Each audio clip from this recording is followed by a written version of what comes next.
To Mary Introductions Il the Theory 3:1. Three strands of nationalism in Marx and Engels equals 5:2. The national question from the Second International to the October Revolution 28. Self-determination as stratagem 43:3. Tuesday Soviet prototype 45:4. Minorities and the creation of the Chinese People's Republic 67:5. Highland peoples in the national liberation and consolidation of Vietnam 101:6, the joining of the Yugoslav nations 128:7. Still other variations 172. The interwar period 172. Self-determination in the post-war environment 179. Policy with regard to capitalist states 179. Policy with regard to other Marxist-Leninist states 186. The dialectical road to fusion 199. 8. National inform 201. Cultural equality 208. Economic equality 214. Political equality 217. The Soviet Union 217. Yugoslavia 222. Czechoslovakia 231. 8. Contents China 233. Romania 237. Vietnam 2389.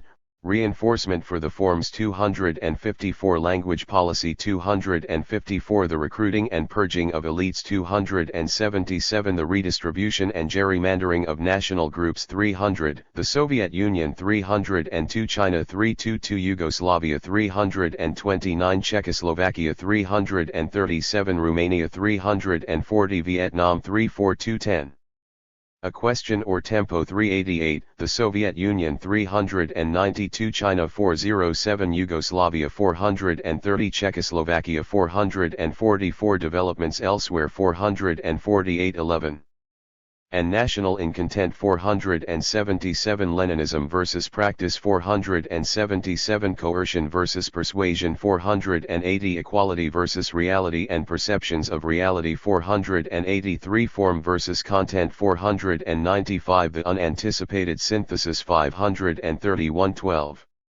Nationalism within the vanguard equals 533. Keeping the party centralized 534. Keeping the party's membership free of the taint of nationalism 540. Epilogue, the unwithering national question. Bibliography 589. In X 609, notes appear at end of each chapter.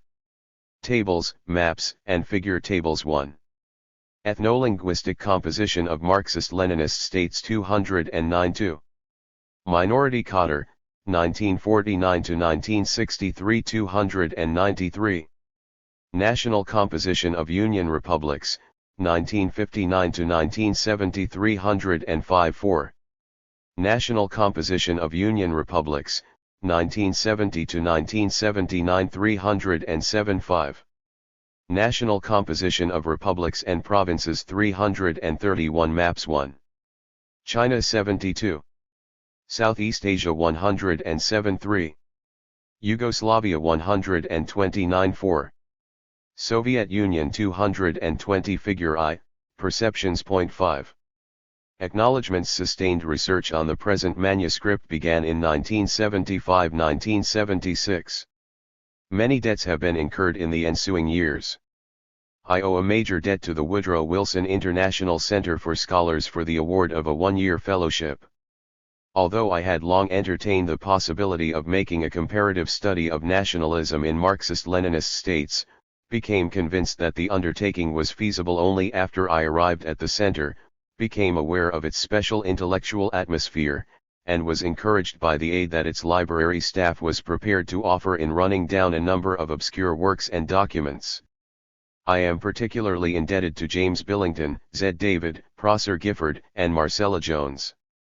A year at Oxford University, 1977–1978, was made possible by the award of a visiting professorship and the Rhodes Fellowship at St. Anthony's College, further supported by a grant from the Ford Foundation.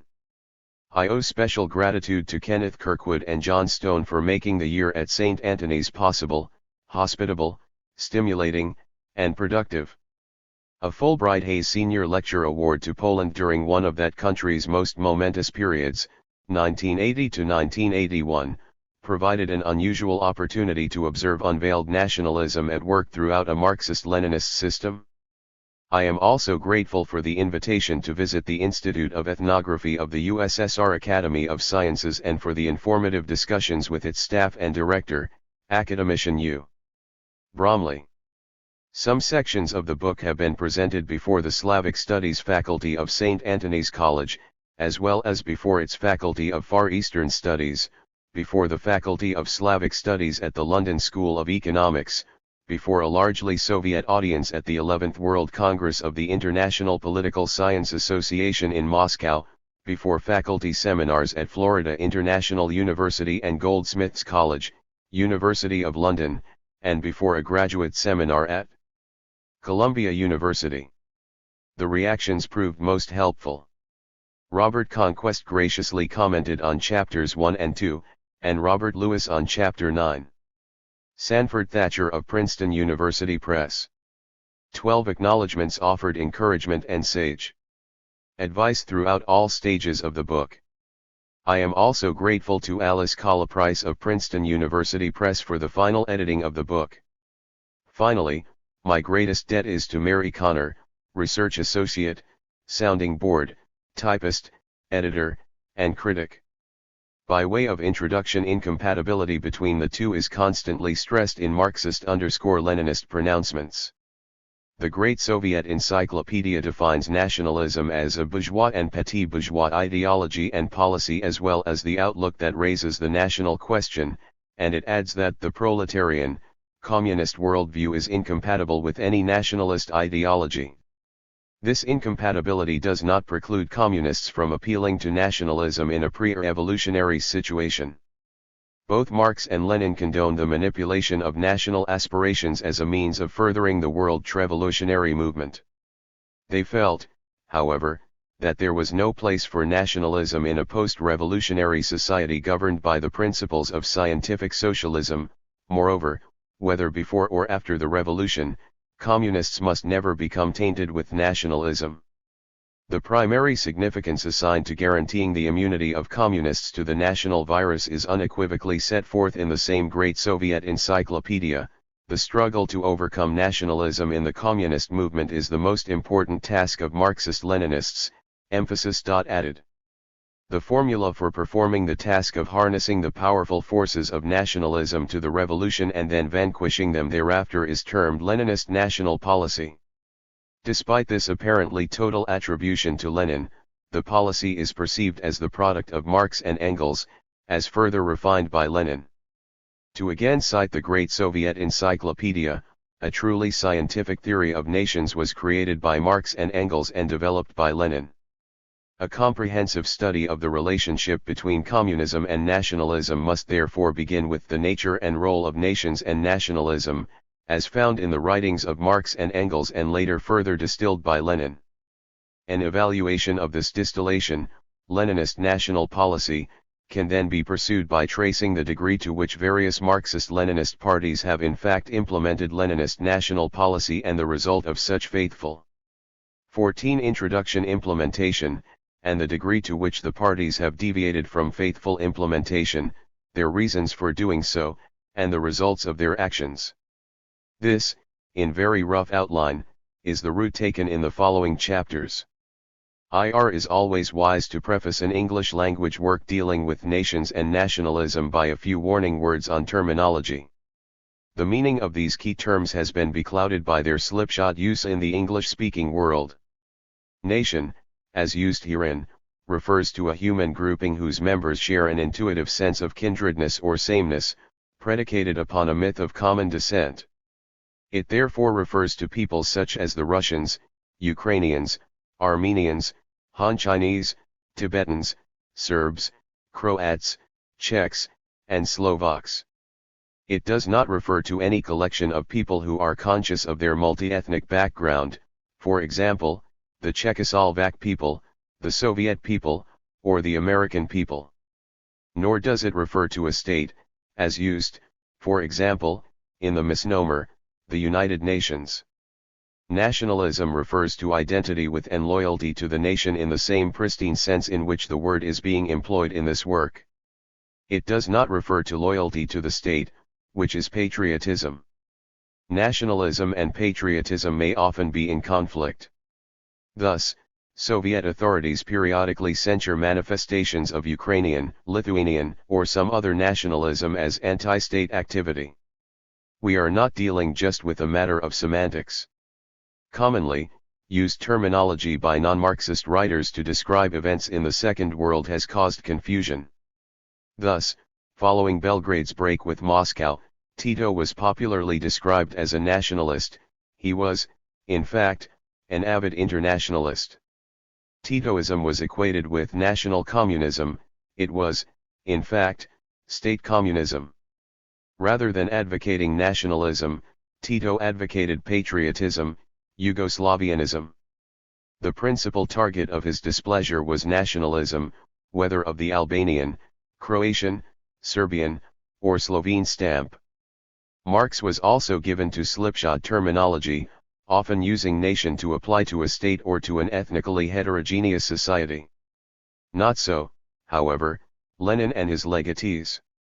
In Marxist-Leninist literature, one may encounter disagreement concerning the specific characteristics that are essential to a nation, example language, territory, and the like, but the term will refer to a people with a sense of national consciousness. Nationality, in the Marxist-Leninist lexicon, can have one of two meanings: a people in a pre-nation stage of development, that is to say, a people who, for whatever reason, have not yet achieved, and may never achieve, the more august station of Na. Introduction 15 Nationhood, or a segment of a nation living outside the state where the major body of the nation resides, for example, Albanians living within Yugoslavia. Being classified as a nationality rather than as a nation can have political implications. Thus, Albanians and Magyars, Hungarians, have been denied their own republics within Yugoslavia, republic status being reserved for nations. And Peking, by referring to all peoples within China, other than the Han, as nationalities, justifies its refusal to create republics on the Soviet pattern. In any case, nationalism in Marxist-Leninist literature is not confused with patriotism. It refers to placing primary loyalty in one's own nation or nationality, a priority which may be acceptable on the part of the masses in a pre-revolutionary situation but which must give way to proletarian internationalism or socialist patriotism in the revolution's aftermath. And finally, Marxist-Leninists use the expression, the national question, to refer to the entire network of problems arising from the existence of nations and nationalities. Leninist national policy is proclaimed as providing the method for solving the national question in a socialist society. Heavy reliance upon translations was made necessary by the diversity of peoples and states touched upon in this study. Such dependency is, of course, a cost inherent in broad comparative studies. Many important comparative works, particularly in the field of nationalism, would not have been undertaken if skill in the language of each people studied were made a prerequisite. It is doubtful, for example, that there is a specialist on the Soviet Union's national question who is proficient in the language of each of the 15 people who have Union Republic status within the USSR, to say nothing of the scores of other languages spoken within that single country. Add to that the number of languages spoken throughout China, Southeast Asia, and Eastern Europe, and the need to rely upon translations, often double translations, example from Tibetan to Chinese to English, becomes patent. My inability to read a document in the original proved particularly frustrating when different translations offered conflicting renderings of key terms. However, the inability to resolve such dilemmas was not always due to lack of proficiency in the language. In many instances, the original documents have been destroyed, and in many other instances they have been doctored. Whenever ambiguity or conflict in the wording of translations was detected, the present text draws attention to the issue and cites the pertinent materials in a manner that will enable readers to judge the evidence for themselves. 16 Introduction. As to problems of transliteration, spellings in this work generally follow those suggested by the United States Board on Geographic Names. In addition, the spelling of Chinese words follows the older Wade-Giles system rather than the new Romanized system recommended by Peking since 1979.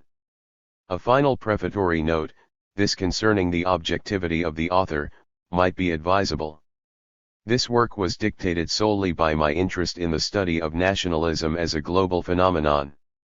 It was prompted by a conviction that the experiences of 16 states, most of them ethno-nationally heterogeneous and accounting in toto for approximately one-third of the world's population, are simply too significant to be ignored, particularly when these states claim to have the formula for harnessing and dissolving nationalism. It was not knowingly prompted by any ideological motivation.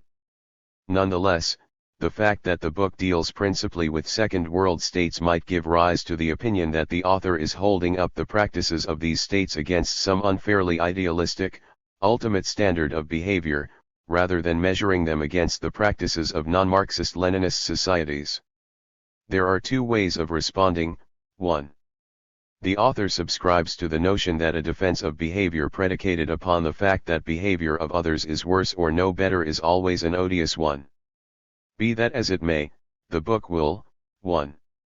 Hope, make very clear that the treatment accorded to national groups within Marxist-Leninist states has varied enormously from state to state, and within individual states has also varied significantly over time.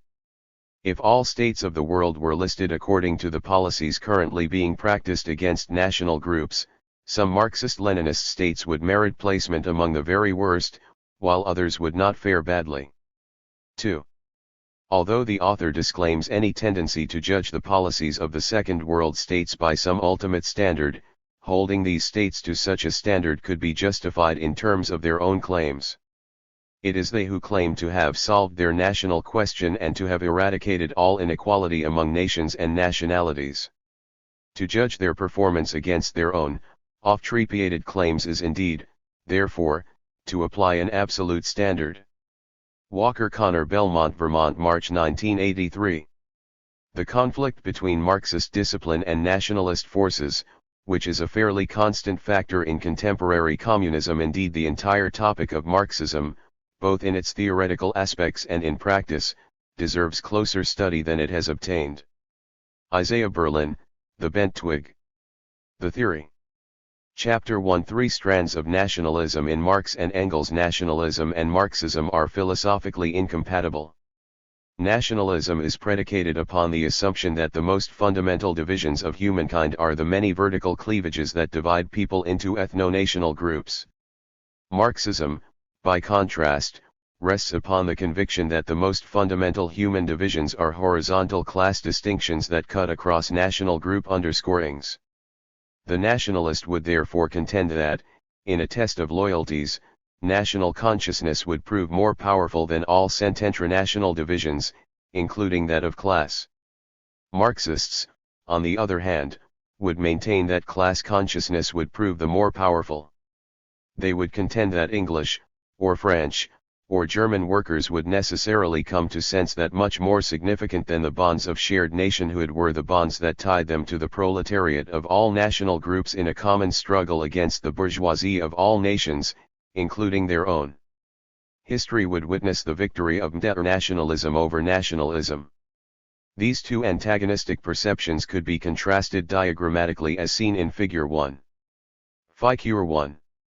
Perceptions: Marxist perception, nationalist perception, bourgeoisie, bourgeoisie, bourgeoisie, bourgeoisie, bourgeoisie, bourgeoisie, I, German, English, French. 6. Both despite and because of the contradictory nature of the philosophical assumptions of nationalism and Marxism, the former has played a central role throughout the history of the latter. Intensive interaction between the two isms was assured by their nearly coincidental chronology. Marx was born near the beginning of the age of nationalism, generally considered to have been ushered in by the French Revolution and the Napoleonic Wars, and publication of his Communist Manifesto occurred quite ironically in the same year made famous by an early manifestation of nationalism's rapid spread, namely, the revolutions of 1848. From this point on, nationalism and Marxism were contemporaries. Given their contradictory nature, it could logically have been anticipated that the role of nationalism in the history of Marxism would be that of an antagonistic force. And indeed, such was often the case. However, this is only part and perhaps the least intriguing part of the historical relationship of the two isms, for Marxists not only learned to accommodate themselves to an expediential coexistence with a world filled with nationalisms, but they also developed a strategy to manipulate nationalism into the service of Marxism. Marxists owe their major successes more to this strategy than to either the popular appeal or the predictive accuracy of Marxian ideology. Thus, paradoxical though it may be, the history of Marxism in practice indicates that nationalism has been a key force in promoting a philosophically antithetical variant of internationalism. The logical starting point for the study of the interaction of nationalism and Marxism is with the pertinent writings of Marx and Engels. Unfortunately, the relevant passages are irregularly strewn throughout a number of their treatises and, even their personal correspondence, for neither man ever attempted a detailed exposition of the topic. The most compelling explanation for this neglect is the basic incompatibility between nationalism and a doctrine of proletarian internationalism. It bears repeating that there is an evident conflict between an ideology that maintains that the most significant cleavages are those that divide mankind horizontally into socio-economic classes and one that maintains that the most significant cleavages are those that divide AI vertically into national compartments. Given, then, the commitment of Marx and Engels to a particular analysis of social history in which the role of the dominant element was assigned to the material productive forces rather than to ABF. Three strands of nationalism, 7 abstract notions such as nationalism, and in which socio-economic classes rather than nations were perceived as the principal vehicles of history, it is hardly surprising that nationalism would not loom large in their deliberations. In their scheme of things, both nation and nationalism were relegated to the superstructure. The nation was explained as a historically evolved phenomenon that comes into existence only with the demise of feudalism and the rise of capitalism. Prior to the capitalist stage, there were human groupings such as tribes, clans, and peoples, but it was the new economic relations, brought on by changes in the mode of production, that created nations. Nationalism was mainly a device of the bourgeoisie for identifying their class interests as the interests of the entire society. It constituted an attempt to dampen the class consciousness of the proletariat by obscuring the conflicting class interests within each nation, and by encouraging rivalry among the proletariat of various nations. Because of its association with a specific economic stage, nationalism could be progressive or reactionary, depending upon the level of society. At a feudal or semi-feudal stage, it is progressive, but at a stage of developed capitalism it is counter-revolutionary. To this point, the Marxist position is unambiguous and is given unequivocal support by contemporary Marxists of rather diverse stamps. More obscure, however, is the question of what happens to nations in the post-capitalist period. Marx and Engels made clear in the manifesto that the nation would survive the revolution at least for a time, though not in substance, yet in form. The struggle of the proletariat with the bourgeoisie is at first a national struggle. The proletariat of each country must, of course, first of all settle matters with its own bourgeoisie.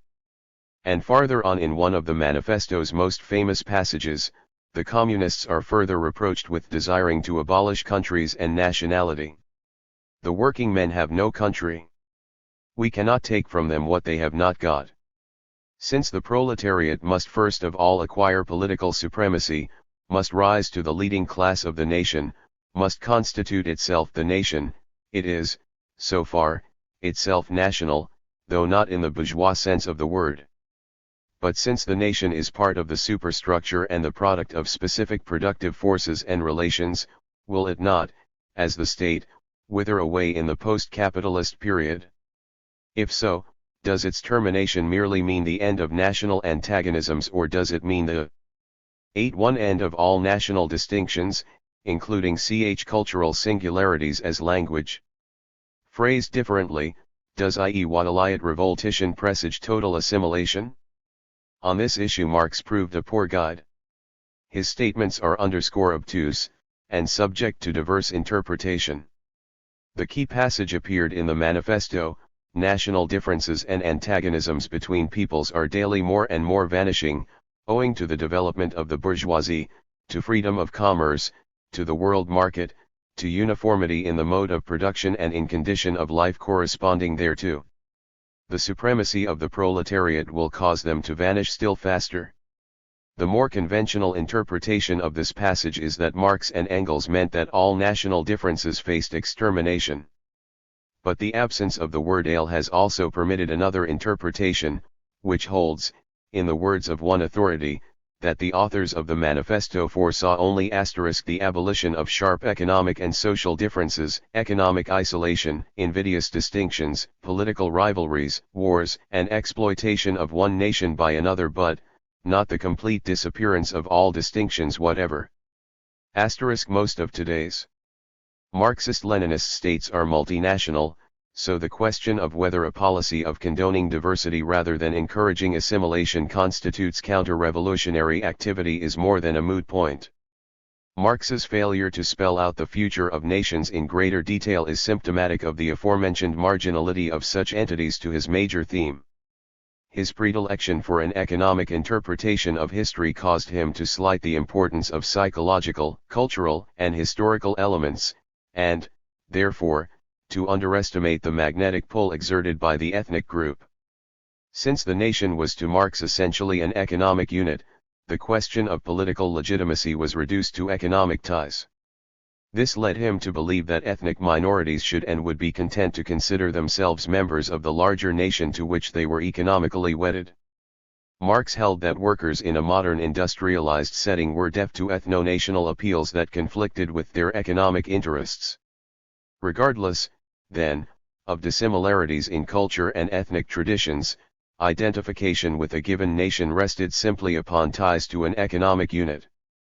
Contrary to Marx's analysis, nations and economic networks sell.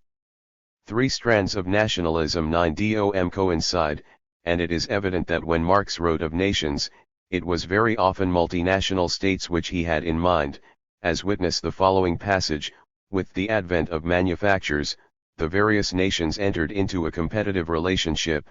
The struggle for trade, which was fought out in wars, protective duties, and prohibitions, whereas earlier the nations, insofar as they were connected at all, had carried on an inoffensive exchange with each other registered, and yet, in other cases, he purposefully differentiated between state and nation. Indeed, Marx's writings on nationalism are characterized by the same terminological confusion that has plagued American and British scholarship down to the present day. In addition to being equated sometimes with the state, nation may, in Marx's usage, refer to the total population within a state regardless of ethnic composition. Or it might refer to an ethno-national group, such as the Germans or Poles, which at the time bore no relation to state borders.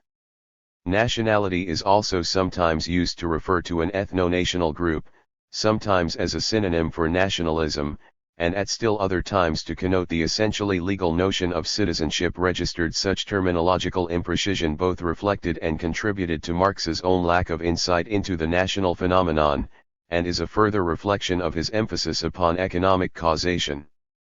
Since to Marx it was the economic force field that defined the limits of significant socio-political units, the state, nation, and the citizenry all became blurred.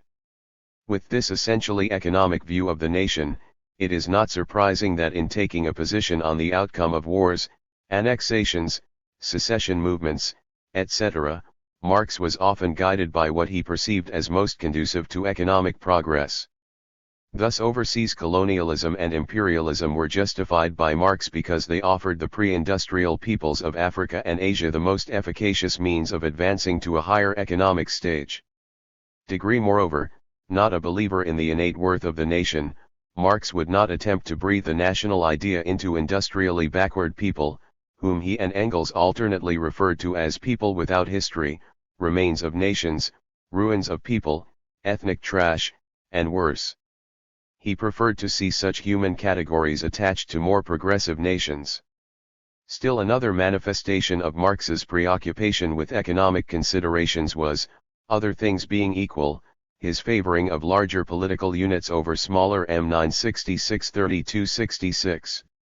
1011s, because the former were more apt to be viable economically and more consonant with his theory of capital accumulation. Historical stage of development and the capacity for further economic development were, therefore, important considerations in determining whether a given movement was the more progressive alternative and therefore worthy of support. Support for nationalistic forces during a progressive phase in their history was quite acceptable behavior. But while condoning alliances with national movements and while acknowledging, as earlier cited, that the proletariat, in order to first of all settle matters with its own bourgeoisie, must for a time constitute itself the nation, thereby becoming national, though not in the bourgeois sense of the word, Marx unequivocally insisted in the manifesto that members of the Communist Party were to be differentiated precisely and solely by their non-nationalistic perspective. The Communists are distinguished from the other working class parties by this only: 1. In the national struggles of the proletarians of the different countries, they point out and bring to the front the common interests of the entire proletariat, independently of all nationality. 2. In the various stages of development which the struggle of the working class against the bourgeoisie has to pass through, they always and everywhere represent the interests of the movement as a whole. What we have described to this point might be termed the classical position of Marx and Engels on nationalism. Its major propositions might be sketched as follows: 1. The nation and its ideology, nationalism, are part of the superstructure, byproducts of the capitalist era. 2. Nationalism, and perhaps all national distinctions, is therefore an ephemeral phenomenon which will not survive capitalism. 3. Nationalism can be a progressive or reactionary force, the watershed for any society being a point of developed capitalism. 4. Whether progressive or reactionary, nationalism is everywhere a bourgeois ideology pressed into service by that class in order to divert the proletariat from realizing its own class consciousness and interests. 5. This stratagem cannot work, for loyalties are determined by economic realities rather than by ethno-national sentiments. 6.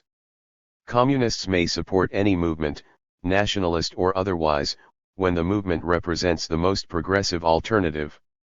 3 strands of nationalism 1-7. But communists themselves must remain above nationalism, this immunity being their single defining characteristic. Presuming that one accepts the soundness of the a priorisms of historical dialectical materialism, these 7 precepts form a coherent, consistent stance toward nationalism. Had they been faithfully reflected throughout all of the writings of Marx and Engels, ambiguity would be limited to whether or not cultural and psychological vestiges of national particularism would be eradicated in the post-capitalist era. But the unmistakable growing impact of nationalism upon world politics that took place during the lifetimes of Marx and Engels demanded a greater appreciation of the power of nationalism than had been accorded to it in their earlier tracts. After 1848, a year of numerous ethno-national uprisings throughout Europe, issues involving nationalism came to enjoy a much more prominent place in their writings. The new appreciation for the importance of nationalism, which was forced upon Marx and Engels by events, principally assumed the form of strategic considerations. Neither man was content to observe passively the unfolding of the inevitable processes of history that they had detected. Both were thoroughly social activists, acutely involved in advancing the proletarian movement. In the words of one authority, not content with theorizing about a revolution in the abstract, Marx and Engels concerned themselves deeply with the strategy and tactics of a socialist revolution, the organizing of revolutionary activity, the politics of world change. With this activist bent, it is not surprising that Marx and Engels should come to realize the strategic value of ostensibly aligning their movements with the emerging aspirations of national groups. The slogan of self-determination of nations was to serve them well in this endeavor. It is indeed somewhat ironic that this most famous credo of nationalism should make its first appearance in a public document which was drafted by history's most famous internationalist. The expression appeared in the Proclamation on the Polish Question, drafted by Marx and endorsed by the London Conference of the First International in 1865. The proclamation noted the need to annihilate the growing influence of Russia in Europe by assuring to Poland the right of self-determination which belongs to every nation and by giving to this country once more a social and democratic foundation. Marx had therefore seemingly committed the International to the principle of self-determination for all national groups. But in 1866, the year after its public endorsement in the proclamation on 12 the Polish question, Engels, at Marx's urging, publicly disclaimed the principle's universality by restricting the status of nation to a very few, select peoples. The major thrust of Engels's argument was that support for the self-determination of the Polish people did not constitute an endorsement of the principle of nationalities, an expression then in vogue to describe the notion that any people, simply because it considered itself as constituting a separate people, had the right, should it so desire, to create its own state, i.e., what later generations would term the right of self-determination of nations. Engels's argument rested upon a sharp differentiation between nations and nationalities. Nations were described as large, well-defined, historical, great, peoples of undoubted vitality, such as the Italians, Poles, Germans, and Hungarians. Concerning such peoples, there could, indeed, be no two opinions as to the right of every one of the great national subdivisions of Europe to dispose of itself, the right of the great European nations to separate and independent existence.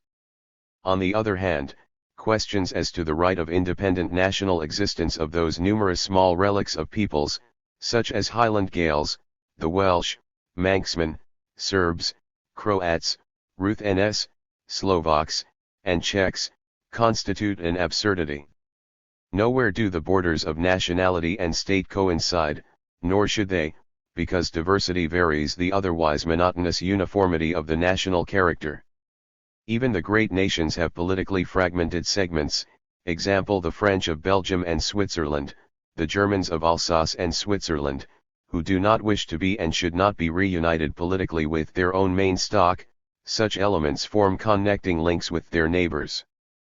Poland is also heterogeneous, with its Poles, Lithuanians, White Russians, Belarusians, and Little Russians, Ukrainians. Therefore, if people say that to demand the restoration of Poland is to appeal to the principle of nationalities, they merely prove that they do not know what they are talking about, for the restoration of Poland means the re-establishment of a state composed of at least 4 different nationalities. Registered Engels's argument obscures more than it enlightens. Ethno-national sentiments are expressly repudiated by him as a justification for statehood, and the criteria that are advanced are again those that reflected his and Marx's bias in favor of large, economically viable units. But then why dress one's position in ethno-national garb by speaking of a right of self-determination on the part of nations? Quite evidently, the strategy of Marx and Engels called for ostensible commitment to the principle of self-determination in the Abbe. 3 strands of nationalism 13 Stract, while concomitantly reserving to themselves in each and every case the decision as to whether a particular movement was to be supported or opposed. At a less abstract level, Marx and Engels were in fact most niggardly in proffering support for national movements, limiting their major polemical efforts to the causes of Ireland and Poland. The two choices are significant, for they make clear that even the long-ranged, economic criteria, which according to Engels distinguished nations from nationalities, were to be ignored in the face of more pressing, realistic considerations. Thus there were too few Irish within Ireland to qualify them as a large nation, and even today the Irish are amongst the least industrialized peoples of Europe. Registered indeed, in 1845 Engels, in a reference to the Irish, asserted that such a nation is utterly unfit for manufacture as now conducted. 9 But for a number of strategic reasons involving the more important states of Britain and the United States, Engels and Marx came to believe that Irish independence was in the best interest of the international movement. It was in its relationship to the grand strat-e.g. of the movement as a whole, and not on its own merits of either an economic or national variety, that the Irish issue was to be judged *degree in contrast to Ireland, Poland would ostensibly meet Engels's criteria for a nation. And both Engels and Marx publicly identified the Polish as a progressive, great people and therefore deserving of independence. But in his private correspondence to Marx, Engels painted a less flattering picture of the Poles, assigning them the role of a means. The more I reflect about history, the more convinced I become that the Poles are a doomed nation to be used as a means until Russia itself is swept by the agrarian revolution. From that moment on, Poland has no raison d'être anymore. The Poles have never done anything in history except play heroic quarrelsome acts of stupidity. No moment could be pointed out in which Poland represented progress even vis-a-vis Russia or did anything of historical significance. Despite such reservations, Poland's cause recommended itself because of a common foe, Tsarism, which to Marx and Engels loomed as the archetype of reaction.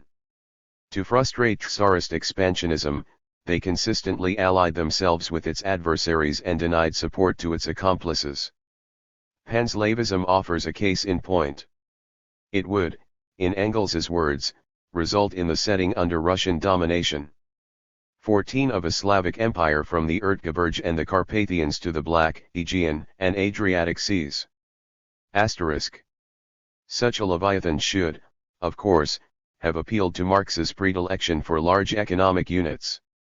But since it was perceived as in the employ of Tsarism, Panslavism must be mercilessly combated for the good of the international movement in a ceaseless fight to death with Slavdom which betrays the revolution, a battle of annihilation and ruthless terrorism, in the interests of the revolution. Grand's strategy was therefore to take precedence over ideological purity and consistency. Progressive national movements were to be supported only if consonant with the broader demands of the global movement. Alliances with otherwise unprogressive movements were condoned if strategically opportune. In any situation, national movements were not to be treated in isolation but viewed against this broader backdrop. This flexibility on the national question, though certainly opportunistic by conventional standards, is, in fact, quite consistent with Marx's dialectical view of progress, within which means are always kept subservient to the end. If the interests of an unprogressive movement promote the broader interests of the international movement, support for it is, by definition, progressive. If the interests of an otherwise progressive movement conflict with those of the international movement as a whole, support for it, by definition, is counter-revolutionary. To our earlier listing of 7 prescriptions of classical Marxism with regard to the national question, we can therefore add 2 more. 8. An ostensible alignment with national aspirations through the public endorsement of the abstract principle of self-determination is good strategy, but, at the non-abstract level, the decision whether or not to support a specific national movement must be made on an individual basis. 9. The ultimate test in determining support or non-support is not the relative progressiveness of the specific movement but its relationship to the broader demands of the international movement as a whole. This were the extent of the impact that the spate of nationalist movements commencing with 1848 exerted upon the writings of Marx and Engels, that impact could be described as slight. Their increased awareness of the power of nationalism upon the masses would have been reflected only in a shift in strategy. While becoming manipulators of nationalism, they themselves might have 3 strands of nationalism 15 remained intellectually unscathed by nationalist concepts. However, the later works of Marx and Engels are far from free of implicitly or explicitly expressed ideas which, because of their national coloration, sound strangely out of tune with classical Marxism. Of the 2 men, Engels was the more immediately and markedly affected by the upsurge in national movements. Changes in his outlook are most readily discernible in those tracts in which he reviewed the abortive revolutions of 1848. Socio-economic classes were uncharacteristically slighted, their leading role as the principal vehicles of history expropriated by nations, class antagonisms were replaced by national antagonisms, warfare between nations now supplanted class warfare. Indeed, Engels's treatises on the events of 1848 read very much like a morality play, in which entire nations, more specifically, the Germans, Italians, Magyars, and Poles, had come to denote the forces of enlightenment and progress, a role previously reserved for the proletariat, while still other entire nations, particularly the non-Polish and non-Russian Slavic peoples, had now been substituted for the feudal aristocracy and the bourgeoisie in the role of darkness and reaction. The latter were described as unredeemable ethnic trash, the ruins of people, whose chief mission is to perish in the revolutionary Holocaust. 5. As for the Slavic barbarians, these petty, bull-headed nations will be destroyed so that nothing is left of them but their names. 6. It is therefore explicitly asserted that it is nations not classes that fight the class war. The next world war will cause not only reactionary classes and dynasties but also entire reactionary peoples to disappear from the earth. And that too would be progress. Such an indictment of entire peoples requires a stereotypical approach to nations that is hardly consonant with a class analysis. Indeed, Engels was given to the broadest assertions concerning so-called national characteristics. We have previously alluded to such generalities as lazy Mexicans, bull-headed Slavs, and the like. Toward the Irish people, he was much more sympathetic, though no less sweeping, in his ascription of national traits. They were variously described in his works as wild, headstrong, fanatical, light-hearted, corruptible, cheerful, sensuous, excitable, resilient, potato-eating children of nature in whom feeling and passion predominate. Registered classical Marxism, of course, would dictate against the existence of such class-transcending national traits. Even more fundamentally would it dictate against group characteristics of an immutable, trans-epochal type, since such characteristics, as part of the superstructure, should necessarily reflect only a particular economic stage. 16. Yet Engels on several occasions wrote of enduring national characteristics, as witness the following passage: the further back we go in history, the more the characteristics distinguishing different peoples of the same race disappear. Just as the Scandinavians and the Germans differed less in the 7th and 8th centuries than they do today, so also must the Irish Celts and the Gallic Celts have originally resembled each other more than present-day Irishmen and Frenchmen.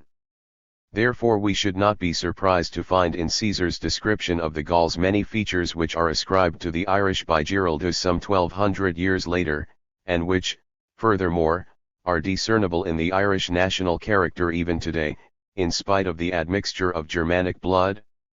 9. Elsewhere he noted that the Irish are a people related in their whole character to the Latin nations, to the French, and especially to the Italians. The genetic determinism which permeates these and many other passages by Engels would probably appear extreme within any intellectual framework, but its appearance in the works of one of the two founders of a school described as scientific socialism and predicated upon a theory of historical dialectical materialism borders on the bizarre.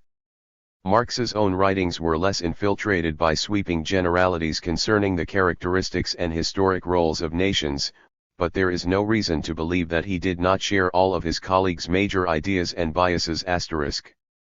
Thus, echoing Engels' denunciation of the peoples of southeastern Europe, particularly those of Slavic background, he wrote in 1853 that this splendid territory has the misfortune to be inhabited by a conglomerate of different races and nationalities, of which it is hard to say which is the least fit for progress and civilization. Registered. Though less apt than Engels to ignore in his writings the role of classes as the carriers of history, he did endorse the assignation of entire nations to either progressive or reactionary categories, and prophesied the withering away of the latter group. He concurred with Engels's prognostication that the Czechs were a dying nationality. So too the Turks, to whom he ascribed historical guilt and pronounced them doomed. Marx also often flirted openly with the notion of national character. He favorably reviewed a work because the author displayed great feeling for national characteristics, such as the straightforward Kalmuk, and the talented Little Russian. His own stereotypical imagery included portraits of the Slavs as Three strands of nationalism. 17 Maritime, the English as lacking the spirit of generalization, and the Russians as devoid of honor. His description of the Irish as being more passionate and revolutionary in character than the English should have been particularly inconceivable to him, since the relative level of industrialization of the two peoples should, according to scientific socialism, have dictated a reverse order of things. Neither Engels nor Marx ever reconciled his many acknowledgments of the enduring vitality of national ideas and traits with his belief in classical Marxism.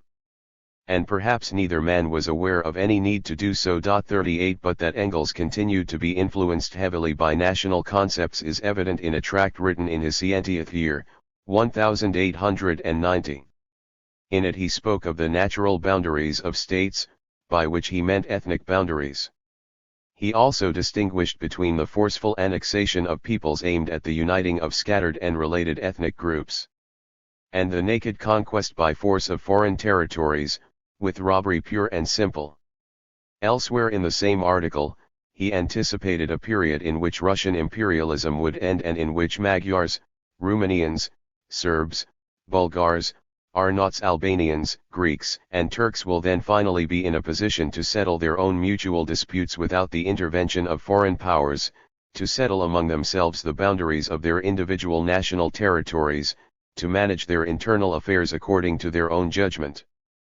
This late homage to the principle of the uninational state is as inconsistent with his earlier denunciations of the principle of nationalities and with his earlier view of Bulgars, Serbs, etc. as doomed peoples without a future, as it is with classical Marxism's emphasis upon large, trans-ethnic unions.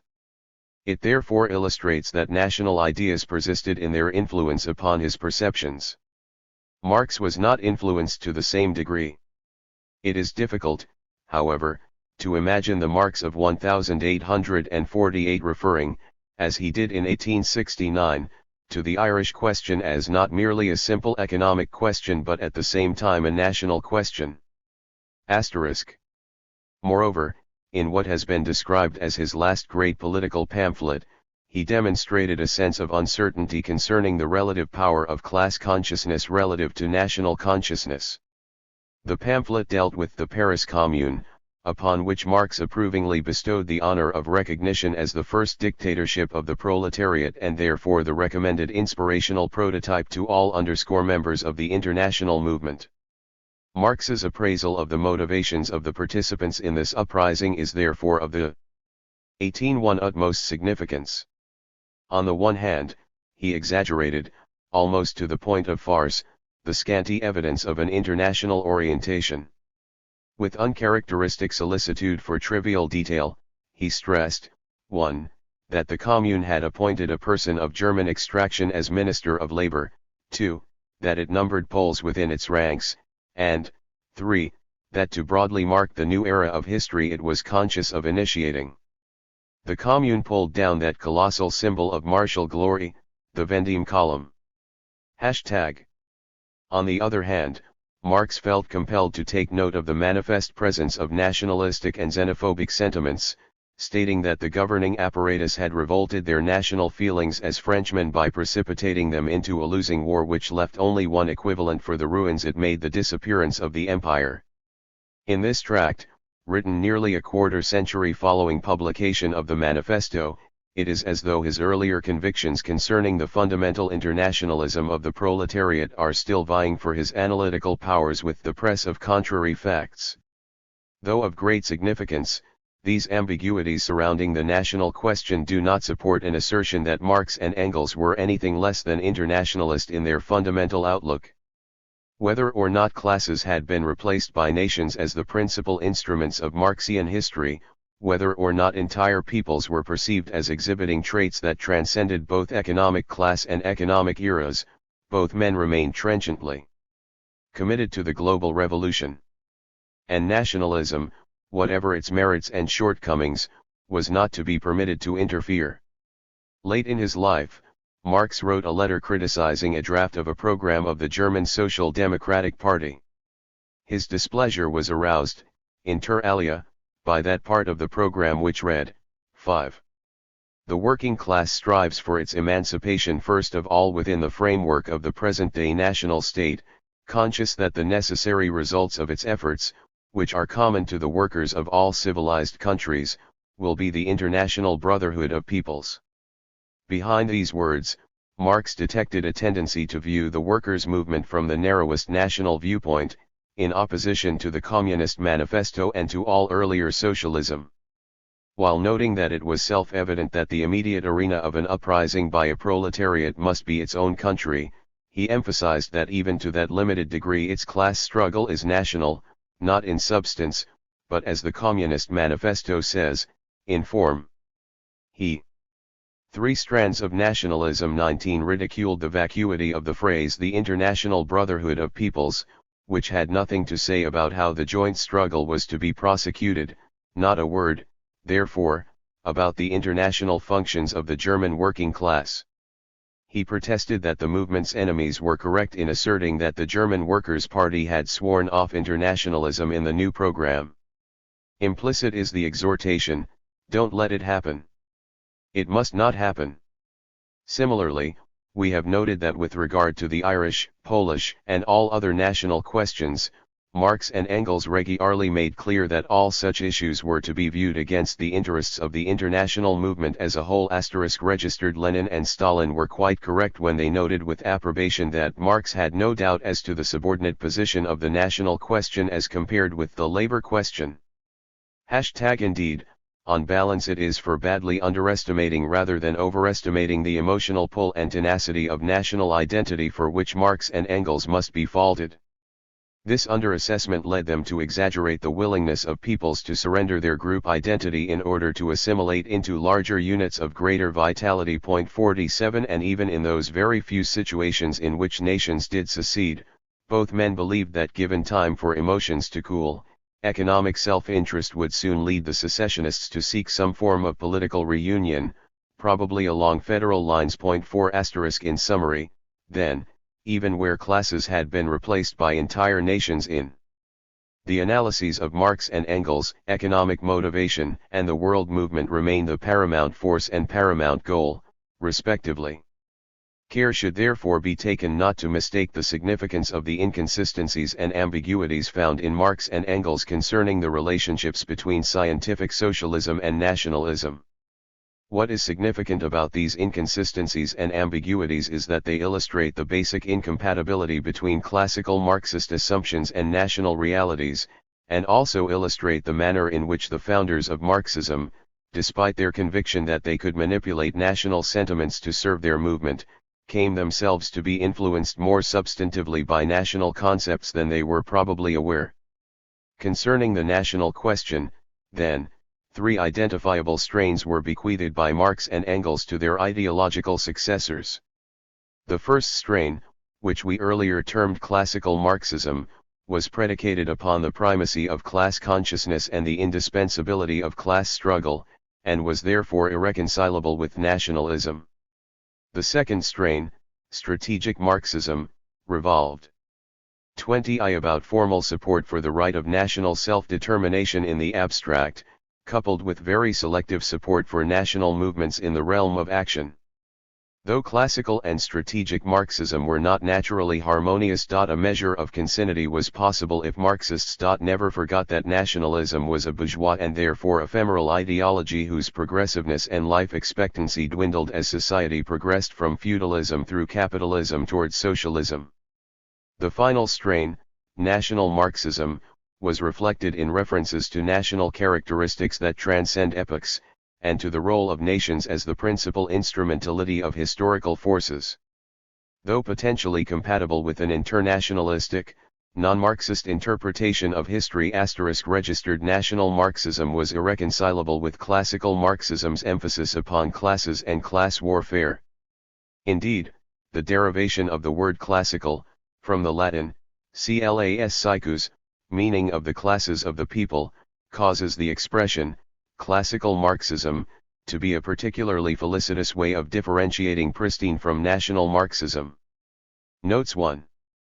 As set forth in the manifesto, the bourgeoisie keeps more and more doing away with the scattered state of the population, of the means of production, and of property. It has agglomerated population, centralized means of production, and has concentrated property in a few hands. The necessary consequence of this was political centralization. Independent, or but loosely connected provinces, with separate interests, laws, government, and systems of taxation, became lumped together in one nation, with one government, one code of laws, one national class interest, one frontier, and one customs tariff. 2. As explained by Marx in the German Ideology, which was written in 1845 to 1846, national consciousness was part of what he termed the illusory communal interest, as contrasted with the true communal interest. Every state, he maintained, is based on an illusory communal life, always based, however, on the real ties existing in every family and tribal conglomeration such as flesh and blood, language, division of labor on a larger scale, and other interests. Every class which is struggling for mastery, must first conquer for itself political power in order to represent its interest in turn as the general interest. In fact, the general is the illusory form of communal life. Part 1 of the German Ideology is reproduced in Tucker, Marx Engels Reader. The above excerpts are on pages 123 to 125. 3. See, for example, the official Soviet Union opinion in Groshev, AY*EO. Notes 21 Fraternal Family of Nations, 6-7. The nation, as a new form of community, emerged when feudalism disintegrated to be superseded by capitalism. Nations appear and develop as a result of the elimination of feudalism and the rise of capitalism, which established economic links and forms a home market, thus evolving a common economic life which unites the separate parts of a nation into a single whole. For the Chinese position, see Chang Chi, A Discussion of the National Question, 35, it is recognized in Marxist-Leninism that nations are historically determined, having been formed at the time of the collapse of feudalism and the rise of capitalism. We endorse this thesis. The article was written in 1956. 4. Bloom, World of Nations, 26. For a generally concurring opinion, see Rostalski, Worker and Fatherland. Earlier, in the German Ideology, Marx had differentiated a communist revolution from all others by stating that a communist revolution was carried out by the class which is in itself the expression of the dissolution of all classes, nationalities, etc. within present society. Tucker, Marx Engels Reader, 157. Elsewhere in the same treatise, p. 149, he wrote as though this dissolution was already underway within the industrialized world. Generally speaking, big industry created everywhere the same relations between the classes of society, and thus destroyed the peculiar individuality of the various nationalities. 5. In the German Ideology, Tucker, Marx Engels Reader, 149, Marx noted that big industry created a class which in all nations has the same interest and with which nationality is already dead. He reaffirmed this position in the Communist Manifesto by writing, in regard to the national consciousness of the proletariat, we cannot take from them what they have not got. 6. The German Ideology, in Tucker, Marx Engels Reader, 145. Several other illustrations may be found on p. 147. Note also in footnote the passage from the manifesto that ascribes to a nation one government, one code of laws, one frontier, and one customs tariff. 7. For example, in another passage from the German Ideology, Tucker, Marx Engels Reader, 140, Marx states that the antagonism between town and country begins with the transition from barbarism to civilization, from tribe to state, from locality to nation. 8. For further discussion, see Introduction. 9. It is left to the reader to sort out as best he can the meaning of society, state, and nation in the following passage from the German Ideology, Tucker, Marx Engels Reader, 127, but nationality seems to be equated here with citizenship. Civil society embraces the whole material intercourse of individuals within a definite stage of the development of productive forces. It embraces the whole commercial and industrial life of a given stage and, insofar, transcends the state and the nation, though on the other hand again, it must assert itself in its foreign relations as nationality, and inwardly must organize itself as state. 22.110. See the many appropriate selections from the works of Marx and Engels in A. Binary, Car. Marx, which also contains an excellent introduction. On very similar grounds, Engels justified the American annexation of California, as well as Texas, from the lazy Mexicans who do not know what to do with it. From Democratic Panslavism, in Blackstock and Hoslitz, Russian Menace, 73. 11.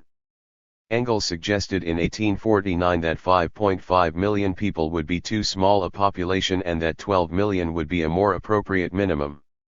Blackstock and Hoslitz, Russian Menace, 73. 12. Tucker, Marx Engels Reader, XXVIII. One of Marx's most quoted comments, a criticism of earlier philosophers, noted that the philosophers have only interpreted the world, in various ways. The point, however, is to change it. From Theses on Feuerbach, in Tucker, Marx Engels Reader, 109. 13. As cited in Car, The Bolshevik Revolution 1:421. 14. The disclaimer took the form of 3 letters written to the editor of the British journal, Commonwealth, during 1866. Marx had urged Engels to write them in order to counter Proudhon's criticism of their support for Polish independence. The letters, collectively entitled What Have the Working Classes to Do with Poland, can be found in Blackstock and Hoslitz, Russian Menace, 95-104. Criticism of the proclamation on the part of members of the International was not limited to Proudhon. For details, see Cummins, Marx, Engels, 94 ETSEQ 15. The expression had come to be associated closely with Emperor Louis Napoleon of France, who was ostensibly committed to it. 16. Despite his insistence that nations and nationalities must be differentiated, Engels here confusedly utilizes the two. Are the Poles, as he earlier stated, a nation who deserve their own state, or are they merely a nationality? 17. In the same year that Engels, with Marx's approval, stringently restricted the notion of a nation to a very few so-called great peoples, Marx drafted the program for the Geneva Conference of the First International, which referred to the need for annulling Russian influence in Europe, through enforcing the right of self-determination and through the reconstitution of Poland upon democratic and social foundations. As cited in Steklov, History of the First International, 85. The wording was almost identical with that of the 1865 proclamation on the Polish question, except for the deletion of the phrase "which belongs to every nation." The deletion may reflect a desire not to irk further Proudhon and other critics of the proclamation on Poland, but, in any case, a right of self-determination would by definition apply to all nations. Although the source of his quotation is not clear, J. Bronthal, History of the International 1:331, notes that in the Geneva Program the right of self-determination, the right of every people in Marx's words, was demanded. Chapter 2 The National Question From the Second International to the October Revolution. As a result of Marx's total failure to address himself directly to the issue of nationalism and thus resolve the many ambiguities and inconsistencies concerning its place in the Marxist scheme of things, the national question was to remain a matter of serious discord among later disciples even down to the present. Such doctrinaires on the issue as Rosa Luxemburg, Georgy I. Plekhanov, and Karl Radek would rally to Marx's classical strain, viewing any and all national movements as not worthy of support by true Marxists. At the other pole would be those whose ideas reflected the third or national strain in Marx. In 1898 Edward Bernstein would note that national diversity and the historical element rooted in tradition are of far greater significance than we and our scientific teachers had originally assumed. And elsewhere he apostatically averred that the statement that the worker has no country is not part of my creed. More of a threat to classical Marxism was posed, however, by the Austrian socialists Karl Renner and Otto Bauer. In a substantive leap from Marx's seemingly unpremeditated acknowledgments that nations can on occasion substitute for classes as the principal agency of history, Renner and Bauer described nations as enduring forms of society and the essential agency of social change. Thus wrote Karl Renner in 1918, "Social democracy proceeds not from the existing states but from live nations. It neither denies nor ignores the existence of the nation but on the contrary, it accepts TT as the carrier of the new order. Social democracy considers the nation both indestructible and undeserving of destruction. Far from being unnational or anti-national, it places nations at the foundation of its world structure. An indirect contradiction of the Communist Manifesto's assertion that economic forces were causing national peculiarities to dissipate. The National Question 29 pair, Bauer contended that nations could only come to fruition under socialism. Nations groups based upon common descent had been monistic units of humanity during the stage of primitive communism. But with the advent of private property, these units were decomposed. In slave, feudal, and capitalist societies alike, only the ruling class constituted the nation, and its culture the national culture, just as private ownership of the means of production and individual production develops out of the social system of primitive communism, and from this, again, there develops cooperative production on the basis of social ownership, so the unitary nation divides into members of the nation and those who are excluded and become fragmented into small local circles. But with the devilsixment of social production these circles are again drawn together and will eventually be absorbed into the unitary socialist nation of the future. The nation of the era of private property and individual production, which is divided into members and non-members, and into numerous circumscribed local groups, is the product of the disintegration of the communist nation of the past and the material for the socialist nation of the future. 4 Socialism, according to Bauer, is also the prerequisite for abolishing the political domination of one nation by another. The construction of the great national states in the 19th century is only the precursor of an era in which the principle of nationality will be fully realized. Socialism leads necessarily to the realization of the principle of nationality. The transformation of men by the socialist mode of production leads necessarily to the organization of humanity in national communities.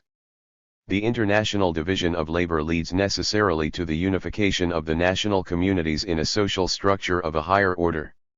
All nations will be united for the common domination of nature, but the totality will be organized in national communities which will be encouraged to develop autonomously and to enjoy freely their national culture. That J is the socialist principle of nationality. In sharpest contrast, then, to the classical Marxist projection of no role for nations under socialism, this school of Marxists anticipated that the nation would be the principal organizational unit of the new order. Rejecting both the doctrinaire/classical position and the revision 32 is/national one, and indeed often aiming his polemical treatises on the national question directly at some of the above-named individuals, Lenin pursued the second strain in Marx, that which we have termed strategic Marxism. Too much the devout believer to sympathize with the revisionists and too much the revolutionary to adopt the doctrinaire's hands-off policy with regard to national aspirations, Lenin came to appreciate, even far more than had Marx or Engels, the tactical wisdom of ostensible alliances with national forces. In pursuing this course of action, the slogan of self-determination became his principal weapon.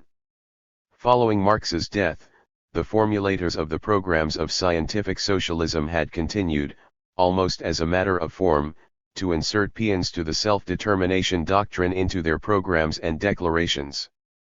Thus the program of the Second International, as endorsed by the London Conference of 1896, noted that the Congress declares that it upholds the full right of self-determination of all nations. Similarly, the 1903 program of the Russian Communist Party, then called the Russian Social Democratic Workers' Party, included the right of self-determination for all nations comprising the state. Such inclusions were due more to mimicry than to commitment or even to a regard for the importance of the national question. Thus, though Lenin was closely associated with the 1903 program, he could write about the time of its drafting that undoubtedly the class antagonism has now pushed the national question far into the background. As late as 1913, he would acknowledge his previous disinterest in a letter to Gorky. As to nationalism, I am fully in agreement with you that it is necessary to pay more serious attention to it. Registered.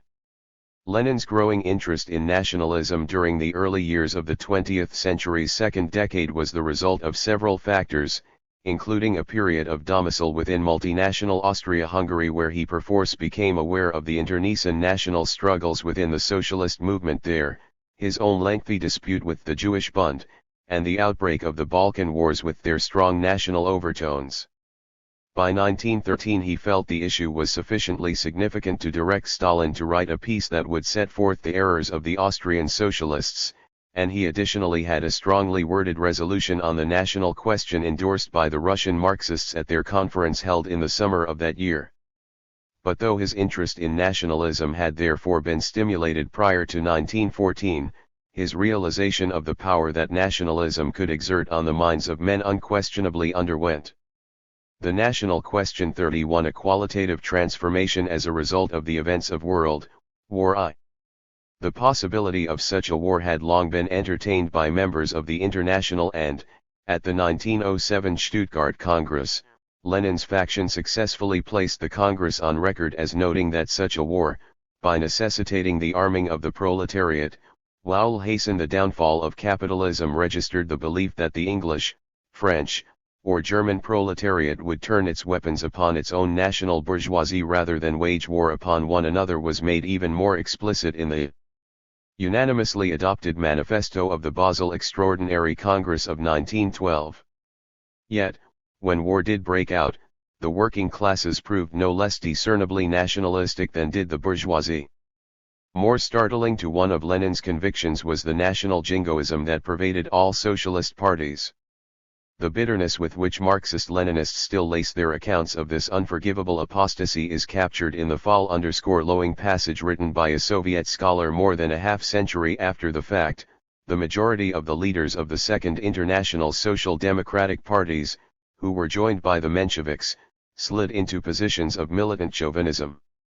The double-dyed opportunists, petits potos conciliators, and pseudo-revolutionary shouters broke with socialism and met on the soil of nationalism. Even Plekhanov, whom Lenin strongly admired and who, as we have noted, had hitherto been a Marxist doctrinaire on the national question, now became an arch supporter of the Russian, and thereby the Tsarist, cause. The evidence was everywhere, contrary to Lenin's expectations, when juxtaposed in the clearest relief. Nationalism had proved a more powerful magnetic force than had class consciousness. The impact that these unanticipated developments exerted upon Lenin was a profound one, and nationalism subsequently appears seldom to have been far from his thoughts. From 1914 until his death in 1924, two recurring topics of his treatises, speeches, and private correspondence were how to combat nationalism when necessary and how to manipulate it in the interests of the international movement whenever possible. In the course of developing an explanation for this unexpected manifestation of strident nationalism among Europe's working class, Lenin laid great stress upon the role of colonies. His thesis, which in its fully developed form would be titled Imperialism, the highest stage of capitalism, held that the national bourgeoisies of Europe had been able to blunt the revolutionary class consciousness of their respective working classes by temporarily exporting exploitation. 32 As Europe had been made richer by Asia and Africa, and the European proletariat had shared, if quite unequally, the benefits of this exploitation. But the division of the world into colonies was now nearly complete, and World War I was the first of a series of imperialist wars among capitalist states for one another's colonies. It followed that the contradictions among capitalist states and within capitalist states could be exacerbated by the driving of wedges between colonies and the mother countries. To offset the loss of this source of cheap labor and this monopolistic outlet for its goods, each capitalist society would necessarily pursue more intensive exploitation of its own working class, whose class consciousness would grow as a direct result. At the same time, the opportunity to gain the friendship of hundreds of millions of Asiatics and Africans appealed irresistibly to Lenin's penchant for grand strategy. The copyright colonies appeared to Lenin as Ireland had appeared to Marx, the weakest linchpin in the capitalist machine. And the approach to this most vulnerable part of the structure was to be the same: ally yourself with the present and future national aspirations of the inhabitants by extending to them the right of national self-determination. The significance that Lenin attached to this stratagem can be gleaned from the following passage written in 1916, Third, the semi-colonial countries, like China, Persia, Turkey, and all the colonies which have a combined population amounting to 1 billion. In these countries the bourgeois democratic movements have either hardly begun, or are far from having been completed. Socialists must not only demand the unconditional and immediate liberation of the colonies without compensation, and this demand in its political expression signifies nothing more or less than the recognition of the right to self-determination, but must render determined support to the more revolutionary elements in the bourgeois democratic movements for national liberation in these countries, and assist their rebellion and, if need be, their revolutionary war, against the imperialist powers that oppress them. And later in the same year, he added that to suppose that a social revolution is thinkable without a revolt of the small nationalities in the colonies and in Europe, is to abjure the social revolution. It was therefore not without justification that Stalin, shortly after Lenin's death, defined Leninism as Marxism of the era of imperialism, for the merging of the colonial and national questions was one of Lenin's major contributions to Marxist thought. It is worth the national question 33 noting, however, that in forging this link, Lenin was uncharacteristically guilty of terminological license. Despite the confusing use of key terms by Marx and Engels, their successors, including Lenin, have been unusually circumspect in their mode of expression. Indeed, as earlier noted, the precise vocabulary on nationalism, which has become de rigueur for Marxist-Leninists, imbues their writings with a clarity that is particularly refreshing when contrasted with the terminological confusion characterizing American and British scholarship on nationalism. A major exception to this pattern of terminological precision is represented by that body of Marxist-Leninist literature that deals with the former colonial regions, or what is today termed the Third World. It is evident that the colonies and the independent states that succeeded them are, with few exceptions, comprised of several nations and/or nationalities, and the application to them of such notions as national self-determination or national wars of liberation is therefore inappropriate. Strategy here takes precedence over terminological purity, for this deviation from customary linguistic precision reflects the great strategic value Lenin and his disciples have attached to being identified as stalwart defenders of self-determination of the Afro-Asian peoples. Whether applied to Russia, all of Europe, or to the colonies, Lenin's sense of strategy led him quite early to the conclusion that mere statements of support for the unrefined principle of self-determination did not offer a sufficient basis for differentiating Marxists from non-Marxists with regard to the national question. Self-determination had won increasing numbers of adherents from all along the political spectrum, and, in the apt choice of word by Edward Carr, Lenin realized that it was necessary not just to adopt but to overtrump the doctrine of self-determination as propagated by others. Registered Lenin therefore considered it necessary to state in the most unequivocal of terms that national self-determination included the right of political secession. Indeed, most of his references to self-determination appear to equate the two. However, he seems to have agreed with the more comprehensive definition set forth by Stalin in 1913, which includes but is not limited to secession. The right of self-determination means that a nation can arrange its life according to its own will. It has the right to arrange its life on the basis of autonomy.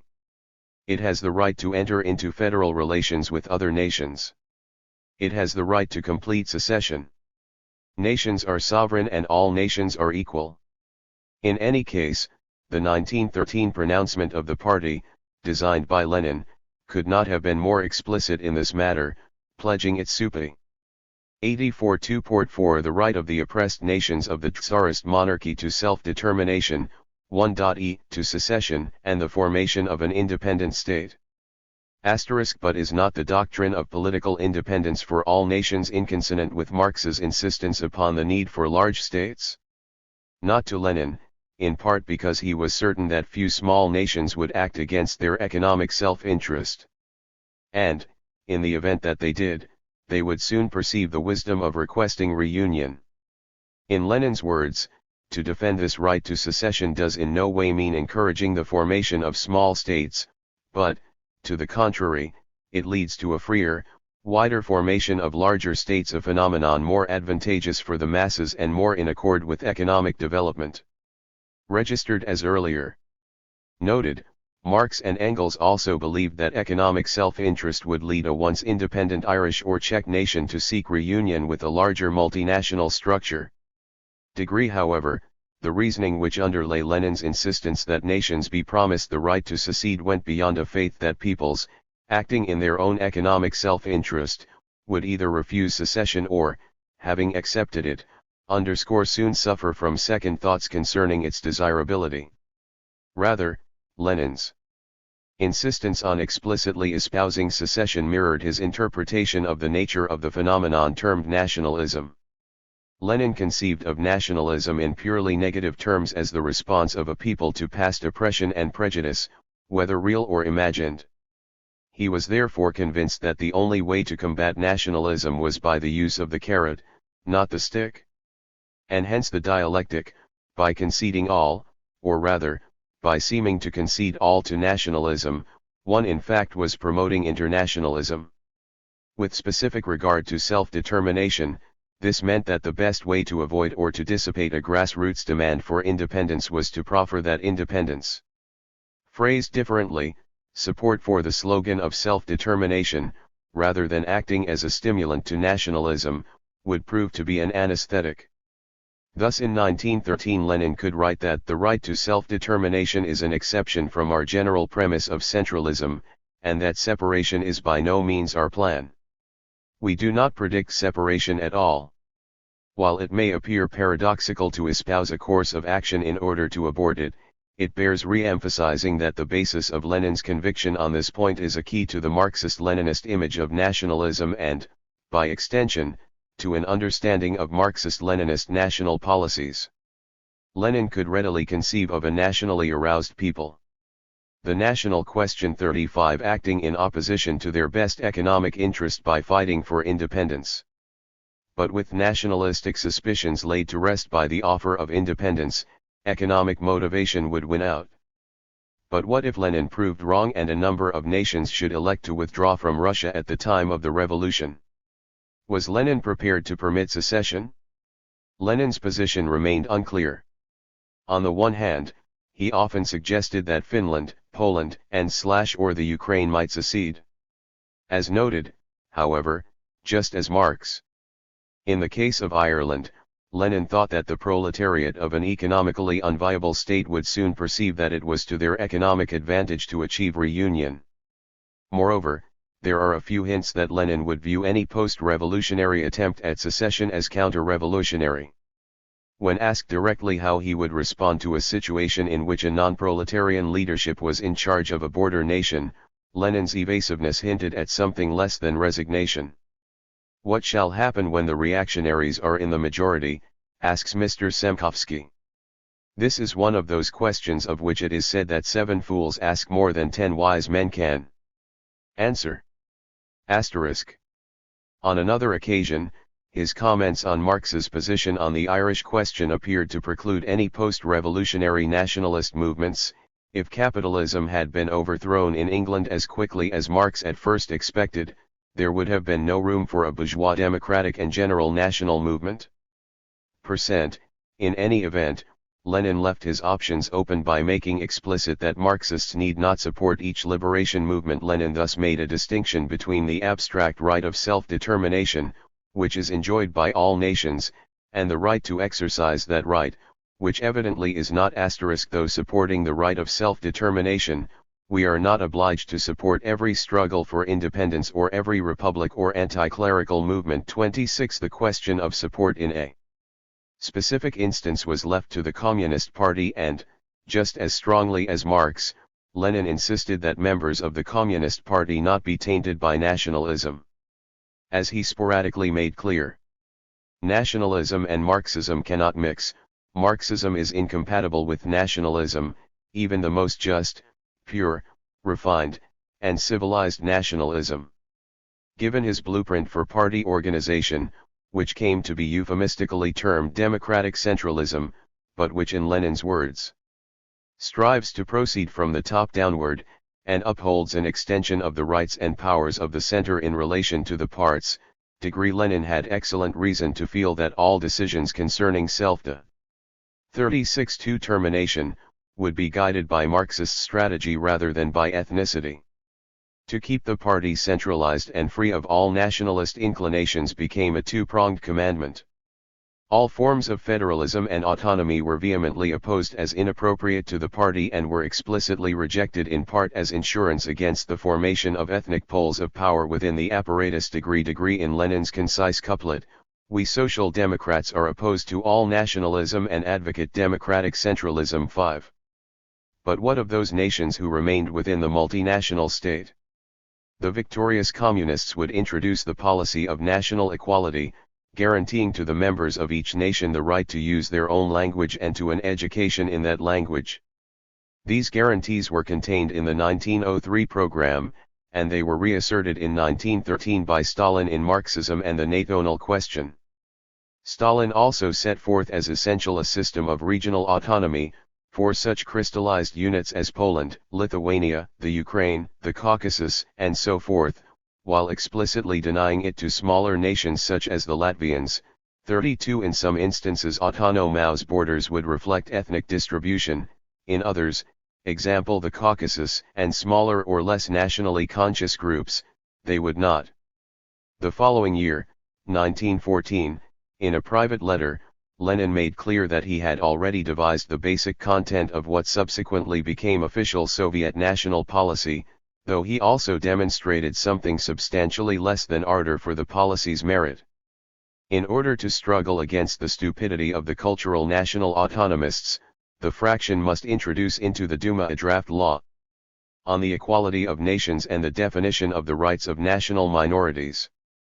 I propose that we draw up such a project, the general situation of equal rights, the division of the country into autonomies and self-governing territorial units according among other things to nationality, the local population determines the boundaries, the general parliament confirms them, the limits of the administration of the autonomous districts and regions, as well as the self-governing units, the illegalization of any departure from equality of nations in the decisions of autonomous districts, zemstvos, etc., general school councils democratically elected, etc., freedom and equality of languages, the choice of languages by the municipal institutions, etc. The protection of minorities, the right to a proportional share of the expenditures for school buildings, gratis, forstu. The national question 37_dents of alien, non-Russian, nationalities, for alien teachers, for alien departments in museums and libraries, theaters, and the like, the right of each citizen to seek redress, before a court, for any departure from the corresponding equality of rights, for any trampling upon the rights of national minorities, a serisis of population every 5 years in the multinational districts, a 10-year census in the country as a whole, etc. Lenin's lack of ardor for his own program of promoting national equality and cultural autonomy was a reflection of his conviction that such a policy was merely the prerequisite for a higher stage. Interspersed throughout his writings are references to the inevitable merging of nations, their ultimate fusion, amalgamation, or assimilation. Greater than 4 consonant with Marx's position on the vanishing of national differences, Lenin viewed the movement toward assimilation as both progressive and inevitable. But if one desires ultimate assimilation, is he not working at cross purposes when he encourages the use of local languages and creates national schools? Does not such an approach strengthen the nationalism of the various ethnic groups? Again, as in the case of self-determination, Lenin thought not, and essentially for the same reason. Since the bitterness and mistrust which the minorities experienced toward the Russians were due to a superior to inferior relationship long practiced by the latter, these attitudes, which constitute the major barrier to assimilation, must be exorcised by a period of national equality, characterized by a pandering to some of the more apparent manifestations of national diversity such as language * registered since he considered nationalism to be the mental product of past oppression, attempts to eradicate it by force could only have the unintended effect of strengthening it. His emphasis is ever on the voluntary nature of assimilation * degree. Although once in power he was to condone the use of force to nullify political secession, he remained convinced to the end that a frontal attack upon nationalism was improper strategy. 3 Even if his assumptions proved incorrect, Lenin's temporary concessions to national diversity were probably not viewed by him as particularly risky because of the presence of the Communist Party. To Lenin the key element was not the language but the message, a distinction later to be sloganized as national in form, socialist in content. Degree 8 And to grant the use of local languages while maintaining control of content was to surrender little. And it would be in the higher echelons of the party that the general content of 38.2 educational curricula and of the communications media would be designed. Moreover, broadcasting, writing, or lecturing in the native language would tend to assuage ethnic sensibilities and suspicions, thereby rendering the audience more susceptible to party direction, including direction toward the ultimate goal of assimilation. Pared down, then, to its basic elements, Lenin's strategy for harnessing nationalism is reducible to 3 commandments. L. Prior to the assumption of power, promise to all national groups the right of self-determination, expressly including the right of secession, while proffering national equality to those who wish to remain within the state. 2. Following the assumption of power, terminate the fact though not necessarily the fiction of a right to secession, and begin the lengthy process of assimilation via the dialectical route of territorial autonomy for all compact national groups. 3.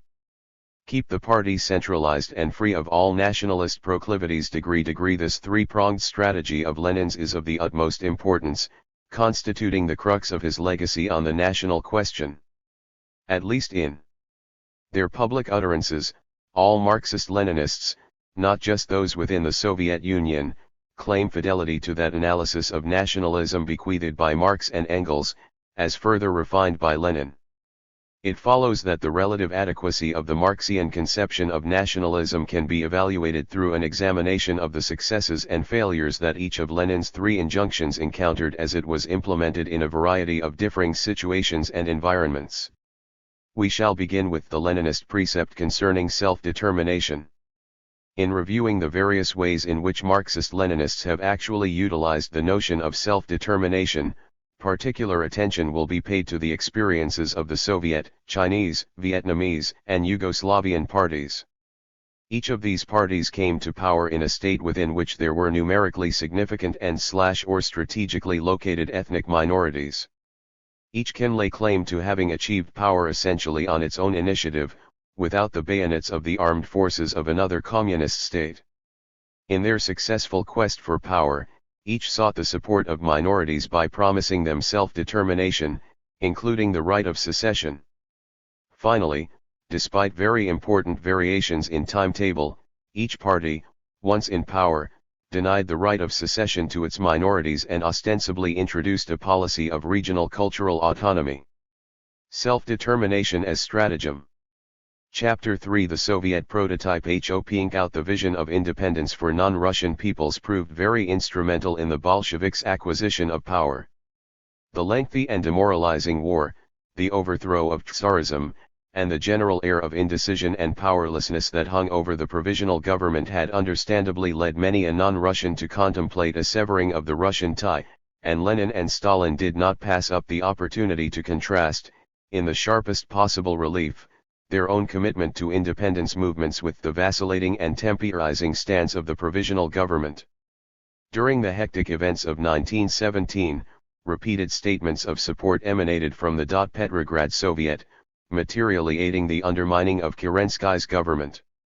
Thus at the 7th All-Russian Socialist Democratic Labour Party Conference of May 12, 1917, both Lenin and Stalin made speeches excoriating the government for not immediately extending the right of secession to the Finns and Ukrainians. And in a resolution drafted by Lenin, the conference unequivocally endorsed the right of all of the nations forming part of Russia freely to secede and form independent states. Similarly, at the First All-Russian Congress of Soviets in June 1917, the Bolshevik faction criticized the Congress's decision to place a series of qualifications upon its demand that the provisional government issue a formal edict recognizing the right of secession. The party's debt to this strategy was later acknowledged in a resolution which characterized it as a decisive factor. Our party took these circumstances into consideration when it made the basis of its policy in the national question the right of nations to self-determination, the right of peoples to lead an independent political existence. Our party in its work never tired of advancing this program of national emancipation in opposition to both the frankly coercive policy of Tsarism and the half-hearted, semi-imperialist policy of the Mensheviks and socialist revolutionaries. Whereas the Tsarist Russification policy created an abyss between Tsarism and the nationalities of old 46-3 Russia, and whereas the semi-imperialist policy of the Mensheviks and social revolutionaries led the best elements among these nationalities to desert Kerenskyism, the policy of emancipation pursued by our party won for it the sympathy and support of the broad masses of these nationalities in the struggle it waged against Tsarism and the imperialist Russian bourgeoisie. There can be little doubt that this sympathy and support was one of the decisive factors that determined the triumph of our party in the October Revolution. Registered the Bolsheviks' formal support for the right to secede did not end with their assumption of power on November 7. The following day, in its first official pronouncement, the Soviet government reaffirmed its support for self-determination. If any nation whatsoever is forcibly retained within the boundaries of a given state, if, in spite of its expressed desire, no matter whether that desire is expressed in the press, at popular meetings, in party decisions, or in the protests and revolts against national oppression, it is not permitted the right to decide the forms of its state existence by a free vote. Then such incorporation is annexation, i.e., seizure and coercion. A week later, an official document signed by the chairman of the Council of People's Commissars, Lenin, and the People's Commissar on Nationality Affairs, Stalin, specifically committed the new Soviet state to supporting the right of the peoples of Russia to free self-determination, even to the point of separation and the formation of an independent state. For a time it appeared that this commitment would be honored.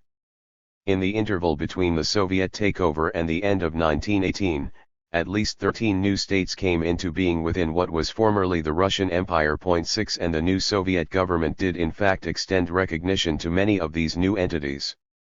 Several factors helped to account for the Soviet leadership's early willingness to preside over the dissolution of the Russian Empire. It is important to remember that the seizure of governmental power did not guarantee political control of Russia. There remained the need to consolidate power against the armed forces of the counter-revolutionaries and foreign states. In this situation, the Bolsheviks' stance on self-determination had the advantage of permitting the new government to concentrate upon this more serious threat to its survival. Moreover, in that struggle with the whites, the Soviet prototype 47 leaders, by identifying themselves with the national aspirations of the minorities, could expect to gain the passive support, and perhaps the positive sympathy, of the non-Russian peoples. This support was a matter of the greatest strategic import, for the white forces were almost totally located in the non-Russian regions. Aided in their courtship of the minorities by the whites' refusal to countenance any secessionist tendencies, the Bolsheviks' continued willingness to promise self-determination unquestionably paid handsome dividends. Indeed, we have Stalin's word that it was the critica factor in the war's outcome. Do not forget that if in the rear of Kolchak, Denikin, Rigel, and Yudenik we had not had the so-called aliens, if we had not had the former oppressed peoples who undermined the rear of these generals by their silent sympathy with the Russian proletariat, and this, comrades, is a special factor in our growth. This silent sympathy, nobody sees or hears it, but it decides everything. If it had not been for this sympathy, we should not have beaten one of these generals. While we were marching against them, the collapse began in their rear. Why? Because these generals relied on the colonizing element among the Cossacks, they offered to the oppressed peoples a prospect of further oppression, and the oppressed peoples were obliged to come forward and embrace us, seeing that we unfurled the banner of the liberation of these oppressed peoples. At its 12th Congress, April 1923, the party also went on record as recognizing the absolute essentiality of the support provided by the non-Russian peoples during the Red-White struggle. Referring to the confidence of its brothers of other nationalities, the party resolution added that it need hardly be shown that if it had not enjoyed this confidence the Russian proletariat could not have defeated Kolchak and Denikin, Yudenik, and Rajul. Quite aside from such strategic considerations, the Bolshevik leadership could also defend its endorsement of secession by noting that its action was, in any case, only a recognition of the existing state of things. Since most of the territories populated by the peoples who had defected were either in the hands of the whites or of foreign occupation forces, recognition of their independence was only recognition of what could not be immediately rectified. Moreover, quite apart from these war-related considerations, there remained Lenin's thesis that Soviet support for self-determination. 48-3 was the best guarantee against secession and for the speedy return of those who did secede. Despite these strategic and presumptive considerations, growing nervousness about actual developments became manifest almost immediately after the revolution, in the form of hedging on what had hitherto been the unqualified acknowledgement of the right of secession. In an article dealing with the Ukraine, which was published less than 5 weeks after the revolution, Stalin reaffirmed the willingness of the Soviet authorities to support secession, but he now added the proviso if the toiling population of the region desires it. Registered the following month, he made clear that this qualification was not to be construed as empty rhetoric. All this points to the necessity of interpreting the principle of self-determination, not of the bourgeoisie, but of the toiling masses of the given nation. The principle of self-determination must be subordinated to the principles of socialism. Degree here indeed was an unheralded shift of major consequence in the meaning that Marxists attached to self-determination. No longer a right adhering to the nation, it had been transformed into self-determination of the proletariat. And since the Communist Party was the sole group qualified to speak for the proletariat, Stalin's alteration would in practice mean that all decisions concerning self-determination would henceforth fall within the exclusive domain of the highest reaches of the party. Marx, Engels, and Lenin, as we have documented, had often maintained that support for specific self-determination movements should be highly selective. But they had never contended that the right was concentrated in a single class of the nation, rather than in the nation as a whole. Nor had Stalin. Indeed, as recently as May 1917, he had indicated that even the most reactionary of secessionist movements would not be resisted. After noting that recognition of the right to secession must not be confused with the expediency of secession in any given circumstances, Stalin had added, by way of illustration, that he personally would be opposed to the secession of Transcaucasia, bearing in mind the general level of development in Transcaucasia and in Russia, the conditions of the struggle of the proletariat, and so forth. His opposition, however, would not take precedence over his commitment to the right of secession, but if, nevertheless, the peoples of Transcaucasia were to demand secession, they would, of course, secede, and would not encounter opposition on our part. The view from inside the palace was remarkably different. How? Soviet Prototype 49 ever. Lenin's strategy of championing independence had always been thought suspect by a number of Bolsheviks, and the growing number of secessionist movements reinforced these reservations. Lenin was himself troubled by these developments, as indicated by the following passage which was written in January 1918, "There is not a single Marxist who, without making a total break with the foundations of Marxism and socialism, could deny that the interests of socialism are above the interests of the right of nations to self-determination. Our socialist republic has done and is continuing to do everything possible for implementing the right of self-determination for Finland, Ukraine, etc. But if the concrete position that has arisen is such that the existence of the socialist republic is endangered at a given moment in respect of an infringement of the right to self-determination of a few nations, Poland, Lithuania, Courland, etc., then it stands to reason that the interests of the Pekservanen of the Socialist Republic must take preference. 5. There is, to be sure, no hint in this passage of a desire to restrict self-determination to the toiling masses. And Lenin did, in fact, resist Stalin's narrower definition as an acceptable postulation for all situations. However, a statement drafted by Lenin, which became official party policy following its adoption in March 1919, gave to the party the right to view self-determination from this narrower perspective when such a limitation appeared appropriate.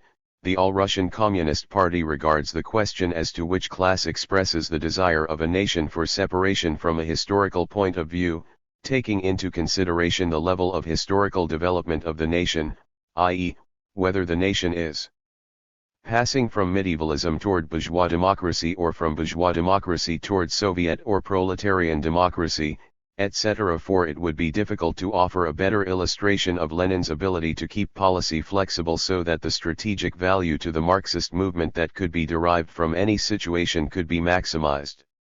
In reserving to the party the power to determine who is entitled to speak for the nation, Lenin designed a formula that would permit the Soviet government to remain the foremost champion of independence for colonies and specified nations while concurrently denying the propriety of the self-determination doctrine to any case in which it might be detrimental to the Soviet.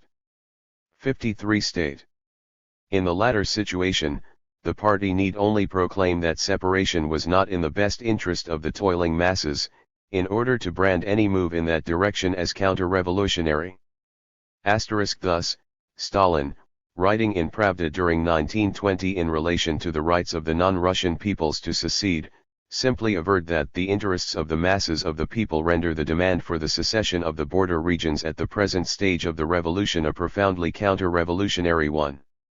It is sometimes implicitly or explicitly suggested that the subsequent fortunes of the non-Russian peoples would have been qualitatively different had Lenin lived long enough to have his national policies firmly entrenched. To holders of this view, Stalin is the villain who broke faith with the non-Russians. The evidence usually advanced for this thesis revolves about the displeasure which Lenin expressed in late 1922 concerning Stalin's harsh treatment of the Georgians following their reannexation by Moscow. Lenin's displeasure was quite consistent with his conviction that minority nationalism, the product of past oppression, must be eradicated by a period of over-indulgent behavior on the part of the Soviet authorities. Anything which was apt to provoke the sensibilities of the minorities must be studiously avoided. It is therefore likely that the treatment accorded to non-Russian peoples, once back in the fold, would indeed have been less coercive and high-handed had Lenin lived another decade or two. But it does not follow that Lenin was any less intent than Stalin on reabsorbing, with whatever force was required, the recently seceded peoples. On this there was no disagreement. One biographer maintains that Lenin personally directed the campaigns to reacquire the various territories and their peoples. Registered moreover, regarding the Georgians whose harsh treatment he would later protest, an earlier directive by Lenin rather cynically expressed his awareness that their militarily achieved reannexation was not justifiable in terms of the popular will. Rather than recommending a defense on the merits, he therefore instructed the propaganda apparatus to pitch its defense solely in sarcastic references to the sins of others. Some caustic journalists should be instructed at once to prepare the draft of a note in reply to the British Labour Party in the politest terms. In this note it should be made thoroughly clear that the proposal to evacuate Georgia and to conduct a referendum there might be a reasonable suggestion coming from sensible people who have not been bribed by the Entente. Soviet Prototype 51 vidying the same measure were applied to all nations of the globe. More particularly, in order to suggest to the leaders of the British Labour Party the great importance of modern imperialist relationships in international politics, we respectfully propose that the British Labour Party favourably consider the following measures: first, to evacuate Ireland and conduct a popular referendum there; second, to take the same steps in India; third, to apply the same measures in Korea; fourth, to take the same action in all countries where armies of any of the great imperialist powers are kept. The note should emphasize in the politest terms possible that those willing to reflect on our proposals on the system of imperialist relations existing in international politics will also be capable of appreciating the implications of the suggestions made to us by the British Labour Party. The purpose of the note, extremely polite in form and popular style, so as to appeal to the intelligence of 10-year-old children, should be to ridicule the idiotic leaders of the British Labour Party. Registered sarcasm aside, Lenin's comments constituted an admission that, faced with the rash of unanticipated secessions, the Soviets had resorted to aping the imperialists' .2 degree by the combined use of the Red Army and local communist elements. The Soviet government succeeded in returning most of the minority areas to Soviet control by 1922. And, with the end of World War II, it regained control over the remaining peoples of the old Russian Empire, with the exception of the Finns. As described in the constitutions of 1924, 1936, and 1977, the last is still in effect. The state is a federation of union republics. Today totaling 15, each of the republics bears the name of one of the country's major national groups.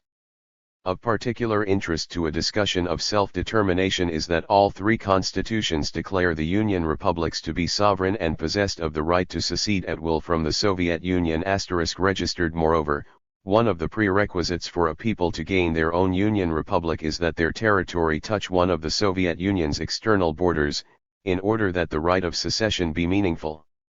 And yet, as we have noted, the abbreviated period of meaningful self-determination had certainly ended by 1922. The emptiness of constitutional phraseology on this point is illustrated, inter alia, by the many political prisoners who have been found guilty over the years of separatist, anti-state. 52. 3 activities, despite invoking in their defense the constitutional guarantee of a Union republic's right to secede. But since in fact the right to secession is not meaningful, what purpose is served by its constitutional assertion? A number of overlapping possibilities suggest themselves. 1. For internal propaganda purposes.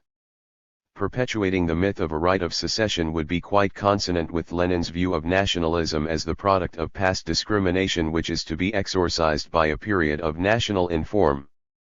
One consistent element in this psychological campaign has been the attempt to convince the 14 minorities, whose ethnic name adorns one of the Union republics and who in toto account for approximately 75% of the country's non-Russian population, that they each possess their own sovereign state and that their national aspirations have therefore already been perfectly fulfilled within the Union.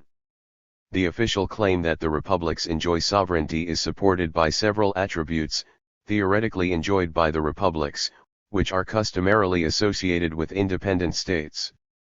Among them are the right to exchange diplomatic personnel with foreign states, to enter into treaty obligations, and, of course, to secede from the Union. Here again, however, one encounters the Leninist distinction between the right to a right and the right to exercise that right. The attempt to sublimate the contradiction between the constitutionally guaranteed right to secession and the government's unrelenting hostility to the least hint of the exercise of that right can be seen in the following passage by a Soviet scholar: experience shows that there may be different forms of statehood. Under a socialist democracy, the substance of national sovereignty lies not in the mandatory state secession of one nation from another but in the freedom of choosing any desired form of state organization.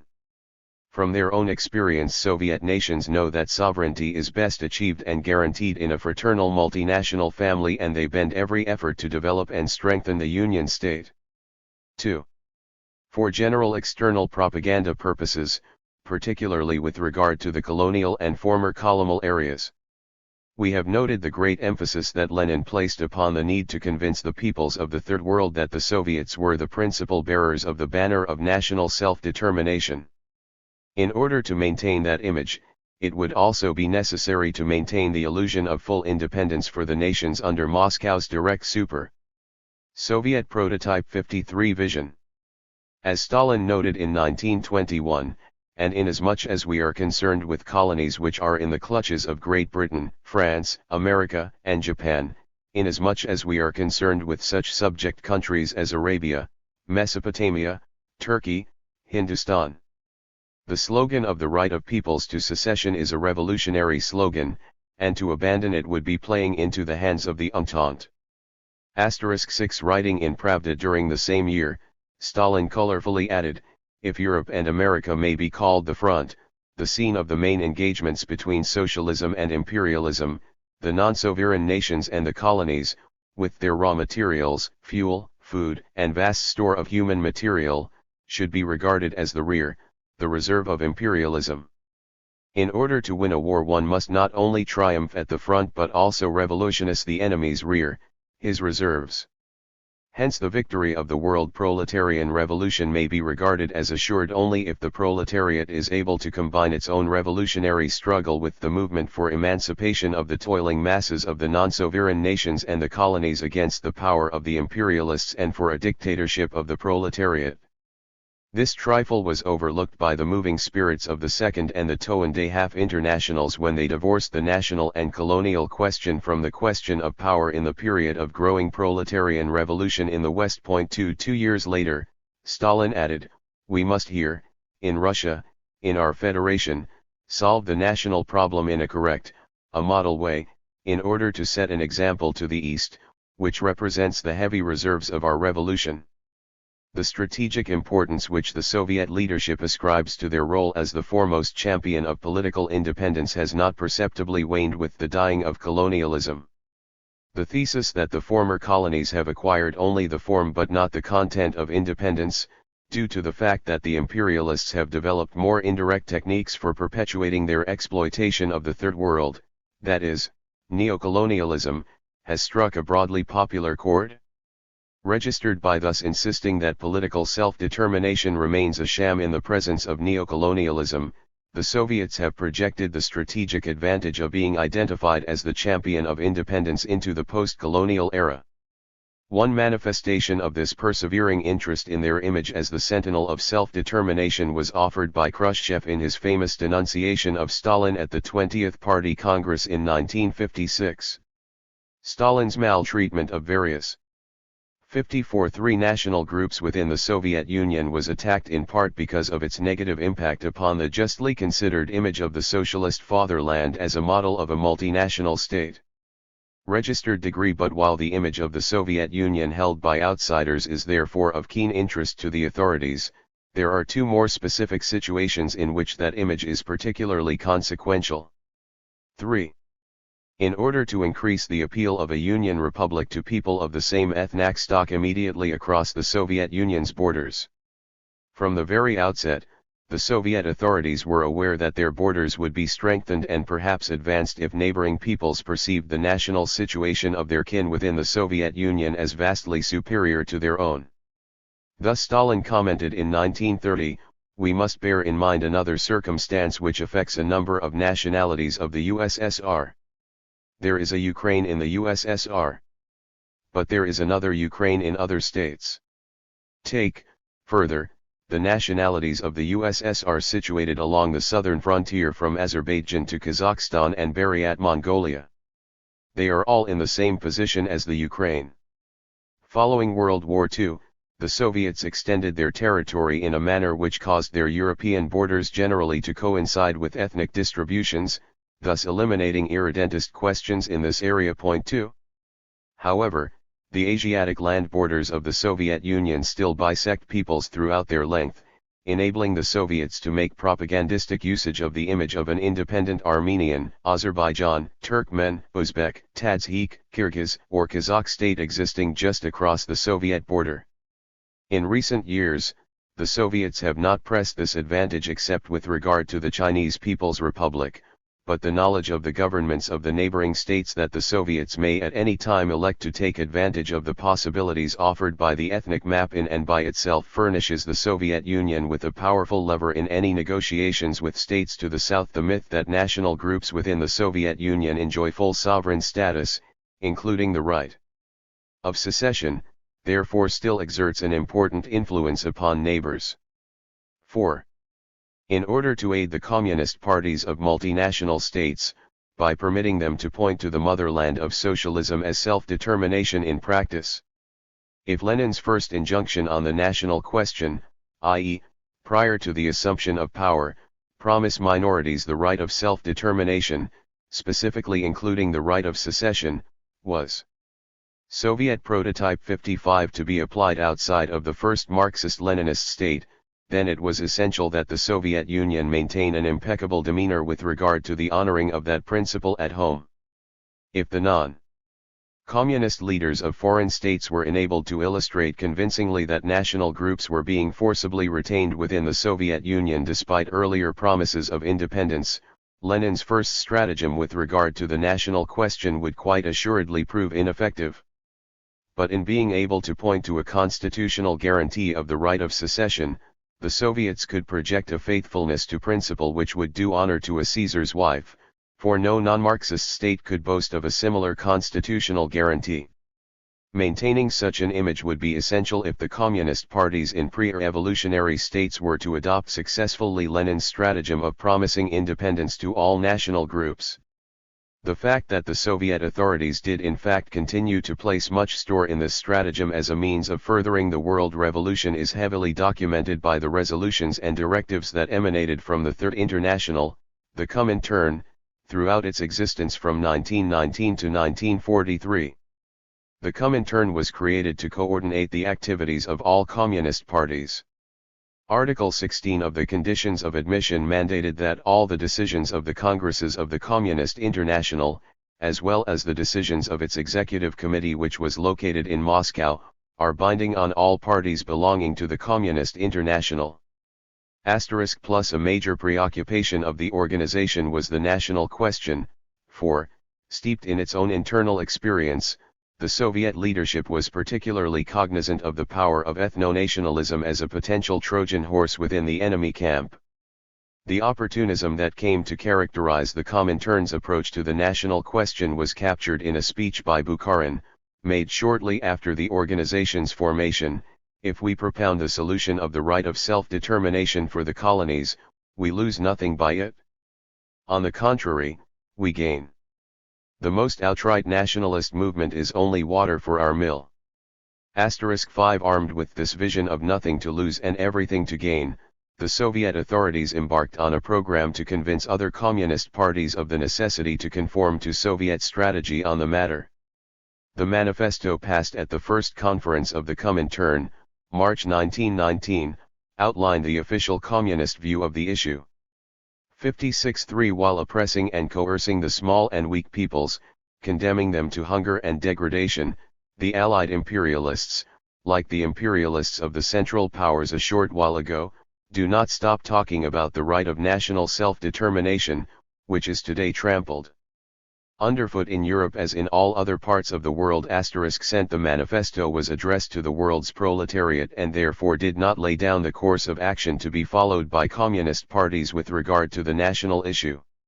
Such a blueprint for concerted action first appeared in Lenin's theses on the national and the colonial questions, which were adopted by the Comintern at its Second Party Congress in July 1920. Lenin insisted that all parties render direct aid to the revolutionary movements among the dependent and underprivileged nations, for example, Ireland, the American Negroes, etc., and in the colonies. Otherwise, he noted, the struggle against the oppression of dependent nations, as well as recognition of their right to secede, are but a false signboard. Degree. Consonant with this policy, a particularly explicit and clear attitude on the question of the colonies and the oppressed peoples was made a prerequisite of membership. Every party which wishes to join the Communist International is obliged to expose the tricks and dodges of its imperialists in the colonies, to support every colonial liberation movement not merely in words but in deeds, to demand the expulsion of their own imperialists from these colonies, to inculcate among the workers of their country a genuinely fraternal attitude to the working people of the colonies and the oppressed nations, and to carry on systematic agitation among the troops of their country against any oppression of the colonial peoples registered over the next few years. The communist parties of other countries were bombarded with reminders of the need to honor this pledge. One of the more broadly aimed statements on the matter can be found in the resolutions of the Fifth Comintern Congress of 1924. On the nationality question, the executive had ample cause to remind many sections, for which this question is of the utmost importance, of their inadequate execution of the decisions of the Second Congress. One of the basic principles of Leninism, requiring the resolute and constant advocacy by communists of the right of Soviet Prototype 57 national self-determination, secession and the formation of an independent state, has not yet been applied by all sections of the Comintern as it should be. 5. In a document dealing with tactics, the same Congress further pressed this theme. 5. Correct policy on the national question in a number of countries. As a result of the redivision of the world after the First Imperialist War, there is greater national oppression and dismemberment. In a number of European countries, and still more in colonial and semi-colonial countries, a mass of inflammable material has been heaped up which may blow bourgeois rule sky high. Correct communist policy on the national question, which was thoroughly analyzed in the theses of the Second World Congress, forms one of the most important constituents in the policy of winning the masses and preparing a victorious revolution. Nihilism and opportunist deviations in the national question, which still prevail in a number of communist parties, are the weakest side of these parties, which will never be able to accomplish their historical mission if they do not overcome these weaknesses.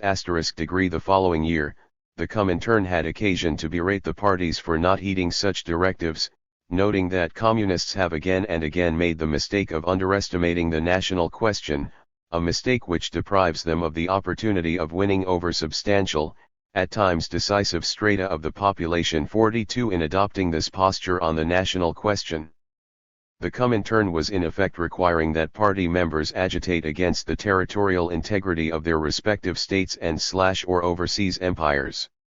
This policy could remain constant only so long as it harmonized with the foreign policy objectives of the Soviet Union, for, as laid down in Lenin's theses on the national and the colonial questions, a policy must be pursued that will achieve the closest alliance, with Soviet Russia, of all the national and colonial liberation movements. In time, therefore, the directives of the Comintern concerning the national question necessarily came to mirror each major vicissitude in Soviet foreign policy. Between the October Revolution and the end of World War II, that foreign policy underwent three major shifts, each accompanied by a corresponding change in the policies that the Communist 58 three parties were ordered to take on the national question. In the immediate aftermath of the revolution, when the authorities tended to perceive the Soviet Union as alone in a sea of equally hostile capitalist states, a policy which indiscriminately aimed at the weakening of all multinational states and empires blended well with Soviet objectives. But as the threat of fascism became increasingly ominous, the Soviets correspondingly came to appreciate that non-fascist states might be essential allies against this more immediate danger. Strategy therefore dictated a change of course, and communists were instructed to enter into united fronts with, and lend support to, all anti-fascist forces. Propaganda aimed at dismemberment of non-fascist states and their empires was shelved. This period of the United Front against Fascism began in 1935 and ended in August 1939 with the signing of the Nazi-Soviet Non-Aggression Pact. During the period of the pact, Moscow insisted that any course of action which might provoke Hitler was to be avoided. United fronts with anti-fascist forces were therefore out, and mobilization efforts on the part of non-fascist states were not to be supported. The final phase, which commenced with the Nazi attack on the Soviet Union in June 1941, was one in which no action was to be taken which would impede the prosecution of the anti-fascist war by the Allied countries. As one means of assuring its allies that it intended no threat to their political and territorial integrity, Moscow ordered the Comintern dissolved in 1948.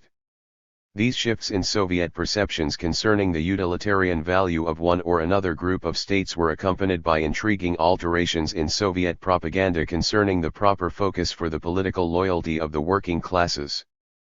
Prior to 1935, the Comintern's position was that unlike 1848, when Marx and Engels had drawn up the Communist Manifesto, the working men of the world now had a country. Loyalty of working men everywhere was owed not to their state but to the workers' fatherland, that is, the Soviet Union. As ringingly proclaimed on the 14th anniversary of the revolution, working people of the world, defend with your lives the Soviet Union, the only fatherland of the workers of all countries. Use every means at your command to protect the victorious construction of socialism. However, with the need for allies who would resist fascist expansionism, the working classes were told in 1935 that if their state's independence were threatened by fascist invaders, resistance to Soviet Prototype 59, such a threat would assume the character of a war of liberation in which the proletariat must be in the front ranks of the fighters for their country's independence and fight the war of liberation to a finish, without allowing their bourgeoisie to strike a bargain with the attacking powers to the prejudice of the interests of their country. By 1938, with an attack upon the Soviet Union by Germany an imminent possibility, the working class, nation, and defense of state were identified as a single trinity in a rousing call to the colors. The nation is the many millions of workers, peasants, and working peoples, generally the people that is devoted to its country, cherishes its liberty, and defends its independence. In all countries menaced by fascist invasion from without, only the working class can rally, rouse, and lead the people to a victorious struggle for national liberation. The working class is the backbone of the nation, the bulwark of its liberty, dignity, and independence. Registered, in sharpest contrast was the exhortation to the same workers, only 1 year later, in the period of the German-Soviet Non-Aggression Pact. In a stunning about-face, workers were now told not to rally to defense of country. Workers don't believe those who wave the flag of national unity. What can there be in common between you and those who profit by war? What unity can there be between exploited and exploiters? Don't believe those who are calling upon you to support the war under the false pretext of the defense of democracy. Registered yet less than 2 years later, in still another complete turnabout, the French Communist Party could report, "For us there is no division into communists, socialists, radicals, Catholics, or de Gaulle followers. For us there are only Frenchmen fighting Hitler and his agents." Other parties behaved in corresponding fashion, for in the interim the Nazis had attacked the Soviet Union, and the Comintern had given instructions to give total support to the anti-fascist effort. For most parties this meant unswerving loyalty to their own state apparatus. As set forth in the document of intention to dissolve itself, the Comintern's parting message to the workers was to continue this support. The concluding paragraph read as follows. 63. The Presidium of the Executive Committee of the Communist International calls on all supporters of the Communist International to concentrate their energies on wholehearted support of and active participation in the war of liberation of the peoples and states of the anti-Hitlerite coalition for the speediest defeat of the deadly enemy of the working class and toilers, German fascism and its associates and vassals. Registered. Though the Soviets therefore often stress state unity at the expense of a right of separation during the decade from 1935 to 1945, they never formally repudiated their commitment to the right of self-determination, including secession. Similarly, with regard to their domestic scene, we have noted that the myth of a right of secession, unlike its reality, was never terminated. In the post-war years, with the fascist threat eradicated, this forbearance would permit the Soviets to regain the pose of the consistent champion of national self-determination. But as a survey of Soviet practice reveals, the ostensible commitment with regard to both the internal and external application of self-determination rested on opportunism and pretense. Candid acknowledgement was offered by the president of the Comintern, Zinoviev, while furnishing advice in 1923 to communist parties outside of the Soviet Union. What we ask is that those of our parties in countries where the national question is important should learn how to make use of the nationalist element against the bourgeoisie regime. Our parties must try to set in movement against the government those elements which are naturally discontented, just as the Bolsheviks exploited Ukrainian discontent against Kerensky for the good of the proletarian revolution. He added that the Ukrainians had been told that they would be independent, not that Karl Marx had said that the proletariat had no fatherland. Soviet experience has vindicated Lenin's assessment of the serviceability of national self-determination as a key lever for gaining power in a multinational environment. but it has also exposed the fallacy of presuming that peoples, upon being offered independence, would not take it. Nations had chosen separation, and force and artifice had been necessary to bring about their return. Official Soviet history would later attempt to mask Lenin's miscalculation, maintaining that all the member peoples of the Soviet Union had acceded voluntarily. Thus Article 70 of the 1977 Constitution proclaims, "The Union of Soviet Socialist Republics is an integral." Chapter 4 Minorities and the creation of the Chinese People's Republic. Somewhat ironically, in the case of China, Lenin's adjuration that those who would seek political power through revolution should ostensibly identify themselves with the principle of self-determination for their country's minorities had its first disciples not among the Chinese Communist Party, CCP, but among the Nationalist Party, KMT. In order to neutralize the risk of encirclement by hostile powers, the newly entrenched Soviet government in Moscow was anxious to forge friendly links with a faction that had good prospects of winning power within China. The Soviets therefore elected to place primary reliance upon the nationalist movement of Sun Yat-sen, rather than upon the embryonic CCP, although they did insist, over some resistance within both parties, that cooperation be maintained between the two groups and that communists be permitted to join the KMT as individuals. The KMT's new relations with the Soviet Union were soon reflected in the phrasing of its resolutions.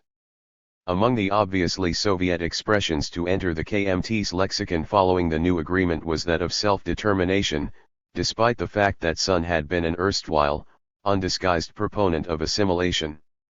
As late as 1921, he had stressed that the non-Han peoples of China were destined to be melted in the same furnace, to be assimilated within the Han nationality. Yet in 1923, the same year that agreement was reached between the KMT and the Soviet Union, a KMT manifesto made mention of self-determination, and the following year the declaration of the First National Congress of the KM7T furnished even more explicit recognition of the principle. The Kuomintang hereby formally declare, "We recognize the right of all racial groups of China to self-determination, and as soon as militarism and imperialism have been expelled from the land, we will do our best to organize, upon the voluntary agreement of all racial groups, a free and united Republic of China." 68-4 By its failure to equate self-determination with the right of secession, the 1924 declaration strongly suggests that Sun had not really undergone a fundamental change of mind with regard to the political future of China's minorities. Indeed, one of the concessions that Sun had extracted for his friendship was a guarantee that it was not the intention or the objective of the present Russian government to work for Outer Mongolia's independence from China. Registered, it seems evident, therefore, that Sun was not prepared to go so far as to endorse publicly the notion of a right of secession. And Chiang Kai-shek, who succeeded to the KMT's leadership following Sun's death in 1925, found objectionable even the lip service paid to this otherwise undefined and nebulous self-determination. His position was reflected in the KMT Constitution of 1931, which made no mention of self-determination and which, by asserting that the Republic of China shall be a unified republic forever, placed the stamp of finality upon resistance to secession. Registered consonant with this constitutional assertion, the KMT subsequently frowned not only upon secession but meaningful autonomy as well, and this attitude was maintained even when its control over the area and people in question was at best theoretical. Under the guidance of Chiang, who, all evidence to the contrary, maintained that there simply could be no national question within China because all of its peoples were of one stock, KMT policy was in fact one of Hanification, that is to say, assimilation of all peoples into a single nation of Han. Just as the white forces had done within the Soviet Union, the KMT, by its intransigence on the national question and by its general insensitivity to minority aspirations, ensured fertile soil for the introduction of the Leninist strategy of promising self-determination. But the fledgling CCP did not immediately adopt this line of strategy. The party's earliest documents make no reference to self-determination. Indeed, a document drawn up in 1922 that itemized the 9 most immediate aims of the party did not even make a passing reference to minorities. Later in the same year, a party manifesto prophesied the establishment of a Chinese Federated Republic by the unification of China proper, Mongolia, Tibet, and Xinjiang into a free federation, but again made no mention of either self-determination or secession. The term self-determination appeared for the first time in a 1923 declaration, but it was used in reference to China's struggle against foreign imperialism rather than to a right adhering to a nation. At the 6th National Congress of the CCP, September 1928, the third of 10 Great Chinese People's Republic 69 demands of the Chinese Revolution read unify China and recognize the principle of national self-determination. However, no further explanation was offered, and the coupling of unification with self-determination causes the latter to appear more in the vein of Sun Yat-sen's grudging and ambiguous concession than of Lenin's insistence upon promising independence. Indeed, the fact that the CCP Congress was held in Moscow makes it likely that the passing reference to self-determination was a token concession to Soviet pressures. The total absence of any additional discussion of self-determination or of minority matters in this lengthy and otherwise detailed document would seem to be a more accurate reflection of the CCP's level of interest in the general topic. This lack of concern was further illustrated the following year when the party leadership, convening once more back in China, failed to mention either self-determination or minorities in the course of laying out its 15 most pressing political tasks, 5 more than in 1928. This slighting of the minorities is partially explainable as a consequence of the party's early preoccupation with the urban proletariat of eastern China. As evidenced by the ethnic map of China, see Map 1, the minorities are by and large located in China's inland frontier zones, far distant from the east coast cities. This remoteness of the minorities, coupled with their economic backwardness, prevented them from becoming a matter of vital concern to those in charge of party strategy. But very different indeed was the view from the rural hinterland to which Mao and his colleagues repaired after the 1927 break with Chiang Kai-shek.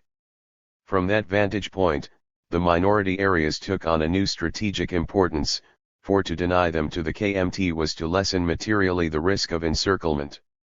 Registered secondly, once in the hinterland and cut off from the coast, the communist forces could hope to receive assistance from the Soviet Union, or from any other power, only through minority territory. Finally, the military strategy and tactics that were adopted by Mao and his cohorts necessarily endowed the local populace with vital significance and, given Mao's locational situation, the local populace was very apt to be non-Han. Although scholarship dealing with the CCP's rise to power has tended to emphasize military tactics, there is little originality either in Mao's writings on warfare or in the campaigns conducted by Chinese Communist forces. Copyright moreover, on the scene of battle, military tactics are likely to be far more impromptu than writings on the topic indicate. And even wise tactics may fail to produce. The text on this page is estimated to be only 47.45% accurate. 1 GEZ 6119 Kao Equiate Agush Tun War, Fo Suakorg Jo Wakorgai, Tidarg Ginaun Fuoban Poide, Sa and Yuan E Ijuaz Av Welli Uadia, Ea, Buragui Yuanioist Piwag and one of Isanji Swur Yuanawan Mipi Yuan Na Wow UTP, Suertai DTDVFLEZDL 264 Sikan on. Bunjays chins jesu ose busy ui du e at woli on sysexi jo iswe un aids boazi jo jue padego u, aq was genuag jo swajkoid 10, paldapi e01 and 0 ssia 1 e us degree fein eas. Enka ee1 s32w usig jo lasip snow oins yo yapanag yo athe, snow yoin 40 adulaud yo opanag a spunag je yoanwe utsali ivin oiled nalivani s. Vunid 484. 0 Nuo IA02. Chinese People's Republic 71 victory in a battle, much less determine the outcome of a war. Apt to be more significant in a revolutionary war is the relationship of the revolutionary forces to the local people. We earlier noted, with regard to the post-revolutionary struggle within the Soviet Union between the communist and white forces, that the attitude of the local people can be consequential even in an essentially conventional war. However, as boldly advertised in the rubric, People's War, or in such metaphorical axioms as the people are the water and our army the fish, the essentiality of the support of the local populace is many times magnified in the case of a revolutionary struggle that has assumed the guerrilla form. The necessity of local support was articulated in 1936 by a leading figure of the CCP, Piang Taihui. While in command of the First Front Red Army, then locked in combat with KMT forces, General Peng forcefully remarked during an interview granted to Edgar Snow, "Finally, it is absolutely necessary for the partisans to win the support and participation of the peasant masses. If there is no movement of the armed peasantry, in fact, there is no partisan base, and the army cannot exist. Only by implanting itself deeply in the hearts of the people, only by fulfilling the demands of the masses, only by consolidating a base in the peasant soviets, and only by sheltering in the shadow of the masses, can partisan warfare bring revolutionary victory.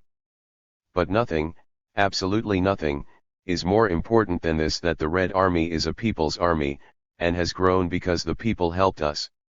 Tactics are important, but we could not exist if the majority of the people did not support us." The support to which General Piang alluded need not manifest itself in positive actions.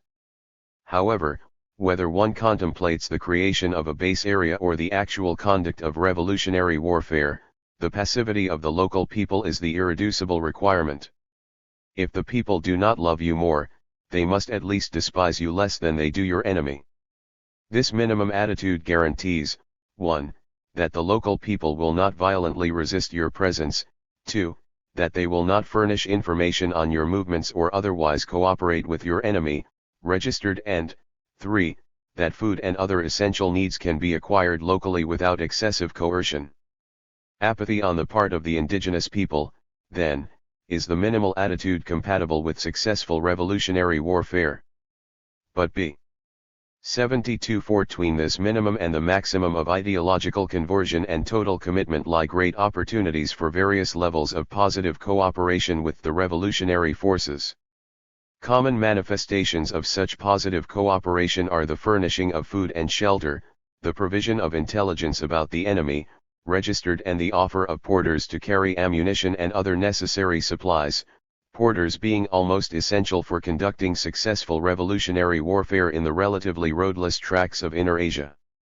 In order to achieve this progression from apathy to positive cooperation, and, perhaps, to ideological conversion, programs, such as land reform, which possessed great appeal for the mass of the local people, were inaugurated by the CCP in occupied areas, and the revolutionary forces were instructed to treat the local people with the utmost circumspection. Degree-selective terror also played a key role. This system of rewards, courtesies, coercion, and the threat of coercion were to be extended without regard to nationality. But the minorities posed a special problem. The CCP had good reason to anticipate that the minorities would not cooperate with any movement identified as Chinese, particularly with that of the nationalists. The non-Han peoples harbored a traditional dislike of the Chinese, in large part a reflection of the latter's penchant for treating non-Han as inferiors. The KMT's program of political consolidation of all the territory and of all the peoples of Imperial China was, therefore, hardly one to elicit minority cooperation. The CCP leaders could therefore expect that the minorities would remain at least coldly neutral, and they indicated their awareness of this strategic asset on a number of occasions when their forces, badly harassed by the KMT, purposefully fell back on non-Han areas.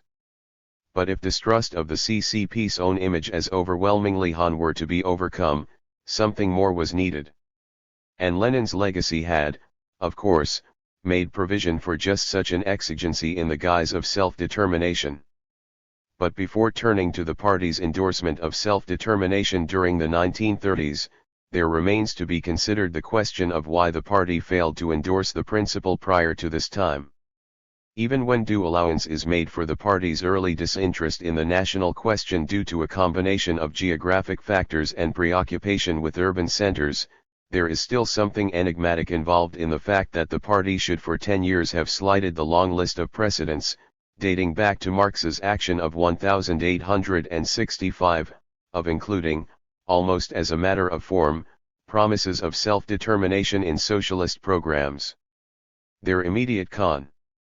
Chinese People's Republic 73 centration upon the cities of eastern China could not have blinded the CCP's leadership to the fact that the minorities' homelands accounted for more than half of China's territory, including the strategic border zones, particularly at a time when Japan, Britain, and the Soviet Union were all actively appealing to the national aspirations of one or more of China's major groups.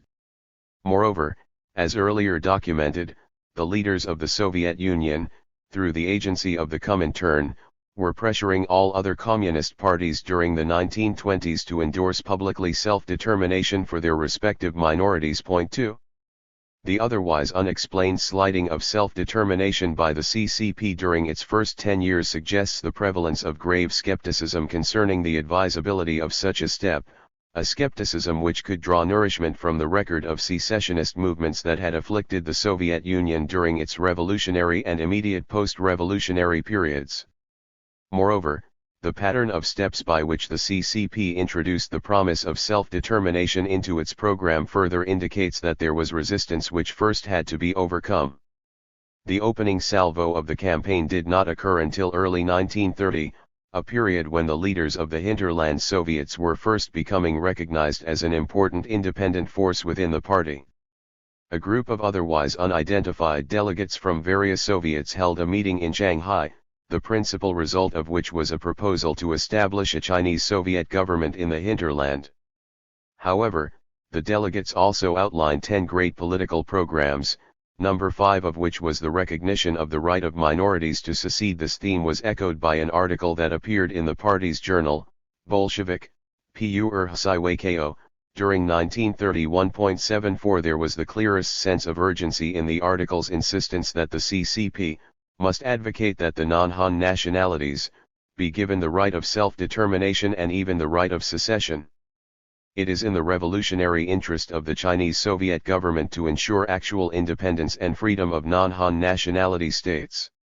Consonant with this sense of urgency, a constitutional conference, meeting before the year had elapsed, adopted a constitution whose 14th article reads as follows: "The Soviet government of China recognizes the right of self-determination of the national minorities in China, their right to complete separation from China, and to the formation of an 74 independent state for each national minority. All Mongolians, Tibetans, Miao, Yao, Koreans, and others living on the territory of China shall enjoy the full right to self-determination, i.e. they may either join the Union of Chinese Soviets or secede from it and form their own state as they may prefer. The Soviet regime of China will do its utmost to assist the national minorities in liberating themselves from the yoke of imperialists, the KMT militarists, TUSU, the princes, lamas, and others, and in achieving complete freedom and autonomy. The Soviet regime must encourage the development of the national cultures and of the respective languages of these peoples."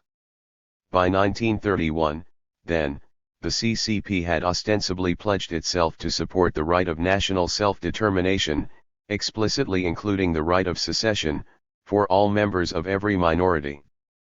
But while Article 14 set forth the public stance of the CCP with regard to self-determination, a resolution passed by the Constitutional Conference before it adopted the Constitution provides a much better insight into actual CCP intentions.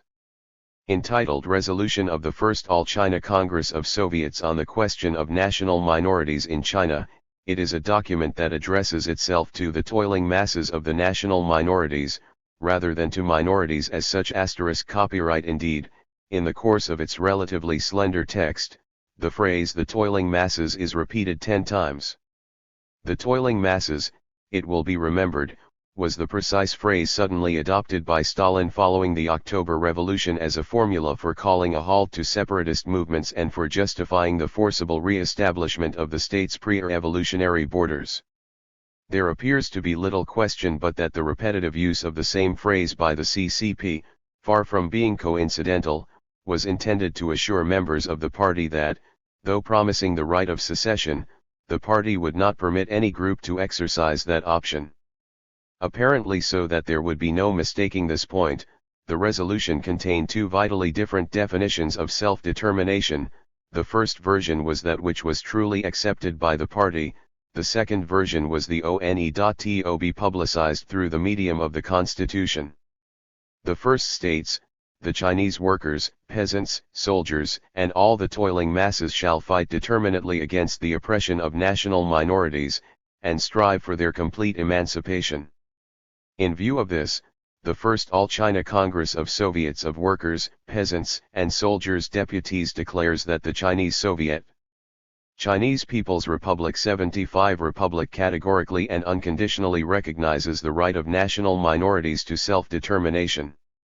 This means that in districts like Mongolia, Tibet, Xinjiang, Yunnan, Quechua, and others, where the majority of the population belongs to non-Chinese nationalities, the toiling masses of these nationalities shall have the right to determine for themselves whether they wish to leave the Chinese Soviet Republic and create their own independent state, or whether they wish to join the Union of Soviet Republics, or form an autonomous area inside the Chinese Soviet Republic. Then, having further stressed the party's commitment solely to the toiling masses, having urged the toiling masses of the minorities to join with those of the Han against the common exploiters, having driven wedges between the toiling masses of the minorities and their respective oppressing classes, princes, living Buddhas, lamas, the gentry, the Tusu, and the like. Having noted that the Congress openly declares before the toiling masses of all nationalities in China that it is the purpose of the Chinese Soviet Republic to create a single state for them, without national barriers, and having noted that the Soviet Union is the only country where the national question has indeed been solved, the Congress, in a seeming non sequitur, therefore resolved, in the fundamental law, Constitution, of the Chinese Soviet Republic it shall be clearly stated that all national minorities within the confines of China shall have the right to national self-determination, including secession from China and the formation of independent states, and that the Chinese Soviet Republic fully and unconditionally recognizes the independence of the Outer Mongolian People's Republic.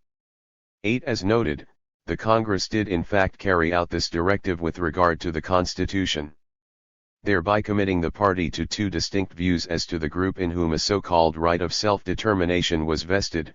1.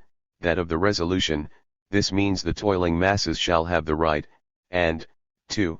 That of the Constitution, all Mongolians and others living on the territory of China shall enjoy the full right. The message that emanated from the conference, therefore, was that self-determination for the toiling masses presently required a purely formal commitment to national self-determination. Or, phrased differently, since, in the Marxist lexicon, self-determination for the toiling masses would be indistinguishable from the victory of communism, the resolutions 76-4 message was that victory for the CCP required the public endorsement of self-determination for all minorities as a purely temporary expedient that was not to be honored. By the simultaneous endorsement of these two variant versions of the right of self-determination, the Chinese removed any question of ambiguity due to a lapse of time. Whereas, Stalin, following the revolution, had contended that the toiling masses had always been implicitly present in the Marxist view of self-determination, and whereas Lenin, following the revolution, had contended that he had truly intended to permit secession by nations without regard to class considerations but that changed circumstances had necessitated a change of position, the resolution of 1931 would seemingly deny either contention to the CCP. The CCP's ambivalence toward supporting independence for minorities was also evident in its propaganda. Sensing at a very early date that Japanese pressure upon China might prove to be the KMT's Achilles heel, Mao had by 1931 adopted appeals to Han nationalism, particularly the need for all Chinese to wage a war of national liberation against imperialism, as the leitmotif of party propaganda. Registered as part of that campaign, Mao harshly condemned the KMT for failing to preserve the integrity of China's imperial territory. Such a criticism was hardly consonant with the CCP's own constitutional promise to grant independence to non-Han peoples who populated huge segments of China. Yet, following the adoption of the 1931 Constitution, Mao periodically pledged that the CCP stands ready at all times to shed the last drop of blood in order to maintain the independence, unity, and territorial integrity of China. He specifically charged the KMT with having conceded Inner Mongolia to Japan, Tibet, Xinjiang, and Xikang to the British, and Yunnan to the French.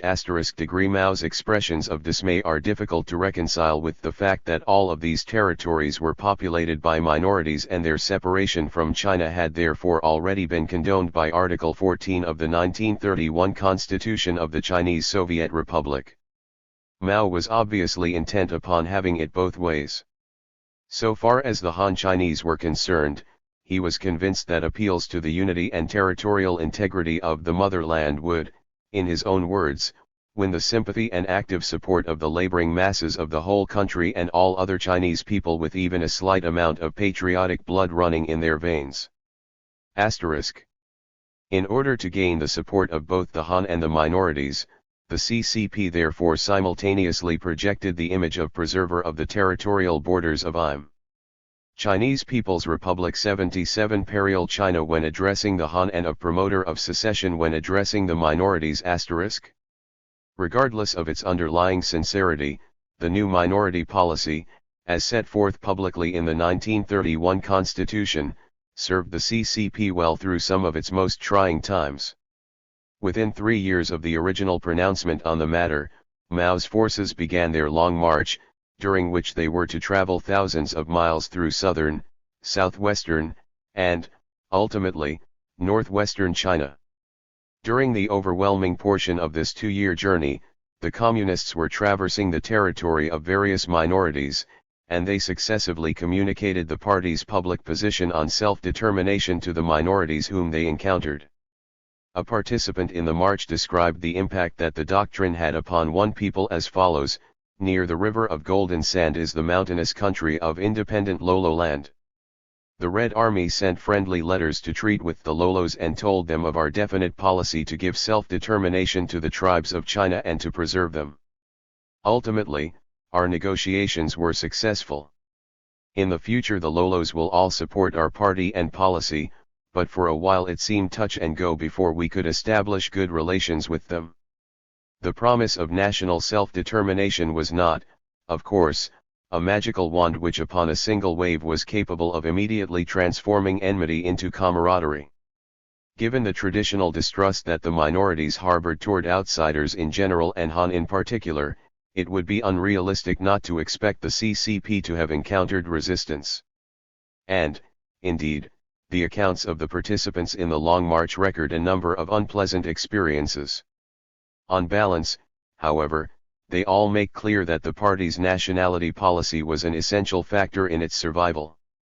In view of the poorly equipped, ill-fed, tiny fraction who did complete the march, it appears reasonable to conclude that determined indigenous resistance to the CCP's passage, or limited cooperation with the KMT by local peoples, would have proven disastrous. For nor did the importance of minorities terminate with the establishment of the historic base in Yan'an.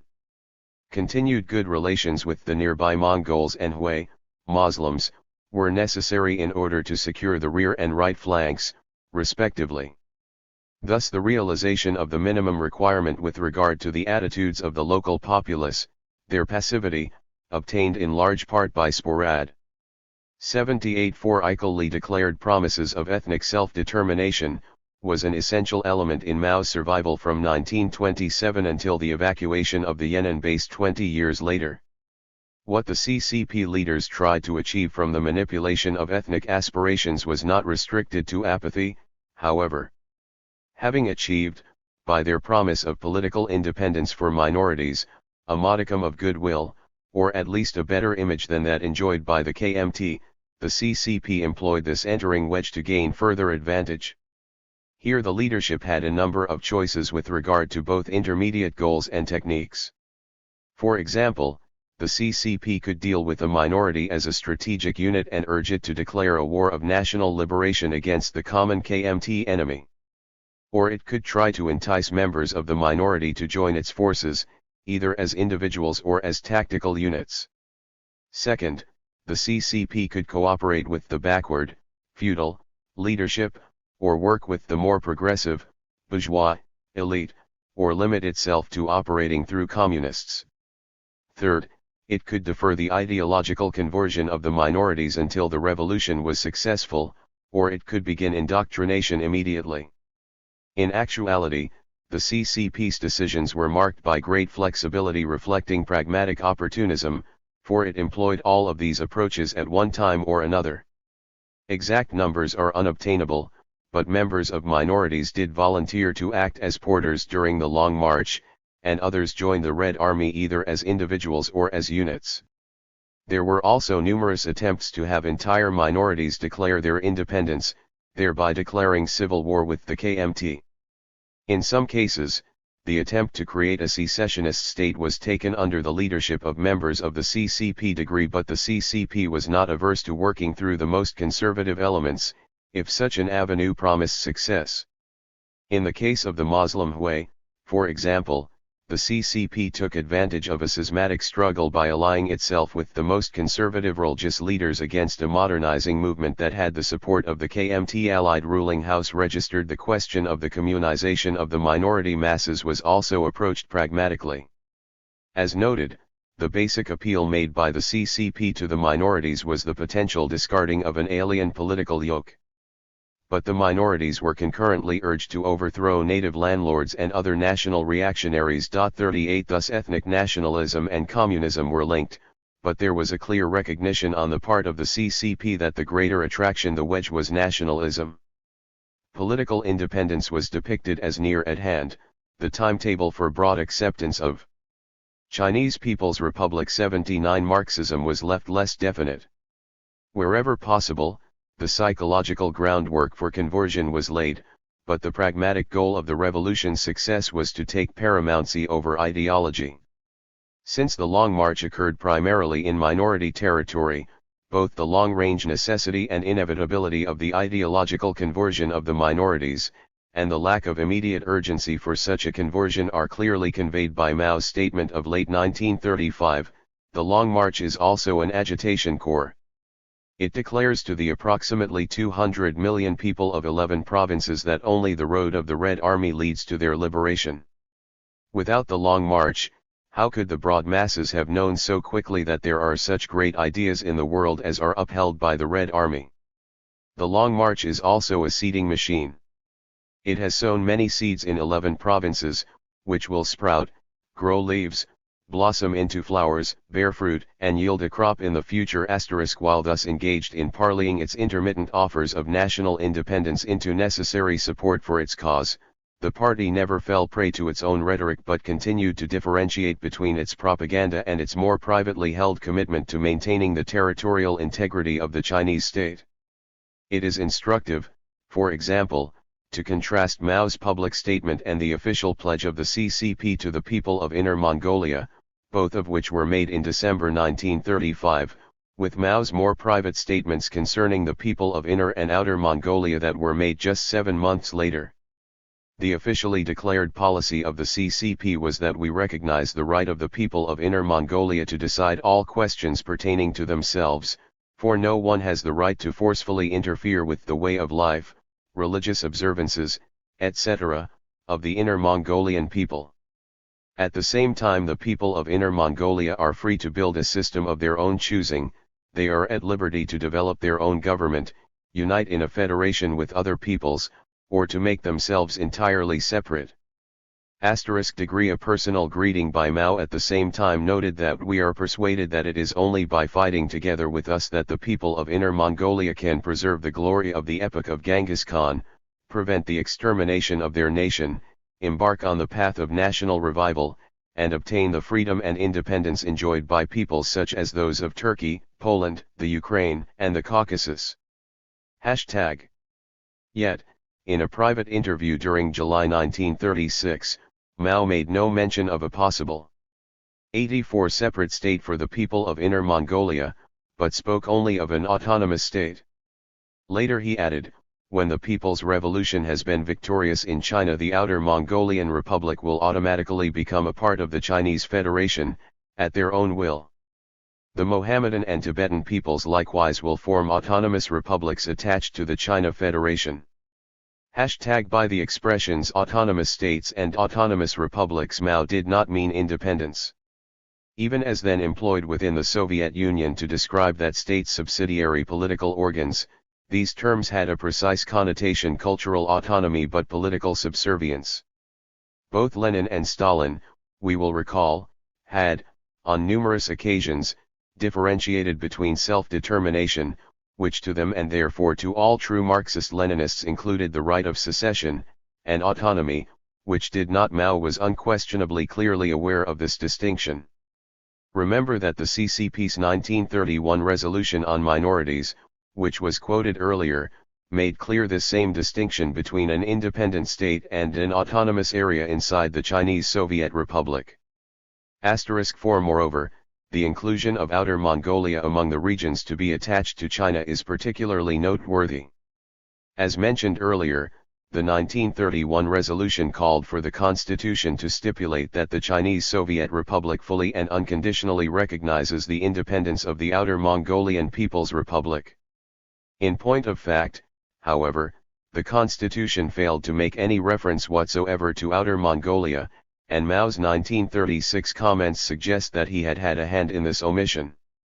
Apparently he perceived greater danger in granting formal approval to an already consummated act of secession, which the party hoped one day to reverse, than he did in holding out the phantasma of secession in an indefinite future. A more perplexing glimpse of the two faces the CCP was presenting with regard to the national question during this phase of its history is offered by the case of Chiang Kuo-tao.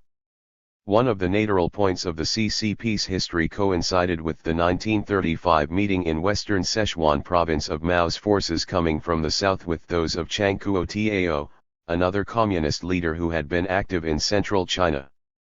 The forces of both men were badly depleted, and it was decided that Chiang would work totally among the minorities of western China, Tibet, Xinjiang, and Sichuan, while Mao would move northeastward to Yan'an and work primarily among the Han Chinese, whose support he would gain by espousing a united front of all patriotic forces to resist the Chinese People's Republic 81 Japanese.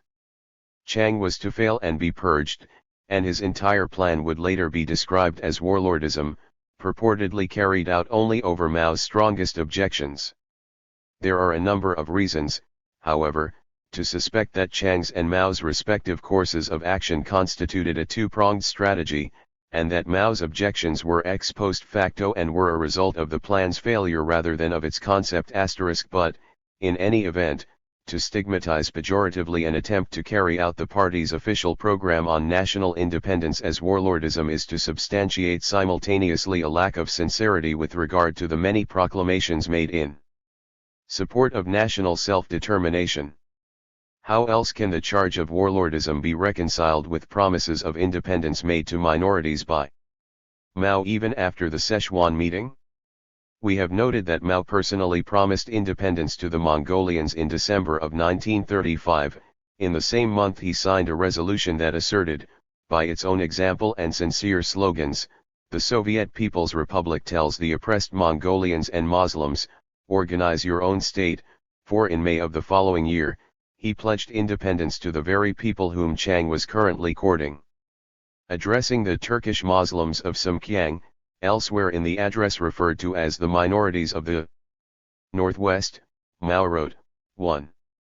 According to the principle of national self-determination, we advocate that the affairs of the Muslims must be completely handled by the Muslims themselves, that, in all Muslim areas, the Muslims must establish their independent and autonomous political power and handle all the political, economic, religious, custom, ethical, educational, and other matters. #8 In short, the party's official commitment to national self-determination, and therefore to warlordism, survived Chiang's ill-fated venture and even his expulsion from the party.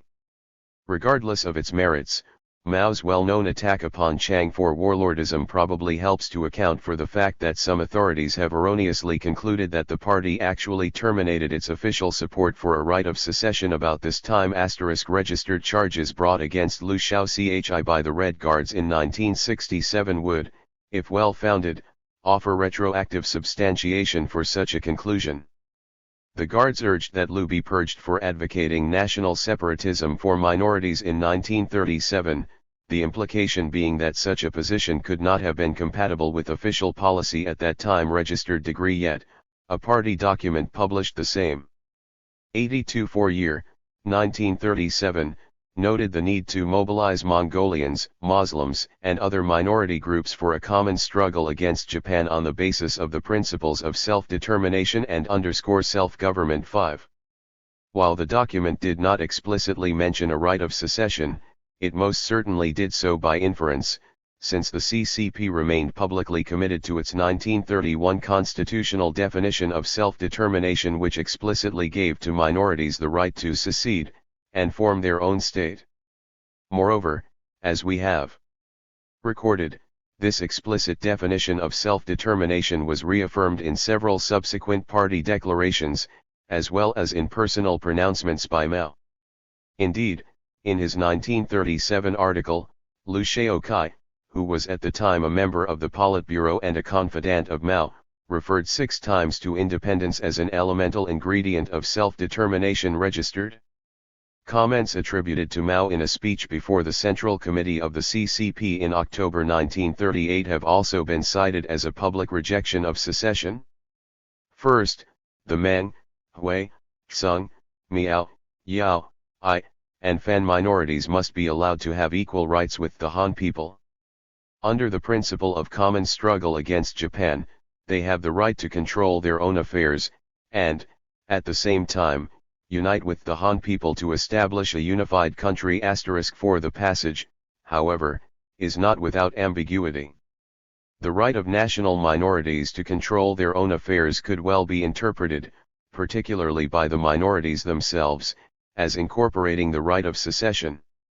Indeed, given the fact that during the preceding year, 1937, the CCP had, for the second time, entered into a united front with the KMT, the wording of Mao's promise to the minorities was lavish.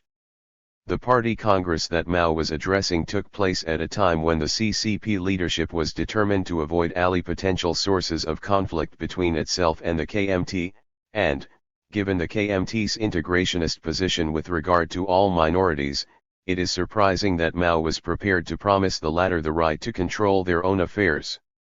Registered in any case, by 1945, with an American victory over Japan imminent and with the CCP now in a much more powerful position relative to the KMT, Mao once more employed the specific phrase, self-determination. Registered. He now demanded that the KMT grant better treatment for the racial minorities in China, according them the right of self-determination and of forming a union with the Han people on a voluntary basis. 5. Moreover, in the course of his 1945 speech, Mao favorably cited a Chinese People's Republic 83 portion of the Manifesto of the First National Congress of the Kuomintang, 1924, in which it was noted that the Kuomintang solemnly declares that it recognizes the right to self-determination of all nationalities in China.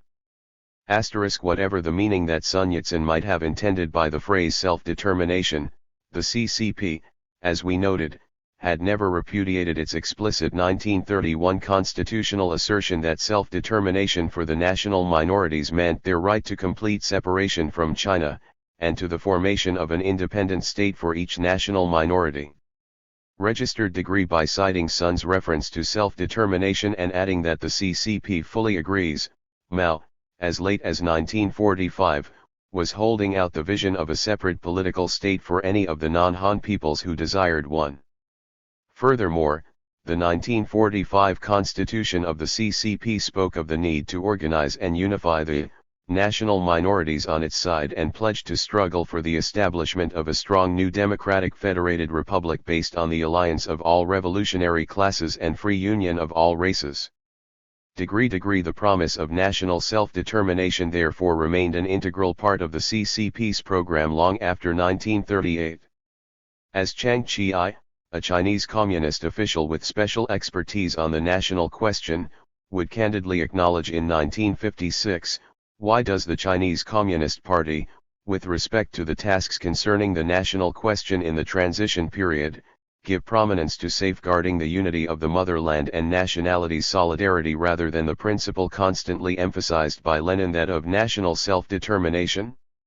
In the first place, as we know, the Chinese Communist Party, on the basis of the Marxist-Leninist formulation of the national question, consistently advocated self-determination and federalism from the day the party was founded until the period of the anti-Japanese war.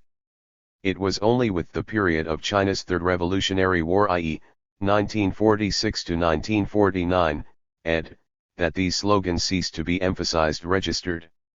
The party's ostensible commitment to self-determination therefore survived at least until 1946.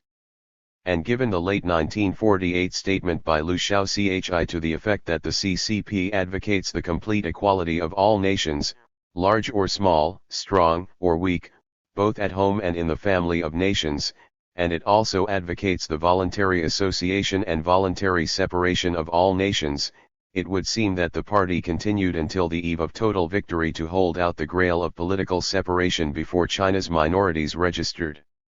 84 Chang Chi-is confirmation that self-determination for minorities continued to be emphasized by the party until at least 1946 is intriguing, in that this emphasis is not reflected in known party declarations made after the mid-1930s. We have seen that Mao had very early exhibited an appreciation of the fact that the Han Chinese would likely regard any loss of imperial China's territory and populace as anathema, causing him to mask the party's support for separation when addressing a Han Chinese audience. And this at a time when the minorities held a very important place in party strategy. The degree of importance that the CCP assigned to the non-Han during the period is mirrored in the prophecy contained in the declaration that was issued at the culmination of the 1935 Sichuan meeting between Mao and Chiang Kai-shek. It forecast that the bringing of the minorities under the leadership of the CCP will be of decisive significance on the road ahead to the victory of the Chinese People's Revolution. Registered *, the attitudes of the minorities might indeed prove decisive in permitting Mao's movement to survive one of its most desperate periods. But ultimately the Han, constituting more than 90% of the populace and inhabiting most of China's key centers, had to be won over if the CCP was to prove victorious.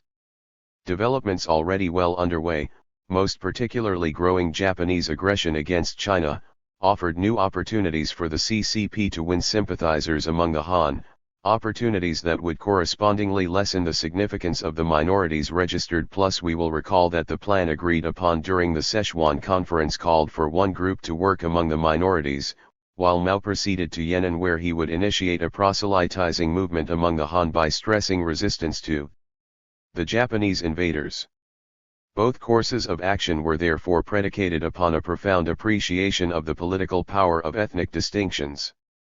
In Mao's case, the Japanese were viewed as an ethnic asset, the vital them, for Mao correctly gauged that a crusade against the alien would prove more seductive to the Han Chinese than would Chiang Kai-shek's anti-communist campaign against fellow Chinese registered. Moreover, he also counted upon ethnic nationalism to bring ultimate victory over the powerful Japanese. Responding to a skeptical inquiry concerning the possibility of backward China defeating highly industrialized Japan, Mao commented in 1936, "It must be remembered that the war will be fought in China. This means that the Japanese will be entirely surrounded by a Chinese People's Republic 85 hostile Chinese people. The Japanese will be forced to move in all their provisions and guard them, maintaining troops along all lines of communications, and heavily garrisoning their bases. The great reservoirs of human material in the revolutionary Chinese people will still be pouring men ready to fight for their freedom into our front lines long after the tidal flood of Japanese imperialism has wrecked itself on the hidden reefs of Chinese resistance." Registered to Mao, there was an obvious parallel between a Japanese army operating in eastern Han China, and a KMT army operating in a minority region of China. The intervention of the Japanese in China made it feasible to apply those concepts of successful revolutionary warfare, which were predicated upon ethnic diversity, through the medium of the majority, Han Chinese people. As Mao succinctly phrased it, linking the civil war of China with the national war is a fundamental principle of the party's guidance of the Revolutionary War. 67 Mao's prospects were materially enhanced when the CCP entered, for the second time, into a united front with the KMT. Freed from the pressures of survival strategy, the CCP seized the opportunity to achieve broad-scale acceptability by wrapping itself in the attire of Han ethno-nationalism. Party propaganda became unabashedly nationalistic. Thus the CCP's public statement on KMT-CCP cooperation, September 22, 1937, read in part, "Beloved compatriots, the Central Committee of the CCP respectfully and most sincerely issues the following manifesto to all fathers, brothers, aunts, and sisters throughout the country. We know that in order to transform this glorious future into a new China, independent, free, and happy, all our fellow countrymen, every single zealous descendant of Huang Ti, the legendary first emperor of China, must determinately and relentlessly participate in the concerted struggle. The enemy has penetrated our country. The moment is critical. Compatriots, arise and unite. Our great Chinese nation, with its long history, is unconquerable. Rise and struggle for the consolidation of national unity and the overthrow of Japanese imperialist oppression. Victory will belong to the Chinese nation. Long live the victory of the anti-Japanese war. Long live the independent, free, and happy new China." Registered. A subsequent documents noted that our race and nation now stand at a critical hour of survival and spoke of the Holy National War. 86 War of self-defense to drive the Japanese bandits out of China and to preserve our territorial and sovereign integrity.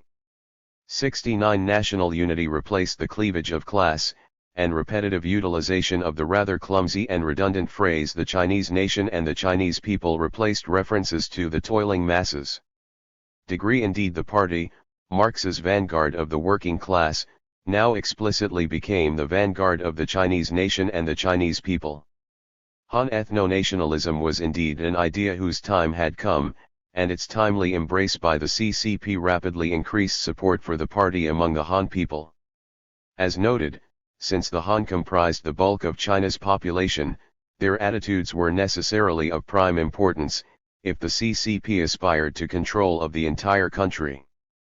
Therefore, as the new ethno-national propaganda began to reap dividends, the significance of the minorities quite naturally sharply receded. A now realistic preoccupation with the Han people, unlike the party's earlier preoccupation predicated upon an unduly optimistic self-appraisal of its proselytical capabilities during the 1920s, could, in and by itself, account for the relative absence of references to minority matters after 1936. But it is also likely that the paucity of publicity accorded minority policies was due to a desire not to risk alienating members of the Han nation by becoming associated with policies sanctioning the severance of territory and subjects from Mother China. The fear of such a response even on the part of Han who were party members is evident in a 1937 party document authored by Liu Xiao-Chi. The independence and autonomy of the minority nationalities is nothing to be afraid of, for after they are given independence and autonomy, they can still join China in the common struggle against the Japanese. What is to be feared is their opposition to China and the Hans, initiated at the deception of and for utilization by the Japanese. When Liu felt compelled to write this passage, the minorities were still an important element in the party's deliberations. But with the rather radical change in the party's fortunes brought about by growing support among the Han, it is reasonable to assume that the leadership found it progressively unwise to endanger the Han support by drawing attention to the party's promises concerning national self-determination for minorities. Tempering such a risk by decreasing the number of public references to a right of secession need not have cost the CCP a corresponding loss of support among the minorities, since prior to assuming power they never. Chinese People's Republic 87 repudiated their support of such a right. Given even the very sporadic references to self-determination which, as we have noted, continued almost to the eve of total victory over the KMT, it is probable that the CCP persisted in its promises of secession while engaged in less publicized dealings with the minorities and their leaders.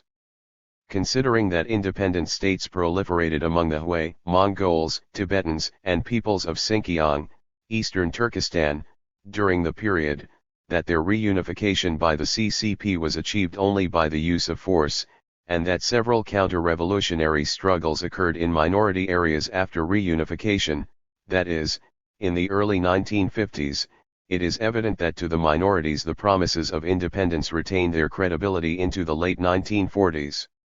In any case, immediately after assuming power in 1949, the CCP abruptly set to rest any Han or Intra party consternation concerning separatism. The document which proclaimed the establishment of the People's Republic of China, CPR, and which was to serve as a provisional constitution for the new state, was ominously silent regarding self-determination. Article 2 spoke of the need to liberate all of the territory of China, and to achieve the unification of China. Article 7 promised to suppress all counter-revolutionary elements who commit treason against the motherland. Article 10 instructed the army to defend the territorial integrity of China. Those articles, 50 to 53, dealing explicitly with minorities offered equality and regional autonomy but, unlike the Soviet constitutions of 1924 and 1936, made no mention of secession. As if to underline the change of policy, it was stipulated flatly, Article 50, that nationalism and chauvinism shall be opposed. If further clarification of this phrase was necessary, it was furnished in unmistakable form the following year, when the People's Liberation Army was ordered into Tibet. General Lin Po explained the impending reannexation as follows: the People's Army will soon liberate Tibet. When the country has been liberated, Tibetans will be given regional autonomy and religious freedom. The parallel between this action and that taken by the Soviet authorities with regard to their nationalities at a corresponding point in their party's history is striking. In each instance, peoples who, during the revolution, were promised the right of political independence were subsequently reincorporated by force and offered the diminished prospect of regional autonomy. In yet another striking similarity, Stalin's ominous statement made 2 years after the Soviet Revolution to the effect that a demand 88-4 for secession would henceforth be a profoundly counter-revolutionary one, registered found a Chinese echo precisely 2 years following the defeat of the KMT. An editorial in People's Daily of October 2, 1951 stated that any national movement which seeks separation from the Chinese People's Republic for independence will be reactionary. In a similar, if less bellicose vein, a Chinese official responsible for nationality policy within the CPR, described the first 2 years of the country's experience with minorities as follows: during the past 2 years, the different nationalities within the big family have steadily tightened the bonds between them. They now form an indivisible group, a fact over which all of us must rejoice. 8 By this time, all of the minorities, including the Tibetans, had been returned to the fold, and the stress upon indivisibility, a theme subsequently to be repeated with undeviating regularity in the party's major documents, appears to have been designed to impress the minorities that the days of verbal toying with secessionism were definitely over. Thus, Article 2 of the General Program of the CPR for the implementation of regional autonomy for nationalities, which became official policy on August 9, 1952, averred that each national autonomous area is an inseparable part of the territory of the PRC.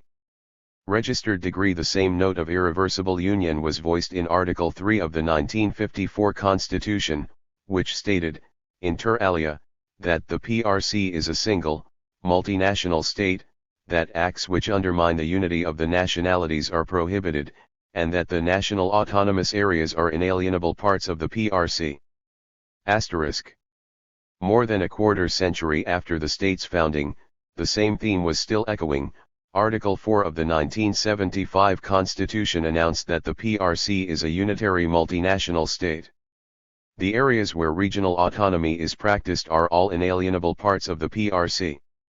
The same two terms, unitary and inalienable, appeared yet again in Article 4 of the 1978 Constitution registered. While faithfully repeating the phrase that the autonomous areas are inalienable parts of the PRC, the 1982 Constitution was even more explicit than its predecessors concerning any claim to a right of secession.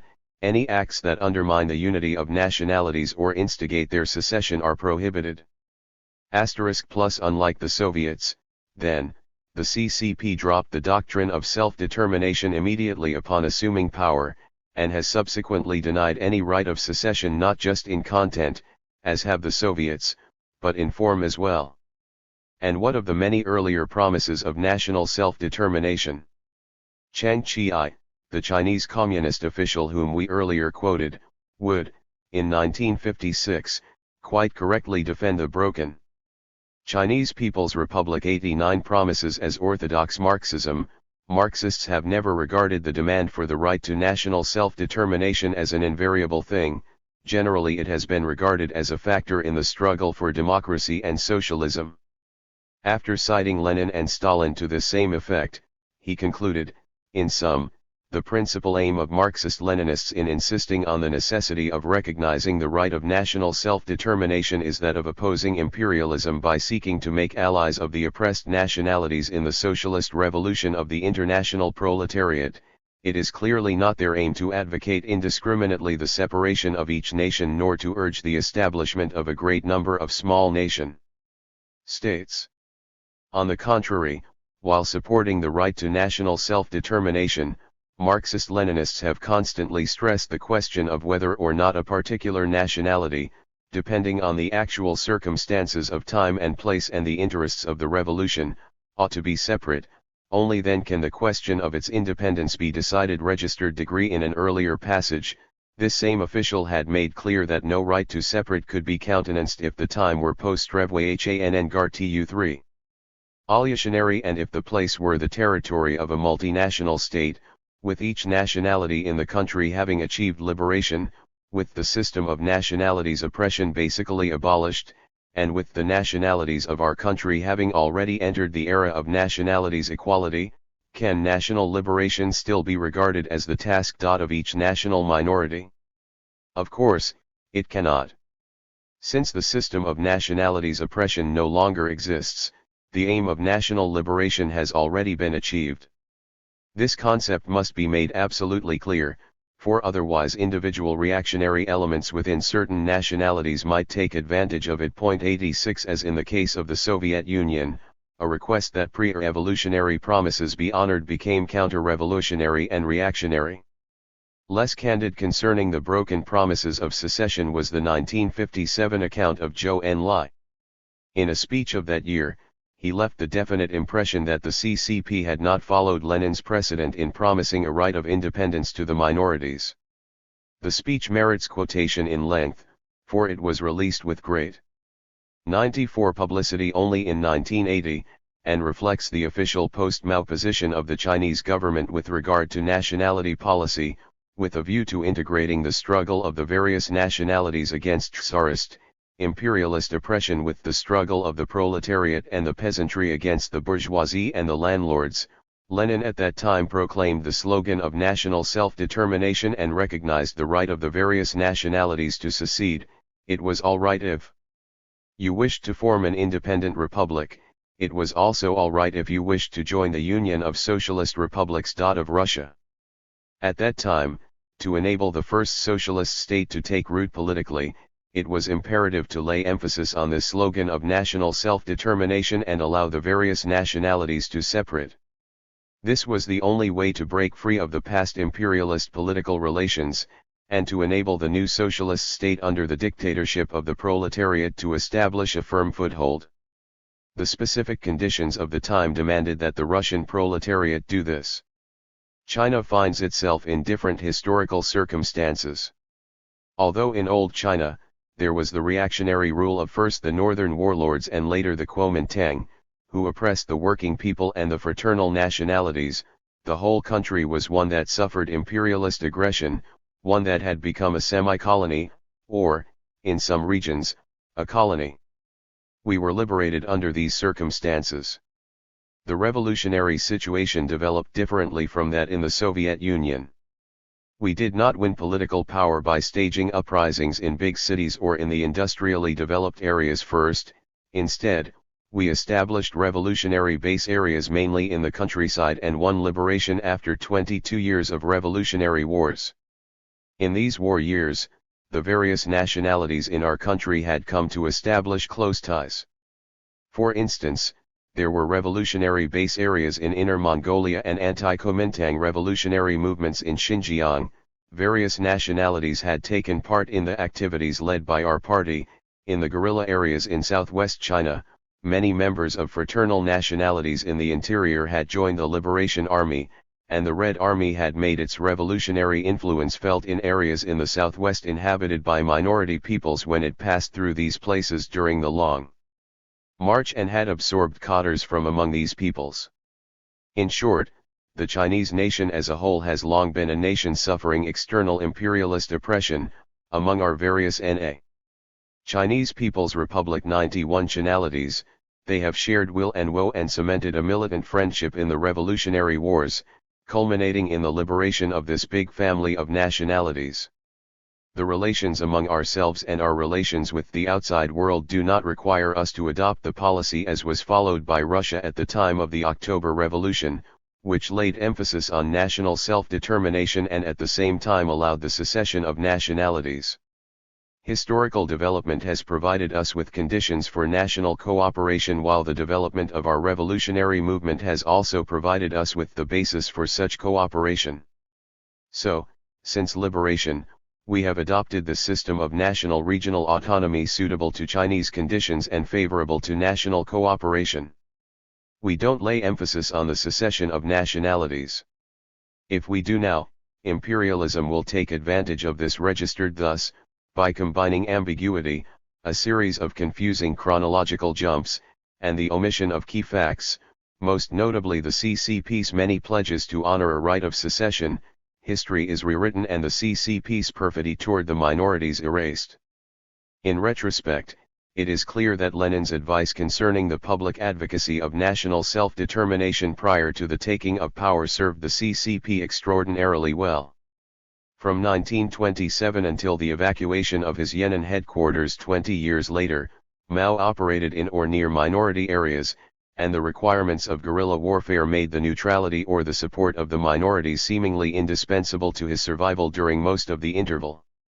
The policy of appealing to ethnic aspirations for independence therefore blended well with the party's needs. Moreover, unlike the case of the Soviet Union, which lost Finland, the manipulation of ethnic attitudes did not cost China a loss of territory. It is also evident that the CCP did not slavishly follow Lenin's advice or the example of the Soviet Union. The promise of secession was not carried into the post-revolutionary period, and Mao's decision to cloak his party in the ethno-national garb of the country's dominant element appears strangely out of tune with Lenin's cosmopolitan viewpoints. But it was that decision to adopt ethno-nationalism not just as an ally but as a disguise which made possible the single-decade transformation of the CCP from a small and isolated faction at Yan'an into the ruling group of the world's most populous state. By 1930, the Chinese communist leaders had come to appreciate the close interrelationship between people's wars and ethnopsychology, and having once adopted the strategy of gaining power by conducting such a war, they continuously ascribed the greatest importance to the exploitation of ethno-national attitudes on the part of both the dominant and minority groups. Chapter 5 Highland Peoples in the National Liberation and Consolidation of Vietnam. In contrast with that of the CCP, the early history of the Vietnamese Communist Party's position on the national question is a bit more complex because the party was operating in a colony. This made the issue at least a four-sided matter, involving the mother country, the Communist Party within the mother country, the Soviet Union, and the Communist Party or parties within the colony. Moreover, the doctrine of self-determination, as applied to Indochina, ran afoul of the inconsistency which had always been present in Lenin's wedding of the national and colonial questions.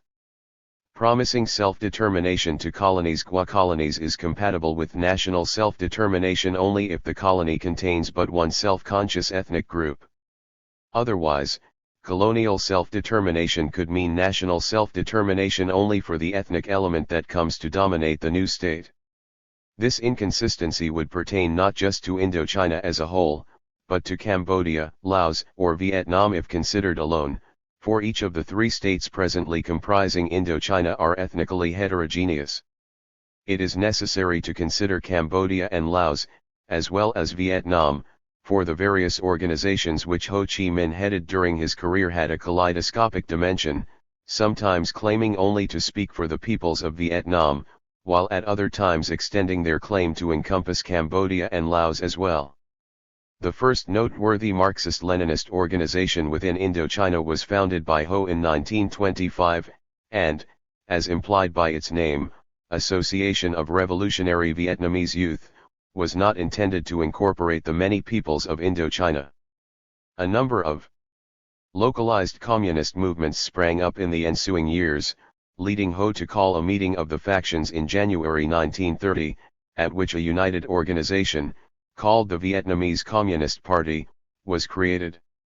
However, the Third International felt that an organization with a larger base would be necessary to challenge the French effectively, and Ho and his colleagues were therefore directed to incorporate Laos and Cambodia into the organization. 102.5 Ho concurred, and in October 1930 the party took the title, Indochinese Communist Party, ICP. That this decision was reached in full awareness of the importance of the fact that three different peoples were involved is evident from the party's official history.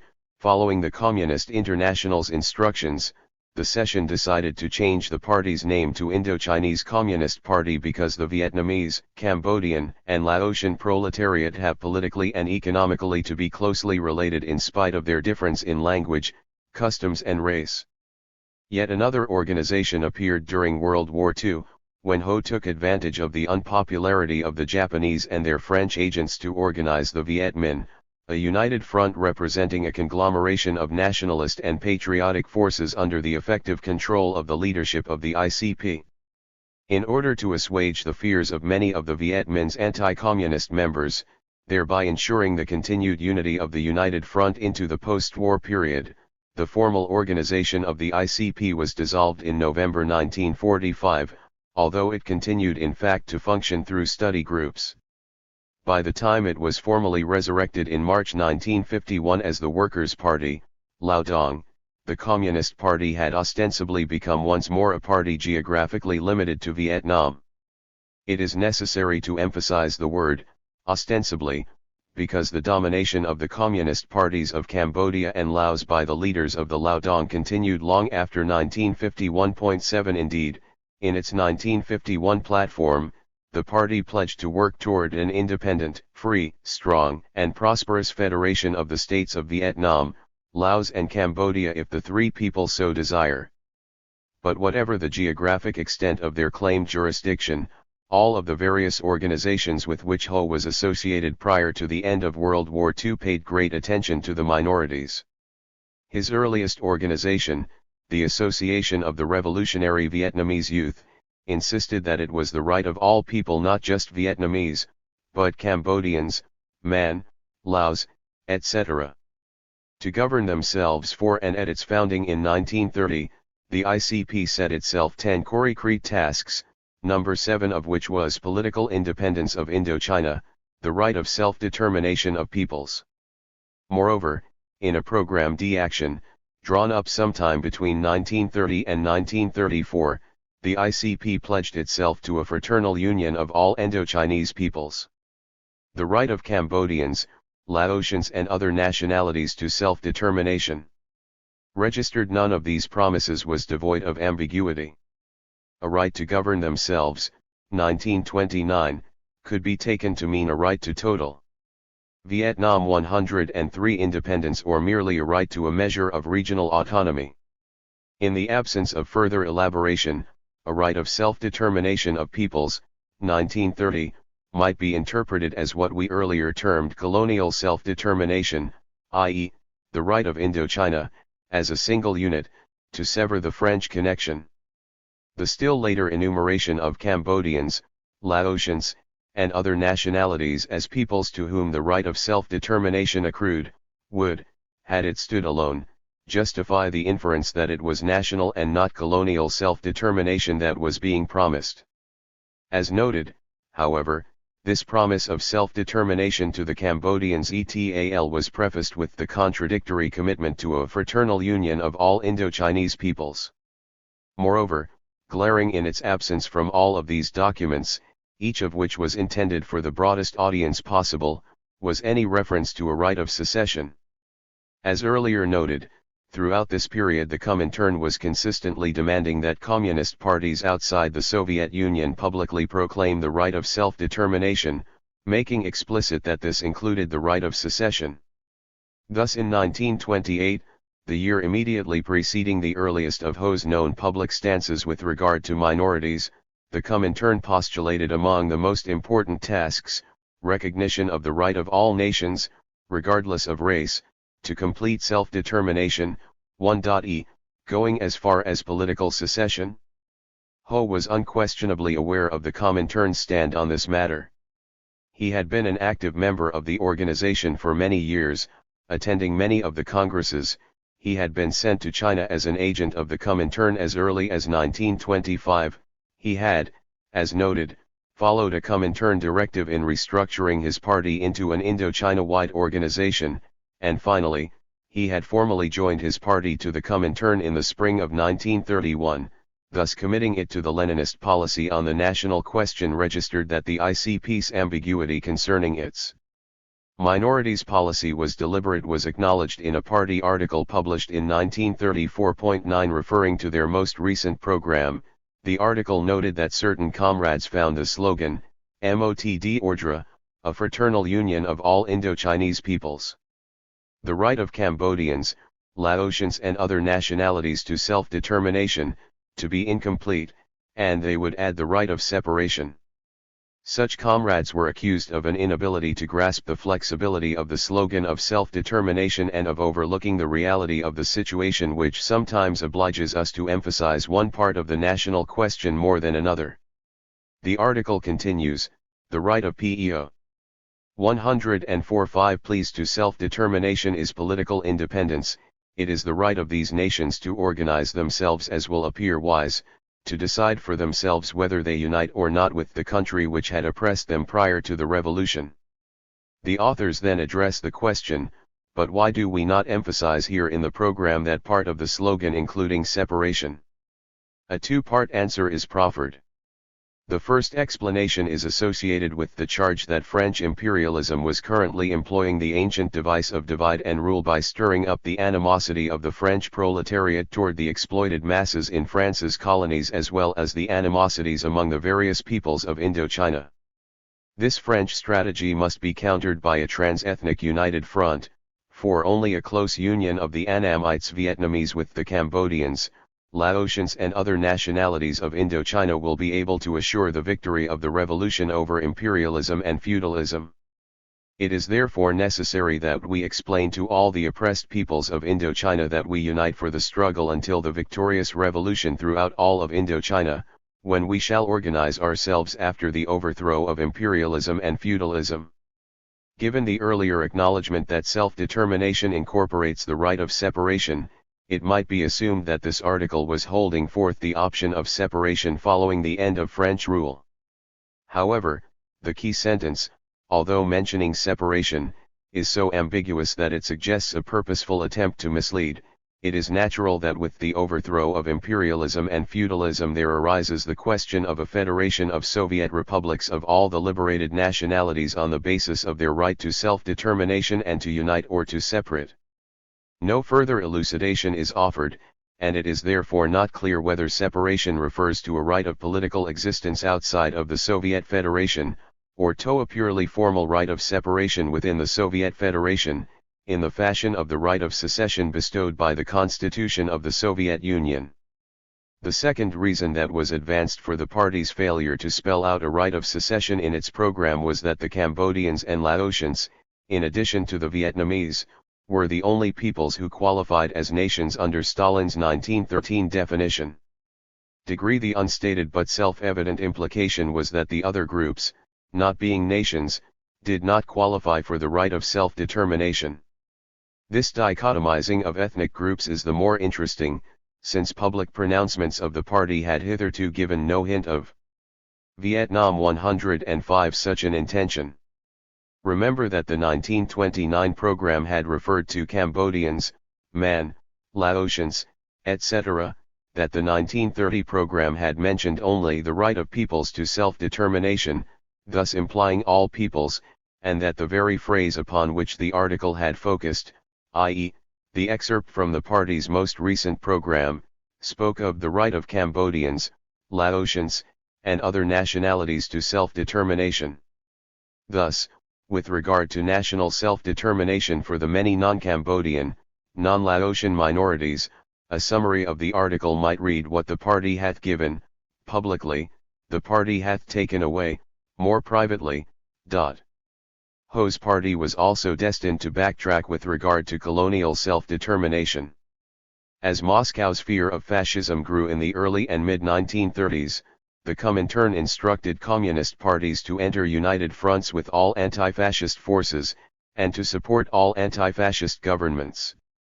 Under directions from the International to change tactics, particularly with regard to colonial self-determination, so as not to threaten the united front within France, the ICP temporarily shelved its demand of immediate independence for all the peoples of Indochina, and now emphasized that the right to secede did not mean that it was necessary to secede. This new strategy of the ICP won the sobriquet the United Front of Treason from the Vietnamese Trotskyists. This hiatus in the party's otherwise steadfast commitment to colonial self-determination proved of short duration, for from the signing of the Nazi-Soviet Non-Aggression Pact in 1939 until the French withdrawal from Indochina in 1954, anti-colonial resistance was fully compatible with the Soviet Union's foreign policy, despite the remarkable vicissitudes that country's list of enemies and allies underwent during the period. Despite its short duration, however, the hiatus is significant as an illustration that colonial and national self-determination were both held subservient to the broader interests of the global Marxist movement. But while the ICP did demonstrate a significant level of hedging on the national question, it continued to proclaim its support for the right of self-determination. Moreover, the Viet Minh, which was under the effective domination of the party, most unequivocally pledged itself in 1943 to national self-determination for Vietnam's non-Vietnamese peoples. A conference held that year adopted a program, point 4 of which read: the right of minorities to self-determination. Since the Viet Minh, whose full title, Vietnam Doc Lap Dong Minh, translates into the Vietnam Independence League, claimed to be only a Vietnamese and not an Indo-106 Chinese organization, the promise clearly pertained to those non-Vietnamese peoples who populated the highlands of Vietnam. The Viet Minh's concern with gaining the support of the highland peoples is quite understandable. In the first of a remarkable series of parallels to the experience of the Chinese Communist Party, the early attempts of the ICP to develop a following among the numerically dominant people, who also, as in the case of the dominant element within China, were stretched along the eastern seaboard, had met with a series of failures. As in the case of the CCP, strategic necessity caused the ICP then to fall back upon regions populated by inland minorities. Indeed, the meeting that established the Viet Minh took place well within the northeastern highlands in close proximity to the Chinese border, so it was natural that gaining support of the minorities should be accorded the highest priority. Although the ICP operated almost exclusively within minority areas during the entire World War II period, its operations were not restricted to French Indochina. In Southeast Asia, as elsewhere throughout the globe, there is an almost total absence of coincidence between ethnic and political land borders. The Sino-Indo-Chinese border segmented ethnic homelands, and the local peoples viewed the border as non-existent. Taking advantage of the border's porousness and the realities of the ethnic map, the ICP treated the region located between that populated by the Han Chinese in the north and that by the ethnically Vietnamese in the south as a single region of operations, establishing base areas on either side of the border and, when pressure demanded, retreating deeply into China's territory. In ICP perceptions of the time, the minority areas of southern China would serve both as sanctuary from the control and repression of the French and Japanese, and as a convenient springboard from which we could easily cross back into Vietnam to operate and build up our infrastructure among the people. Cent, although the ICP could not be aware of it at the time, the experience they gained in dealing with minorities during the World War II period would be of great value in their post-war struggles. Their World War II experience confirmed the wisdom of adopting the local dress, language, and other overt, cultural idiosyncrasies, of elevating ICP members belonging to the minorities to the higher echelons and utilizing them as often as possible when dealing directly with the local people, and, finally, of appealing to the ethnopolitical aspirations of the minorities. A key ingredient in the AP. Austroasiatic Phi 3 Malayo-Polynesian A Krier EEE tribal group Sing Tibetan New York 2 Vuong South China Sea Gulf of Thailand Note, Chinese and other foreigners bleak citated Principati I'm larger Oi map 2. Southeast Asia. 108 5 Peels was, of course, the aforementioned plank of the Viet Minh's platform dealing with self-determination. Registered and the promise of self-determination had paid rich dividends. The first important base area of the Viet Minh, established by Jap during World War II, was in the territory of the minorities living on either side of the Chinese-Vietnamese border. It was this haven which afforded the ICP the time and safety to create its first effective organization. The Viet Minh's official commitment to national self-determination throughout World War II caused the abrupt about-face performed by Ho and his associates in the immediate post-war period to be all the more striking. Confident that he was on the threshold of power, Ho proclaimed the creation of the Democratic Republic of Vietnam on September 2, 1945, the same day on which Japan formally surrendered to the United States. The Constitution of the new Republic, adopted on November 9, 1946, made no mention of either self-determination or a right of secession, the territory of Vietnam being declared one and indivisible. Throughout the document, the term nation was consistently equated with the entire population. Nor did the term nationalities appear anywhere throughout the Constitution.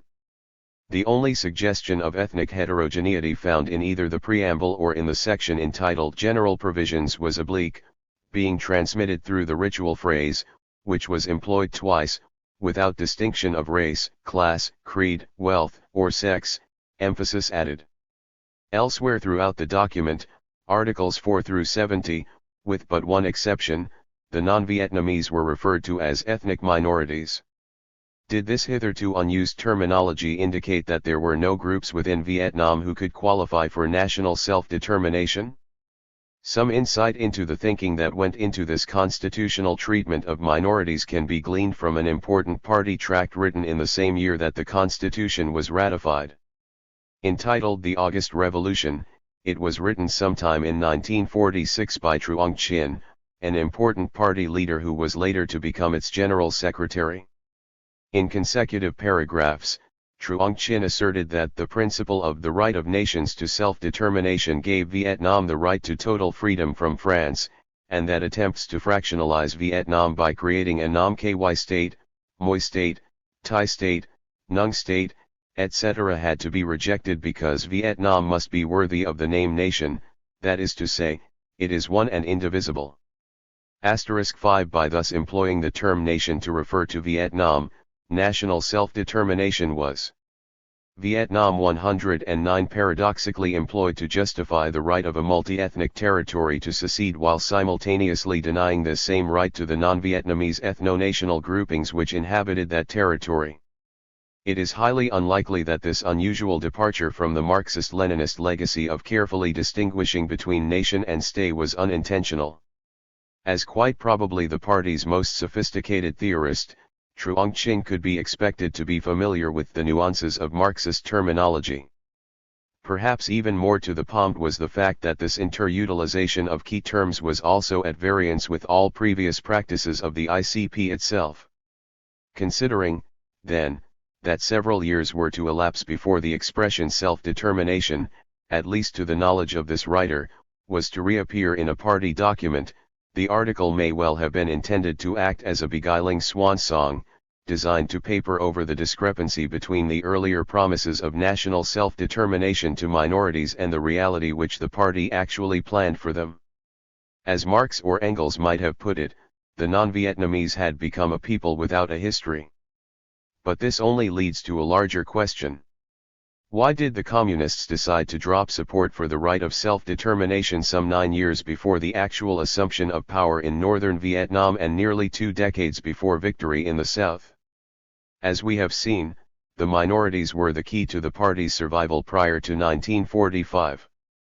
But the withdrawal of the Japanese and the anticipation that the French would not attempt the reconquest of Indochina now caused the minorities to shrink in significance.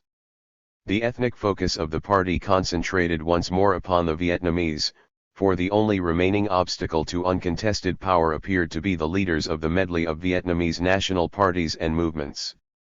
Just as had the CCP in 1937, Ho now appealed to the ethnically Vietnamese people in the most nationalistic manner, as witness the following statement made by Ho in 1946.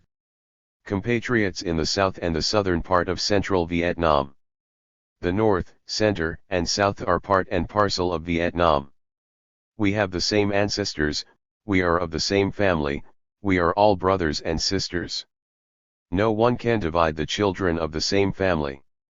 Likewise, no one can divide Vietnam *, for the passage is in curious contradiction to the 1946 Constitution, the more curious because the Constitution was submitted by Ho to the Vietnamese National Assembly for ratification within a week.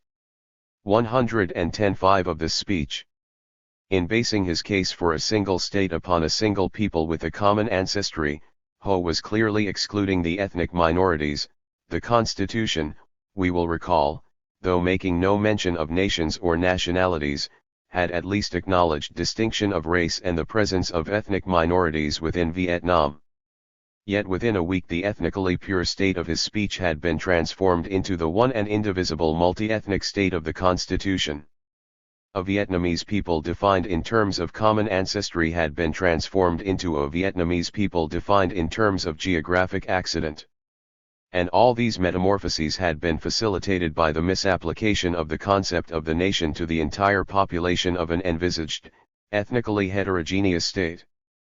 Minimally, Ho's appeal to common blood was clearly one which could be expected to produce negative psychological responses among the ethnic minorities, and therefore illustrates Ho's preoccupation with the ethnically Vietnamese segment of the population. As the Chinese Communist Party had realized when launching its own successful campaign to capture the imagination of its state's dominant people, such a goal required that the Communists not be identified too closely with promises to violate the fatherland's territorial integrity. Indeed, the only noteworthy difference between the actions of the CCP and Ho's organization at these comparable points in their development is that while the Chinese only played down the publicity surrounding their support of self-determination, the 1946 Vietnamese Constitution, by pledging territorial indivisibility, publicly denied a right of secession. But Mao had been anticipating a protracted struggle with the Japanese, followed by a still more protracted one with the state's recognized government. Ho, by contrast, was the declared president of the Democratic Republic of Vietnam, which he expected momentarily to become the recognized state of all Vietnam * registered. Moreover, the CCP, by claiming an uninterrupted history dating from 1921, had to consider the impact that too drastic a volte-face might exert upon its reputation for sincerity among the minorities. By contrast, Ho's decision to dissolve the formal structure of the ICP, so it would not in any way impede his courtship of the ethnically Vietnamese people, had the advantage of freeing him from the onus of earlier promises made in that party's name. Although fraught with risk, Ho's precipitate actions of 1946 were to have no discernible effect upon future relations with the minorities.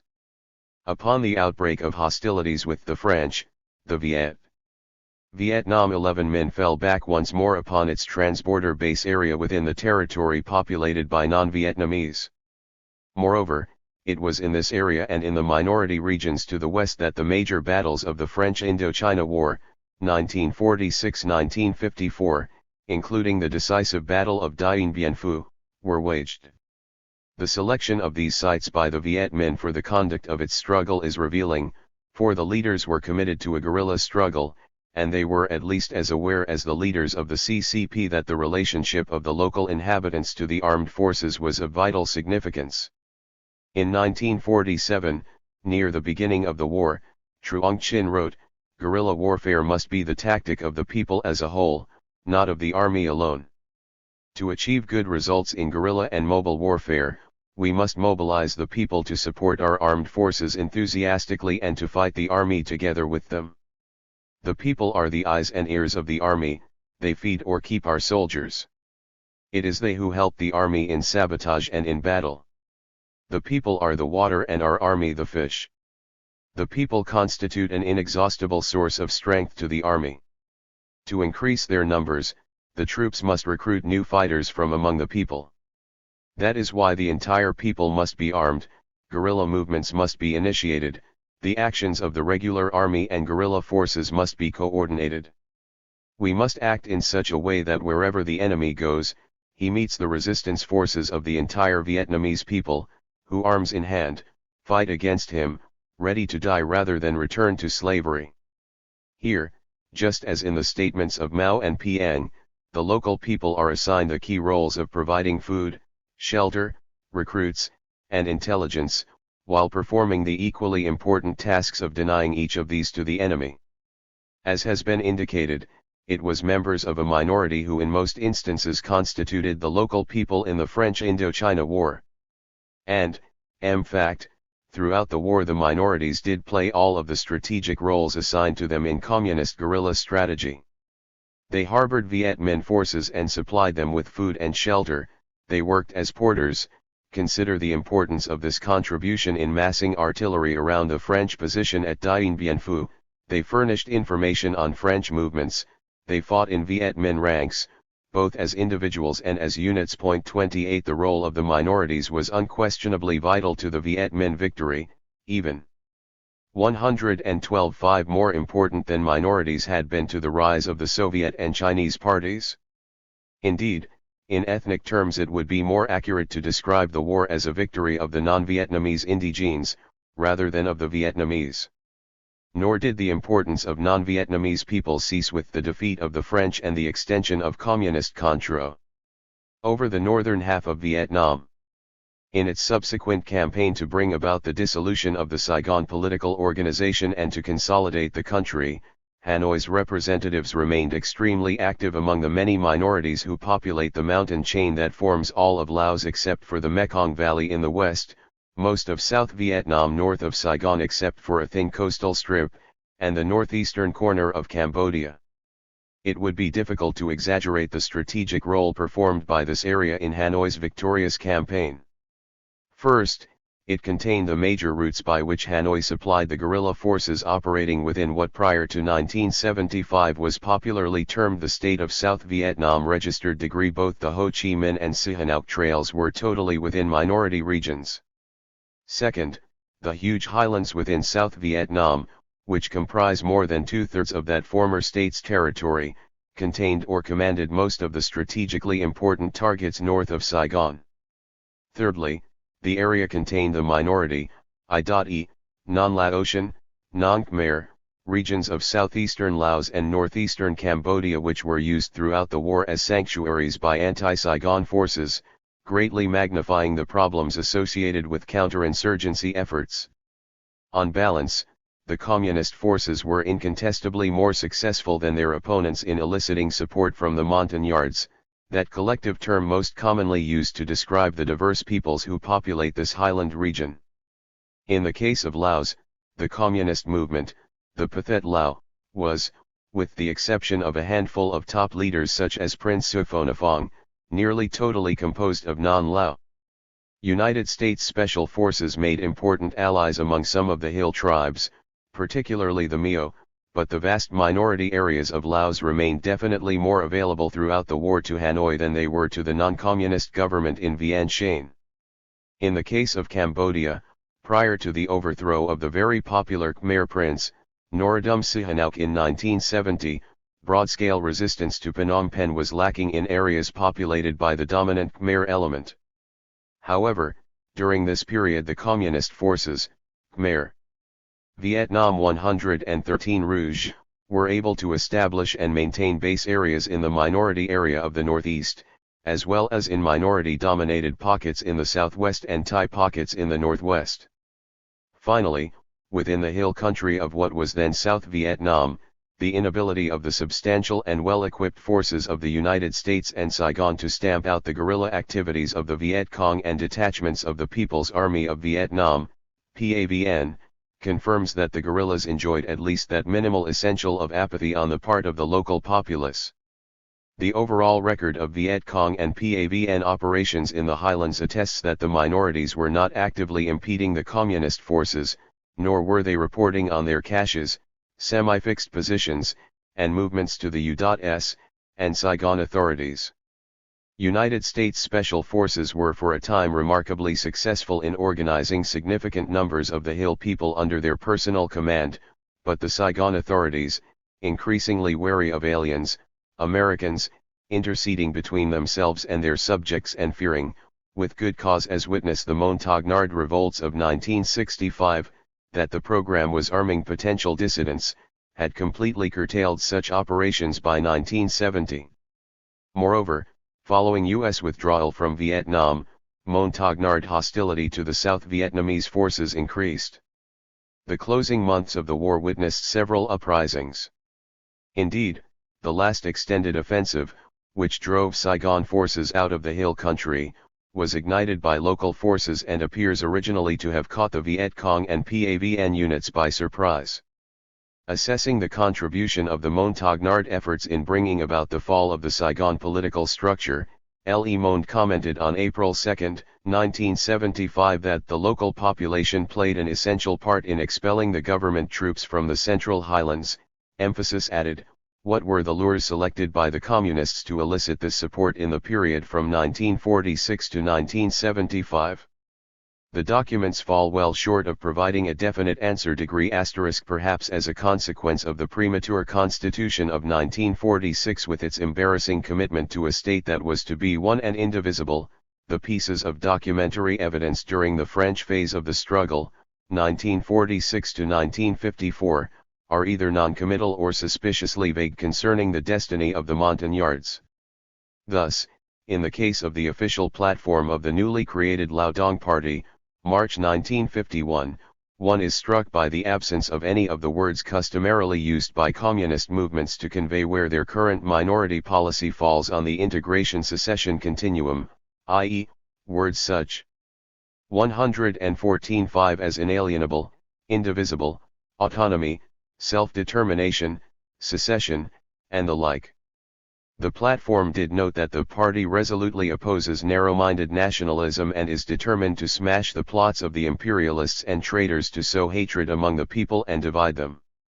But it would be difficult to read even a veiled denial of self-determination into this passage, since Lenin had prescribed the promise of independence as the necessary antidote for precisely the sort of intergroup relationship which this passage deplores. Otherwise, the platform's only reference to secession is most oblique. It could be argued that in proposing a federation of the states of Vietnam, Laos and Cambodia, the party was ruling out any other states within Indochina. Registered that a definite nationality policy was being pursued at this time is beyond dispute. In 1950 Ho credited the cooperation of the non-Vietnamese nationalities to the cadres of the Viet Bac Interzone who have correctly implemented the policies of the party. Degree 6 In 1951 he condemned erroneous tendencies, in the implementation of the policies on national minorities. 5.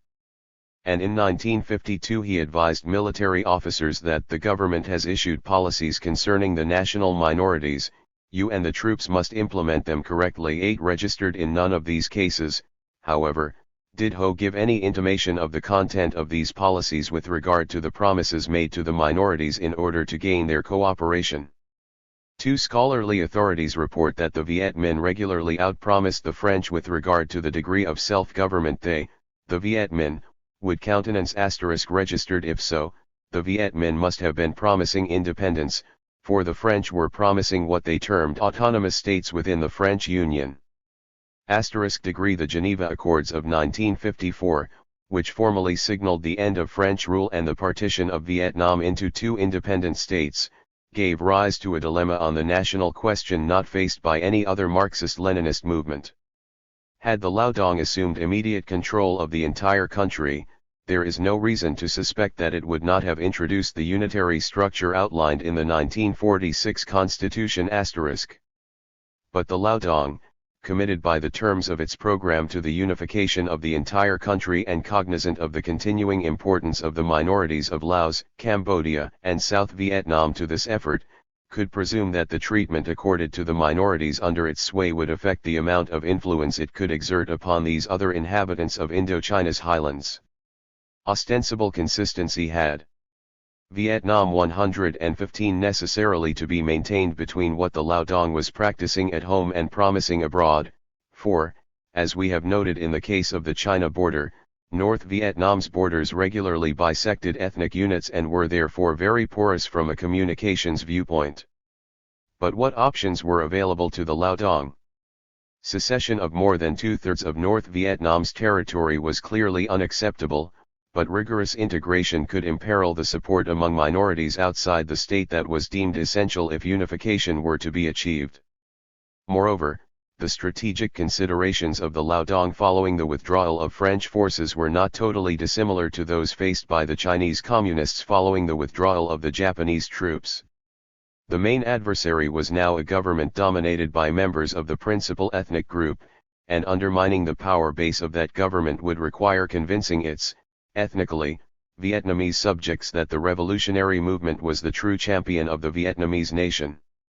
And, as the CCP leadership had appreciated, such a task would be far more difficult to accomplish if the revolutionary movement was popularly perceived as willing to cede huge segments of territory. It was therefore necessary to make promissory concessions to the national aspirations of the minorities, while simultaneously having due caution for the sensibilities of the dominant element. A middle course was essential, and the leadership of the Laodong settled on regional autonomy. Within 3 months of his movement's occupation of Hanoi, Ho made clear that such autonomy was to be the cornerstone of nationality policy, but he also took pains to make clear that autonomy was to be exercised within the bloc of solidarity with Vietnam. In compliance with this directive, the first autonomous zone was established in May 1955. Again, Ho felt constrained to use the occasion to remind the inhabitants of the region that their subordination both to the party and to the state was not to be seen as a temporary condition, but as one in perpetuity. The Time Mo Autonomous Region is an integral part of the great family of Vietnam, making with other brother nationalities a monolithic block of unity. It will always enjoy the education and leadership of the party and government and the assistance of other brother nationalities. Plus, from a purely legalistic viewpoint, autonomous zones within North Vietnam occupied an anomalous position between 1955 and 1960, in that the 1946 Constitution, which was technically still in effect, 116.5 had made no allowance for the principle of autonomy. Registered constitutional legitimacy was granted ex post facto by the Constitution of 1960. This later constitution, unlike that of 1946, also recognized distinctions of nationality, as well as of race, class, sex, etc. Indeed, the state was now defined as a multinational state. And in a return to Marxist practice, the distinction between the state and the nation was now meticulously maintained throughout the Constitution's body proper. On the other hand, the preamble undid much of this vocabular precision, particularly the acknowledgement of the state's multinational character, by referring to all inhabitants of Vietnam by such collective rubrics as the Vietnamese people, the entire Vietnamese people, and even the entire nation. In any event, the concept of indivisibility was proclaimed in as unyielding a fashion as it had been in 1946. The territory of Vietnam is a single, indivisible whole from north to south, Article 1. The Democratic Republic of Vietnam is a single multinational state. Autonomous zones are inalienable parts of the Democratic Republic of Vietnam, Article 3. Thus, unlike the Chinese and Soviets who were able to delay substituting autonomy and inalienability for promises of secession until after coming into control of the ruling apparatus for the entire state, the Vietnamese movement was forced to adopt such a stance somewhat prematurely, at a time when only half the country was under its jurisdiction. As noted, regional autonomy was a compromise between the needs of internal and external objectives. Judging by their earlier actions, the Lao Dong would have preferred to do less with regard to minorities at home while remaining free to promise more to minorities throughout the remainder of Vietnam. But, at least at the documentary level, regional autonomy became the leitmotif of the propaganda addressed to the Montagnards outside of North Vietnam.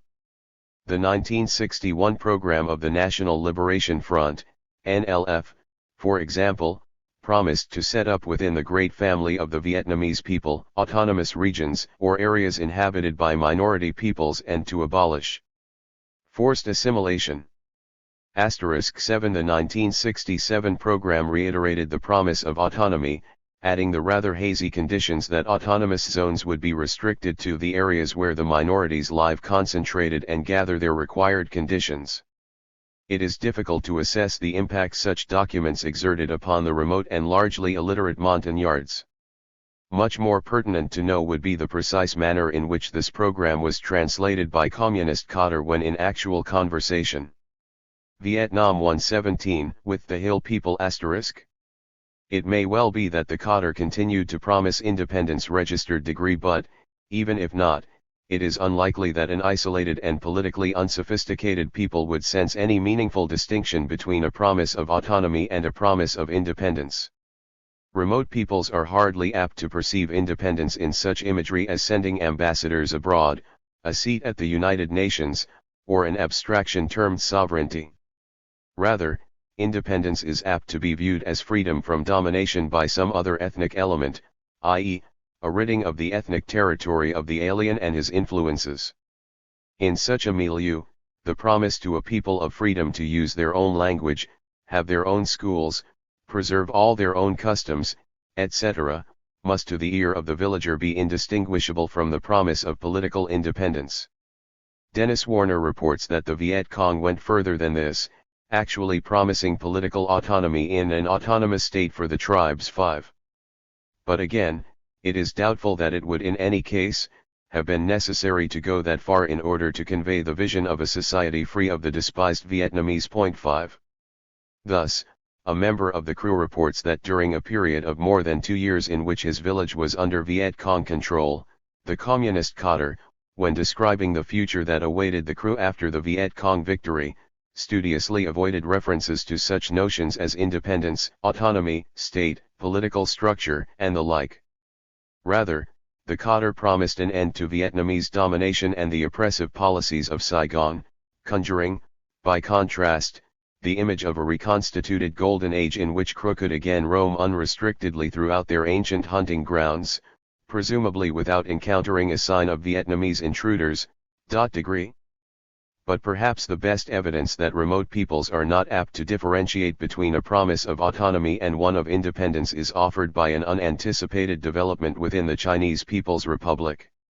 There, some 4 years after the CCP came into power and instituted a regime that consistently and publicly berated any hint of what it termed national splitism, the authorities, in an unusually forthright assessment of the problems associated with their nationalities program, acknowledged that the right of autonomy and the right of secession were still being confused by members of ethnic minorities. In some areas, for instance, some people among a national minority considered that the enforcement of autonomy meant a separation from the Han Chinese, and that the Han Chinese would no longer be wanted in their region. 5 plus Expresso 60 SIXS Zions such as autonomy, self-rule, independence, freedom. 118.5 to choose one's culture, etc., are therefore apt to trigger different images in different minds and in different milieus. This phenomenon clearly came to the aid of the Lao Dong after 1954, when its de jure, as well as de facto, control of northern Vietnam's minorities precluded it from carrying out the letter of Lenin's injunction concerning the promise of secession, The party's decision to observe the spirit of Lenin's injunction to the greatest degree possible under the circumstances, by using ambiguous terminology, proved more than adequate to the task of gaining the support from the Montagnards that was essential to its victory in the south. Soon after the victory of the liberation forces in South Vietnam, Hanoi began a campaign to prepare the people of the region for union with the North. As reported by Reuters, the campaign took for its motto a quotation from the recently deceased Ho Chi Minh: "Vietnam is one country, the Vietnamese are one people. Rivers can be dried up, mountains can be worn out, but this truth can never be changed." This slogan is most revealing when one examines the general content of the 1947 letter from which it was, with alterations, extracted.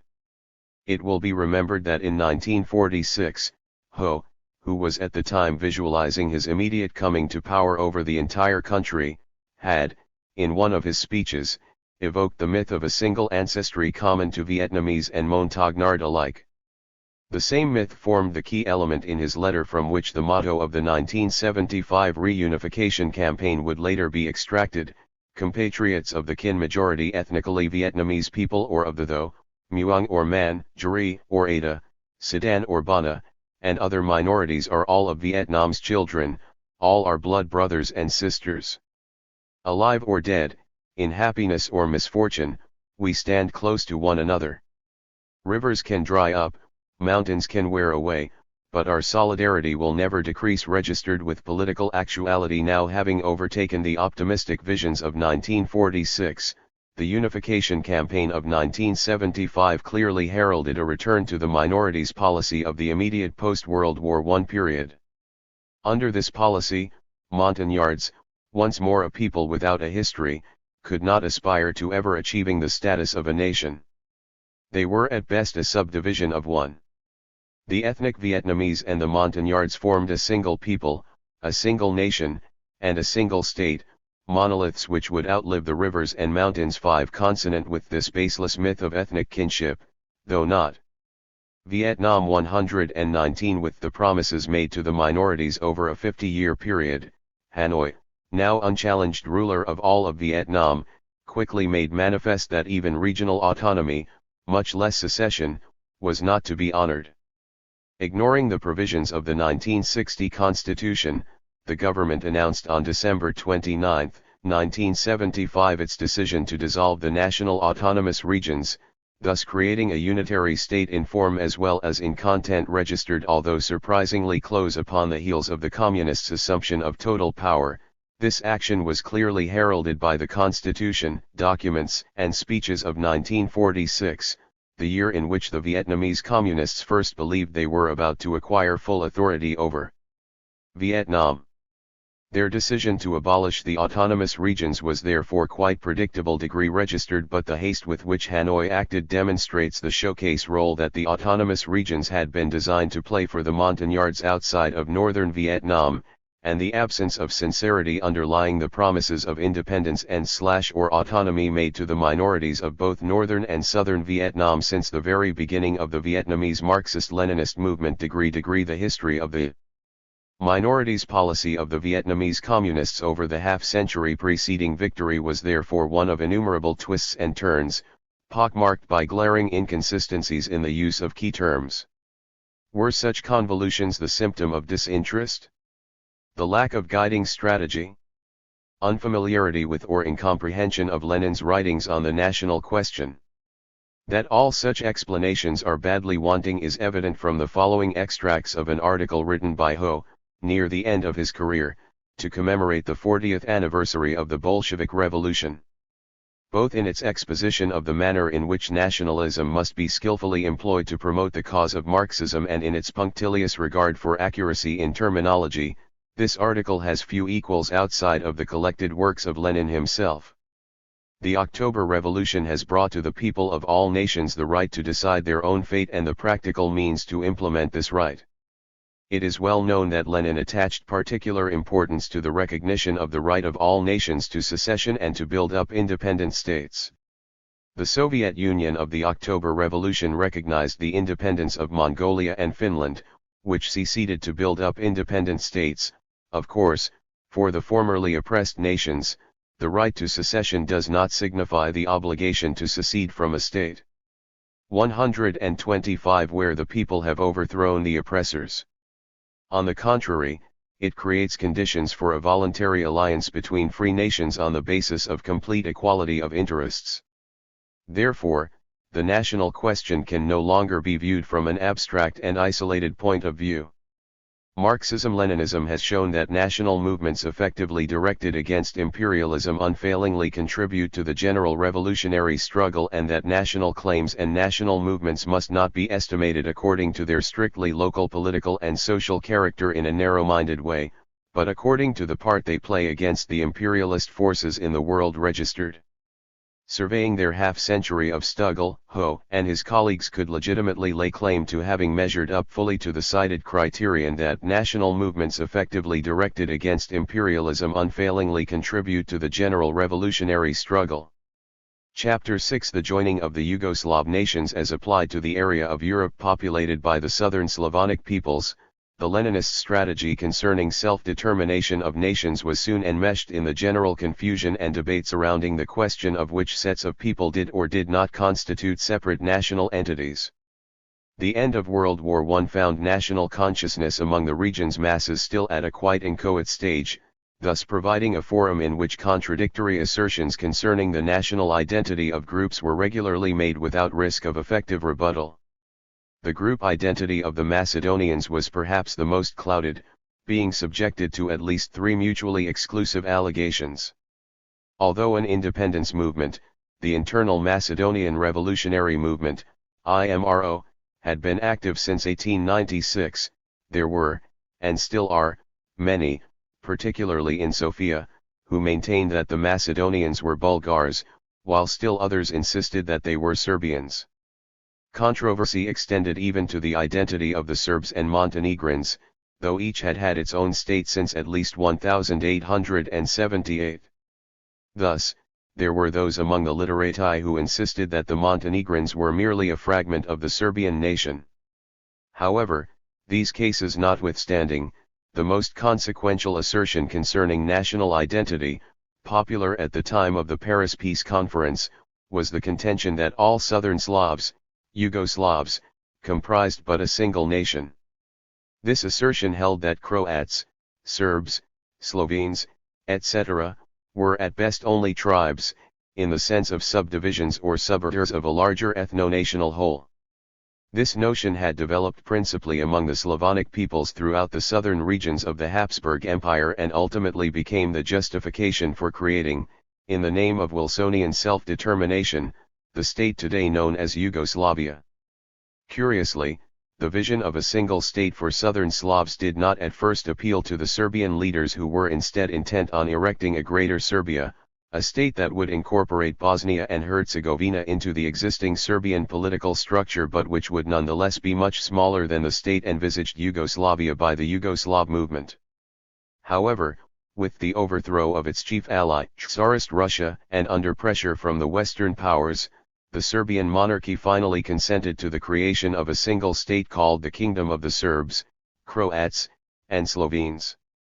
The name of the proposed state would appear to be an official recognition of the country's multinational composition, as would sections of the Pact of Corfu, the agreement of July 20, 1917, which gave rise to the new state. The pact, for example, promised equal status to the individual flags and coats of arms of the Serbs, Croats, and Slovenes, and it designated the 3 group names of Serb, Croat, and Slovene as equal before the law throughout the territory of the kingdom.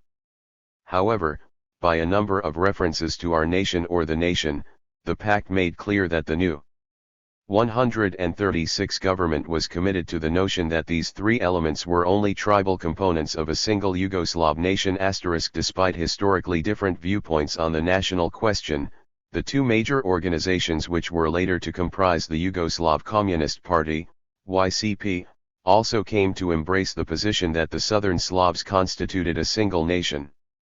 As part of the socialist movement within Austria-Hungary, a movement that was constantly embroiled in the issue of rights for national minorities, the Social Democratic Party of Croatia and Slovenia had agitated for political autonomy for the region populated by the Croatians.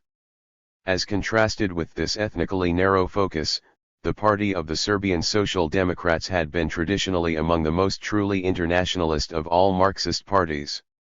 It had, for example, been the only European socialist party which in 1914 had abided by the Leninist dictum to oppose its government's request for funds to underwrite wartime mobilization, registered a course of action that was all the more impressive in its demonstration of the absence of national proclivities, in that it involved the survival of a state that was the product of a successful war of national liberation.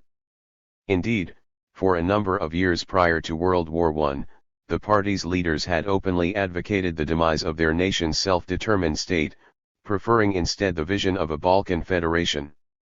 The appeal of the latter was economic, a throwback to Karl Marx's bias for large units over small, regardless of ethnic distributional patterns.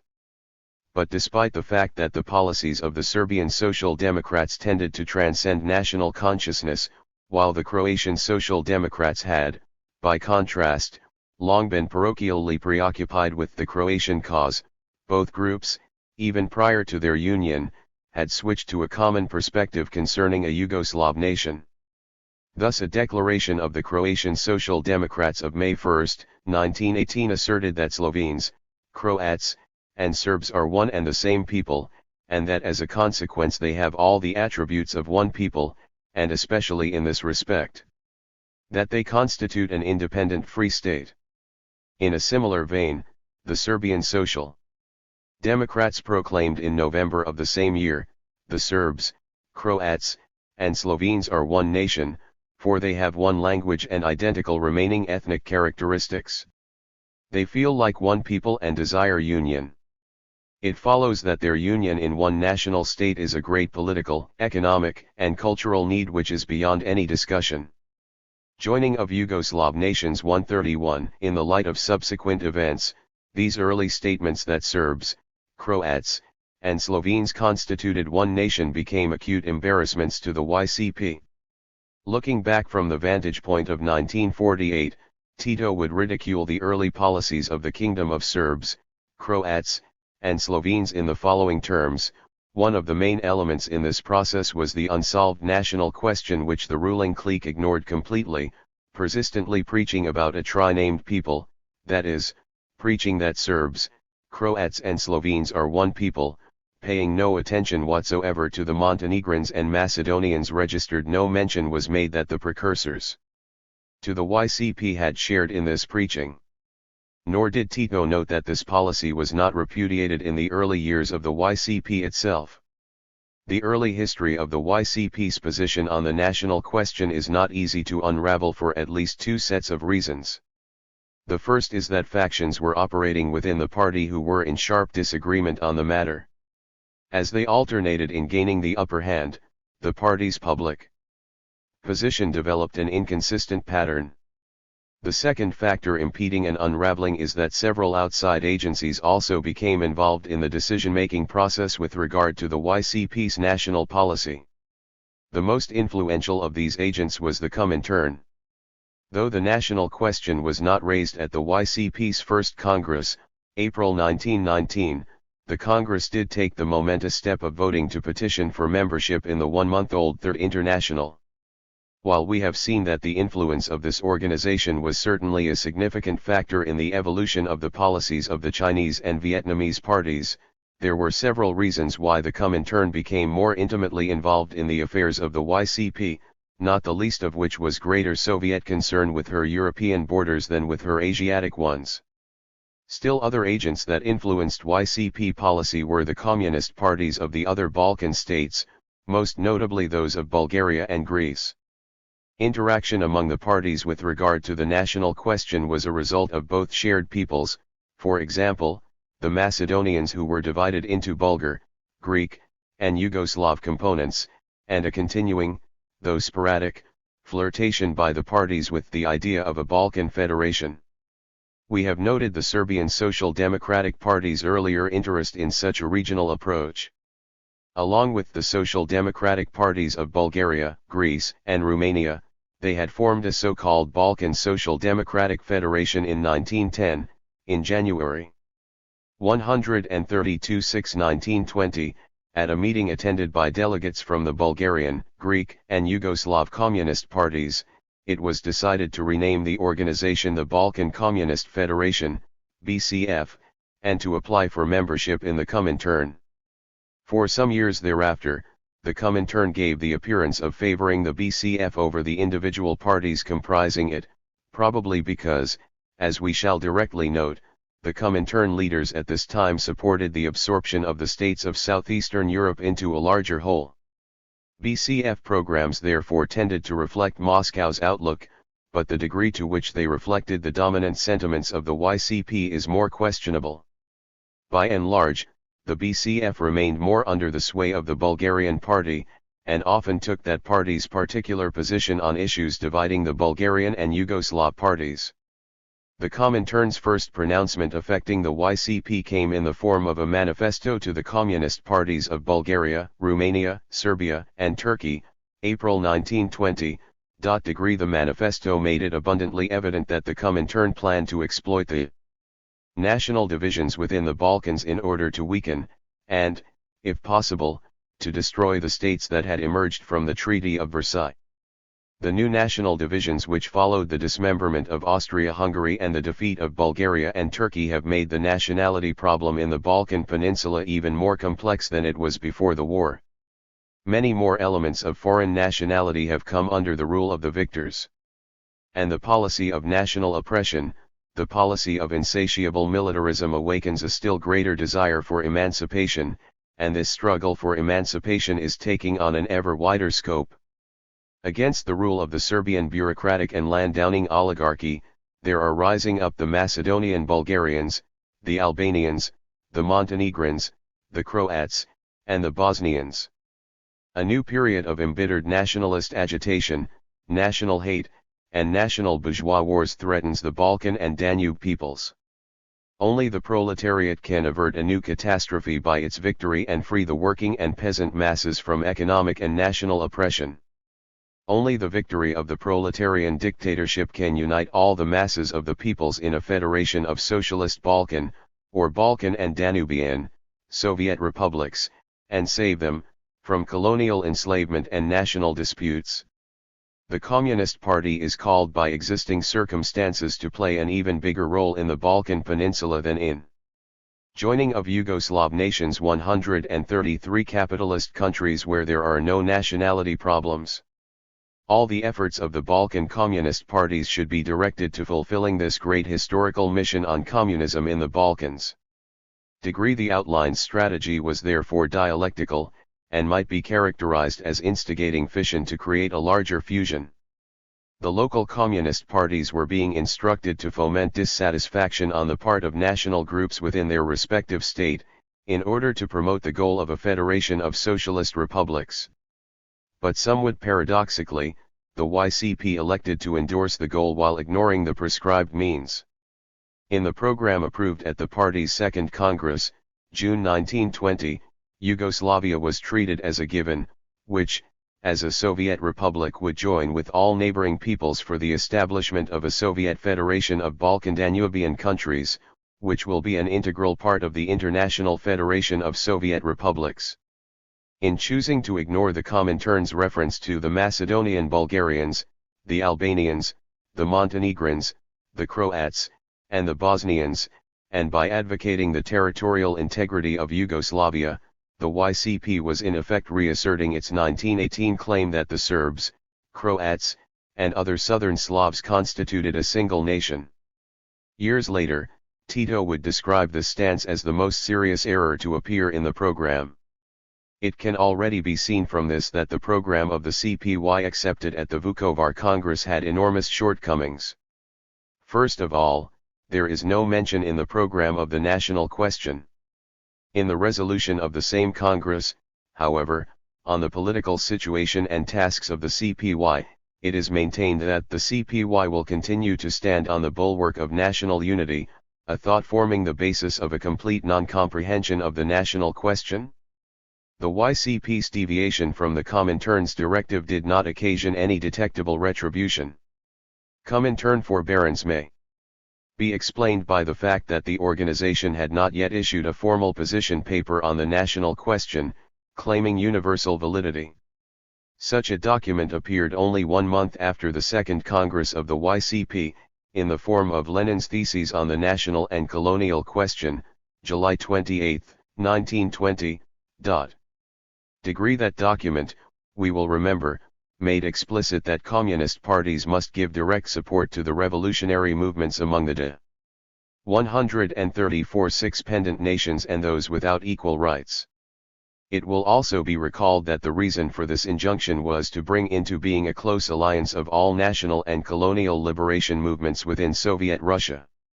When combined with the Comintern's enumeration of specific national groups within Yugoslavia made 3 months earlier, the Theses on the National and Colonial Question had the effect of declaring the YCP's national policy doctrinally unacceptable.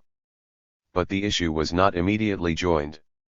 In July 1922, the first conference of the YCP held in Vienna produced an ambiguous resolution which, while paying lip service to the notion of self-determination, invoked that principle for the solution of the national and tribal differences.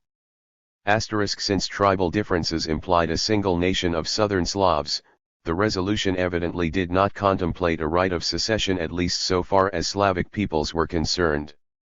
As if to underline this point, a separate resolution warned the proletariat, particularly the Croatian proletariat, against the dangerous infection of nationalism.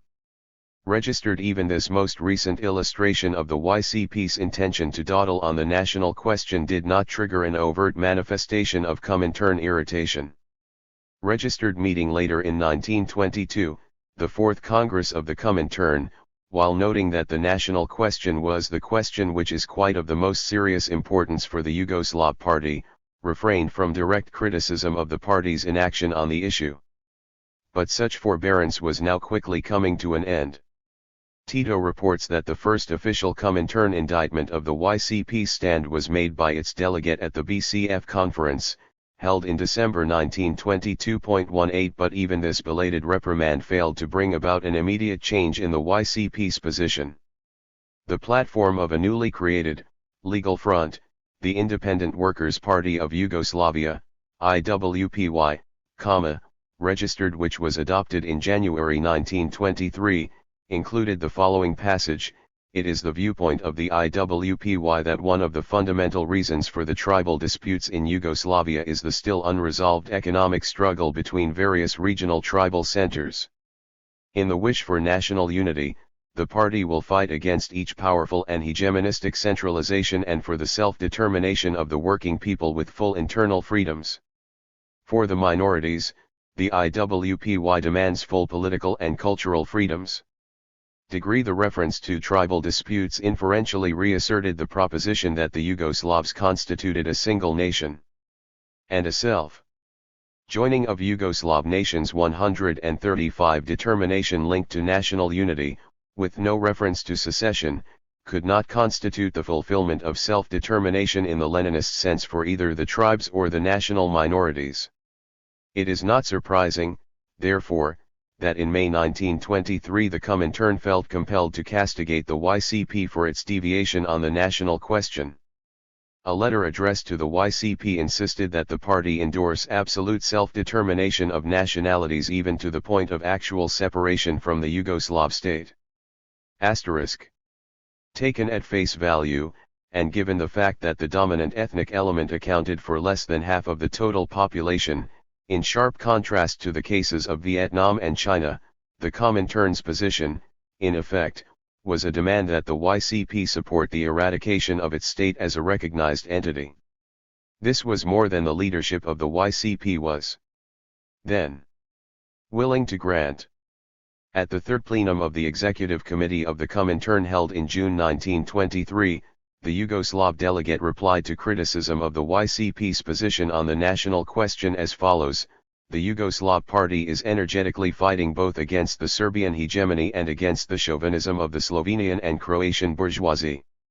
Our slogans in the nationality question must be against the Serbian bourgeoisie, for revision of the Constitution and for the rights to self-determination of all nations and tribes.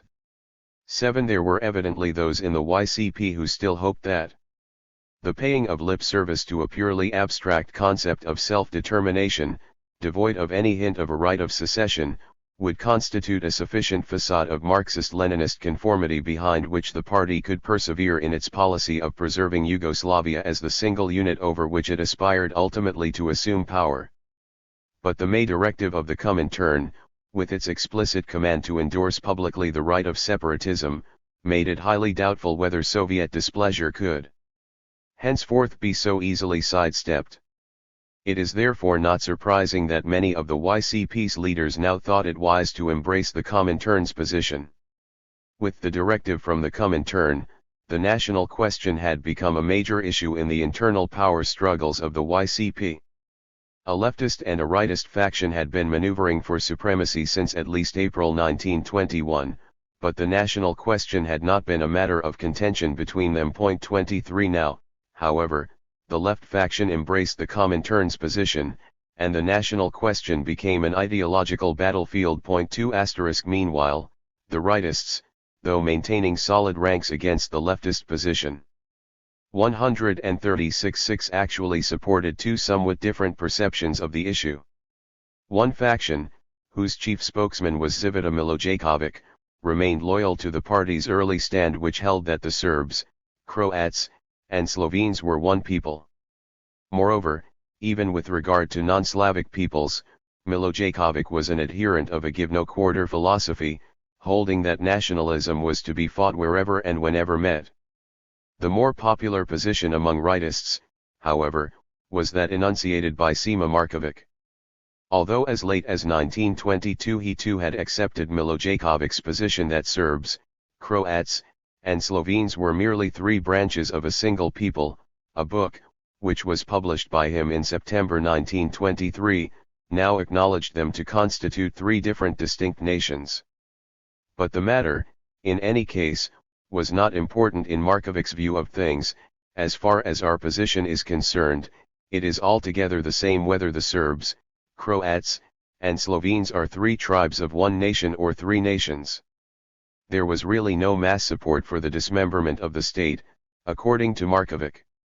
Nor was federation necessary.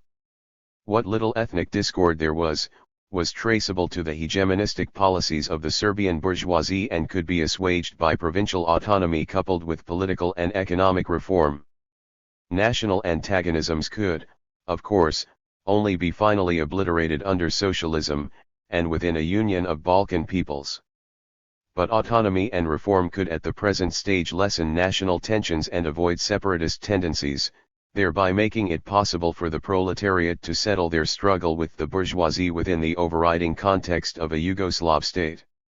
Moreover, the various petit bourgeois national movements would prove unreliable allies, who would impede, not aid, the proletarian revolution. In Rosa Luxemburg fashion, Markovic held that nationalism and proletarian internationalism simply could not and did not mix. In sum, flirting with nationalist movements should be viewed as unnecessary, unproductive, and dangerous. Such a stand was hardly consonant with the Comintern's directive, to exploit all national divisions by endorsing the right of secession. The difference in the two positions was highlighted at the Third Conference of the YCP held in December 1923. The leftists took advantage of a temporary period of domination to push through a resolution recognizing the right of national self-determination, including the right of secession. Registered, they affixed the usual addendum that recognition of the right of secession does not assert that secession is always necessary. However, after referring to Markovic's contention that autonomy would alleviate national dissension as joining of Yugoslav nations 137 constituting constitutional revision, the resolution insisted that such constitutional revision cannot be equated with self-determination, but is, in fact, a renunciation of that right. Describing this 1923 resolution, Tito would later note that at this conference a stand of principle, basically a correct one, was taken on the national question with the point of view adopted that peoples have a right to self-determination up to the point of secession. however. He would also hasten to add that this stand was adopted only by the left and not by the right in the leadership of the CPY. The debate found its way to the Fifth Congress of the Communist International, which was held between June 17 and July 8, 1924. This was the Congress at which parties in general were sharply criticized for failing to carry out the resolute and constant advocacy by communists of the right of national self-determination, secession and the formation of an independent state. 3. The YCP was singled out for particular censure. Representatives of the party heard themselves reprimanded in a lengthy speech by DZ Manuelski on June 24, 1924, the many mistakes made by the various sections of the Comintern in connection with this question are due to the fact that many of our comrades are not yet rid of social democratic ideology. These mistakes can be said to be of four fundamental types, all of which are survivals of the attitude of some Yugoslav comrades, especially of comrades Markovic and Miljokovic, who are now in prison. Comrade Miljokovic asserts that in Yugoslavia there are no nations, but only linguistic differentiations. In his pamphlet National Question in the Light of Marxism, and in a number of articles published in the organ of the Yugoslav Communist Party, Radnik, Comrade Markovic brings forward, as a practical slogan for the Communist Party, the fight for the revision of the Constitution, that is to say, he placed the whole question of national self-determination on a constitutional basis. At the same time there is in Macedonia a strong national movement for the re-establishment of an independent state. What is Comrade Markovic's attitude to this national movement? In his articles he expressed the opinion that the Macedonian question is not by any means a Balkan but a European problem, which cannot therefore be finally solved before a victory of the European proletariat over the bourgeoisie has been achieved. If the question is put in this way, what will be the result? Only a passive 138 attitude of the Communist Party to one of the most burning questions which is agitating the various Balkan nationalities at present. A careful study of the situation will show you that the origin of this kind of view is to be sought in the Second International. Markovic holds the view that the proletariat must accept the bourgeois state such as it has been created by a series of wars and violations. In an apparent allusion to Markovic's contention that there was little support within Yugoslavia for national movements, Manuelski went on to note that it was not enough to take national movements as one found them. The purpose of Leninist national policy was to fan national proclivities to a revolutionary heat. I know that in the Commission on the National Question that will be formed at this Fifth Congress we shall be able to find those practical solutions that will stimulate the national movements in different countries and impart to them a revolutionary character. The time for declarations of a general character has passed, we now have a period for creative revolutionary work in the colonies and among national minorities. If we fulfill these tasks we will have created half the chances for the success of the international revolution to which we are devoted and which is guarded for the workers of the world by the Communist International *. The Fifth Congress elected not to let the matter drop with just this oral reprimand. A formal, sharply worded resolution dealt exclusively with Yugoslavia. It noted that the Yugoslav Communist Party must conduct a resolute and consistent struggle for the right of the oppressed nationalities to self-determination, up to political secession, in the form of separating Croatia, Slovenia, and Macedonia from Yugoslavia and creating independent republics of them. The party can and must support the nationalities' demands for cultural and political autonomy, but it must unfailingly emphasize that these are half measures and try to extend each separate demand. The basic slogan must be the demand for the formation of a Balkan Federation of Workers' and Peasants' Republics. Miljokovic was singled out for particular censure, it being noted that the opinion of Miljokovic, that the Communist Party must fight equally hard against any nationalism whatever, is not only opportunist, but objectively plays into the hands of great Serb bourgeois nationalist policy.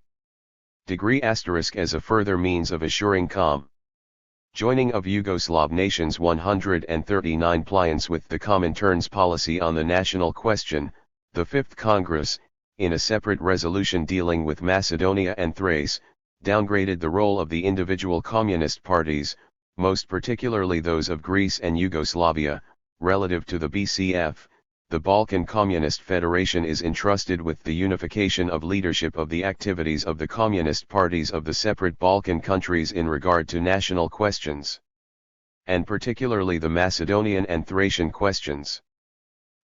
Degree the attack against the positions of Milošević and Marković was to be unrelenting. Hardly had the Fifth Congress dissolved, when a salvo was fired by the newly strengthened Balkan Communist Federation at a meeting apparently hurriedly convened for just this purpose. Here is an official account by a participant as reported in a communist publication, International Press Correspondence, of August 7, 1924. The conference declared that the position in the Balkans is not only revolutionary, but that the revolutionary crisis is reaching its acutest stage. That the struggle in Croatia, Slavonia, Bosnia, and Macedonia, and especially the fight of the Croatian peasant masses against the hegemony of the Serbian bourgeoisie and against Serbian militarism is developing in the direction of an armed uprising, that the national movement of the Macedonian people is again reviving and assuming the form of an armed struggle.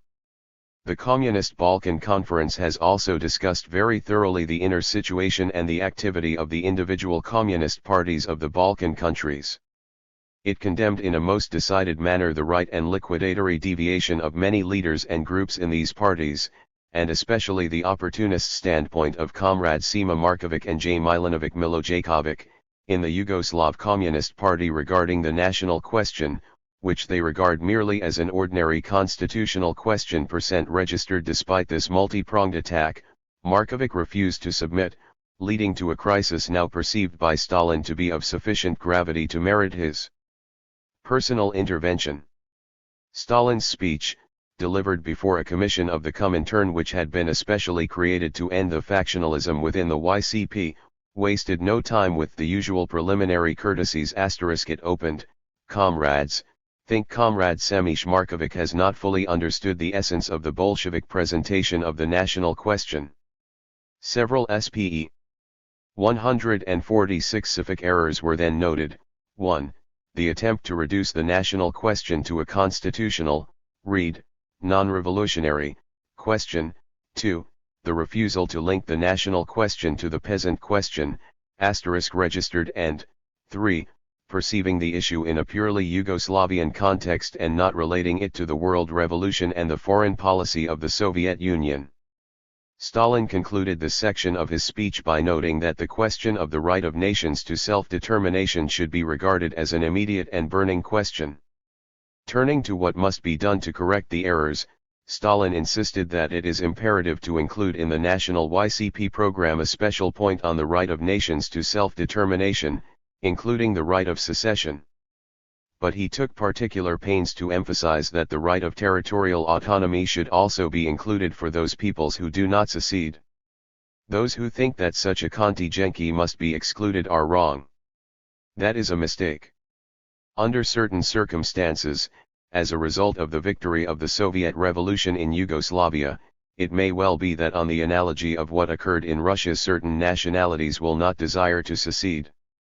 Particularly when one remembers that the Soviet government had just forcibly returned to the fold most of those nations who had earlier seceded from the Russian Soviet state. It is evident that Stalin was telling the YCP that the promises that he demanded of the party need not be honored. To further ensure that this message was not overlooked, he returned to the same theme later in his speech. To avoid all misunderstanding, I must say that the right to secession must not be understood as an obligation, as a duty to secede. Some comrades turn this right of secession into an obligation, and demand from the Croats, for instance, that they secede at all costs. This position is wrong, and must be rejected. We must not confuse a right with an obligation. Marković's response to Stalin could only be construed as concessive. His demurrer to the effect that his statements had been misunderstood and taken out of context interpret better as a face-saving measure than as a counter-argument. Stalin, however, appears to have been determined to undermine Marković's credence forever, taking the trouble to again attack Marković on the national question 2 months later, even though his second attack added little to the first. 4 Moreover, in the interim, the Comintern, in the joining of Yugoslav nations 141 most unambiguous manner, had ordered the YCP not just to condone but to generate national hostilities. The entire party must spread its propaganda and agitation to the utmost to convince the toiling masses of the oppressed nations of Yugoslavia that the destruction of the pan-Serb bourgeoisie is the only way towards the solution of the national question. Fear of inflaming national passions ought not to keep the party from appealing with all its might to the masses on this most important question. In the face of this attack, Markovic and the right wing were forced to conform, joining the left wing of the party to support a resolution on the national question at the Third Congress, held in Vienna in June 1926. Thus, the CPY as a whole finally took a correct stand of principle in connection with the national question. Tito would reminisce in 1948.42 in 1948, however, Tito was also in favor of a federation with Bulgaria. It is therefore quite likely that his unconditional praise of the 1926 resolution was the source of some embarrassment in the post-1948 period when the federation scheme was scrapped, for in addition to declaring Yugoslavia a multinational state and insisting that the Communist Party must energetically fight for the right of self-determination of all nations until to and including secession, the 1926 resolution had also declared its support for a federal workers' peasants' republic. In the Balkans, since only the voluntary unity of the organized nations into workers' peasants' states can bring about the true solution of the national question. Achieving this ostensible consensus did not bring about an end to the intra-party, factional bickering. Though the national question ceased to be the battlefield, the contestants in the infighting continued to coincide with ethnic delineations, leading to a charge by the Comintern that the YCP had virtually divided into its national components in 1928, therefore, the Comintern determined that radical surgery was required. Upon its initiative, the YCP was denationalized by a purge of the leadership, both left and right, who were replaced, in the words of Paul Shoup, by a new breed, trained from an early age in Moscow for revolutionary responsibilities, with very few ties in Yugoslavia, and little or no national perspectives to start with. Under its new leadership, the policies of the party, including its national policy, mirrored Soviet wishes of the moment. In the period from 1928 through 1934, Soviet policy toward the political 142 regimes of the area remained ardently anti-status quo. While those regimes had long been perceived by Moscow as the artifices of the schemers of Versailles, the campaign to bring about their downfall was now made a matter of urgency. So far as the national policy of the YCP was concerned, this urgency manifested itself in support for the immediate secession of all non-Serbian peoples. At the party's Fourth Congress in November 1928, the newly entrenched leadership endorsed the right of armed revolt against national oppression. It promised to fight unconditionally and unreservedly for the independence of Croatia and to give full aid to all the mass actions leading to the creation of an independent Montenegro. It invited the working class to fight with all its might for a united and independent Macedonia and for an independent and united Albania. It further recognized the right of the Hungarian national minority in Vojvodina to secede, for had the policy succeeded, Yugoslavia would have soon been dismembered. It did not succeed, however. Armed revolt proved a dismal fiasco and was formally discarded in 1932. But in accordance with Comintern directions, the party continued until 1935 to call for the breakup of Yugoslavia into its numerous ethnic components. At the party's fourth conference, held on December 24-25, 1934, a resolution was passed which reiterated the party's dedication to the right of self-determination up to secession for all the oppressed nationalities: the Croats, Slovenes, Macedonians, Montenegrins, etc. And in an effort to inflame opinion by raising the specter of alien masters in the ethnic homeland, it called for the expulsion of Serb occupiers, Serb troops, officials, and policemen, as well as Serb setniks, from Croatia, Slovenia, Dalmatia, Vojvodina, Bosnia, Montenegro, Macedonia, and Kosovo. For a historical sketch of the YCP policy with regard to secessionism might therefore be broken down into four distinct periods: 1. From 1919 to 1923, a refusal to endorse secession. 2. From 1923 to 1926, periodic endorsement by the left wing, but continued rejection by the right wing. 3. From 1926 to 1928, endorsement by the entire party, but little or no attempt to convert it into a catalyst for action, in Soviet terminology. This might be described as propaganda without agitation, and 4. From 1928 through 1935, the high tide period, during which secession now, became the party's rallying cry for all non-Serbian peoples. The high tide of YCP support for secession was destined not to recede but to undergo instantaneous evaporation. As late as April 20, 1935, the Comintern would goad the YCP to increase its joining of Yugoslav nations 143 Taschen for secession, complaining that the work of the party within the national liberation movements must be far better. 49. But in August of the same year, and with no advance warning, the Executive Committee of the YCP would inform its membership that the Congress of the Communist International has given a new tactical orientation, a most disarmingly innocent-sounding signal for a radical volte-face in basic strategy. The 7th Comintern Congress. July 25 August 20, 1935, had just called for a united front of all anti-fascist forces. Recast in the new scenario as potentially useful ramparts against a fascist Drang nach Außen, the states of Eastern Europe were henceforth to be nurtured rather than dismembered. Secession was to be shunned. This strategic flip-flop was accompanied by some verbal gymnastics as well, remaining by its principled standpoint of self-determination of people with the right to secession. Communists take into consideration the present international situation and with the stipulation of the destruction of national inequality of rights, of the minimum guarantees of freedom of the Croatian and other peoples and of the consent of these peoples, do not declare for secession of that people from today's state. Organization Yugoslavia. Freed of circumlocution, this resolution declared the national question solvable within the present bourgeois state, precisely the position for which Markovic had been berated by Stalin a decade earlier. A resolution of the following year, summer 1936, more openly acknowledged a turning away from what the party itself described as its principled standpoint of self-determination of the people with the right to secession, by noting that prior to the period of the United Front, the CPY understood and propagated the slogan of self-determination, including secession, in a completely sectarian manner. Nothing was said about political territorial autonomy, for people who do not wish secession. The thinly disguised suggestion was that the party had miscalculated national intentions. There was no popular desire for secession among the masses, again, a position held earlier by Markovic for which he had been heavily criticized. But if there was no pro-secessionist sentiment, then there was no point in stressing it in party publications and pronouncements.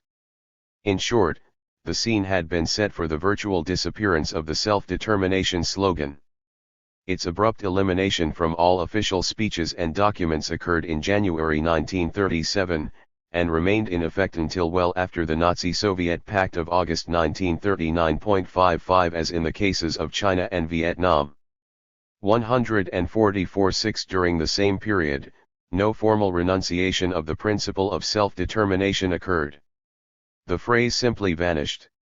In a breathtakingly swift demonstration of substituting one diametrically opposed slogan for another, secession and national liberation were replaced by "We shall defend the Yugoslav fatherland." 54 The switch in orientation from disunion to union was somewhat paradoxically accompanied by a decision to decentralize the formal structure of the YCP through the creation of Croatian and Slovenian wings. The possibility of such a development had been broached in 1934 and would seem to have been well suited to aid the YCP in accomplishing its goal at that time, namely, the fragmentation of Yugoslavia. But goals had radically altered, so that when actually initiated in 1937 the change in party structure was now expected to produce the opposite effect of promoting the state's stability. Admittedly, the new party structure had the real advantage of challenging an image of the YCP as a Serb-dominated organization. but the danger that a regional party, whose jurisdiction closely coincided with an ethnic homeland, might provide a focus for particularist, even nationalist aspirations soon manifested itself. Though the leadership of the newly created Croatian and Slovene parties obediently followed the YCP's lead in abstaining from all mention of self-determination, they manifested in other ways their displeasure with the party's unexpected metamorphosis from one demanding separation for, inter alia, Croats and Slovenes into one demanding loyalty to the Yugoslav state. Tension appears to have crystallized particularly about the time of Hitler's Anschluss with Austria, March 1938. The declaration, which was touched off by this event and which was approved by the YCP's new General Secretary, Josip Tito, read in part, "The anti-peoples and hegemonistic regime of Stohodanovic is the greatest danger to the liberty of the peoples of Yugoslavia and to the independence of their country. It sows discord and prevents brotherly agreement among the peoples of Yugoslavia in these fatal hours. In these difficult and fatal hours, we are addressing all democratic and patriotic citizens, irrespective of religion, nationality, and party, not only the adherents of the national agreement bloc but all other patriotic forces of the Serbian, Croat, Slovene and other peoples, who are willing to defend the peace and independence of the country. 55. Joining of Yugoslav nations 145. At this time, Croatia was the scene of substantial agitation for greater autonomy from Belgrade, and the leadership of the new Croatian Communist Party criticized the declaration of the parent organization for promoting the cause of Yugoslav unity at the expense of Croatian national aspirations. Tito replied in an open letter, charging the dissenters with Trotskyism and of falling under the influence of national petty bourgeois ideology. Degree registered this period of running roughshod over national aspirations was cut short by the announcement of the Nazi-Soviet Non-Aggression Pact of August 1939. Yesterday's emotional rallying point, the Yugoslav fatherland, was no longer to be defended. Though the party was not instructed to call directly for the state's dissolution, the pacifistic, anti-mobilization, neutralist stance it was instructed to adopt was one designed to leave Yugoslavia defenseless. Degree despite and in part because of the many shifts that had hitherto characterized its national policy, the YCP was unable to invent a stratagem for comfortably straddling this latest twist in Soviet policy. Vacillation and uncharacteristically guarded language prevailed. The response of the party to the so-called Sporazum of September 1939 is a case in point. Under the terms of the Sporazum, the Yugoslavian government had granted autonomy to Croatia. So as not to be perceived as opposing Croatian aspirations, the party's first response was positive, though not warm. But more indicative of the dilemma confronting a party which favors neither the strengthening nor dismembership of a regime was the proclamation of May 1, 1940, which harshly criticized the Sporazum while offering no hint of an alternative. To have recommended reversion to the pre-Sporazum status quo would have irritated Croatian sensibilities. To have refrained from criticism of the existing situation would have favored the state apparatus. So the party elected to drive wedges between Serb and Croat without offering any hint as to the course of action the party thought the Croatian masses should follow. Similarly, the party used the same proclamation to drive wedges between the Serbs and Croats on the one hand and the remaining peoples of Yugoslavia on the other. Serbian and Croatian chauvinism is being fanned. And they are not paying any attention to the national rights of Montenegro, Macedonia, and Slovenia at all. But the nature of these national rights and the methods by which they were to be secured were not suggested. A greater insight into the strategic thinking of the leadership at this time is offered by Tito's speech before the Fifth Conference of the YCP, October 1940. Secession, the speech made clear, had 146.6 no place whatsoever in Tito's future scheme of things. Indeed, the same separatist movements, which had been so ardently wooed prior to 1935, were now depicted as the catastrophic results of rightist errors by former YCP leaders. Holding the Soviet Union up as the model, Tito insisted that autonomy was the answer. National autonomy would permit the YCP to gain support of the people in order to carry out the social revolution, Cultural autonomy would permit the ideological conversion of the masses from national particularism to, in Tito's words, political uniformity. But our greatest task over the past 3 years has been to forge a solution to the chronic malady of Yugoslavia, the nationalities problem. For years the party failed in this, as the bourgeois parliamentary parties had failed, as King Alexander and his dictatorship had failed. The leaders of the party in the 20s, Sima Markovic, Gorkic, and their crowd proved just as narrowly chauvinistic and pan-Serb in their outlook as the blackest reactionaries. So they failed to capture the leadership of the masses. They played into the hands of the nationalist extremes. They created Masic and Pavlik. They created IMRO and the Macedonian separatists. And all the time the answer was there, in their own hands, had they only known it: national autonomy, the condition for social revolution; diversity of national cultures, the condition for political uniformity. It needed the great teacher, Stalin himself, to point the way and vindicate the truth that the teaching of Marx and Lenin meant the liberation of the hitherto oppressed nationalities, no less than the liberation of the working classes. The Soviet Union became the model for the multinational state, the model for what Yugoslavia with its varied races must become. Never forget, comrades, that the party which dares to bring this solution to Yugoslavia must become its master. And never forget that we, and we alone, have this solution. Point 5. Had the purged Markovic been present, he would have undoubtedly found it a bit droll to hear himself criticized in a speech denigrating separatism and extolling autonomy. As mentioned earlier, he had been attacked by Stalin and the Comintern for the precise stand now defended by Tito. The critical reference to Gorkic is also perplexing, for certainly Tito and his audience were aware that Gorkic's tenure as General Secretary, 1932–1937, had been almost equally divided between the period in which the party, under Moscow's direction, pressed for immediate secession by national groups and the period of the United Front when, again under Mos' joining of Yugoslav nations 147 cows directives, it pressed for unity. Objectively then, an attack on Gorkic was an attack upon both a policy of secession and one of state preservation. And it was in either case an attack upon Soviet directives. Yet, Stalin is credited with pointing the way, and the Soviet Union is held out as the model for solving Yugoslavia's national question. The contradictions in Tito's speech of 1940 were therefore numerous, and he would later conveniently forget that he had even given such an address. We have noted, for example, that in 1948 he would reflect that the YCP had come to take a correct stand on the question by 1926.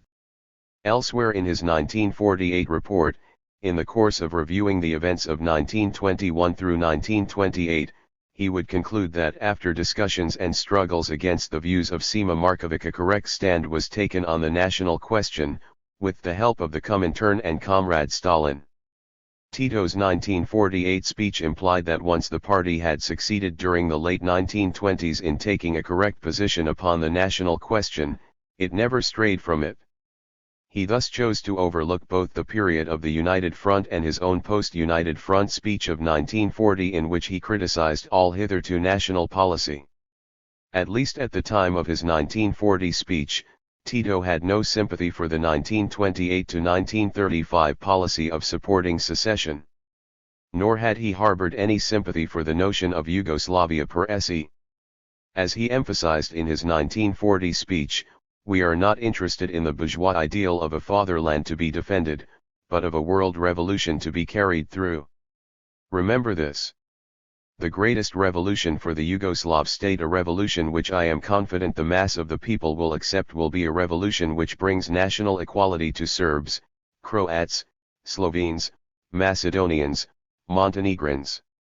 And that, comrades, will in turn make possible the greater social revolution which we plan and of which the Soviet Union is our glorious model. Secession simply would not be reintroduced into the party's platform.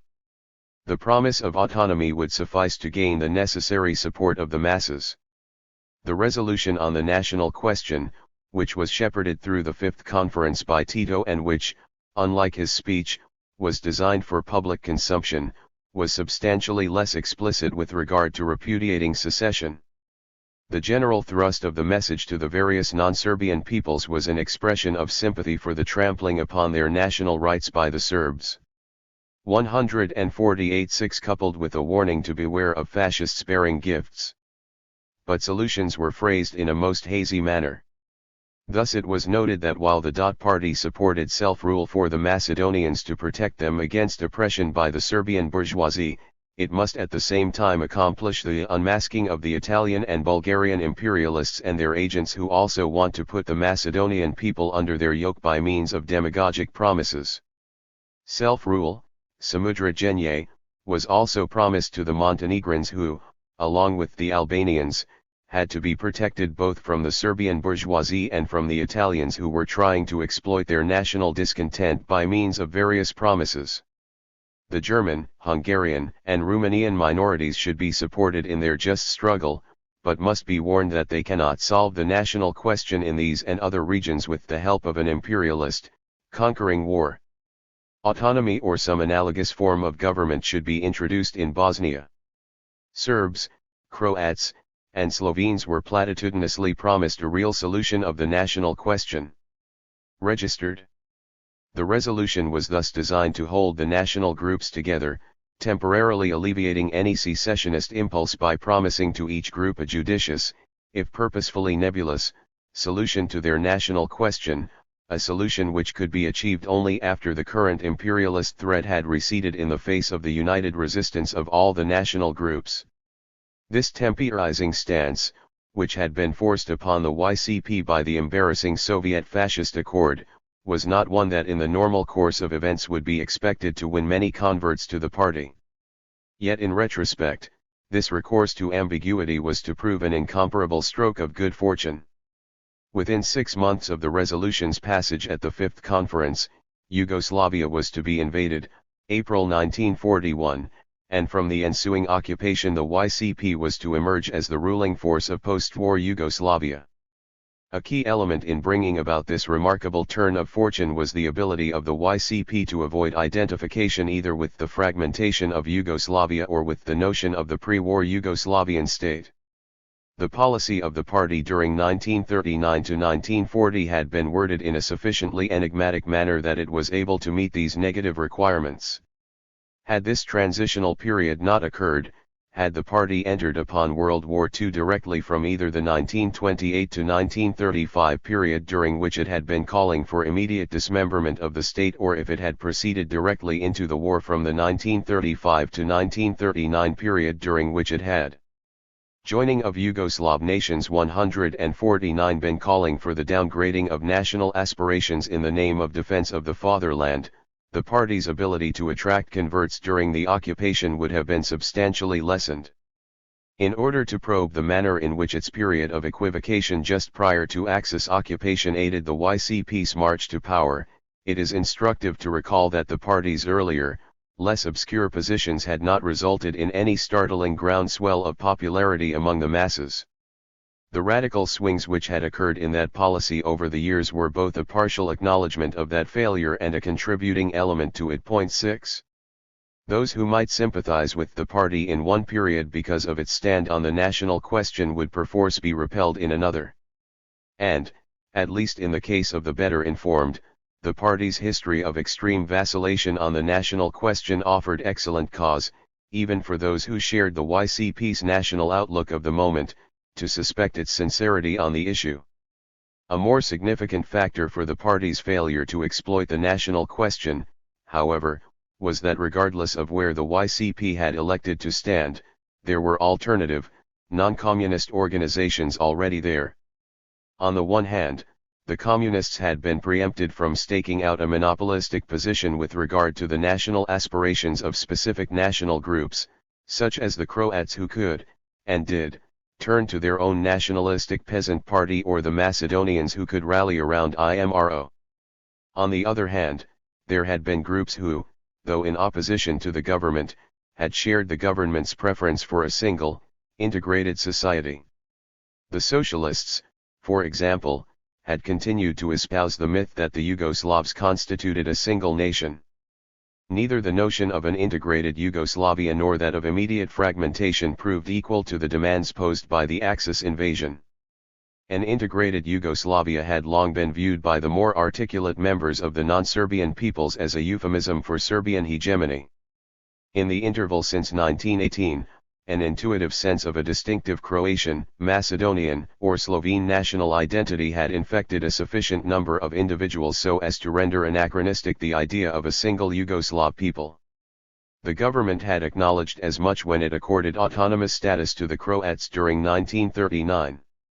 Any remaining claim antebellum Yugoslavia had upon the loyalties of the non-Serbian people suffered a further severe setback in 1941 as a result of the pathetically feeble resistance offered to the invading Germans.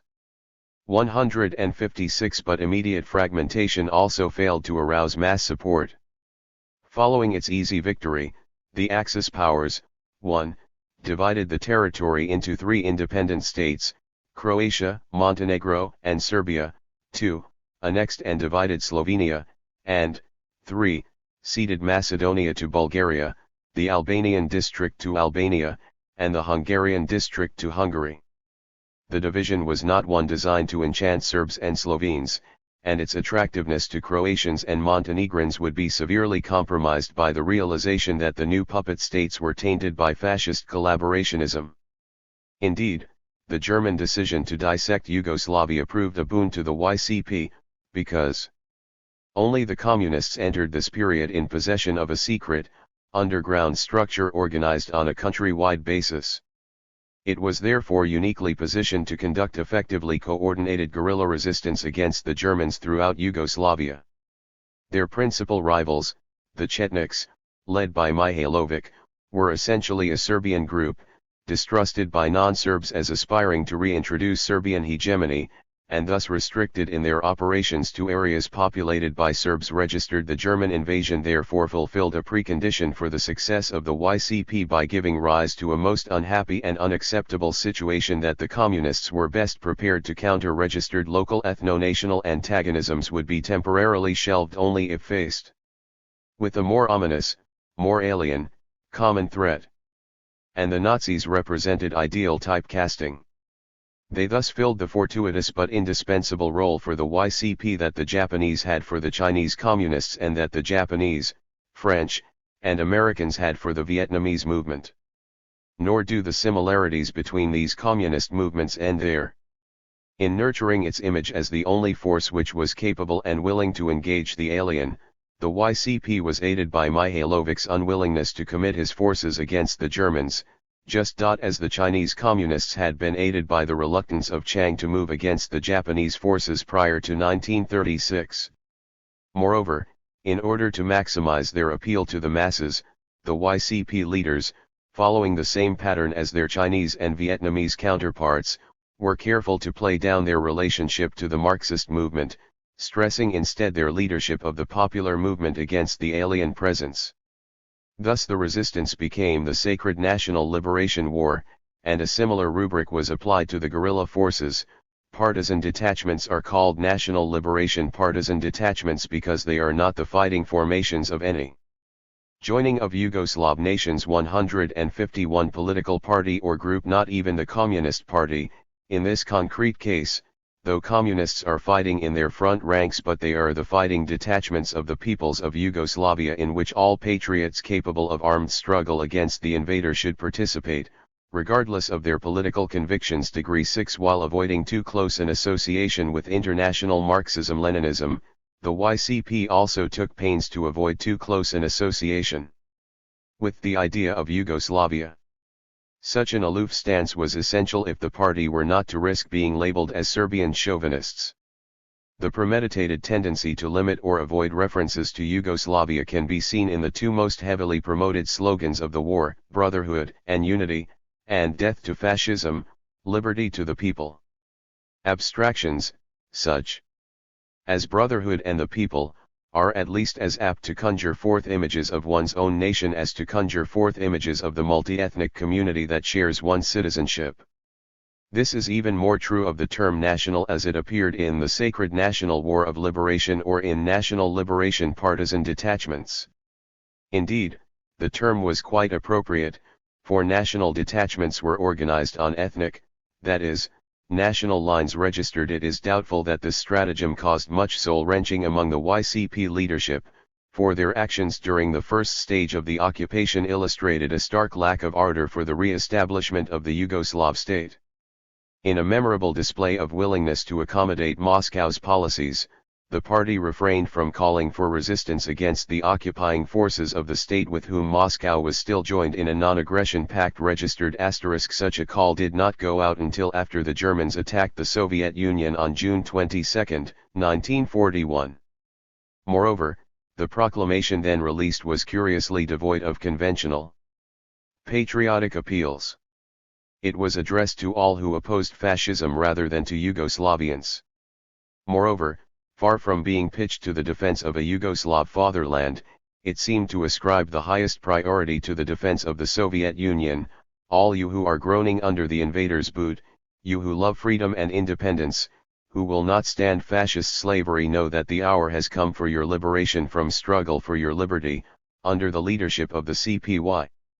The struggle of the Soviet Union is your struggle as well, for it is also fighting against your enemies, under whose yoke you are groaning.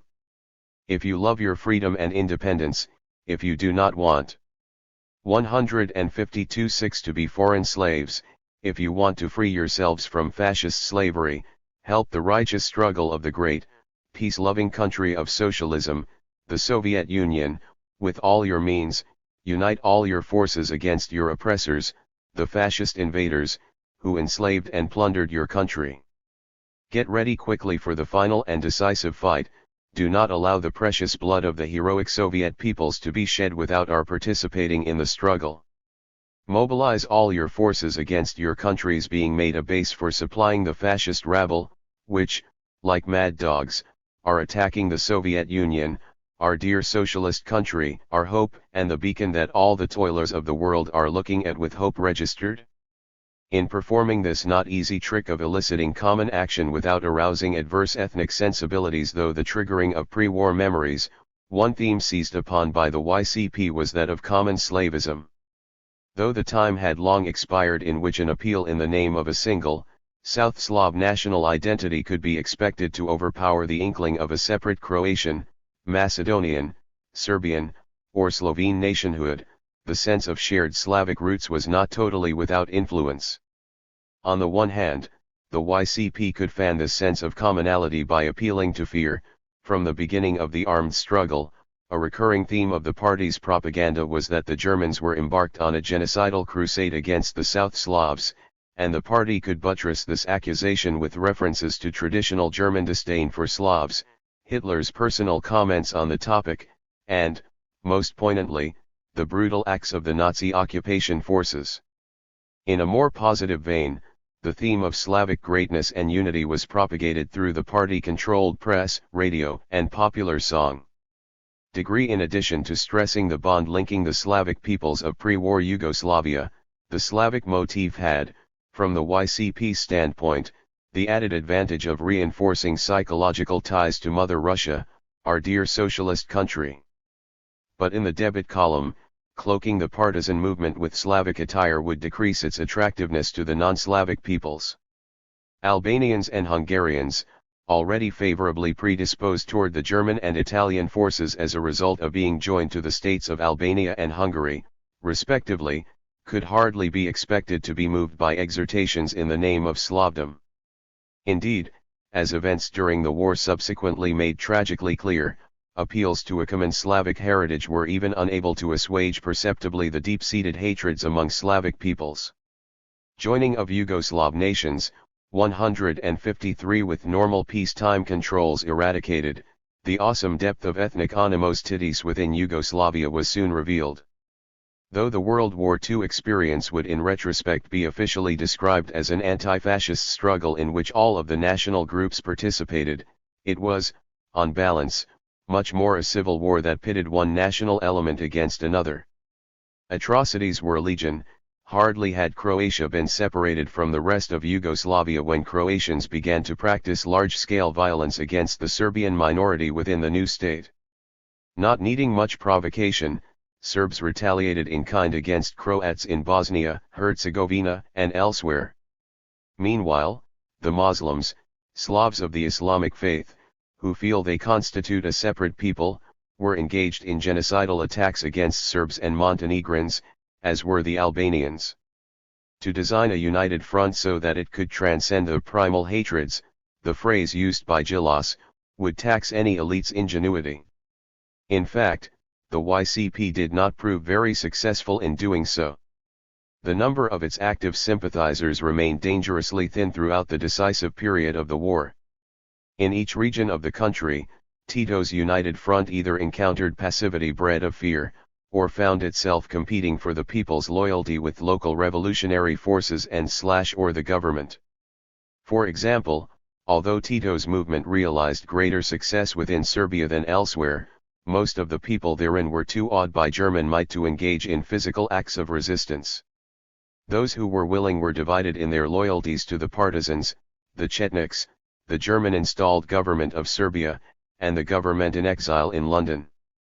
As a result, both the partisans and the Chetniks found that the people didn't flock into their embattled ranks. 78 The principal point, however, is not the absolute number of supporters attracted by Tito's movement, but the fact that the movement was the most successful in developing a viable organization throughout diverse segments of Yugoslavia. By contrast, the government in exile, popularly identified with the Serb-dominated system of the pre-war period, had little support outside of Serbia. So too, the Axis-approved governments of Croatia, Montenegro, and Serbia could exert no influence beyond their particular ethnic homeland. The same held true for movements, such as the Chetniks, who were popularly identified with a single ethnic group. To a significant degree, then, the role of a trans-regional, trans-ethnic organization fell by default to Tito and his colleagues. Moreover, quite paradoxically, the ethnic animosities that divided the peoples of Yugoslavia aided Tito's efforts to create a countrywide move. 154-6 meant. As atrocities mounted, beleaguered minorities became a major source of recruits who gravitated to the partisans for protection, since the YCP, at least in theory, stood above ethnic strife, preaching peace among the various national groups in order to pursue the struggle against the common enemy. In the case of Croatia, for example, well over half of the movement's recruits were members of the Serbian minority. Its image and role as the coordinator of the resistance to the fascist invaders were therefore essential to the YCP's success. And the YCP leadership did not lose sight of the fact that its maximum role could only be as the coordinator of the resistance offered by several nations rather than as the vanguard of a united people. Indeed, events throughout the war were such as to preclude any possibility of the party being lulled into neglecting the reality of the national divisions and antagonisms that underlay the fragile relationship. Although the party emphasizes in retrospect its role against the Axis occupiers, the memoirs of a member of its wartime inner circle document that the partisans were more often engaged in fighting Serbs, primarily but not always Chetniks, Albanians, Muslims, or what they termed separatist Croats and Montenegrins. Degree and at least one writer has reported that a larger number of lives were lost in inter-ethnic, civil strife than were lost in struggle against the Axis forces. 7 Some measure of how deep and potentially ferocious and divisive the party viewed these antagonisms is offered by the basic line of the party during the liberation struggle as recorded by Tito: the members of the party and partisans must use propaganda and the spoken word to make the mutual slaughter of the peoples of Yugoslavia on a chauvinistic basis impossible. 7 Degrees Similarly, a wartime directive to the partisan forces within Bosnia-Herzegovina asserted that it will continue to be the most important task of communists and partisans to block completely the criminal plans of the invaders, to fan national hatred and invite mutual extermination by the Serbian, Muslim, and Croatian populations, registered the image of the United Front as one divorced from and transcending the special interests of any particular ethnic element was essential if the partisans were to maintain an effective guerrilla capability throughout all sections of the country. And, no less than those other Marxist-Leninist movements whose histories we have sketched, the Yugoslav Communist Party appreciated the essentiality of local support in a guerrilla struggle. Thus the sea and fish metaphor employed by Chinese and Vietnamese leaders was joining of Yugoslav nations 155, also articulated by a close associate of Tito, the people are the water. The partisan is a fish. A fish cannot live without water. That goes for us too. 6 degrees. Given both the indispensability of local support and the intractability of the intergroup enmity, which appeals to brotherhood and common Slavdom might reduce but certainly not obliterate, the party pitched its propaganda in terms of the identity and aspirations of the individual groups. Propaganda was quite regularly addressed to Croat, Serb, or Slovene rather than to Yugoslavians. Thus, Borba on November 15, 1941 heralded its editorial "Serbia not Yugoslavia shall be free," and it further cited a martyr just before death at the hands of the Germans, "Kill you cursed dogs, but Serbia shall nevertheless be free." Similarly, a member of the Central Committee of the YCP was reported to have faced death in his native Slovenia on May 21, 1942 with the words, "I know that by killing me they will not kill the freedom of the Slovene people. We will win through to liberty, however fierce the enemy's rage may become." Registered. Tito, too, customarily addressed his remarks to national groups rather than to Yugoslavians. Even in a speech made after the outcome of the war was no longer in doubt, Tito would repetitively address himself to our nations or to the nations of Yugoslavia, rather than to Yugoslavians per se. At one point he would note, "It is the duty of every decent Serb, Croat, Slovene, Muslim, Montenegrin, Macedonian, etc. to give all he has in this hard and bloody struggle, the justest fight in the history of our nations." Registered. Perhaps more surprisingly, in earlier remarks made to ostensibly communist fighting forces, he spoke as though his audience were composed of members of national groups motivated by ethnically inspired goals, rather than Marxist-Leninists inspired by proletarian internationalism. "Here in Bosnia, you men of Serbia and Montenegro, are fighting all enemies, and will continue to do so, for this is at the same time a struggle for the freedom of the Serbian and Montenegrin people.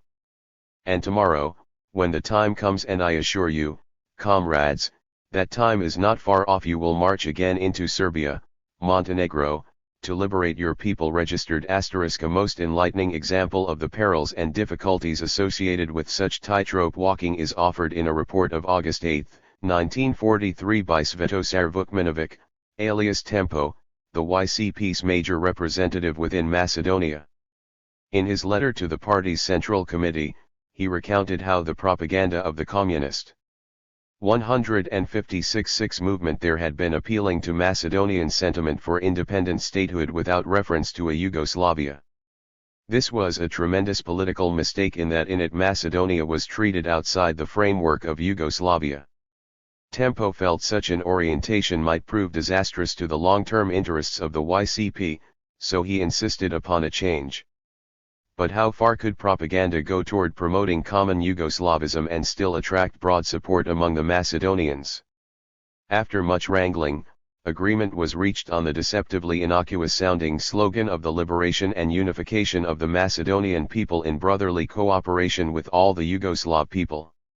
Registered. Thus a phrase that at the time would ring like little more than a passing tribute to a wartime alliance could later be vested with great significance. The wartime propaganda therefore furnishes evidence that the YCP leadership understood that only as members of distinct nations, not as fellow Yugoslavians, were non-communists apt to join the war of liberation under the party's leadership, that the only strategically significant bond that linked members of different nationalities, other than the limited one of shared slavism, was that of common enemies, and that mobilizing the energies of the people therefore required an appeal to national identity and national aspirations. Registered 6. In order to ensure broad receptivity to this appeal, it is not at all surprising that the party should reintroduce the Leninist concept of self-determination into its program, from which it had been so summarily exorcised in January 1937, during the period of the United Front. As we have noted, many of the propagandistic stories that appeared in the party press throughout the war contained references to a future free Serbia, a free Slovenia, etc. So it could well be argued that, In content if not in form, the party had, upon the inception of the liberation struggle, resorted immediately to its 1926 to 1937 practice of promising national self-determination, including secession. Moreover, the program of the National Liberation Front of Slovenia, a united front organization dominated by members of the Slovenian wing of the YCP, which was announced on June 22, 1941, declared its commitment to the right of self-determination, including the right to secession and uniting with other people, adding whosoever does not expressly recognize this right to the Slovenes and other peoples in its entirety, that individual is only being deceived when he claims that he fights against imperialism regardless of how much he preaches phrases. About this same time, August 1941, the Comintern signaled the joining of Yugoslav nations 157 return of self-determination to official favor when, in the course of taking the Yugoslav side in a dispute between the Bulgarian and Yugoslavian communist parties over Macedonia, it insisted that both parties must maintain a clear perspective on the self-determination of the Macedonian people. Nevertheless, the central apparatus of the YCP does not appear formally to have reinstated use of the term until late 1942. The occasion of the term's reintroduction was an article by Tito, The National Question in the Light of the People's Liberation War, which first appeared in the December 1942 issue of the party publication, Proletaire %, a eulogistic biography of Tito, published within Yugoslavia well after the war, notes that the article was of great theoretic importance, as well as of practical and political significance in solving the national question in Yugoslavia. 9. A scrutiny of the article hardly substantiates a claim to theoretic importance. Indeed, in keeping with the party's precarious policy of walking the tightrope between unity and national particularism, the article is a study in ambiguities and shadowy promises. Though it refers numerous times to the coming freedom and liberation of the various national groups, it is never quite clear whether Tito is referring to post-war independence or merely to freedom and liberation from German occupation. Even while decrying deception, his words appear to have been selected carefully so that those who were so inclined would see in them the promise of independence, while the words themselves remained amenable to a quite different interpretation at some later date.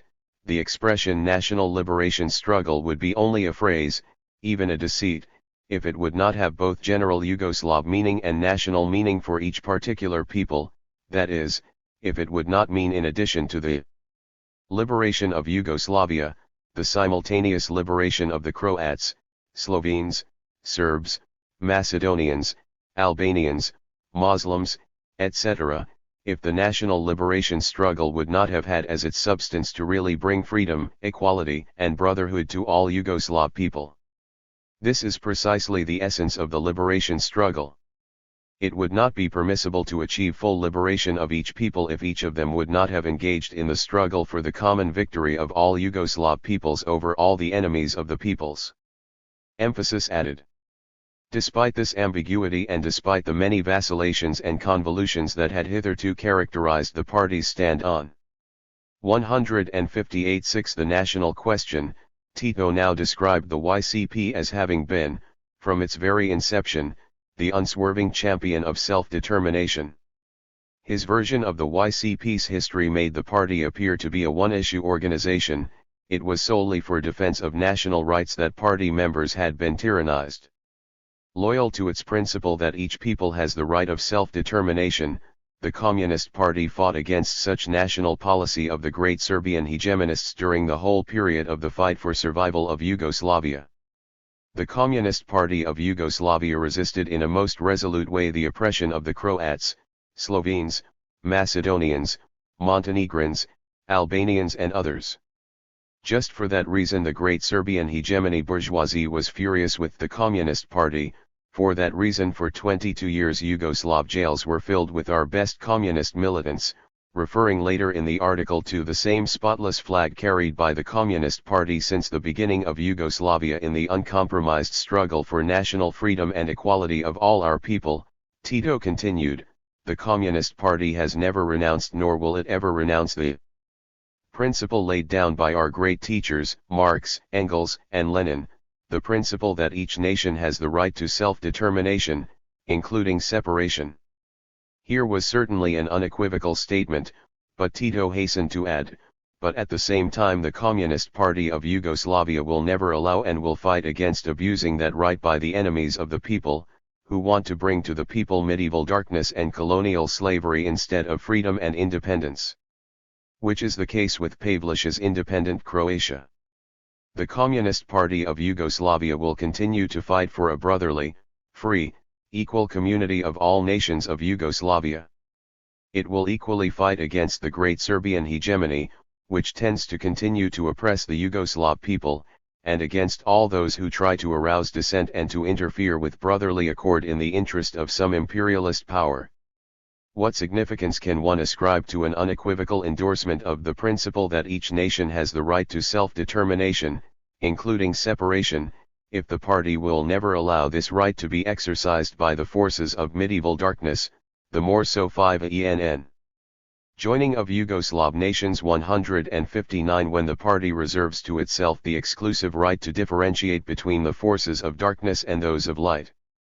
The nebulosity with which the future of the individual nations was depicted reached its zenith with the article's concluding paragraph, the question of Macedonia, the question of Kosovo, and Metohija, the question of Montenegro, of Croatia, of Slovenia, of Bosnia and Herzegovina, will all be easily solved to everybody's satisfaction only if it is solved by the people themselves, if the people themselves take gun in hand and join in this present national liberation struggle.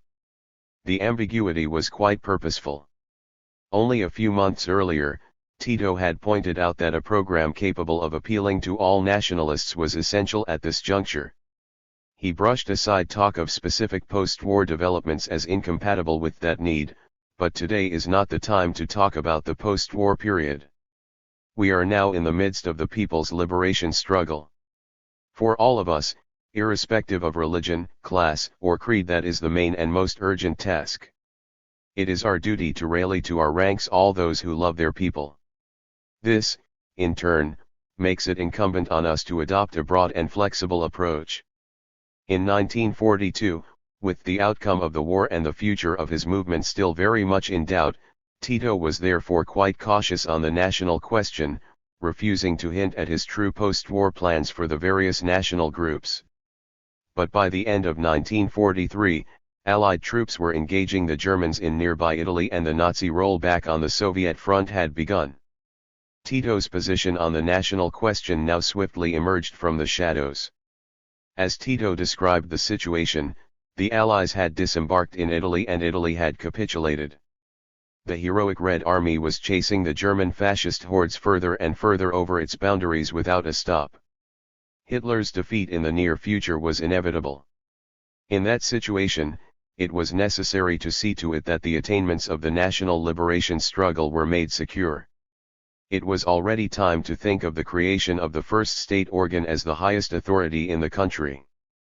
The second meeting of the Anti-Fascist Council 166 of the National Liberation of Yugoslavia was convened on November 29, 1943.99. At this YCP-directed conference, it was declared that the peoples of Yugoslavia had unmistakably proven by their collective resistance during the war that they wished to create an indissoluble union.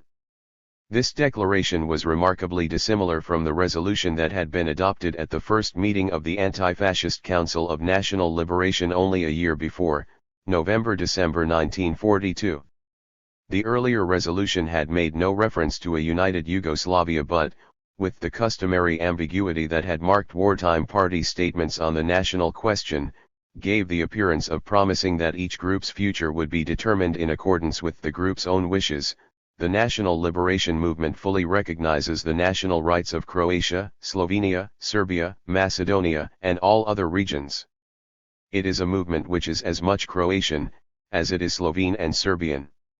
It guarantees that the national rights of all the peoples of Yugoslavia will be preserved. But in November 1943, with the end of the war a momentary possibility, visions of national independence no longer had any place in the party's propaganda. And yet, in an ingenious bit of sophistry, self-determination, including the right of secession, was invoked as the basis for this fait accompli. On the basis of the right of all nations to self-determination, including the union with or secession from other nations, and in accordance with the true will of all the nations of Yugoslavia, tested during 3 years of common national struggle for liberation which has cemented the indissoluble fraternity of all the people of Yugoslavia, the Anti-Fascist Council of National Liberation of Yugoslavia passes the following decisions. 1. The peoples of Yugoslavia do not recognize and never have recognized the partition of Yugoslavia by fascist imperialists, but have proved in the common armed struggle their FRM will to remain united in Yugoslavia. Registered. A more accurate appraisal of the occupation period might well have read that the nations of Yugoslavia have proved by their propensity to engage in inter-ethnic, genocidal conflict with their neighbors, their firm will to achieve independent statehood. Be that as it may, here is a document, unlike Tito's article of 1942, that could lay claim to breaking new ground in the theory of national self-determination. On the one hand, it advanced the prop. Joining of Yugoslav nations 161 assertion that the Communist Party had the power to determine when and how self-determination had been exercised. There was simply no need to hold a plebiscite or otherwise try to determine public opinion on the issue. A proper exercise of the right was whatever the party said it was. The 1943 declaration itself was to offer an illustration of the arbitrariness of such a standard. Though the declaration maintained that the right of self-determination had already been exercised, the official position later became that the people exercised that right only in the course of adopting and copyright carrying out the declaration. Here is the official position as set forth in 1967, in adopting and implementing the decisions of the second session of ACPLY. The peoples of Yugoslavia were actually exercising the right of self-determination, including the right of secession, in voluntarily resolving to create again a common Yugoslav state on new, democratic, and federative foundations. However, degree despite the differences in these claims concerning when and how self-determination had been exercised, their important common element was the party's assertion that the exercise of the right had already taken place. Whether or not the people were aware at the time that they had been exercising that right was immaterial. Registered. This ex post facto approach to a solution of the national question might be termed retroactive self-determination. Yet another illustration of the retroactive device as applied to self-determination appeared in Tito's address to the 1943 meeting of the Anti-Fascist Council. At the very time he was prepared to inform the peoples of Yugoslavia that independent statehood was not to be, he elected also to inform them that they had already achieved political independence. With the setting up of the Provincial Anti-Fascist Council of People's Liberation of Croatia, and before that the Slovene Liberation Front and its executive body, the principles of equality for all the nationalities of Yugoslavia began to be put into practice, and the age-old aspirations of the individual nationalities of Yugoslavia to govern themselves began to be realized. Thus, whether aware of it or not, the peoples had in the past both achieved and voluntarily surrendered political independence. A second proposition of theoretic importance was inherent in the 1943 declaration's references to an indissoluble fraternity and 162.620 will to remain united. They made clear that self-determination constituted a single, irreversible action. Once exercised, the right had run its full course. This second proposition, holding that the peoples of Yugoslavia had utilized their one opportunity to exercise self-determination, became a cornerstone of post-war policy, as witness Article I of the Constitution of the Federal People's Republic of Yugoslavia, 1946. The Federal Republic of Yugoslavia is a federal people's state, republican in form, a community of peoples equal in rights who, on the basis of the right to self-determination, including the right of separation, have expressed their will to live together in a federative state. This same note of an irreversible fait accompli is apparent also in the opening words of the 1974 Constitution: the peoples of Yugoslavia, proceeding from the right of every people to self-determination, including the right to secession, have united into a federal republic, and have founded the Socialist Federal Republic of Yugoslavia. A word of clarification on the reference to separation or secession in each of these constitutions is in order. Following the example of the Soviet Union, the YCP adopted the fiction of a federation of fully sovereign republics. 0 degrees. However, unlike the Soviet case, none of the Yugoslavian constitutions have contained any acknowledgement of a right of a republic to secede. Since any right to exercise the right of self-determination, including secession, had already occurred, and with that occurrence had simultaneously expired, there was no basis for such an inclusion. Thus immutability was added to retroactivity to form the YCP's post-1943 version of self-determination. Degree. Despite its remarkable lack of consistency, the strategy of the YCP with regard to the national question thus ultimately reaped success. Registered. At one time or another, the party had stood on all sides of the question: denial that any national problem existed, 1919-1926, advocacy of immediate secession, 1928-1935, United Front support for the state, 1935-1939, indefiniteness and indecisiveness, 1939-1941, balancing separatist aspirations with immediate need for cooperative action, 1941-1943, and a united Yugoslavia under YCP control, 1943 ETSEQ. But continuity of purpose existed throughout all of these vicissitudes.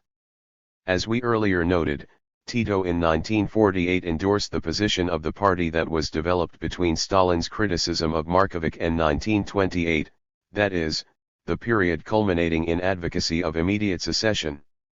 Yet, earlier in the same speech, he acknowledged that secession was never truly countenanced by the party. Chapter 7. Still other variations. The interwar period. Though the Soviet Union, China, Vietnam, and Yugoslavia complete the list of those states in which the Leninist stratagem concerning self-determination played a key role in the rise to power of the local Communist Party, the same stratagem, with varying success, was applied elsewhere. Wherever applied, the stratagem was not without great peril because of its inherent risk of alienating the dominant group within the state.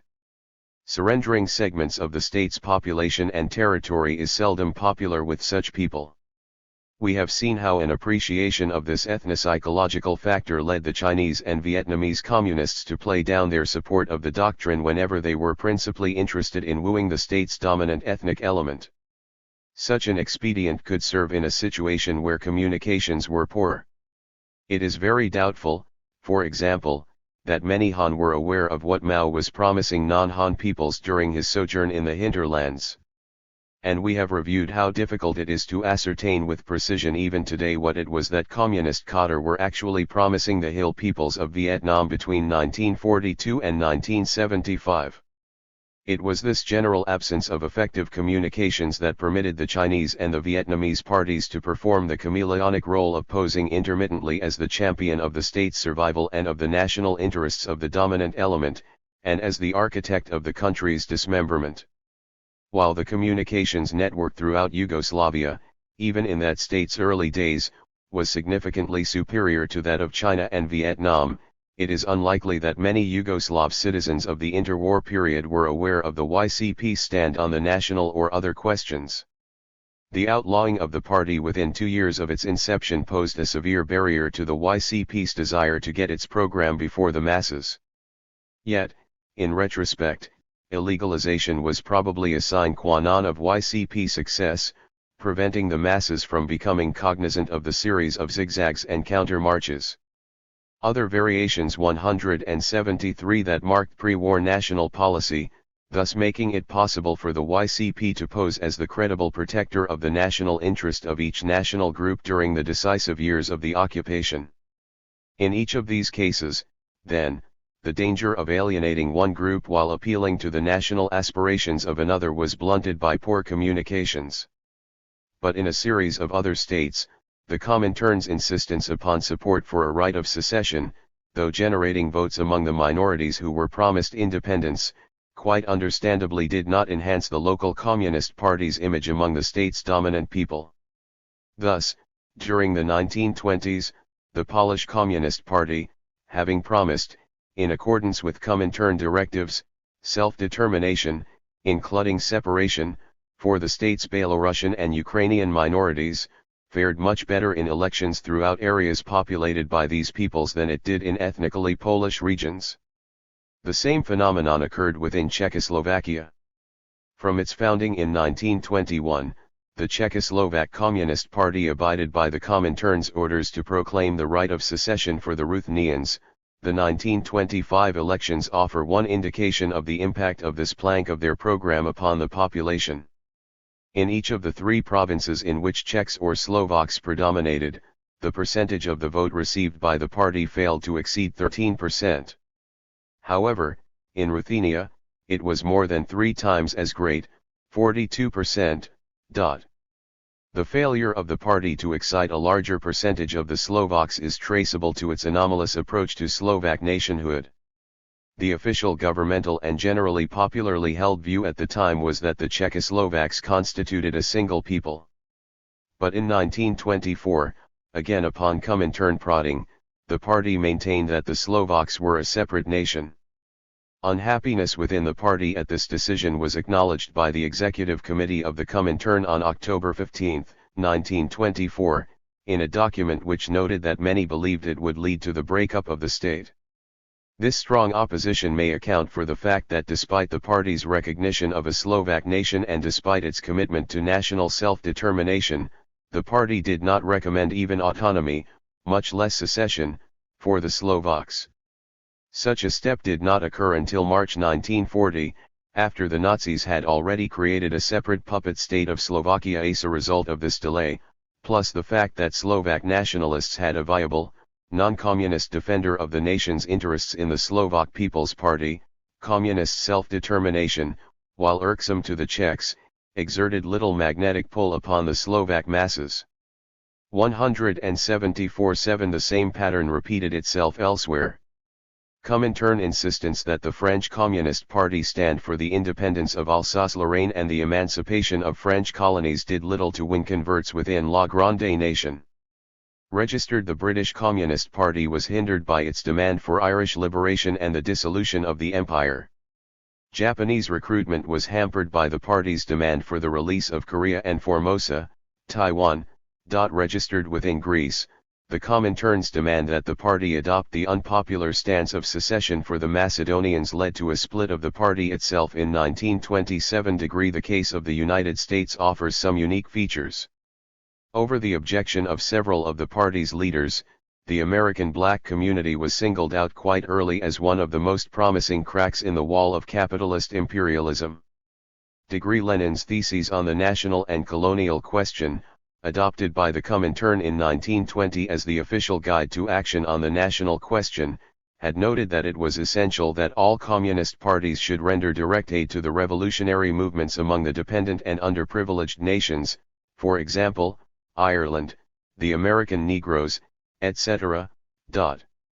However, despite Lenin's reference to American blacks as a distinct nation, it was not until its 6th Congress, 1928, that the Comintern insisted that this Leninist viewpoint be reflected in the platform and propaganda of the American Communist Party, ACP. Prior to that time, the ACP had treated the black question as part of an overriding class question, bourgeois blacks being grouped with bourgeois whites as enemies of the working class.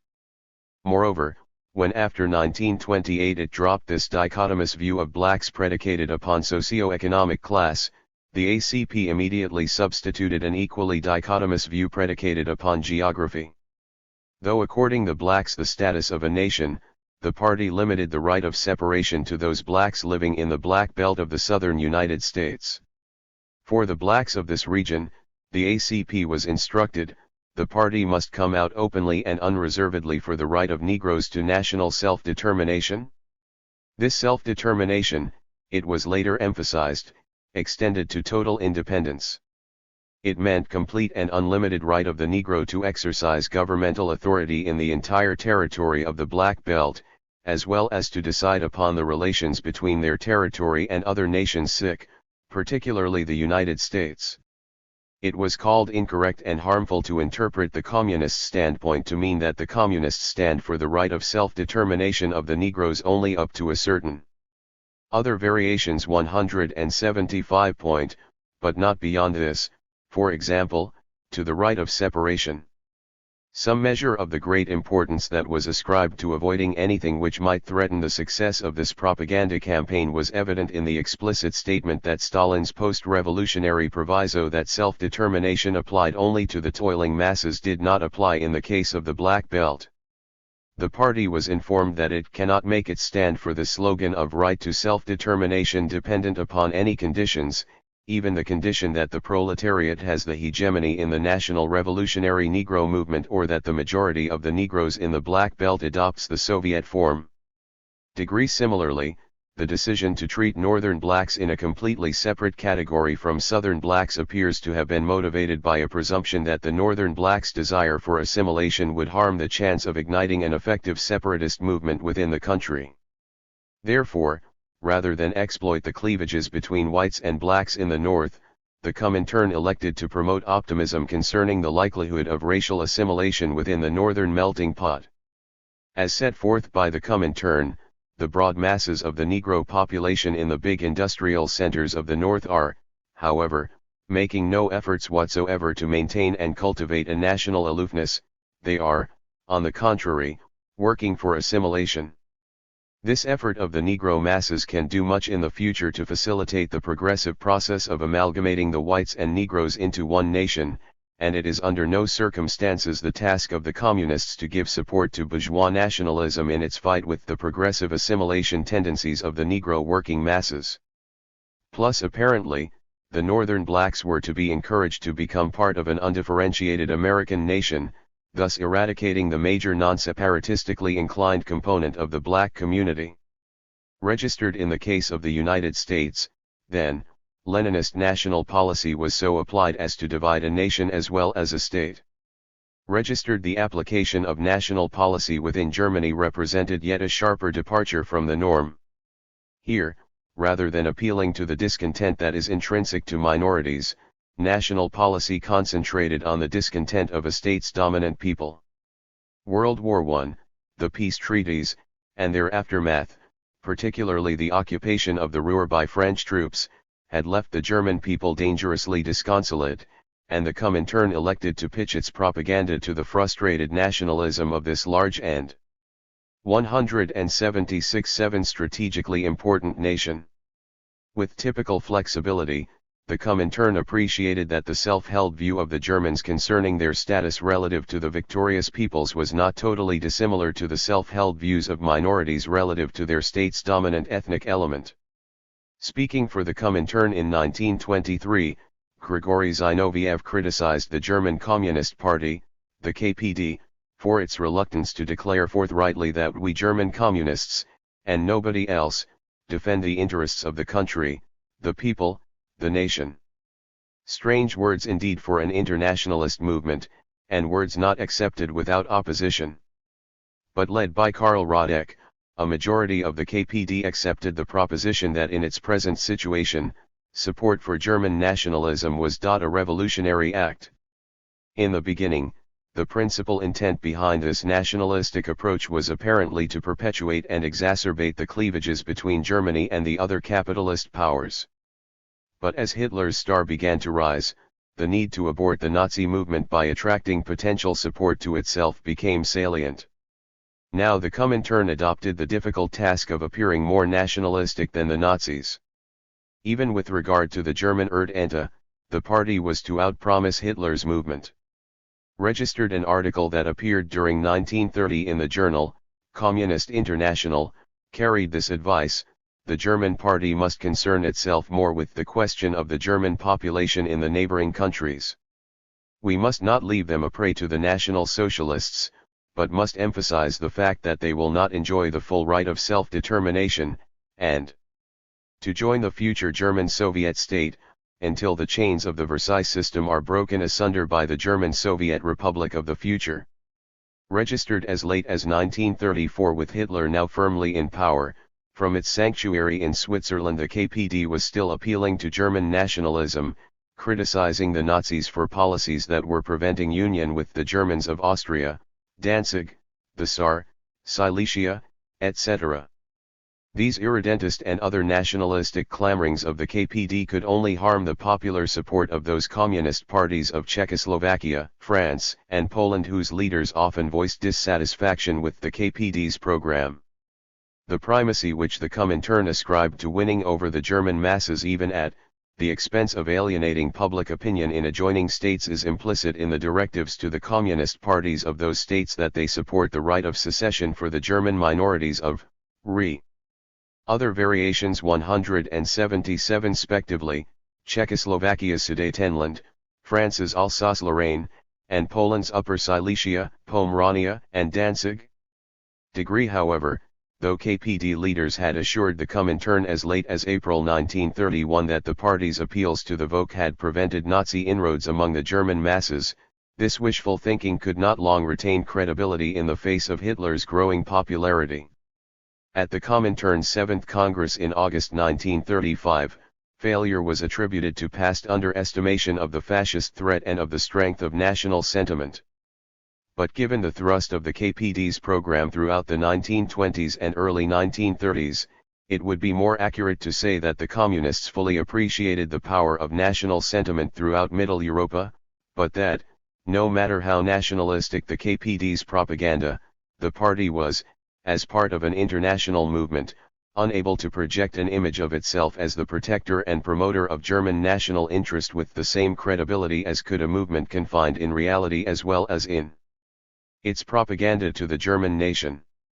As elsewhere, Lenin's stratagem lost out to a viable, nationalist alternative. Still another variation in the application of Leninist self-determination occurred within Romania. There the Romanian Communist Party, RCP, was instructed to work for the transfer from Romania to the Soviet Union of a region populated principally by Romanians. This paradoxical use of the notion of national self-determination to bring about the division of a nation was made possible by simply asserting that the Romanians who lived in the area of Bessarabia were in fact not Romanians at all. The region called Bessarabia had been annexed by Tsarist Russia in 1812. Though there were sections of Bessarabia in which Romanians were a minority, this ethnic element represented a majority overall. In 1917 local leaders took advantage of the chaotic situation to announce the region's secession in order to form what they called the Democratic Moldavian Republic. The general consensus of scholars is that Moldavia is only the name of a region devoid of ethnic overtones, and that the designation of the new state was therefore not intended to convey any ethno-national message. In any case, the state was short-lived, being absorbed by Romania during April 1918 in what has been described as a voluntary action prompted in part by fear of Soviet reannexation on the part of the region's inhabitants. Consonant with their policy toward other areas and peoples that had seceded during 1917 to 1918, the Soviet authorities were intent on the region's reabsorption. During 1924 a multi-pronged Cam. 178 campaign was launched. At its 5th Congress held in the spring of that year, the Comintern advanced the slogan that the Communist Party is fighting against the annexation of Bessarabia by Romania and the slogan that this country, i.e., Bessarabia, has a right to self-determination. The Romanian Communist Party then took up the theme at its 3rd Congress held during the same year.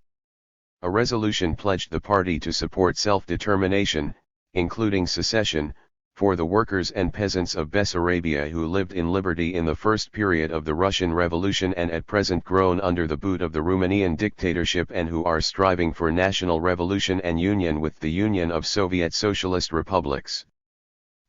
For those who lived in liberty during the Russian Revolution constituted an evident reference to the short-lived Democratic Moldavian Republic, but on what basis could national self-determination be applied to the population of Bessarabia, whose chief component was Romanian? The answer also came in the course of 1924, when in October Moscow announced the creation of a Moldavian Autonomous Soviet Socialist Republic, MASR, in an area immediately adjacent to Romania. Given the Soviet practice of assigning ethnic designations to such political units, This action in effect constituted official recognition of the existence of a Moldavian nation. The Romanian Communist Party acknowledged its recognition of such a nation at its next Congress, the fourth, in the form of a resolution that attacked the Romanian bourgeoisie for advancing the claim that Moldavians, who constitute a relative majority of the population of Bessarabia, are Romanians, even when the population of Moldavia considers itself in reality an independent nationality, with a culture of its own. The party was therefore obligated to support by all means the struggle of the masses of workers of Bessarabia for unification with the Masr. Given Stalin's perception of the strategic value of having ostensibly independent, ethnically designated political units along the Soviet Union's external borders, copyright Masr was evidently created to act as an emotional magnet for Bessarabians, as well as a base from which to launch propaganda and other forms of activity designed to bring about Bessarabia's return. If so, the ploy did not meet with much success. When the Soviets, assured of German acquiescence by the Nazi-Soviet pact, first retook the area by ultimatum in 1940, they brushed aside the Romanian government's plea that the political allegiance of the people be determined by plebiscite. And when Soviet forces reoccupied the area in 1944, talk of a right of self-determination was not heard. The Soviets, other variations 179, were well aware that their attempt to employ the slogan of national self-determination to create an artificial division of the Romanian nation had made few converts and numerous opponents, as witness the exceptional weakness of the communist apparatus throughout Romania, including Bessarabia, during the interwar period. The Soviets had achieved their goal by military conquest rather than through a Moldavian nationalism. Self-determination in the post-war environment policy with regard to capitalist state Soviet policy with regard to promoting self-determination underwent a significant alteration in the post-Stalin era. We have traced the Soviet pre-war penchant for manipulating ethno-national sentiments within capitalist states. This same penchant was observable throughout the war and into the immediate post-war period. Soviet attempts to wrest both Xinjiang, East Turkestan, and Inner Mongolia from nationalist China are cases in point, as are the abortive attempts to have the Azerbaijani and Kurdish peoples of Iran secede from that state. But Stalin's successors did not exhibit the same interest in exploiting the discontent of minorities within the capitalist states.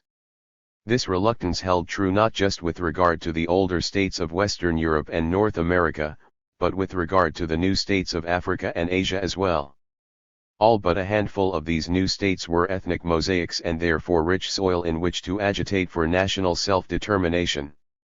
But even when national secessionist movements erupted within these regions without benefit of outside encouragement, Soviet authorities demonstrated little desire to side with them against their respective governments. Marx, Engels, and their Leninist legatees had admittedly reserved to the party the determination of whether or not to support a particular secessionist movement. And Marx and Engels had been particularly niggardly in extending their verbal support to such movements. But given the unprecedented outbreak of ethno-national movements throughout all areas of the globe in the late 1960s and 1970s, the Soviet Union's passive response, particularly when contrasted with its pre-war policies, constituted a disavowal of support for self-determination, even though the government continued to pose as the foremost champion and defender of that ideal. Granted that from 1955 on, the Soviet government lent oral sup. 187 support to the Pashtunistan movement, which would have divided, then West, Pakistan in two, an eventuality contemplated with relish by two states the Soviet Union was courting, namely Afghanistan and India. Further, it supported the successful Bengali drive for separate statehood in the early 1970s, but appears to have done so primarily to please India and aggravate China. As against these few cases of support for secession, however, the Soviets refrained from fishing the troubled waters of those other, nearly 90% of all capitalist states which possessed at least one important national minority, more than 50% of which experienced manifestations of significant, ethnically inspired discord during the late 1960s and 1970s. 30 Soviet reluctance to support such struggles became an issue in the polemics between the Chinese People's Republic and the Soviet Union, soon after the commencement of their rift. Though the Chinese were themselves far from consistent on the matter, example denying the right of the Bengalis to secede from Pakistan while insisting on the same right for the Kashmiri of India, they took the Soviets to task for being unwilling to support progressive struggles within the Third World. In an open letter of July 1963, the Central Committee of the CCP criticized the Soviet leaders in the following terms: certain persons now go so far as to deny the great international significance of the anti-imperialist revolutionary struggles of the Asian, African, and Latin American peoples and, on the pretext of breaking down the barriers of nationality, color, and geographical location, are trying their best to efface the line of demarcation between oppressed and oppressor nations and between oppressed and oppressor countries and to hold down the revolutionary struggles of the peoples in these areas. In fact, they cater to the needs of imperialism and create a new theory to justify the rule of imperialism in these areas and the promotion of its policies of old and new colonialism. Actually, this theory seeks not to break down the barriers of nationality, color, and geographical location but to maintain the rule of the superior nations over the oppressed nations. It is only natural that this fraudulent theory is rejected by the people in these areas. These certain persons were charged with taking this revisionist road because of fear that such a struggle would lead to thermonuclear war.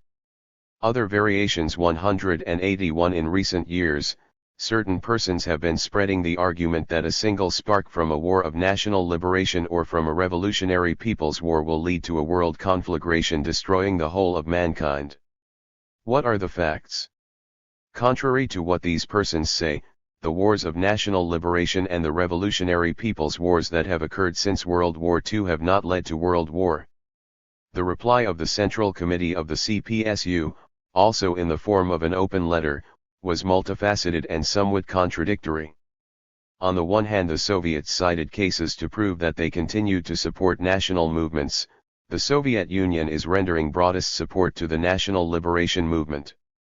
Everybody is familiar with the practical assistance our country rendered the peoples of Vietnam, Egypt, Iraq, Algeria, Yemen, the Cubans, and other peoples. At best, the list is not very impressive from the viewpoint of support for self-determination. Only Algeria and Yemen involved an issue of political separatism. In all the other cases, Soviet assistance was channeled to the government in power. 4 But, in any event, it is difficult to reconcile this assertion of support for national liberation movements with another segment of the letter which suggested that with the end of colonialism, national liberation had moved from the stage of political emancipation into one of consolidation, and now that the liberated peoples have entered a new stage of their struggle, concentrating their efforts on the consolidation of their political gains and economic independence, do they not see that it would be immeasurably more difficult, if not altogether impossible, to solve these tasks without the assistance of the socialist states? The Marxists-Leninists always stress the epochal significance of the national liberation movement and its great future, but they regard as one of the main requisites for its further victories solid alliance and cooperation with the countries of the world system of socialism as the main force in the struggle against imperialism, the solid alliance with the labor movement in the capitalist countries. The general thrust of the Soviets' 1963 letter therefore suggested a policy of taking third world states as they were, while beguiling or otherwise convincing their governments of the wisdom of close 182-7 friendship with the USSR*. In sum, a policy with little role for Leninist national self-determination. Certain other Marxist-Leninist governments, particularly the Chinese, proved far less hesitant to appeal in the post-war period to ethno-national discontent within non-communist states. We have noted that the Chinese People's Republic took issue with the Soviet Union on this precise point. Peking's rationale for aiding and abetting non-communists involved in national liberation struggles abroad was summed up in an essay by the deputy chairman of the Commission of Nationalities: when their class interests are encroached upon by the imperialists through national oppression, the national bourgeoisie and even certain patriotic kings, princes, and aristocrats of an oppressed nationality may sometimes fight against national oppression together with the broad masses of working people of their own nationality. In this struggle the proletariat should unite with them, while at the same time they must understand that the attitude of these people towards imperialist national oppression is, in the final analysis, based on their own class interests. Registered at about the same time of the publication of this document, Peking embarked on an ambitious program to bring about political change in a number of countries through manipulation of the ethnic media. Particular stress was placed upon the non-communist states to the south. In addition to supporting communist movements within Burma, India, Malaysia, and Thailand, Peking furnished assistance, including the equipping and training of guerrilla forces, to non-communist ethno-national movements within those same states. 3 Meanwhile, the communist movements within Burma, Malaysia, and Thailand adopted strategies that mirrored those of the Cambodian, Chinese, Laotian, and Vietnamese movements at comparable stages of development. Each adopted the guerrilla form of struggle. Each developed its base in a minority area or areas. Each promised autonomy or independence to minorities. The experience of the communist movement within India at times converged and at other times diverged from this common pattern. In its formative years, the Communist Party of India, CPI, under Comintern direction, had been adamantly opposed to Gandhi and the Congress movement. By 1934, however, in a tactical twist reminiscent of its earlier decision to have the fledgling Chinese Communist Party ally itself with the Nationalist Party of Sun Yat-sen, the Comintern had come to appreciate Congress as the most other variations 183 viable, anti-British organization, and had counseled the CPI to ally itself with the movement. Congress acquiesced, but disenchantment followed when the CPI, faithfully reflecting the foreign policy objectives of the Soviet Union, collaborated with the British authorities so as not to divert attention from the threat of fascism.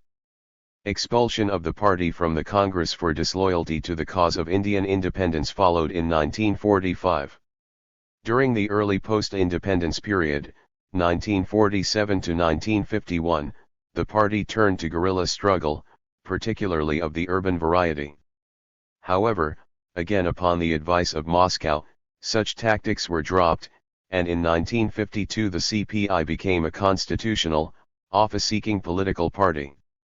To this point, the party's vacillation in policy on the national question closely paralleled that of the Vietnamese Communist Party at similar stages in its evolution. In its 1930 draft program, the CPI had guaranteed to national minorities their right to self-determination, including that of complete separation, but it had hedged on the issue during its period of alliance with Congress and its subsequent period of cooperation with the British authorities. During the period of guerrilla struggle, separatism had again been stressed. The party's 1952 return to legal status within a bourgeois state did not follow the Vietnamese experience, of course, and this change necessitated the redropping of support for separatism. In 1953 Moscow indicated that the party would not again revert to espousing secession by formally noting that though for India, too, the principle of self-determination means and naturally includes the right of separation, it is inexpedient for Indian nationalities to exercise the right. To paraphrase Stalin's 1920 statement, the demand for secession of India's minorities at the present stage had become a profoundly revolutionary one. The CPI realized quite substantial electoral successes in the ensuing years, but the probability of still greater successes received a severe setback following the appearance of a serious Indo-Sino rift, throughout which the Soviet Union increasingly favored the side of India. The party fractured into two wings in 1964. The one favored by Moscow now forged extremely close ties with the Congress Party of Indira Gandhi, entering into coalition governments and, in some elections, even entering into election agreements under which only one or the other party, that is, the CPI or the Congress Party, would contest certain districts, thus combining their electoral strength against opponents. In order to underline their conviction that such cooperation was beyond the boundaries of doctrinally acceptable behavior, the other, more orthodox wing of 184-7 The party adopted the name, Communist Party of India/Marxist, CPI/M. Though following generally Maoist policies and though at first leaning toward China in the Sino-Soviet competition, the CPI/M announced in 1968 its autonomy from both power centers and its commitment to building a third world communist movement to bridge the ideological chasm separating Peking and Moscow. This action was followed by a further splintering of the Indian communist movement, with the announcement in 1969 of a third, pro-Maoist wing, the Communist Party of India/Marxist-Leninist, CPI/ML, which was dedicated to revolutionary action of the guerrilla variety. The differing fundamental orientations of these three parties were reflected in their stance on the national question. The CPI was too strongly committed to the notion of an Indian Union, a bias shared with the Congress Party, to countenance the right of secession for India's numerous peoples.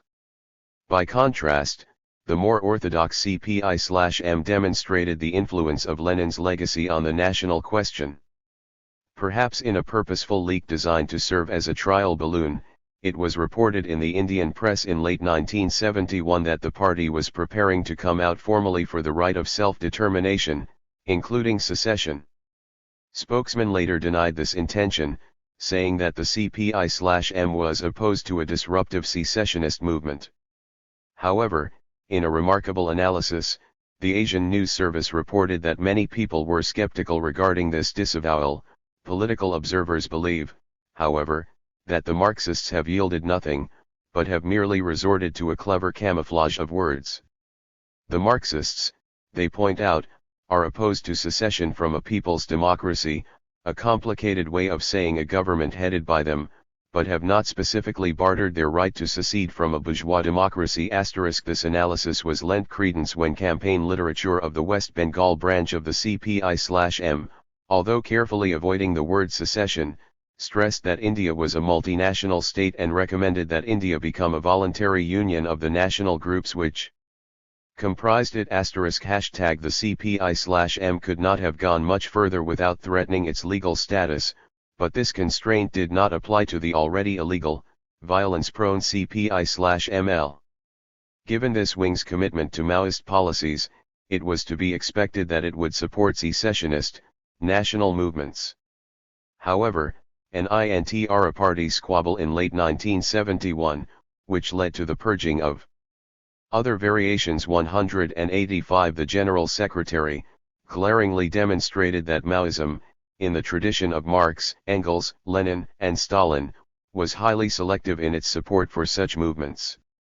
One of the principal reasons for the General Secretary's ouster had been his sympathy for Bengali secession from Pakistan, despite the fact that that movement had been stigmatized as bourgeois by Peking-registered Maoism's condoning of alliances with some bourgeois nationalist movements was clearly not to be misconstrued as condoning alliances indiscriminately with all bourgeois nationalist movements registered. Even Peking's selective support for self-determination contrasted vividly, however, with the earlier noted general refusal of the Soviets to take advantage of the numerous ethno-national movements occurring within non-Marxist states throughout the late 1960s and 1970s. The reasoning which underlay Moscow's decision to remain chaste despite the temptation of so many seductive liberal opportunities is a matter for conjecture. Among the reinforcing factors that could help to account for it are the advent of the nuclear age and the aforementioned fear that local situations could escalate into nuclear conflagrations, a basic complacency with things as they were progressing in their natural course, the fear that identification of Moscow as an agent of instability and subversion would drive the Third World states en masse into a united anti-Soviet stance and into closer relations with Moscow's principal non-Marxist enemies, the acrid competition with Peking for influence, particularly throughout the Third World, and a policy of first things first coupled to the realization that the ethno-national divisions would be there to exploit at a later time should the exigencies of the moment so decree. Despite such considerations, it would have been dangerous for governments in Moscow's disfavor to assume that the Soviets were committed to refrain permanently from playing the ethnic card.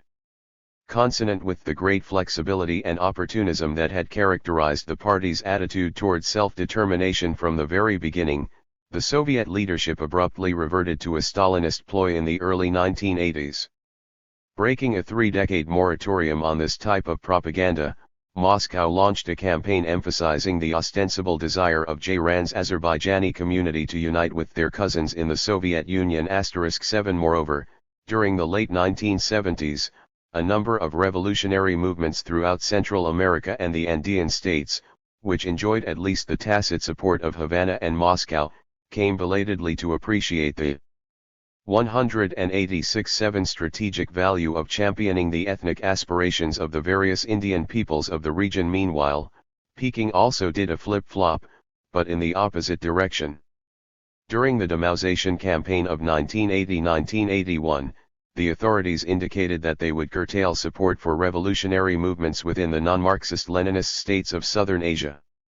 In addition to those reasons suggested for the Soviet tendency to accept existing state borders, the Chinese may also have been motivated by a desire to isolate Vietnam, by then a major enemy, as well as by the need to convince the United States, Japan, and other non-Marxist states that it was worthy of major military and economic assistance. In any event, it is evident that whenever Moscow and Peking have shown a disinclination to manipulate the aspirations of ethnic minorities in non-Marxist states, their reluctance was not due to a conviction of the inefficacy of this stratagem as a means of inspiring discord. While hesitant to encourage minority unrest within non-communist states, Moscow illustrated no such compunction in its dealings with other Marxist-Leninist governments. Policy with regard to other Marxist-Leninist states: when trying to press their will upon the leaders of another Marxist-Leninist state, the Soviets have often resorted to playing upon the resentments and aspirations of minorities. This approach reminds the recalcitrant government that it is vulnerable from within as well as from without. Soviet efforts of this type were particularly extensive and long-lasting in the cause of ending the Sino-Soviet rift. Long hours of broadcasts in a number of local vernaculars were beamed from long-range transmitting facilities newly erected near the border for just this purpose. Newspapers and pamphlets, also in the local languages, were distributed by whatever means possible. The message was always essentially the same: the Chinese have denied your right to national self-determination. They are bent upon forcibly eradicating your culture and your identity, and assimilating you into the Han nation. Your plight contrasts badly with the situation in the Soviet Union, where the various national groups have their own republics and where their unique cultures are encouraged. But the revolutionary spirit of the Mongol, Tibetan, Uyghur, etc. people cannot be extinguished, and the national liberation struggle will be won. Thus a broadcast in Tibetan described in graphic terms how the Tibetans fought for their survival and other variations. 187 independence in 1959, and prophesied that the struggle for their survival and independence, like that of other nationalities, will never be subdued. *9 Although difficult to substantiate, Soviet activities probably went beyond mere propaganda. At least this was the charge brought on numerous occasions by the Chinese. In certain frontier regions of the minorities' nationalities there has emerged a new special situation. There the modern revisionists are frantically fomenting disunity in the relations among our nationalities. They carry out subversive activities on a large scale, inciting and coercing huge numbers of people of the frontier minority nationalities to flee the country. Registered degree. For their part, the Chinese tried to minimize their vulnerability by such devices as radio jamming and forcing the Turkic peoples of western China to discard the Cyrillic alphabet, which had been adopted in place of the Arabic script only 2 years earlier, in order to render written materials from across the border unintelligible. 5. They were also reported to have created something of a cordon sanitaire by moving minorities back some miles from the border, then repopulating the zone with Han. Peking also went on the counter-offensive with charges that the Soviet Union was a prison of nations, not their nirvana as Moscow had advertised. 5. Thus, using the centennial of Lenin's birth as an opportunity to carry on their battle of invectives with Moscow, the Chinese news agency Xinhua commented on April 21, 1970, Lenin pointed out, "Nowhere in the world is there such an oppression of the majority of the country's population as there was in Russia, and nationalities other than Russians were regarded as marodsi, aliens." National oppression turned the nationalities without any rights into great reservoirs of fierce hatred for the monarchs. Now the Soviet revisionist new Tsars have restored the old Tsars policy of national oppression, adopted such cruel measures as discrimination, forced migration, splitting and imprisonment to oppress and persecute the minority nationalities and turn the Soviet Union back into the prison of nations. But despite the beaming of such messages into the Soviet Union, China was decidedly at a disadvantage in the game of ethnic diplomacy degree.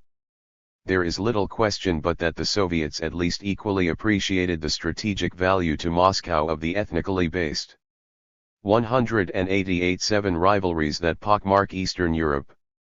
As contrasted with their own activities involving China's minorities, the Soviets' manipulation of ethno-national attitudes within Eastern Europe was less publicized because therein Moscow more often elected to operate through intermediaries, e.g., through Budapest when the target was Romania, and through Sofia, and sometimes Budapest, when the target was Yugoslavia. Take the case of Romania.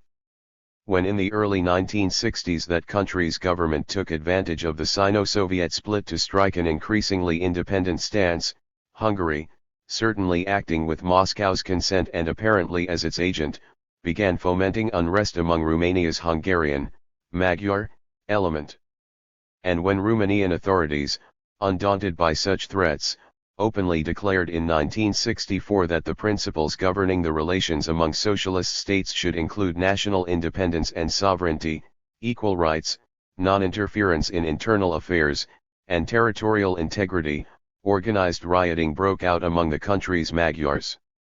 More indirect allusions to the Hungarian minority, which were made by Budapest officials during this period, further served to remind Romania of its vulnerability and the wisdom of more closely conforming to Moscow's wishes. Still another illustration of Budapest serving as the Soviet Union's willing agent against Bucharest occurred in 1971, following a much heralded trip to China by Romania's President Nicolae Ceausescu, a trip that obviously displeased Moscow. But this time, in response to a Budapest official's thinly veiled threat concerning the Magyars within Romania, a Romanian dignitary fired back, "Anyone who tries to pursue a policy of fostering national hatred is pursuing a policy against socialism and communism and consequently must be treated as an enemy of our socialist nation. We must fight for national advancement. We observe the rights of the nationalities and work to ensure these rights. We wish to advance together toward communism. Therefore, we cannot permit any attempts at nationalism or chauvinism mongering, no matter where they come from. This should be treated as an activity inimical to the cause of socialism and communism. For the manipulation of minorities to bring governments and other leaders into line was unusually visible about the time of the Soviets' 1968 military intervention in Czechoslovakia.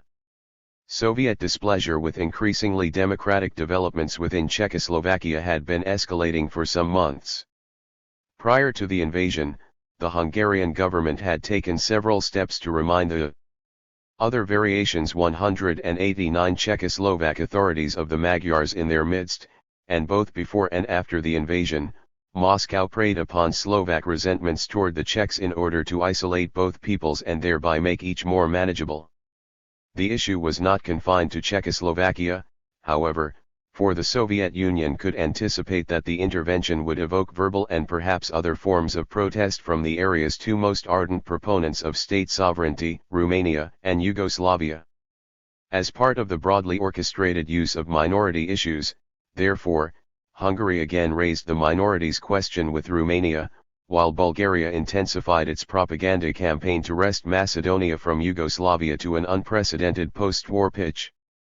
Ethnic diplomacy therefore became a staple in the arsenal of weapons employed by the Soviet Union with regard to Marxist-Leninist states. It bears emphasizing, however, that the purpose behind these appeals to ethno-national aspirations was quite different than the purpose which had undergirded such appeals by Marxist-Leninists before World War II and which continued to undergird such appeals by Peking and Hanoi throughout the post-war period.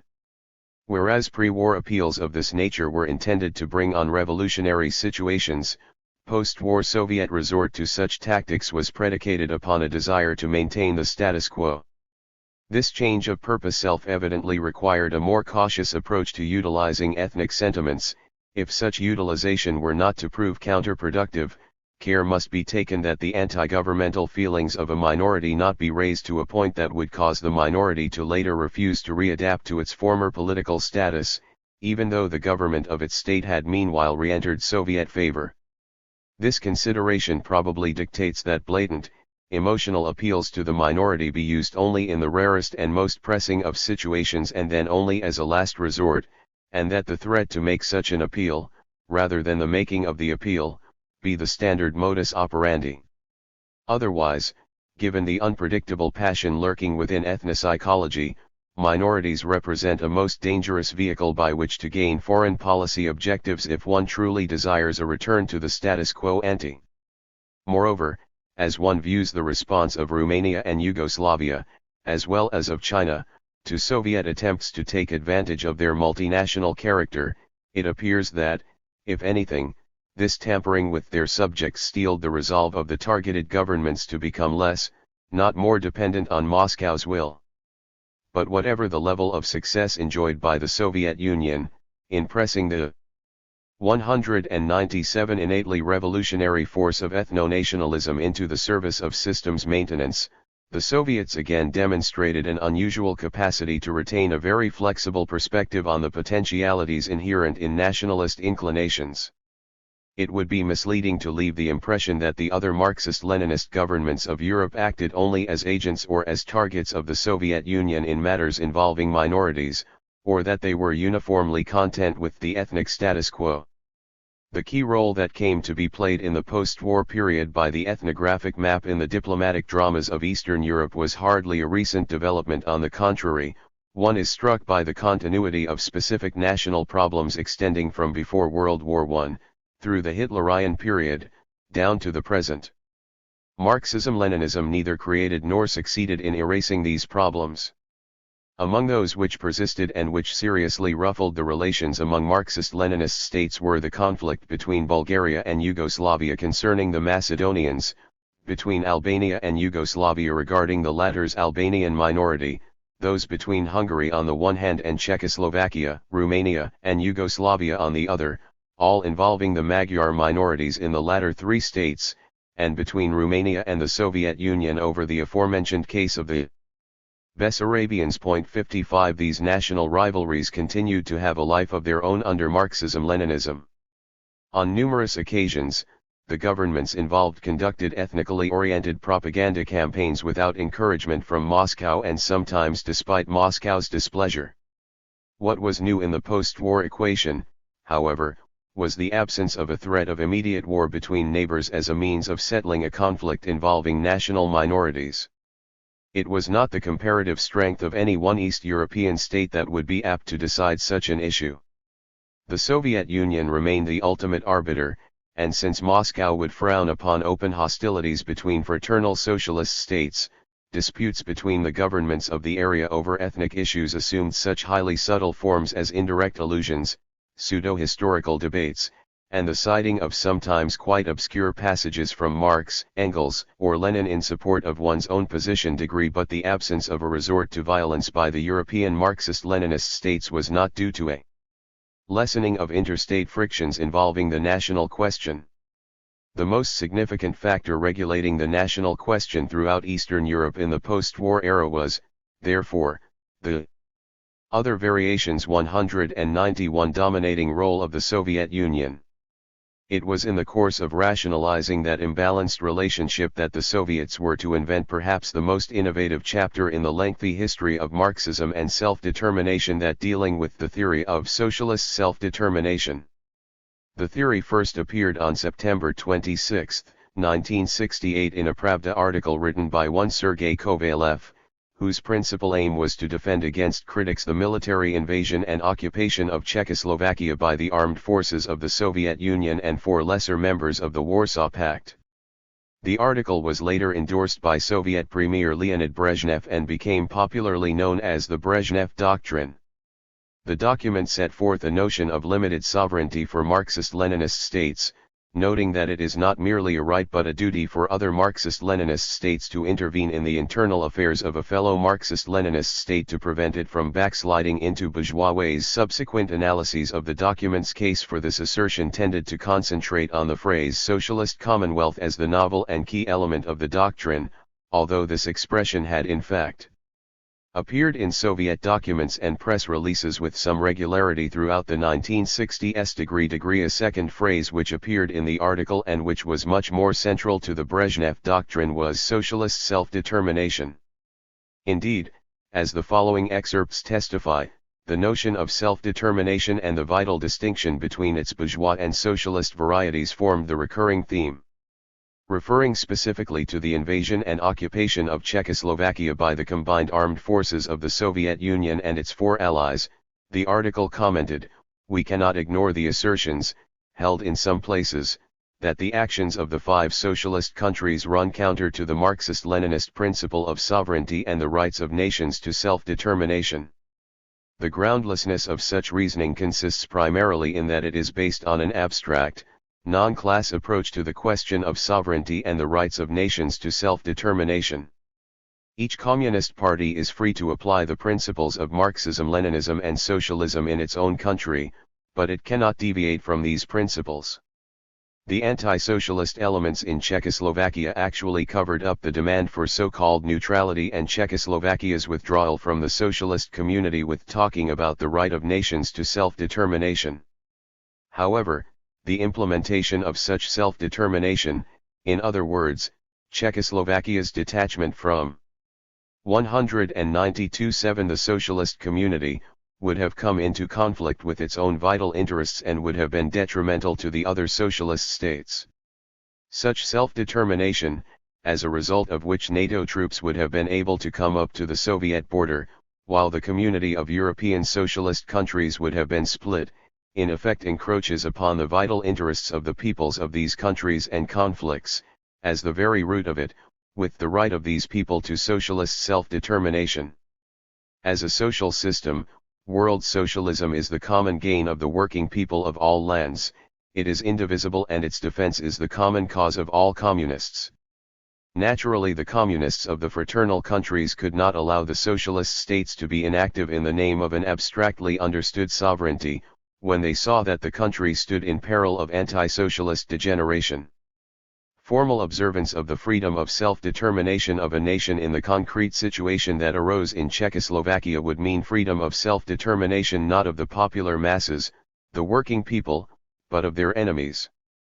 The soldiers of the Allied socialist countries now in Czechoslovakia, do not interfere in the internal affairs of the country, are fighting for the principle of self-determination of the peoples of Czechoslovakia not in words but in deeds, are fighting for their inalienable right to think out profoundly and decide their fate themselves, without intimidation on the part of counter-revolutionaries, without revisionists and national demagoguery. One rather obvious message of the doctrine is that constraints arising from the right of socialist self-determination apply not only to nations but to communist states. A second is that any activities viewed by Moscow as detrimental to socialist self-determination are by definition the handiwork of counter-revolutionaries.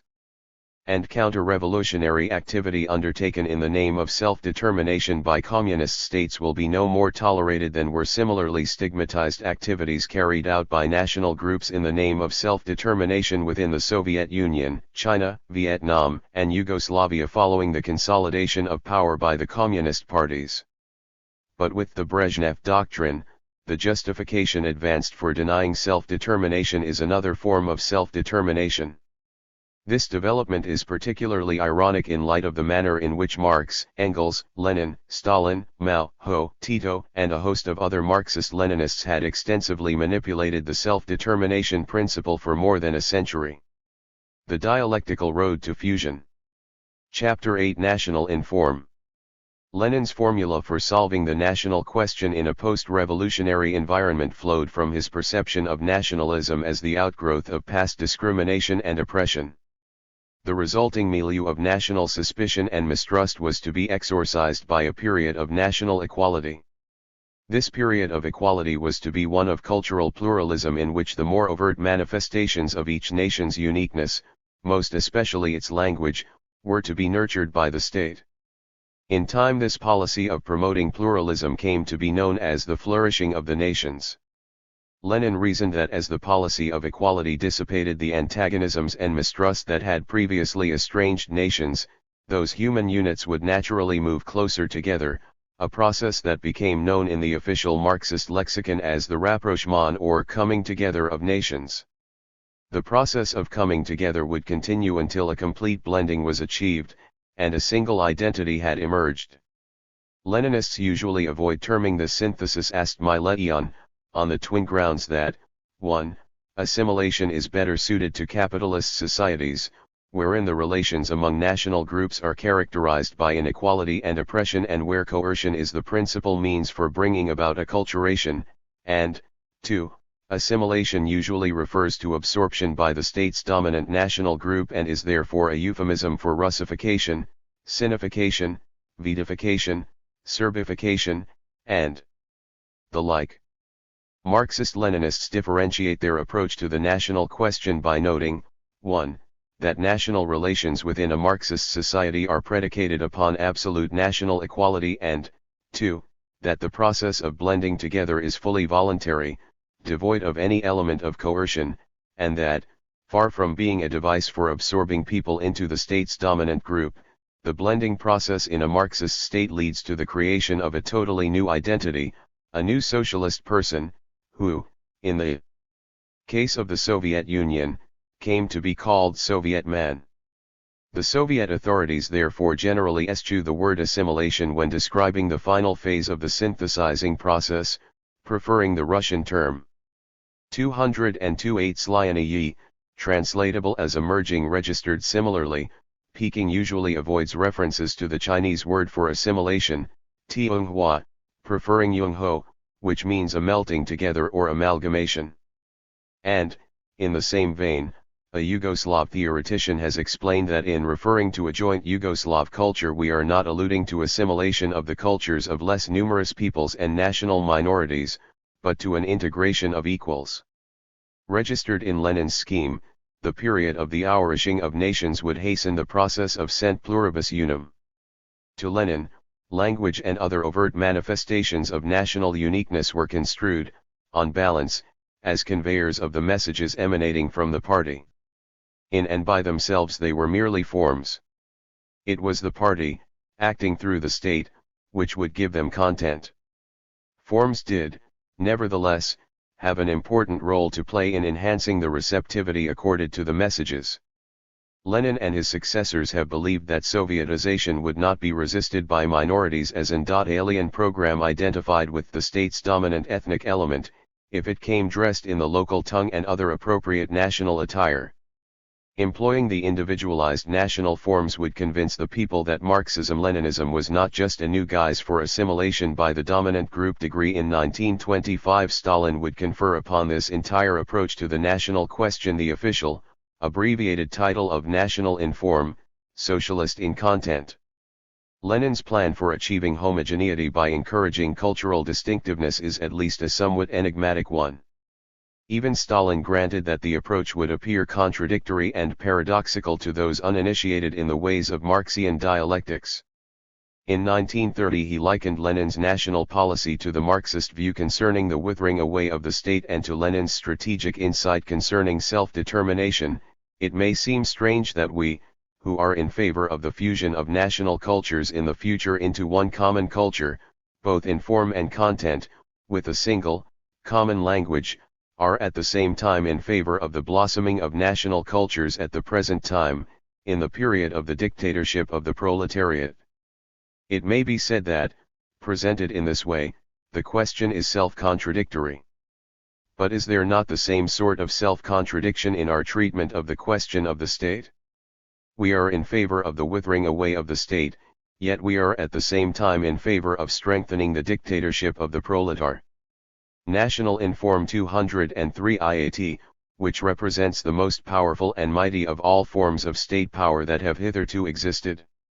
The supreme development of the power of the state, with the object of preparing the way for the withering away of state power, such is the Marxist formula. Is that self-contradictory? Yes, it is self-contradictory. But this contradiction is a living thing, and it is a complete reflection of Marxian dialectics. Or take, for example, the way Lenin presents the question of the right of nations to self-determination, including secession. Lenin sometimes expressed the thesis of national self-determination in the form of a simple formula: disunion for the purpose of union. Just think, disunion for the purpose of union. It even smacks of the paradoxical. And yet this self-contradictory formula reflects that living truth of Marxian dialectics which enables the Bolsheviks to capture the most impregnable fortresses in the sphere of the national question. The same must be said of the formula of national culture, the blossoming of national cultures, and languages, in the period of the dictatorship of the proletariat in one country, with the object of preparing the way for their dying away and fusion into a single, common, socialist culture, and a single, common language, in the period of victory of socialism all over the world. Whoever has failed to understand this peculiarity and the self-contradictory nature of our transitional times, whoever has failed to understand this dialectical character of historical processes, is lost to Marxism. Registered. It might well be argued that the actual experience of Marxists with regard to 1. the withering away of the state and 2. the response of peoples to pre-evolutionary promises of self-determination should have led Stalin to a quite different assessment of the likely outcome of Lenin's prescription for solving the national question. As we are reminded by the high priority that Marxist-Leninist governments still assign to the strengthening of their respective states, and by the way in which the nations of the Soviet Union availed themselves of the right of self-determination during 1917-1918 to secede from the Russian state, paradoxes, which in the realm of theory may be readily explained away in terms of an anticipated dialectical development, may prove in the real world to be predicated upon more intractable, unilateral forces. And so, Stalin's analogies might well have led him to the conclusion that nurturing cultural pluralism would be more likely to result in a 204.8 unilateral path of increasing awareness of national uniqueness than in a dialectical route toward transnational fusion. Such a non-dialectical eventuality was not considered a viable threat, because the party, through control of the state apparatus, would command the forces of political socialization. Particularly significant would be the agencies responsible for agitation and propaganda, because they would design the intellectual content of school and university curricula, of all published works, including the particularly important category of historical works, and of the telecommunications media and press, as well as of communication channels of lesser incidence, such as films, plays, operas, and graphic art. How such controls might be exercised is illustrated by a remarkably candid Chinese directive to teachers of non-Han students. Minority education, like other minority work, aims at increasing common qualities and decreasing differences. Therefore, while teaching, teachers have the possibility of strongly pushing the racial viewpoint of Marxism-Leninism, vividly and intelligently infiltrating day by day the thoughts of each race's children, youth, and adults, seeping into the consciousness of each child, youth, and adult of each race. This will cause them to have a common language, understanding, and thought, and of course will bring about common action, synthesizing them into a unified force of all the races, giving all their strength to fulfill completely the grand purpose of building the big socialist home. Registered. As to books, the same directive, in a section entitled "Give Heed to Doing Well the Translating and Supplying of Teaching Materials and Texts," pointed out that the leading ideas in racial materials should have an eye to national unity, racial amity, and the building of socialism. In somewhat more guarded terms, an article, which was officially approved for use in seminars addressed to the national question within the Soviet Union, assigned the same high priority to altering national psychology by controlling the message that the people receive. Though the process is referred to as education, it is evident that all channels of communication, and not just formal education, are intended thereby. Educational work has tremendous significance in the struggle against the designs of class enemies and any vestiges of nationalism in people's consciousness.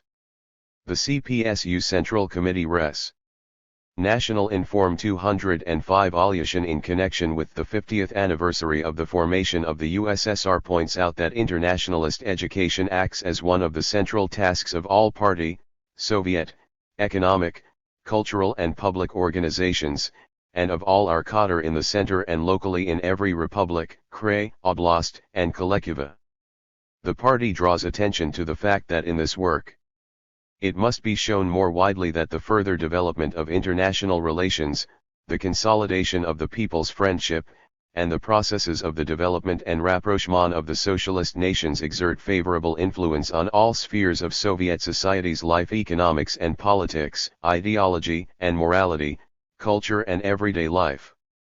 The party will continue to educate all working people in the spirit of socialist internationalism and implacability toward manifestations of nationalism and chauvinism and national narrow-mindedness and conceit in whatever form they appear, and in the spirit of profound respect for all nations and nationalities. This anti-nationalist education is to be waged on the widest possible front with regard to both its socialist content and national form. Implicit in the preceding quotation is the command that all sources of information, press, radio, television, school curricula, the speeches of cadre, etc., are to be marshaled so as to promote socialist content and to ensure prior censorship of all national content. Moreover, the national form is not to be restricted to language but is to incorporate whatever aspects of traditional cultural attire are apt to prove effective at making the socialist content appear less exotic, more familiar, and therefore more compatible with a group's predispositions.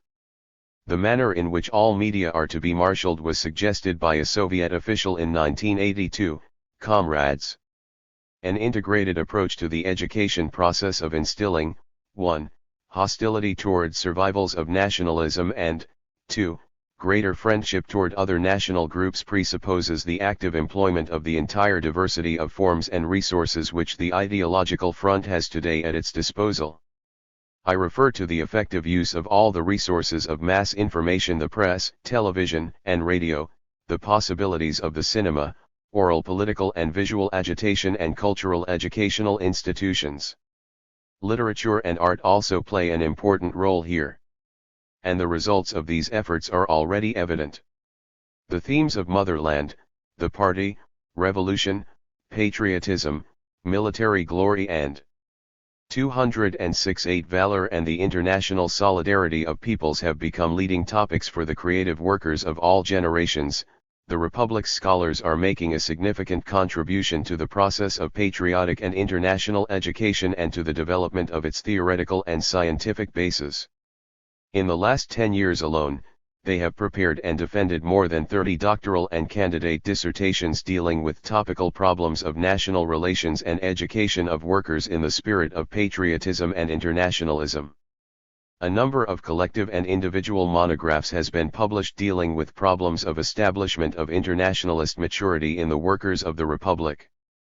Traditional religious rites, as well as forms of folk music, costumes, and dance, may also be used to cloak socialist content, as witness the manner in which the Vietnamese Deputy Minister of Culture, shortly after the victory over South Vietnam, described the techniques for inculcating the Khmer minority of southern Vietnam with what he termed the new culture.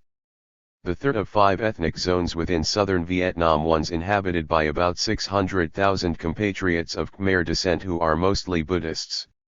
They enjoy a rather good economic life, use their own language, and have good singing and dancing skills. Their cultural activities are connected with pagodas. In this zone, nationality songs and dances must be developed and combined with religious activities at pagodas to disseminate the new culture among the working masses. Registered, the keystone of Leninist national policy has been, therefore, a plenary distinction between form and substance. While the former assumes a national coloration during the period of the flourishing of the nations, the latter must unerringly remain thoroughly socialist at all times. Here, for example, is how the first secretary of the Soviet Communist Party described Soviet culture in 1972, in the half-century that the USSR has been in existence, a Soviet socialist culture, uniform in spirit and in its fundamental content, has formed and flourished in our country. Today we have every right to say that our culture is socialist in content and in the main tendency of its development, diverse in its national forms and internationalist in its spirit and character. All Marxist-Leninist states are ostensibly committed to the maxims laid down by Lenin for solving the national question in a post-national Inform 207 revolutionary situation.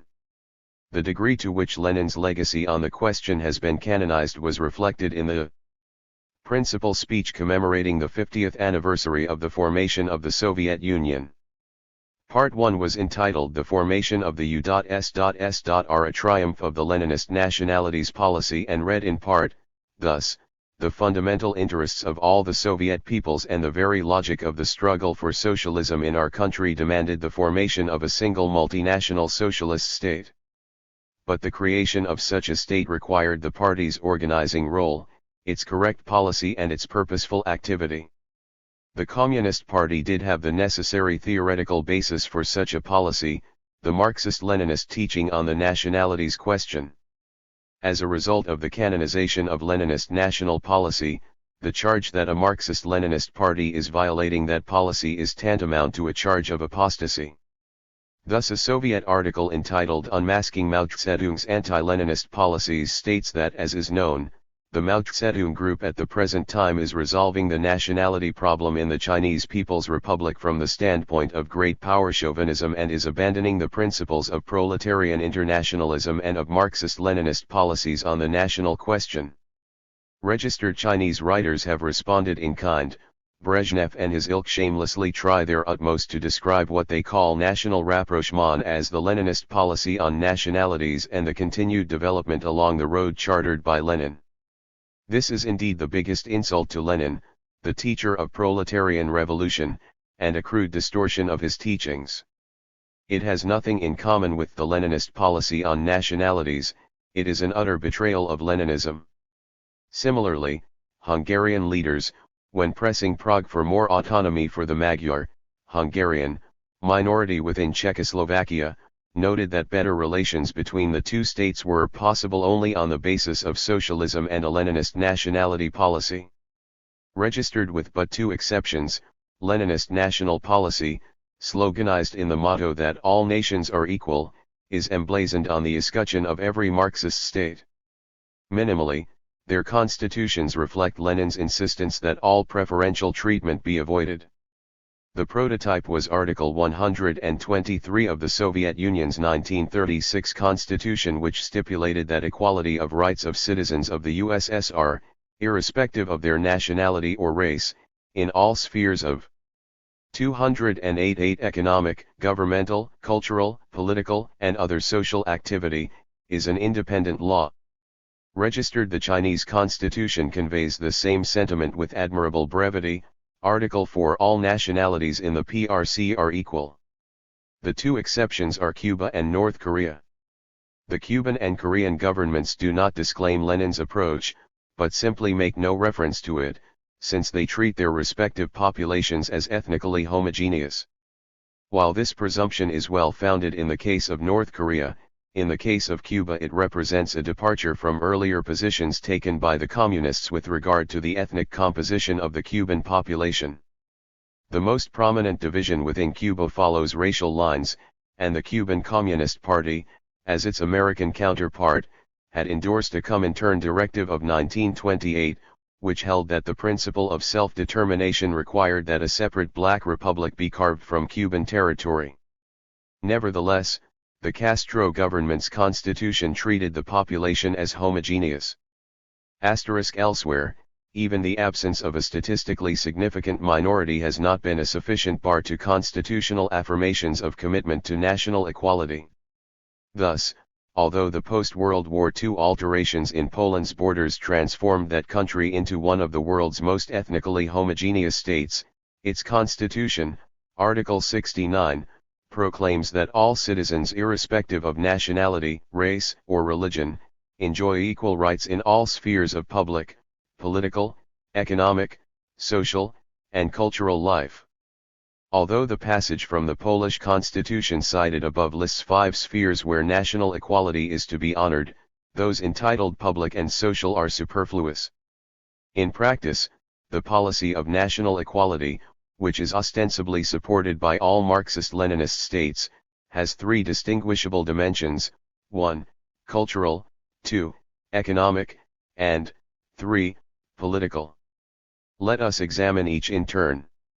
Cultural equality. With regard to the first dimension, the constitutions of most Marxist-Leninist states somehow suggest that the national groups have the right to preserve their particular culture, most specifically, their own language.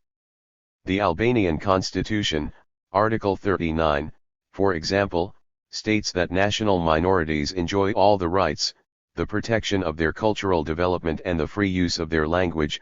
The Bulgarian constitution, Article 45, noted that citizens, in addition to the compulsory study of the Bulgarian language, RN 212 titled to study also their own language. The Chinese constitution, Article 4, states that all the nationalities have the freedom to use and develop their own spoken and written languages, and to preserve or reform their own customs and ways. The Mongolian constitution, Article 83, ensures all nationalities that they have the opportunity to develop their national culture and to receive tuition and conduct business in their own native language. And the Vietnamese constitution, Article 4, promises that all nationalities have the right to preserve or reform their own customs and habits, to use their spoken and written languages, and to develop their own national culture.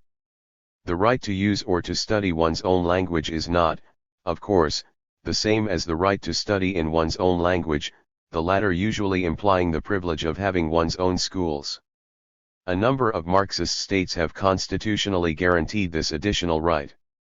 Again, the Soviet Union served as the prototype.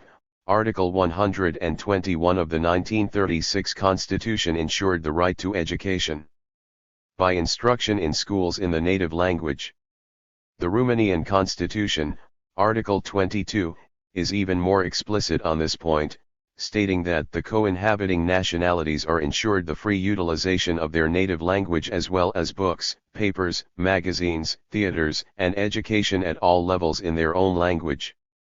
In a similar approach, the Yugoslavian Constitution pledges, Article 171, that members of the nations and nationalities of Yugoslavia shall, on the territory of each republic and/or autonomous province, have the right to instruction in their own language in conformity with statute. The Hungarian Constitution, Article 49, hedges, by comparison, granting to all nationalities only the possibility of education in their native tongue and the possibility of developing their native culture.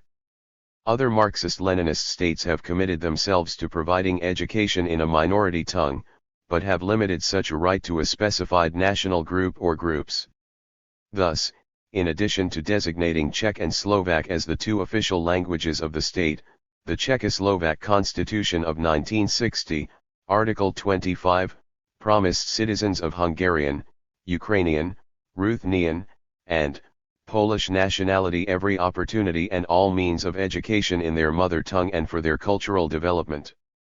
Although more numerous than the Poles and Ruthenians, the German minority within Czechoslovakia was not extended this right until a constitutional amendment to this effect was passed in 1968.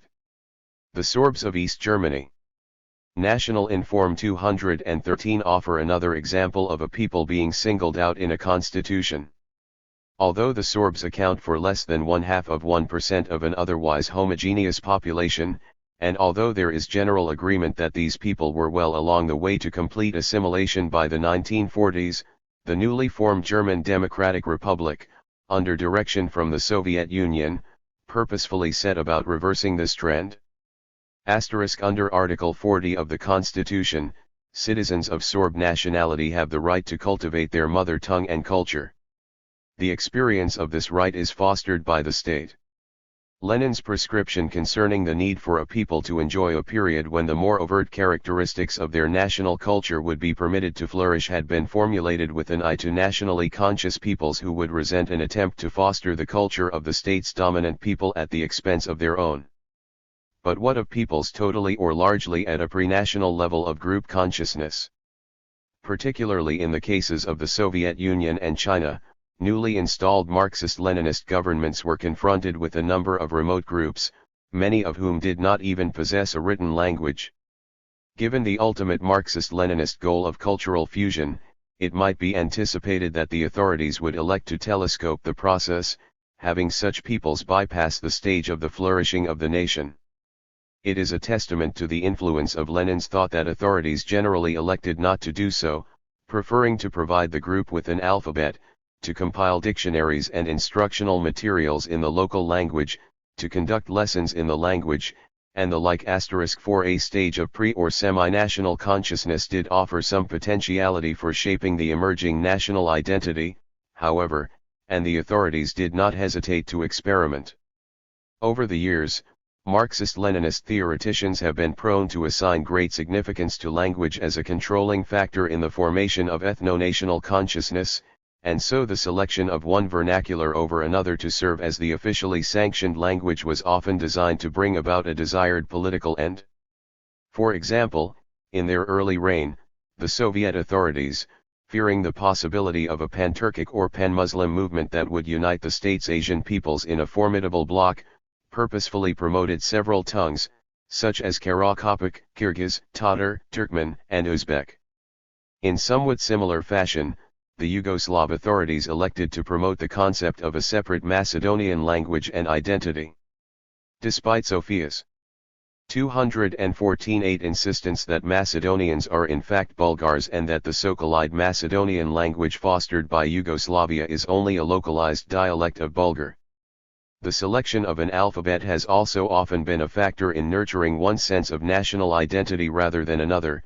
For example, the various Turkic peoples on the Soviet side of the border traditionally employed the Arabic script. In the late 1920s, Moscow replaced Arabic with the Latin alphabet, at least in part as a means of dissuading sentiment of a trans-state, pan-Turkic or pan-Muslim nature. Still later, commencing in the late 1930s, the Cyrillic alphabet was introduced. On the other side of the SMO-Soviet border, the Turkic peoples had also traditionally employed the Arabic script. However, in 1956, at a time of good relations between the two countries, and apparently at Soviet prodding, Peking announced plans to introduce the Cyrillic alphabet. Soon thereafter relations chilled, and Peking's desire to make its population immune to the blandishments of Soviet propaganda caused it to substitute the Latin alphabet registered despite the fact that the Soviets had earlier compelled their own Turkic peoples to use the Latin script. The Soviets now labeled Peking's decision to do so a manifestation of Great Han chauvinism. The irony of Moscow's indictment was further underlined by Soviet practice with regard to the Moldavian question. Having taken the twin position that the people of Moldavia constituted a separate national group, distinct from the Romanian people, and that the local Moldavian variant of the Romanian tongue was in fact a separate language, the Soviets had purposefully promoted the Cyrillic alphabet rather than the Latin alphabet used in Romania.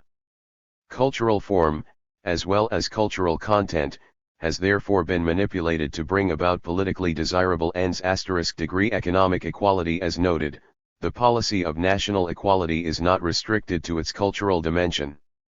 Indeed, when leaders, whether inside or outside of Marxist-Leninist states, inveigh, without further specifics, against national inequality, it is presumed that they refer to economic inequality. Surprisingly, however, in their pre-revolutionary writings both Stalin and Lenin had ignored economic motivation when enumerating their reasons for endorsing a policy of national equality. In his celebrated 1913 Marxism and the National Question, National Inform 215, Stalin had made no mention of economic considerations when he elaborated upon the basis for national discontent.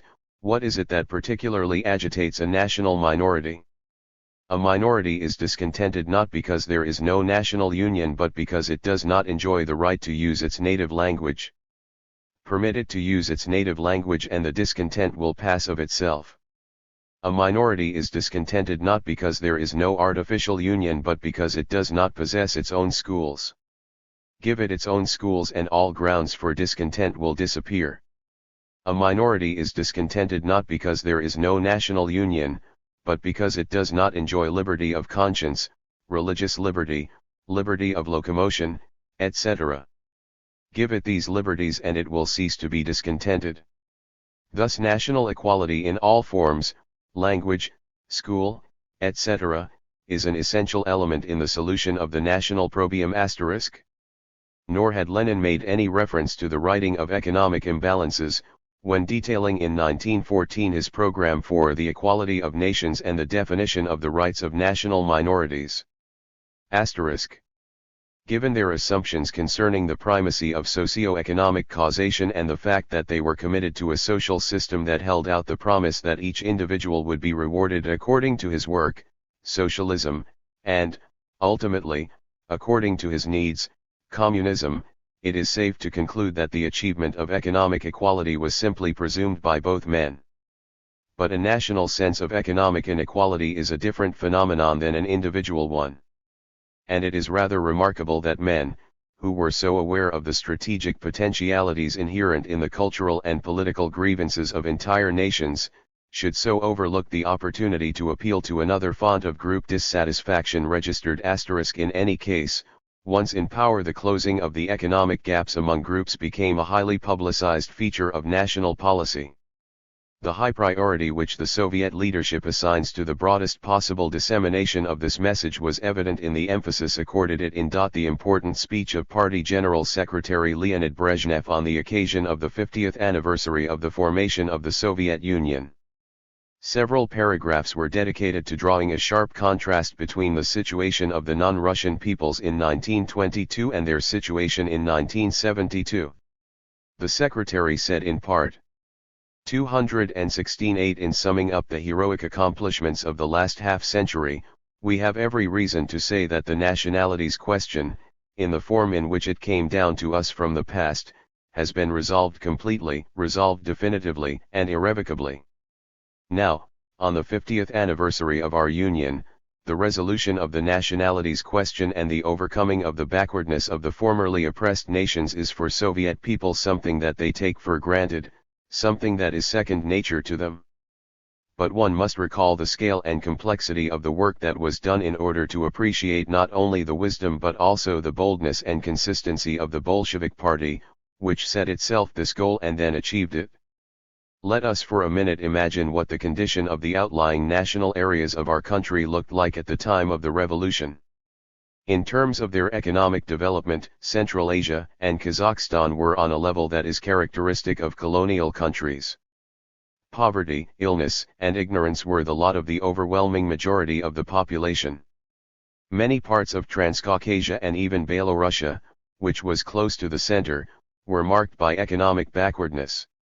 All these areas, with the exception of a few large cities, were still in the Dark Ages, so to speak, in economic terms, in their social makeup, in cultural terms and in the living conditions of their working population.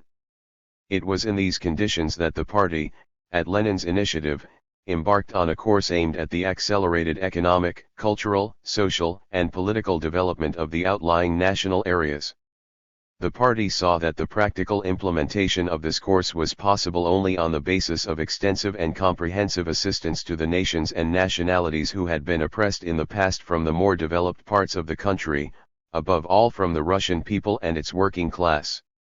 During the years the Union has been in existence, the volume of industrial output has increased 600 times in Kazakhstan, more than 500 times in the Tadzhik Republic, more than 400 times in the Kyrgyz Republic, almost 240 times in the Uzbek Republic, and more than 130 times in the Turkmenian Republic.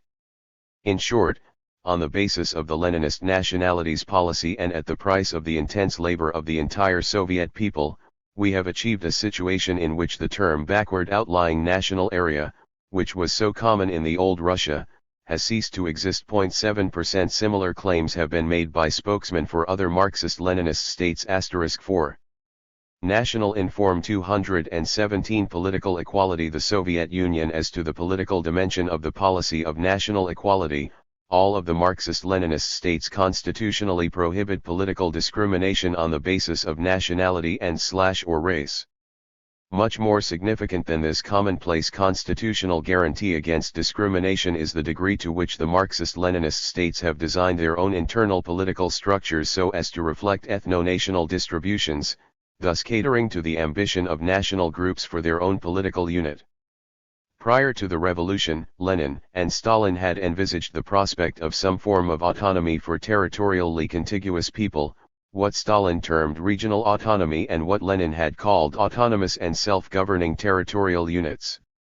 Neither man, however, had spelled out the anticipated level of home rule to be enjoyed by these subordinate entities. Indeed, at least in 1913, Stalin did not believe that the distribution of national groups would be a necessary consideration in the delimiting of the regional units. He wrote of autonomy only for such crystallized units as Poland, Lithuania, the Ukraine, the Caucasus, and so forth. 35 As Stalin well knew, the Caucasus was not an ethnic homeland but a region of intricate ethnic diversity. Even with regard to the other likely territorial candidates for autonomous status, he correctly noted that of course, not one of the regions constitutes a compact, homogeneous nation, for each is interspersed with national minorities.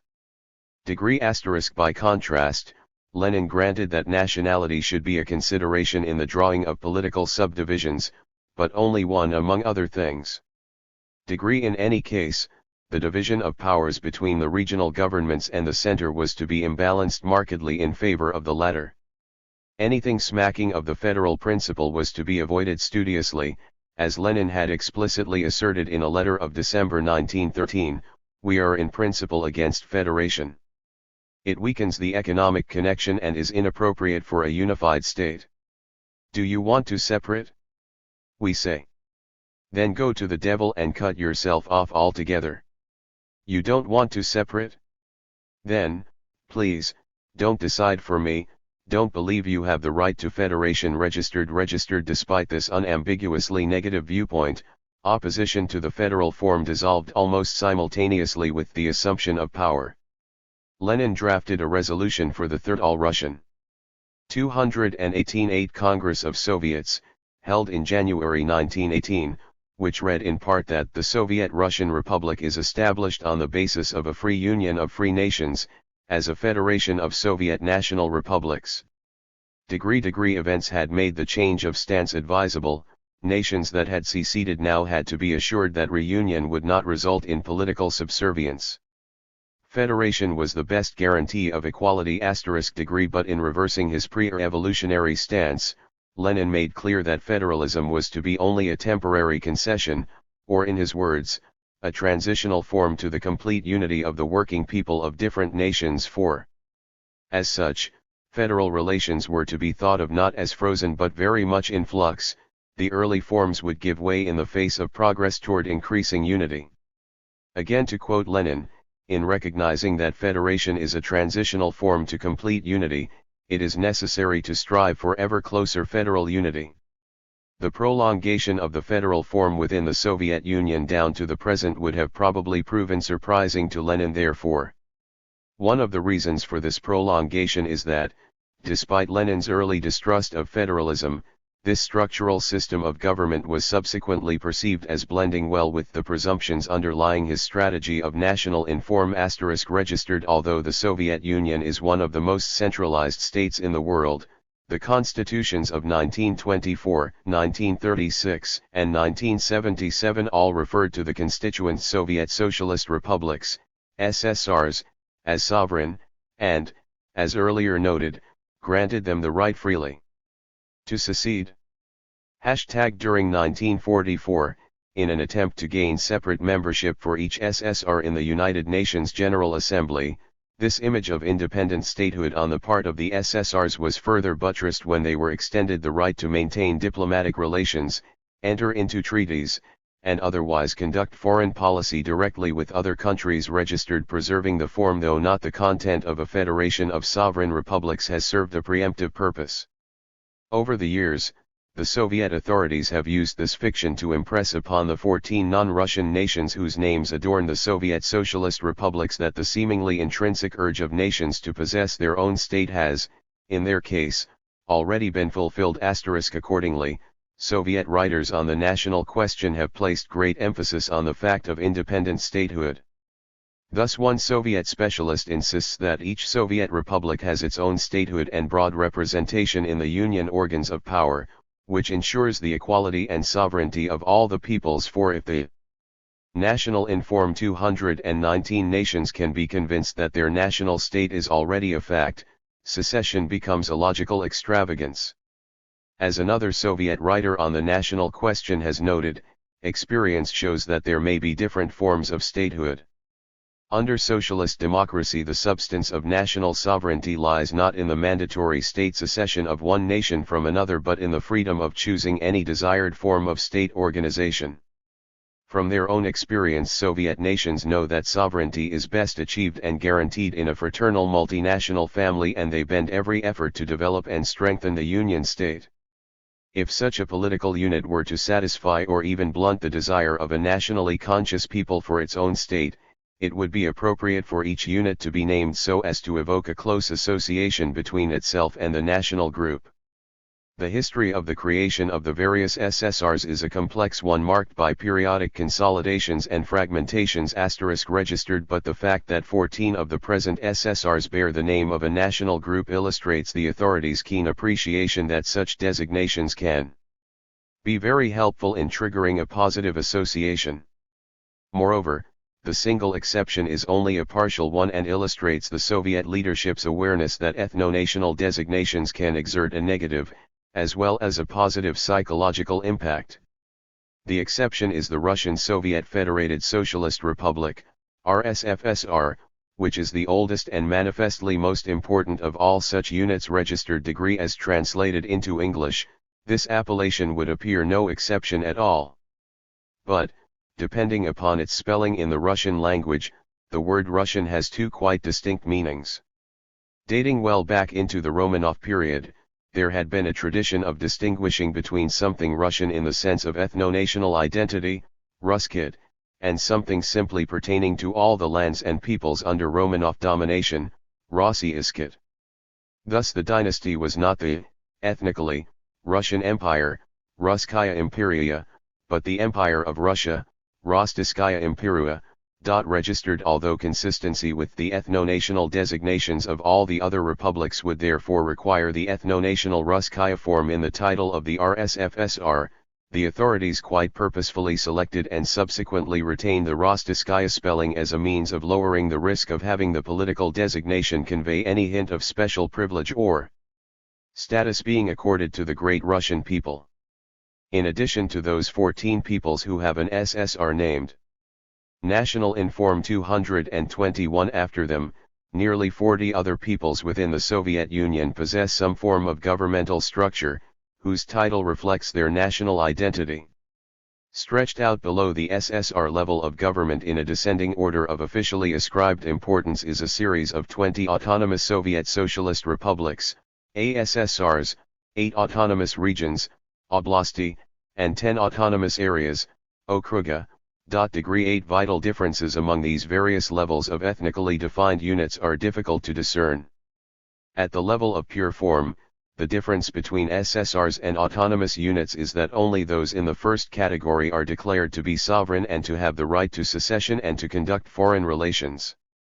But in a system such as that of the USSR, in which power is intensely focalized and in which the most important channels of power lie outside the governmental structure, i.e., in the party, the latitude of either regional or local governments to exercise independent policy is slight indeed, and differences between layers of government become either infinitesimal or purely theoretic. The most tangible factor differentiating SSRs from most other units is the requirement that an SSR's territory touch upon one of the external borders of the USSR. 54 The next most definite basis for differentiation involves the numerical strength of the national group. Though subject to important exceptions, there is a definite digression in the size of the national component as one moves from the SSR through ASSR and autonomous region down to the level of autonomous area. Registered and evident though unofficial basis for refusing any form of national unit to a people, regardless of size and location, is that the group be part of a larger nation that is dominant within a state outside of the Soviet Union.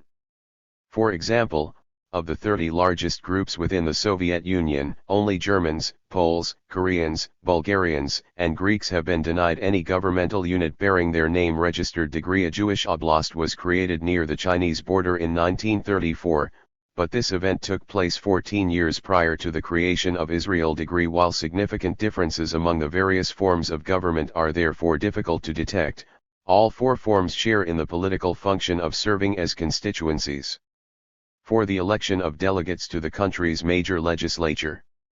The Supreme Soviet, described in the Constitution as the supreme body of state power, is composed of two houses, the Soviet of the Union and the Soviet of the Nationalities. The former is elected by the citizenry without regard to special categories. But by the terms of Article 110, the 222-8 Soviet of Nationalities is elected according to the following norms: 32 deputies from each Union Republic, 11 deputies from each autonomous republic, 5 deputies from each autonomous region and deputy from each autonomous area. The Supreme Soviet is generally accepted by non-Soviet scholars as another illustration of form without content. It meets periodically in very abbreviated sessions to ratify, customarily without debate, decisions made elsewhere. Registered. The system of multiple constituencies for members of the Soviet of Nationalities is nevertheless quite interesting for the light it sheds on Soviet federalism. By not confining representation to the SSRs, the system is an acknowledgement that all units are essentially the same. The method of weighted voting expresses a distinction predicated upon size, but not one based on different levels of government. The Soviet system would be comparable to a United States in which towns, cities, and counties, as well as the 50 states, were to send delegates to the United States Senate. Quite aside from the merits and/or demerits of such a change, the alteration would represent a most decided step away from a federal system toward a unitary one.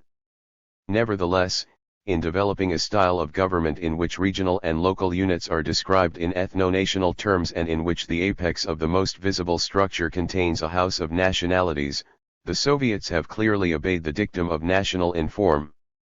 Yugoslavia. The Yugoslavian CP has been the only party which, immediately upon taking power, followed the Soviet precedent of adopting the federal form. Registered. The plan to organize post-war Yugoslavia on the federative principle had been first announced at the second meeting of the Anti-Fascist Council of the National Liberation of Yugoslavia in November 1943. Consonant with this decision, the new state was officially designated the Federal People's Republic, thereby becoming the only Marxist Leninist state to have a reference to federalism in its title.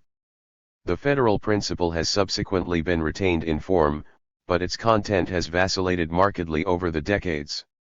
The new Marxist state was divided into 6 republics and 2 autonomous provinces. 5 of the republics, Croatia, Macedonia, Montenegro, Serbia, and Slovenia, were ostensibly designed so as to fulfill the self-determination yearnings of the country's 5 principal nations to possess their own political unit.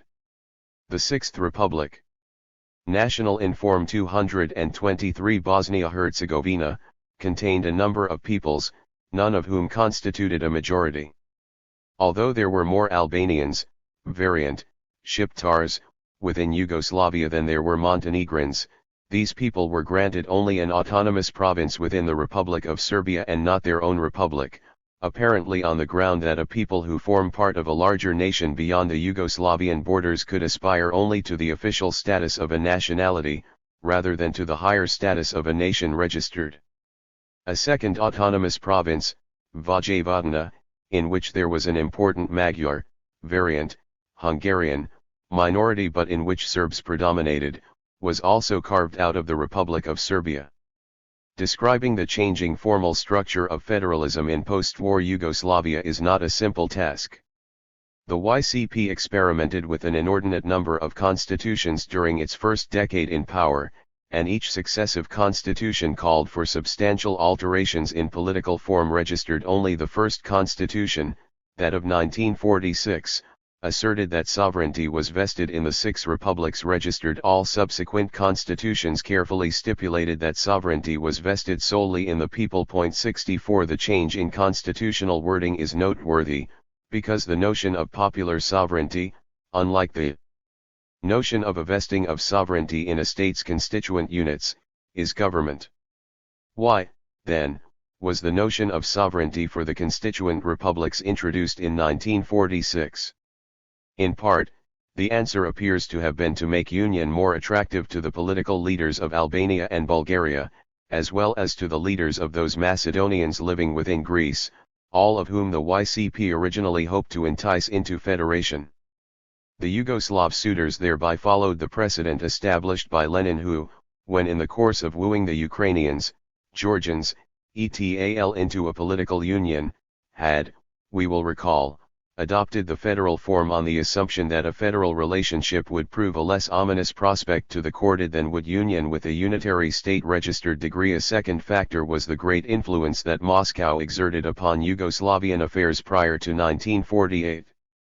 Not surprisingly, therefore, the Yugoslavian Constitution of 1946 reflected the Soviet Constitution in many particulars, and those similarities extended to the conferring of sovereignty upon the constituent republics.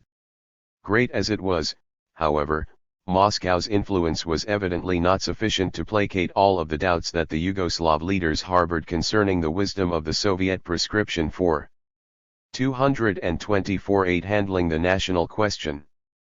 Thus the Yugoslavian Constitution of 1946 did not follow the Soviet example of granting the right of secession to the constituent republics.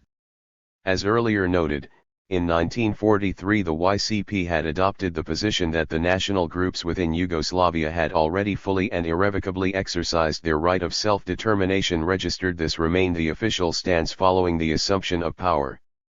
However, the matter was resurrected during the discussions among constitutional specialists, which preceded the drafting of the Constitution of 1953.67. With unusual candor, constitutional lawyers generally conceded that the promise of sovereignty that had been guaranteed to the republics under the 1946 Constitution had remained nothing but an empty phrase, while certain individual lawyers even questioned whether sovereignty could ever be meaningful in the absence of a right of secession.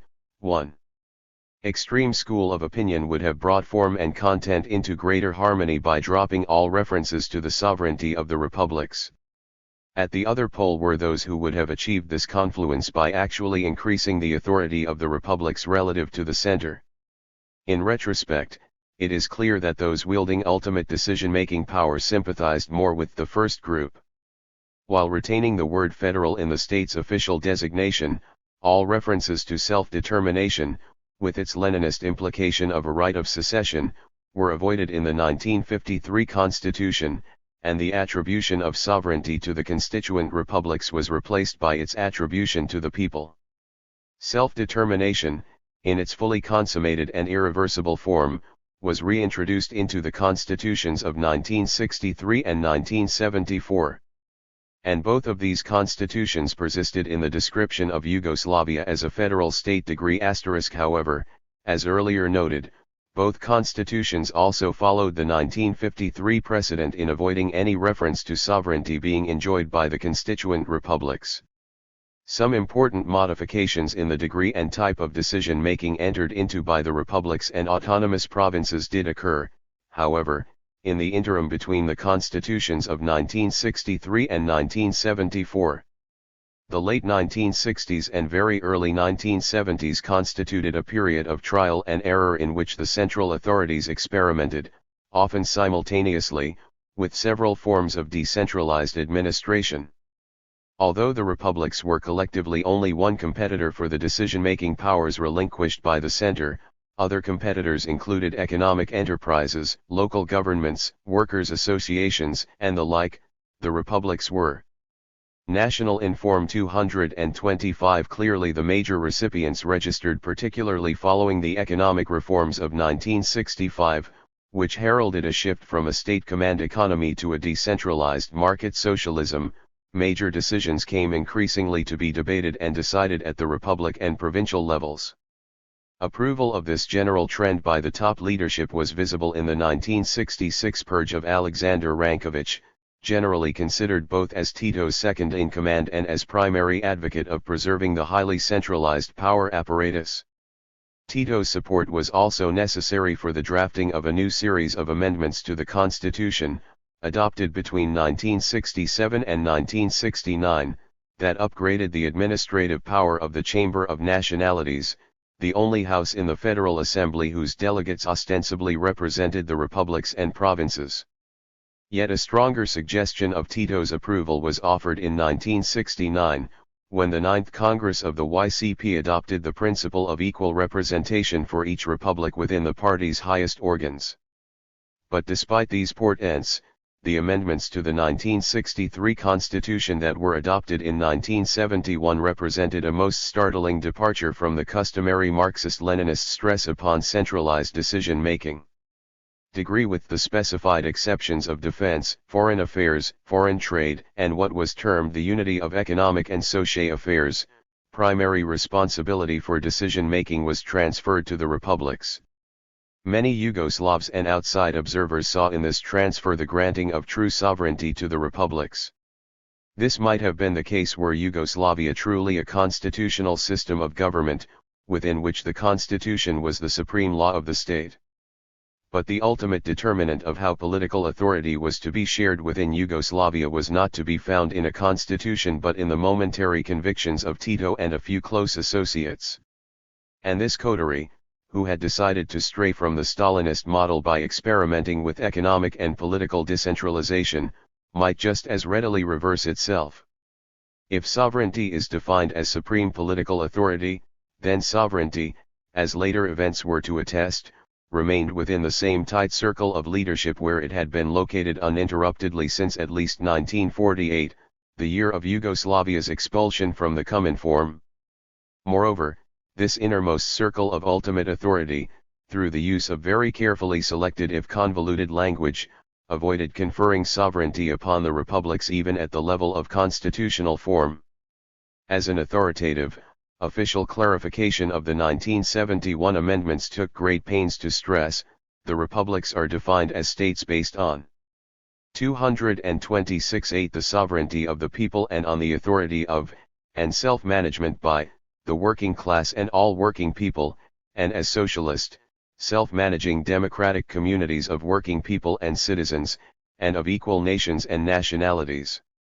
So that there might be no mistake, it was also pointed out that the autonomous provinces and the local communes were additional socio-political communities in which the working people, nations, and nationalities realize their sovereign rights. For these, then, were all references to a sovereign people, not a sovereign instrumentality, republic, or otherwise.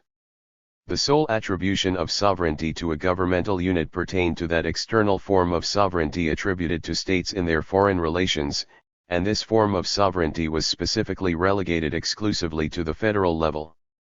In the months preceding ratification of the 1971 amendments, Tito gave a number of addresses in which he stressed that the forthcoming changes were not designed to abet Yugoslavia's disintegration. And in an address following on the heels of ratification, he unambiguously declared that the republics did not possess sovereignty as customarily understood. We do not look upon the independence and statehood of the republics in the classical sense. Having decided to overcome federal statism, we did not strive, nor do we now strive to create polycentric statism. Any confrontation between the federation and republics is wrong and harmful, because the two are inseparable parts of our self-managing organization. Our sovereignty is one and indivisible, be it republics or the federation that are involved. Croats in particular failed to heed all such warnings. Significant numbers of Croatians both within and without the party apparatus misperceived the new amendments as granting sovereignty to Croatia. In support of the amendments, some 200,000 people gathered in Zagreb to chant "Long Live Free Croatia," and a new local weekly demanded that Croatia be formally recognized as the national state of the Croatian nation. Registered when convinced by such events that administrative decentralization had taken an unwanted turn, the response of the central leadership was swift and effective. Before the year in which the amendments were introduced had come to a close, the central party apparatus had reasserted its primacy and a major society-wide purge of nationalist elements had begun. Confirmation that Tito had never intended the amendments as a grant of sovereignty was embodied in the 1974 Constitution. Though national in Form 227, Yugoslavia was by then ruled by an unquestionably re-centralized power structure. The new constitution employed the precise phraseology of the 1971 amendments in describing the republics as states based on the sovereignty of the people and the power and self-management by the working class and all working people.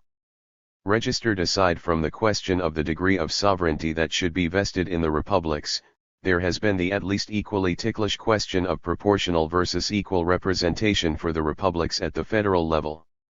From the outset, those attempting to design a federal structure, predicated upon the principle of the equality of nations, were hampered by the great variations in the numerical size of the national groups. Especially prone to criticize any suggestion of equal representation have been the spokesmen for the Serbs, who tend to distrust the entire concept of federalism, perceiving it as an attempt to deny them the prominent role which they feel should naturally befall their nation as a result of numerical superiority. The fact that Montenegro, for example, has less than 1/10 the population of Serbia, exclusive of the latter's two autonomous provinces, could, in itself, be expected to cause Serbs to discern discrimination in the principle of one republic, one vote. In addition, the precise way in which borders of the republics were drawn might well cause Serbs to perceive thereby an attempt to lessen further the impact of their numbers through gerrymandering. Thus Serbs account for 31% of the population of Bosnia-Herzegovina and 12% of Croatia. Moreover, a further attempt to weaken the statistical advantage of the Serbs could be read into the fact that Serbia is the only republic that has been further subdivided by the creation of two autonomous provinces. In the case of Kosovo province, a non-Slavic people, the Albanians, dominate, although Serbs account for 13% of the population. But in the other province of Vojvodina, Serbs account for 54% of the population. The Yugoslav system has regularly allocated federal representation to the provinces, as well as to the republics, so, if it be assumed that the Serbs of Vojvodina would vote as a solid bloc, the existence of the province would, in fact, increase the relative weight of the Serbian vote at the federal level. Nevertheless, Vojvodina only adds additional fuel to the Serbian sense of injustice, for the population of that sub-republican unit of government is in fact larger than the population of 3 of the 5 non-Serbian republics. In summary, then, the Serbs have had reason to view any move toward equal representation for the republics as a ploy designed to deny them the authority befitting a 228 people who represent more than 1/3 of the country's total population. At the same time, provincial and republic borders appear to them as artificial constructs that divide important segments of the Serbian nation from one another. On the other hand, non-Serbian groups have tended to perceive any move toward implementing the principle of one man, one vote as an attempt to return to the pre-war condition of Serbian hegemony. The early response of the YCP to these contradictory expectations concerning representation at the federal level was closely patterned after the Soviet model. A bicameral legislature was instituted, within which one house, the Federal Council, reflected the principle of one person, one vote, while the other house, the Council of Nationalities, reflected the notion of one republic, one vote. However, the leadership appears soon to have experienced second thoughts concerning the wisdom of bestowing such great prominence upon a political unit that emphasized national distinctions. In 1953 the Council of Nationalities was demoted to the status of a subordinate organ of one of the two houses registered. Its constitutional standing was further reduced under the Constitution of 1963, when its subordinate status was retained, despite the enlargement of the Federal Assembly from a 2 to a 5-chamber organization. Thus, in less than 2 decades, the political organ that had been designed to reflect national equality had been reduced from one of 2 major houses to a subordinate part of one of 5. At least at the level of pure form, however, a turning point was then reached. The formal powers of the Council of Nationalities were increased by constitutional amendments in 1967, and in December of 1968 the Council was elevated to become one of 5 houses comprising the Federal Assembly. Furthermore, when, in 1974, the decision was made to return to a bicameral assembly, the Council of Nationalities, now less ethnically termed the Chamber of Republics and Provinces, regained its original status as one of the two houses comprising the federal legislature. This tendency, beginning in the late 1960s, to place greater stress upon the principle of one republic, one vote was not limited to the form assumed by the Federal Assembly. A parallel development occurred within the more important executive wing of government. In late 1970 Tito, with an evident eye to ensuring continuity in the event of his death or infirmity, proposed a collective federal presidency with equal representation for each republic. As instituted in 1972, the presidency consisted of 3 delegates from each republic and 2 from each province. As further streamlined under National Inform 229, the terms of the 1974 Constitution, this became a 9-person organ, predicated upon the absolute equality of each republic and province. Quite expectedly, it was Serbian spokesmen who were the most critical of this trend away from one person, one vote. Even while the form of government was undergoing this swing in the direction of a federal structure predicated upon republic/province equality, still other programs carried out by the authorities demonstrated the leadership's concomitant determination to dilute the propensity of the masses to think in ethno-national terms. In this effort, the regime placed great reliance upon what was termed socialist self-management democracy. Its key element was ostensible control by the workers over their particular producing unit, or, as put forth in the 1974 Constitution, self-management by the working people in the basic organizations of associated labor. In thus stressing the producing unit as the basic socio-political unit of society, and in then giving the workers a sense of responsibility for that unit's fortunes, the government hoped to lessen the propensity of individuals to view socio-political matters from the vantage point of how they affected one's own national group. The underlying presumption was that a greater degree of concern with the well-being of one's economic enterprise would necessarily deter primary preoccupation with one's nation. As Edward Cardell J., one of Tito's closest confidants, opined with regard to the concept of self-management in 1953, this is the new factor which creates a socialist community of a new type in which language and national culture become a secondary factor. Registered one detects here a reaffirmation of faith in the classical Marxist belief that economic associations ultimately determine primary group identity. But Cardell J. outlined a very different process by which ethnic fusion would take place. Whereas the more conventional Marxist-Leninist position held that a centralized supranational economy and command structure would cause people to lose their particular national identity in a larger identity that was coterminous with the politico-economic whole, Cardell J. would attempt to achieve this same result by first weakening national identity through leading people to identify their interests at a subnational and sub-republican level. It was therefore a dialectic scheme in that a transnational identity was to be promoted by stimulating a subnational, functional identity. This functional approach to political representation would hopefully encourage a civic or public identity that was quite distinct from national identity. The functional approach to political representation particularly recommended itself to Cardell J. over any 238 form of territorial representation, because the fact that the major national groups tended to populate definite ethnic homelands caused national, republican, and territorial identities to reinforce each other in popular perceptions.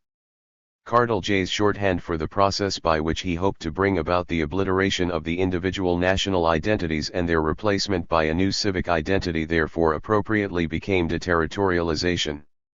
Thus, he set forth his creed in 1965, if what we now call the Republican or command economy could be inspired only by the logic of economic laws, if it could be influenced only by stimulation based on labor productivity, then the road toward deterritorialization would be open and the real process of economic integration would be put into motion.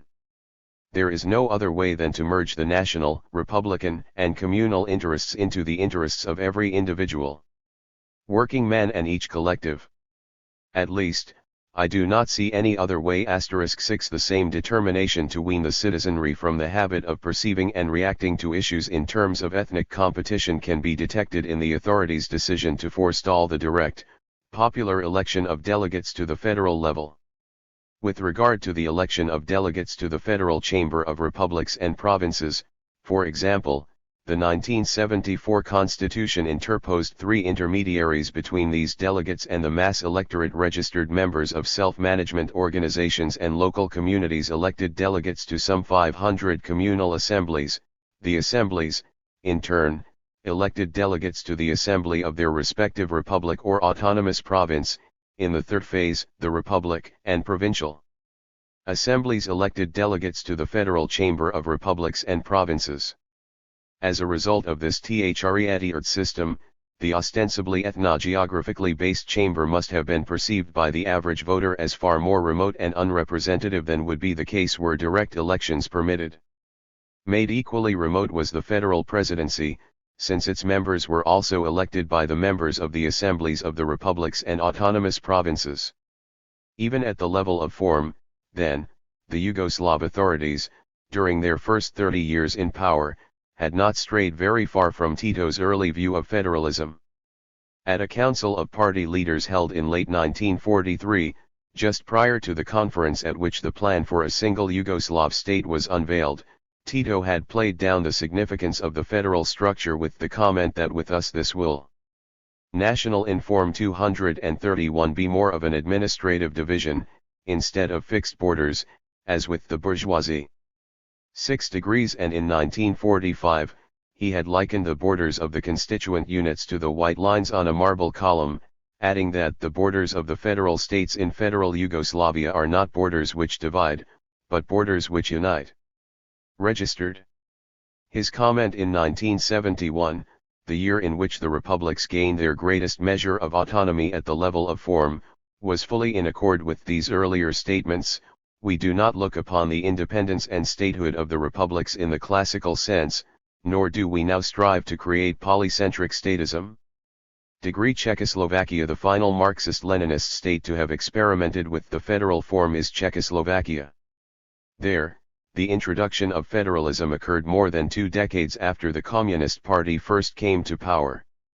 The constitutions of 1948 and 1960 had earlier made allowance for ostensible Slovak autonomy. Slovak national organs were created, including a legislature entitled the Slovak National Council. Registered. However, despite the provision for such organs, both constitutions explicitly described Czechoslovakia as a unitary state of the 2 nations. Registered. And the powers of the Slovak agencies were made subservient to the whims of the federal authorities. Under the 1948 Constitution, for example, any act of the Slovak National Council required the prior approval of the federal Prime Minister and his cabinet before it could take effect. Registered. So, too, members of the Slovak executive organ, the Board of Commissioners, were appointed by the federal government and subject to its recall. If anything, the constitutional standing of the Slovak agencies was further undermined by the terms of the 1960 Constitution. In addition to being granted the power to delineate the authority of the Slovak National Council, the Federal National Assembly was further empowered to annul any enactment of that lower body. The idea of creating a federal Czechoslovakia crystallized as part of the democratic movement that swept the state in the spring of 1968. Responding to the new milieu, the Czechoslovak Communist Party in April issued a rather lengthy document, Czechoslovakia's Road to Socialism, which sketched the new directions in policy which the party anticipated pursuing.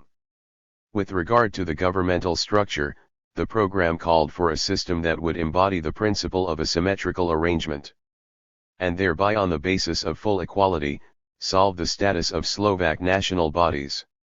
232.8 In the nearest future. The following month a special commission was established to draft a new constitution embodying a federal state. The proposed constitution was aborted by the Soviet military incursion of August. However, somewhat enigmatically, the Soviet authorities did permit the new federal structure to come into effect in January 1969, that is to say, some 5 months into their occupation. The form assumed by the new federation displayed similarities with both the Soviet and Yugoslav models. The state was divided into a Czech and a Slovak Socialist Republic, and now the Czechs, as well as the Slovaks, were endowed with a national council. The federal parliament became a bicameral institution, with one house, the Chamber of the People, being representative of the population at large, while the other house, the Chamber of Nations, was divided equally between representatives of the Czech and the Slovak peoples. It was perhaps not totally surprising that the Soviet authorities should acquiesce in the adoption of a federal form of government. Immediately before and after their original incursion, the Soviets had attempted to split the ranks of the Czechoslovaks by appealing to the ethno-national aspirations of the Slovaks and to Slovak disgruntlement with Czech predominance. The Soviets apparently did not want to risk the charge of perfidy by blocking those aspirations only a few months later. 7 And, in any event, the Soviets were probably predisposed by their own political structure to detect more merit than peril in the federal form. But while Soviet acquiescence in the adoption by Czechoslovakia of a federal form should, therefore, not occasion much surprise, the content of the new system made Soviet acquiescence most unusual indeed, for that system was much too decentralized to be described as federal in form, unitary in content. Degree 8 Only foreign and defense policy were reserved exclusively to the federal government. Authority over culture and education was reserved for the constituent republics, while both levels shared responsibilities over such sensitive areas as internal security, communications, and censorship. The decentralizing spirit infusing this division of powers was soon rendered effete by a thoroughgoing series of purges of office holders at both levels of government. Centrists replaced those who had been sympathetic to nationalistic proclivities. Moreover, in 1971 changes of form took place, as key powers were transferred to the central government.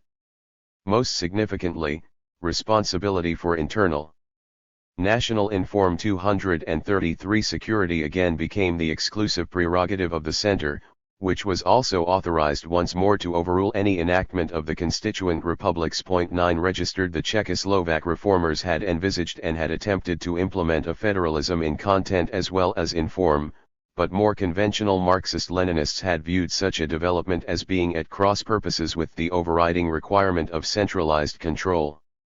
China. One of the many ironies in the history of Marxism-Leninism and the national question is that the nations of the Soviet Union, who had been promised either independence or territorial autonomy, were in fact granted a federal form of government, while the nations of China, who had been consistently promised either independence or federalism, were permitted, at best, a form of territorial autonomy. As late as mid-1945, the CCP had constitutionally pledged itself to work for the establishment of an independent, free, democratic, united, and prosperous and strong new democratic federated republic based on the alliance of all revolutionary classes and free union of all races. Degree, however, the program announced on the eve of taking power made no mention of federalism, referring only to regional autonomy for nationalities. The inherent difficulty of explaining away this contradiction between promise and practice is manifest in the following extract from a tract written by a Chinese official in the mid-1960s. Although in practice we did not emphasize national self-determination but only emphasized national regional autonomy, we still endorsed and honored this principle, and in proposing regional autonomy we were holding to the principle of national self-determination, and we followed the spirit of this principle in resolving the question.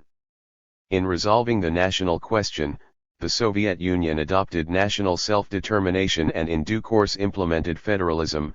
In principle, we followed the same course as the Soviet Union, but with respect to areas in which national minorities are concentrated, we preferred not to use the federal idea but instead put into practice the method of national regional autonomy. Considering the physical remoteness of the minority areas and the previous general lack of effective Chinese control over them, Peking's policy of regional autonomy was rapidly implemented. 234 8 years after taking power, the regime would boast that more than 90% of all minority peoples were living within some form of autonomous political unit. 3 levels of autonomous government were introduced. The most prestigious, the Autonomous Region, CH2, became the administrative equivalent of one of the PRC's 21 provinces. At the secondary level were the autonomous districts, JO, and at the third level were the autonomous counties, Xi'an. Degree asterisk conforming to the precedent set by the Soviet Union's autonomous units, the autonomy is essentially formal, the units forming part of a single, highly centralized system. As Mao candidly noted in 1956, in our fight on the question of regions, we do not take regionalism as our starting point, nor the interests of individual units, but rather the interests of the whole state. We fight this fight wherever an opportunity arises. 0 degrees. Despite the lack of real power behind such forms, the Chinese leadership has been hesitant to confer the status of autonomous region upon its minorities. The Inner Mongolian Autonomous Region, which was created in 1947 before the CCP had come into effective control of China in general and Mongolia in particular, represents a special case. The loyalty of the inhabitants of Inner Mongolia was at that time the target of an intense competition between the KMT, the Soviets, the Mongolian People's Republic, and local communist and non-communist movements, and the recognition of autonomous status by the CCP was prompted by this competition. 8 years were to elapse before a second group was extended similar recognition, in the form of the Xinjiang Uyghur AR.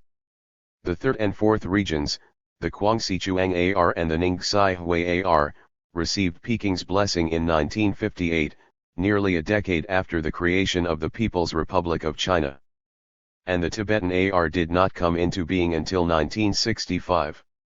The rationale for granting or withholding the status of an autonomous region is not obvious. It is not essential that the area touch an external border of the country, since the Ningxi Hui AR did not do so at the time of its creation.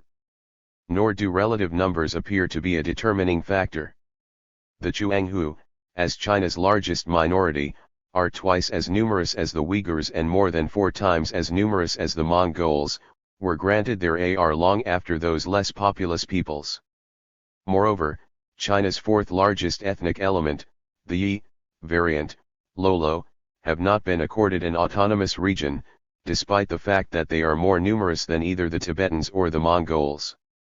Similarly, their National Inform 235 is no autonomous region named for the Miao or the Manchu, although both peoples are more numerous than the Mongols. It would appear, therefore, that autonomous regions have been the result of ad hoc decisions predicated upon the Arajan Sikhs of the moment. In the late 1960s and early 1970s, Soviet writers do a campaign of criticism against the Chinese system of autonomy, on the ground that Leninism requires federalism.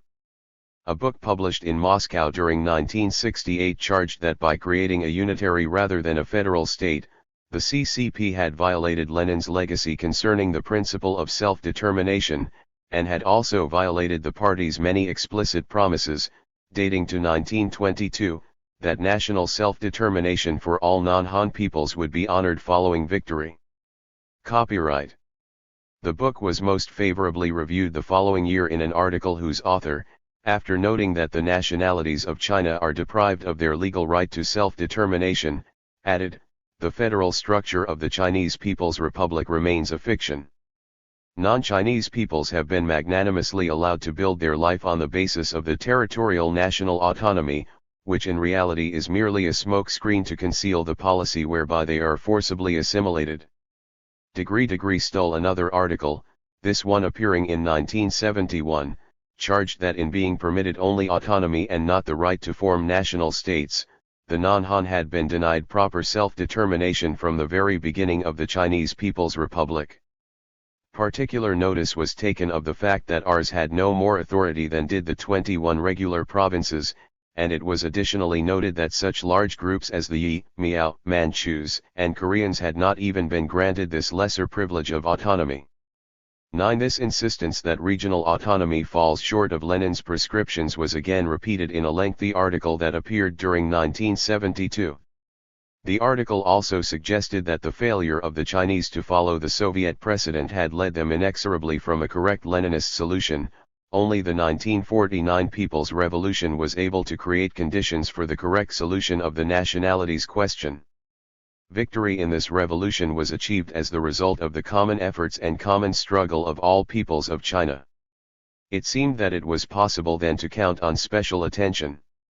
236.8 to the need, to use Lenin's words, for not formal but actual equality between all nationalities and on the former oppressions and discrimination being liquidated. This seemed all the more likely since the Soviet experience of the formation and development of the USSR was literally before China's eyes. But China did not proceed along a Leninist path. The idea of self-determination gave way definitively to the far more limited principle of local national autonomy. Mao Zedong and his supporters, following their Great Han convictions, in fact always remained loyal to petit bourgeois nationalism, imbued through and through with the spirit of the exclusiveness of the Chinese and their supremacy over all other peoples, the spirit of an attitude of arrogance bordering on racism toward the various non-Chinese nationalities living on Chinese territory. 110 Similarly harsh criticisms of Chinese national policy continued into the post-Mao period. Thus, a 1981 Soviet work noted, the leaders of China long ago retreated from the Marxist-Leninist solution of the nationalities question, which provides, first of all, for the rights of nations to self-determination. Instead of self-determination, the non-Han peoples acquired only a truncated territorial autonomy. It is difficult to accept these criticisms as little more than evidence of the extremes to which the Soviets were prepared to go in their propaganda struggle with Peking. Granted that the Soviets were correct in their charge that the autonomy permitted by Peking was decidedly more form than content. But this order of things was, as we have documented, both perfectly sound Leninist doctrine and in accord with the actual level of independence and autonomy accorded to peoples within the Soviet Union itself. Further, we have established that, prior to taking power, Lenin did not prescribe federalism and did so afterwards reluctantly as a transitional expedient. Moreover, although Moscow for a number of years was able to exert its will upon the major decisions of the Mongolian People's Republic and the states of Eastern Europe, it had not required any of these states to introduce a federal form of government. Indeed, in the case of Romania, wherein events suggest that the Soviets did insist upon a change in political structure so as to reflect ethnic distributions, the resulting structure allowed for national in Form 237 an autonomous region, as in the case of China, and not for an experiment in federalism. Romania, though Soviet influence over Romanian affairs was assured by the presence of the Soviet armed forces as early as 1944, and though formal communist rule was inaugurated in early 1945, it was not until 1952 that the distribution of national groups first became a consideration in the demarcating of internal borders. Under the 1948 constitution, the first to be drafted under Romanian Communist Party leadership, the country was divided into regions, but the regions were neither endowed with autonomy nor did they reflect ethnic distributions. The first suggestion of a new governmental policy came with the release on July 18, 1952 of the draft for a new constitution, providing for the creation of a Magyar autonomous region in the central sector of the country. Given the degree of Soviet influence at that time, this development certainly had the prior acquiescence of Moscow and very possibly had been initiated at the latter's prodding. From the vantage point of Moscow, the creation of an autonomous region would have the twin advantages of mollifying the leaders of Hungary, who had long been exerting pressure for the creation of Magyar autonomous zones within both Czechoslovakia and Romania, 5 and of reinforcing a distinct identity on the part of those Magyars within the autonomous region, thereby nourishing a Trojan horse that could prove useful should it ever become necessary to remind Romanian leaders of Moscow's capability to force compliance with its wishes. Whatever the primary motivation to create the Magyar autonomous region, it certainly was not traceable to a broad-scale commitment to national autonomy on the part of the Romanian leadership. Neither the Germans, who predominated in the area immediately to the south of the new AR, nor those Magyars who predominated in the area near the border with Hungary, were likewise rewarded with special administrative status. Moreover, the abbreviated history of an autonomous region for the Magyars illustrates a deep governmental suspicion of such administrative arrangements. The powers of the AR were sharply circumscribed from the outset, as in the case of China, there existed no discernible differences of function between the AR and other administrative units of like size. Yet, despite its weakness, there were Romanians who resented the AR and agitated for its abrogation. 4. Their union.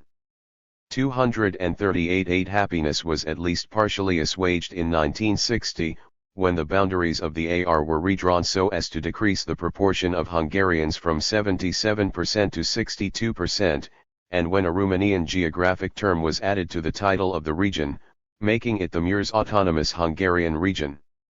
Whether these changes were originally viewed as psychological preparation for the total elimination of the AR is not known. In any case, the intent to eliminate it was announced as part of a countrywide reorganization plan in 1967 and carried out the following year. Vietnam. The Vietnamese experience with autonomous regions parallels that of Romania in several respects. As noted earlier, the Vietnamese CP also introduced such units with reluctance. With only half of the country under their sway following the French defeat in 1954, some manifestation of good faith concerning the party's earlier promises to ethnic minorities was necessary if the vital support of minorities within southern Vietnam, northeastern Cambodia, and eastern Laos was to be realized. The Timeo AR, whose official name, like that of the AR within Romania, was later to be changed to a less ethnic designation, was created in 1955, a Viet Bac AR was introduced the following year, and still a third unit, the Lao Ha Yen AR, came into being in early 1957. Again paralleling the case of Romania, the government subsequently did away with its Rs. The Lao Ha Yen AR survived only 2 years, lapsing, without formal announcement of its demise, sometime during 1959. With the surrender of the South Vietnamese forces in 1975, the propagandistic value of all autonomous zones evaporated. The 2 remaining Rs were now perceived as liabilities rather than assets and were summarily dissolved in the same year as Saigon's surrender. As one surveys the forms that have been adopted in conjunction with Lenin's national policy, it is difficult to reconcile certain variations in the forms accorded groups with that ostensible cornerstone of Lenin's policy, national equality. In the sphere of cultural autonomy, for example, we noted that some state constitutions have specified those groups whose language is to be protected, thus denying by omission this right to others. The most conspicuous illustrations of differential treatment in form, however, appear in the sphere of political equality. Applying the standard of national equality to the Leninist notion. Notes 239 of territorial autonomy would seemingly require that all national groups be granted the same type of territorial political unit. Yet great discrepancies exist among states. While the Soviet Union, Yugoslavia, and Czechoslovakia are, in form, ethnically delineated federations, only the first acknowledges the right of its principal constituent units to secede and to conduct foreign relations. The leaders of China, Romania, and Vietnam were prepared to condone nothing more than autonomous regions, and even these were scrapped in the last 2 countries, leaving China as only the 4th state that makes any formal concession whatsoever to Lenin's principle of territorial autonomy. Minorities throughout all of the other states are denied special territorial political status. Registered such discrepancies are not limited to interstate comparisons.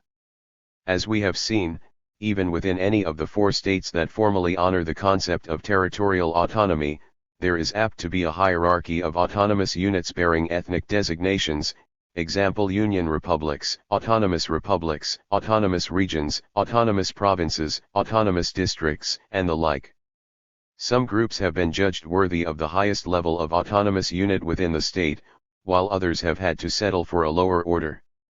Still other groups, rather than having their own autonomous unit, have been forced to share a single unit with others. This is the case with the people living within the Dagestan ASSR of the Soviet Union, for example, and is true as well for most of the national groups living within China. Finally, there are those national minorities who have been denied any special political unit whatsoever. They include the Magyars of Czechoslovakia, the Manchus of China, the Turks of Yugoslavia, and the Poles of the USSR. Consonant with their status as an aspect of form rather than of content, it is true that all such constituent units, regardless of level, are similar in their weakness vis-a-vis the overarching, highly centralized state. But this consideration renders the failure of Marxist-Leninist governments to grant all national groups an identical political unit all the more inexplicable. If the cost is insignificant, why this failure? As it is, all nations have not been treated as equals, even at the level of pure form. Chapter 9 Reinforcement for the Forms Ward. If Lenin's conviction that what was national could be confined to the sphere of form proved erroneous. As earlier noted, many of Lenin's associates had harbored grave doubts, justifiably, as it turned out, concerning his conviction that proffering the right of secession would dampen the desire of minorities for political separation.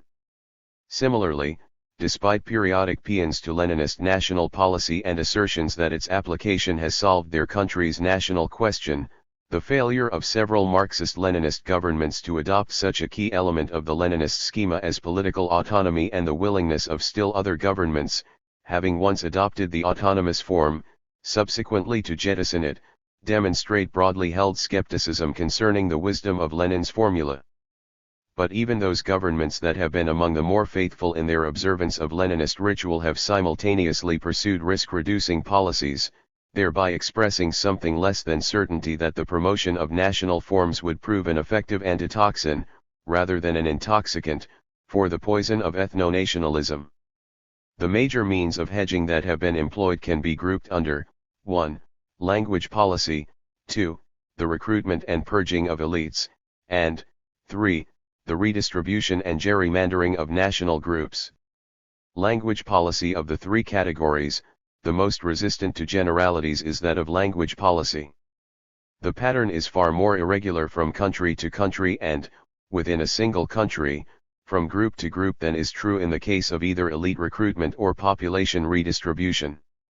Nevertheless, the principal theme of this section is that an evolutionary, three-stage pattern is discernible in the language policies pursued by Marxist-Leninist governments. 1. Pluralism. The first stage is characterized by official preoccupation with encouraging some of the individual languages of minorities. Official pressure to learn the state's dominant language is muted or indirect. Reinforcement for the forms 255, 2. Bilingualism. This stage is characterized by growing overt pressure to learn the state's dominant language, culminating in making this step mandatory. In the case of the Soviet Union, for example, study of the Russian language became compulsory in 1938. 3. Monolingualism. This final stage, though nowhere yet achieved, is heralded by pressures for making the dominant tongue the sole language of instruction and the sole official language. There are a number of reasons why it is a far easier task to describe this three-step progression than it is to trace a given government's fidelity to it. First of all, the three stages overlap and reinforce one another, and are often pursued concomitantly. It is therefore often difficult to describe the current policy of a state as falling definitely within one or another stage. Secondly, although the three stages form an evolutionary or progressive whole, the policies of Marxist-Leninist governments have not evolved along the neat evolutionary route that the three-step pattern would appear to prescribe. In the realm of linguistic policy, governments have been known to leap forward or backward rather precipitously in response to favorable or countervailing forces of the moment. Thus, as we shall later see in the case of China, following both the Great Leap Forward and the Cultural Revolution, earlier demands for immediate linguistic assimilation, Step 3, were replaced by a new emphasis upon the need to encourage the local languages. A final complicating factor arises from the tendency of Marxist-Leninist governments to apply language policy somewhat unevenly from group to group. Use of the local language may be tolerated or even encouraged on the part of one group, while another is concomitantly being encouraged to discard its native tongue. But despite all such irregularities, The histories of the language policies of Marxist-Leninist states demonstrate that ostensible commitment to encouraging the national languages has in practice been tempered by the encouragement of bilingualism and, further, by psychological and other inducements to adopt the state's principal language as one's own. The pre-revolutionary writings of Lenin had conceded the right of national minorities to their own language, but had said little concerning a statewide language policy. Given his obsessive predilection for a highly centralized and efficient order, Lenin's model would seem to require a single lingua franca even during the transitional period known as the flourishing of the nations. But beyond his privately expressed opinion that the use of the Russian language as the common medium of communication would have 256.9 progressive significance, particularly if there were no compulsion to use it. Lenin offered no concrete proposals for a language policy. The filling of this void was left to Stalin and his successors. During the first decade of party rule, the official policy was one of indigenization, korenizatsiya, under which the various national groups were encouraged to learn their particular language and during which overt pressure for the study of Russian was absent. Schools in which the language of instruction was not Russian flourished and were made available even for segments of a people living outside of their Union Republic or autonomous zone. The situation began to alter in the early 1930s. Schools offering instruction in a non-Russian language were increasingly restricted to a particular Union Republic, autonomous region, or national area, while Russian language schools, by contrast, were fostered throughout the entire country. Registered given the choice of learning in the local language or in Russian, most people living outside their ethnic homeland quite expectedly flocked to those schools offering the most universal language. Another major change took place in 1938, when Stalin made the study of Russian compulsory in all schools, thus guaranteeing that language's role as the state's lingua franca. In subsequent years, the year of study in which the pupil was introduced to the Russian language was progressively lowered. In the case of Armenia, for example, the study of Russian became a requirement in secondary schools in 1938, in 1946 it became mandatory from the second grade, and in 1957, it became mandatory from the first grade. Yet another milestone in Soviet language policy was passed in 1958-1959, when, under Khrushchev's leadership, non-Russian parents, living within their appropriate homeland, were given the option of sending their children to Russian language schools or to schools in which instruction was in the local language taken at face value. The introduction of the voluntary principle would appear to be simply a governmental concession to freedom of choice, and was so depicted by the government. Viewed, however, against the broader background of the linguistic situation in the Soviet Union, there are substantial reasons why the authorities could assume that large numbers of parents would experience an urge to enroll their children in Russian language schools. Pupils attending these schools were self-evidently more apt to become more thoroughly fluent in the Russian tongue than were students attending schools in which Russian was merely a course of instruction rather than the medium. Reinforcement for the Forms 257 of instruction. Parents desirous of eliminating any barriers to the upward mobility of their children would be apt to select the school that assured their offspring the best grounding in the country's language of success, that is to say, the language of access to the higher echelons of the party, industry, and government. Outside of the Marxist-Leninist milieu, similar considerations were, during the same period, leading Flemish leadership within Belgium and the Québécois leadership within Canada to oppose militantly the voluntary principle within Flanders and Quebec province, respectively, despite the democratic systems within which both were operating. The magnetism of Russian schools would, of course, be greatest for parents who anticipated a career for their offspring that might entail living outside of the homeland. But, as attested by the propensity of non-Russian, non-indigenous settlers to attend Russian rather than local language schools, Russian is the language of success within most non-Russian homelands as well. Registered parents of indigenous stock should, therefore, be no less cognizant than settlers of the career advantages of attending the Russian language schools. Moreover, as we shall immediately note, within the Soviet Union the ostensible guarantee to an education in one's own language has not meant all of one's education. If parents are aware that at some point in their children's education, their offspring must transfer to a Russian language school, it is reasonable to expect parents to elect to send their children to Russian language schools from the beginning in order to mitigate a language handicap that could otherwise be expected to be encountered at a later, more significant stage in their education. Contrary to the theory of national equality, the number of years of education available in one's own tongue varies greatly among national groups. Subject to some notable exceptions, the larger a group and the higher the level of its political unit in the federal hierarchy, the greater the number of years of schooling available in the local tongue. As of the late 1970s, those people living within their own Union Republic could conceivably complete both primary and secondary education, a total of 10 years, in their national language. But such an opportunity was very rare for those living within an ASSR. Most such groups had the possibility of only 7 years of curriculum instruction in their own language, a few were limited to 4 years, and one, the Karelians, had no national language school whatsoever. Moreover, as one descended from the autonomous republics through the autonomous regions to the autonomous areas, the opportunity for the titular nationalities to at 258-910 their own language schools progressively declined. And the trend has definitely been toward even greater limitations upon such schooling.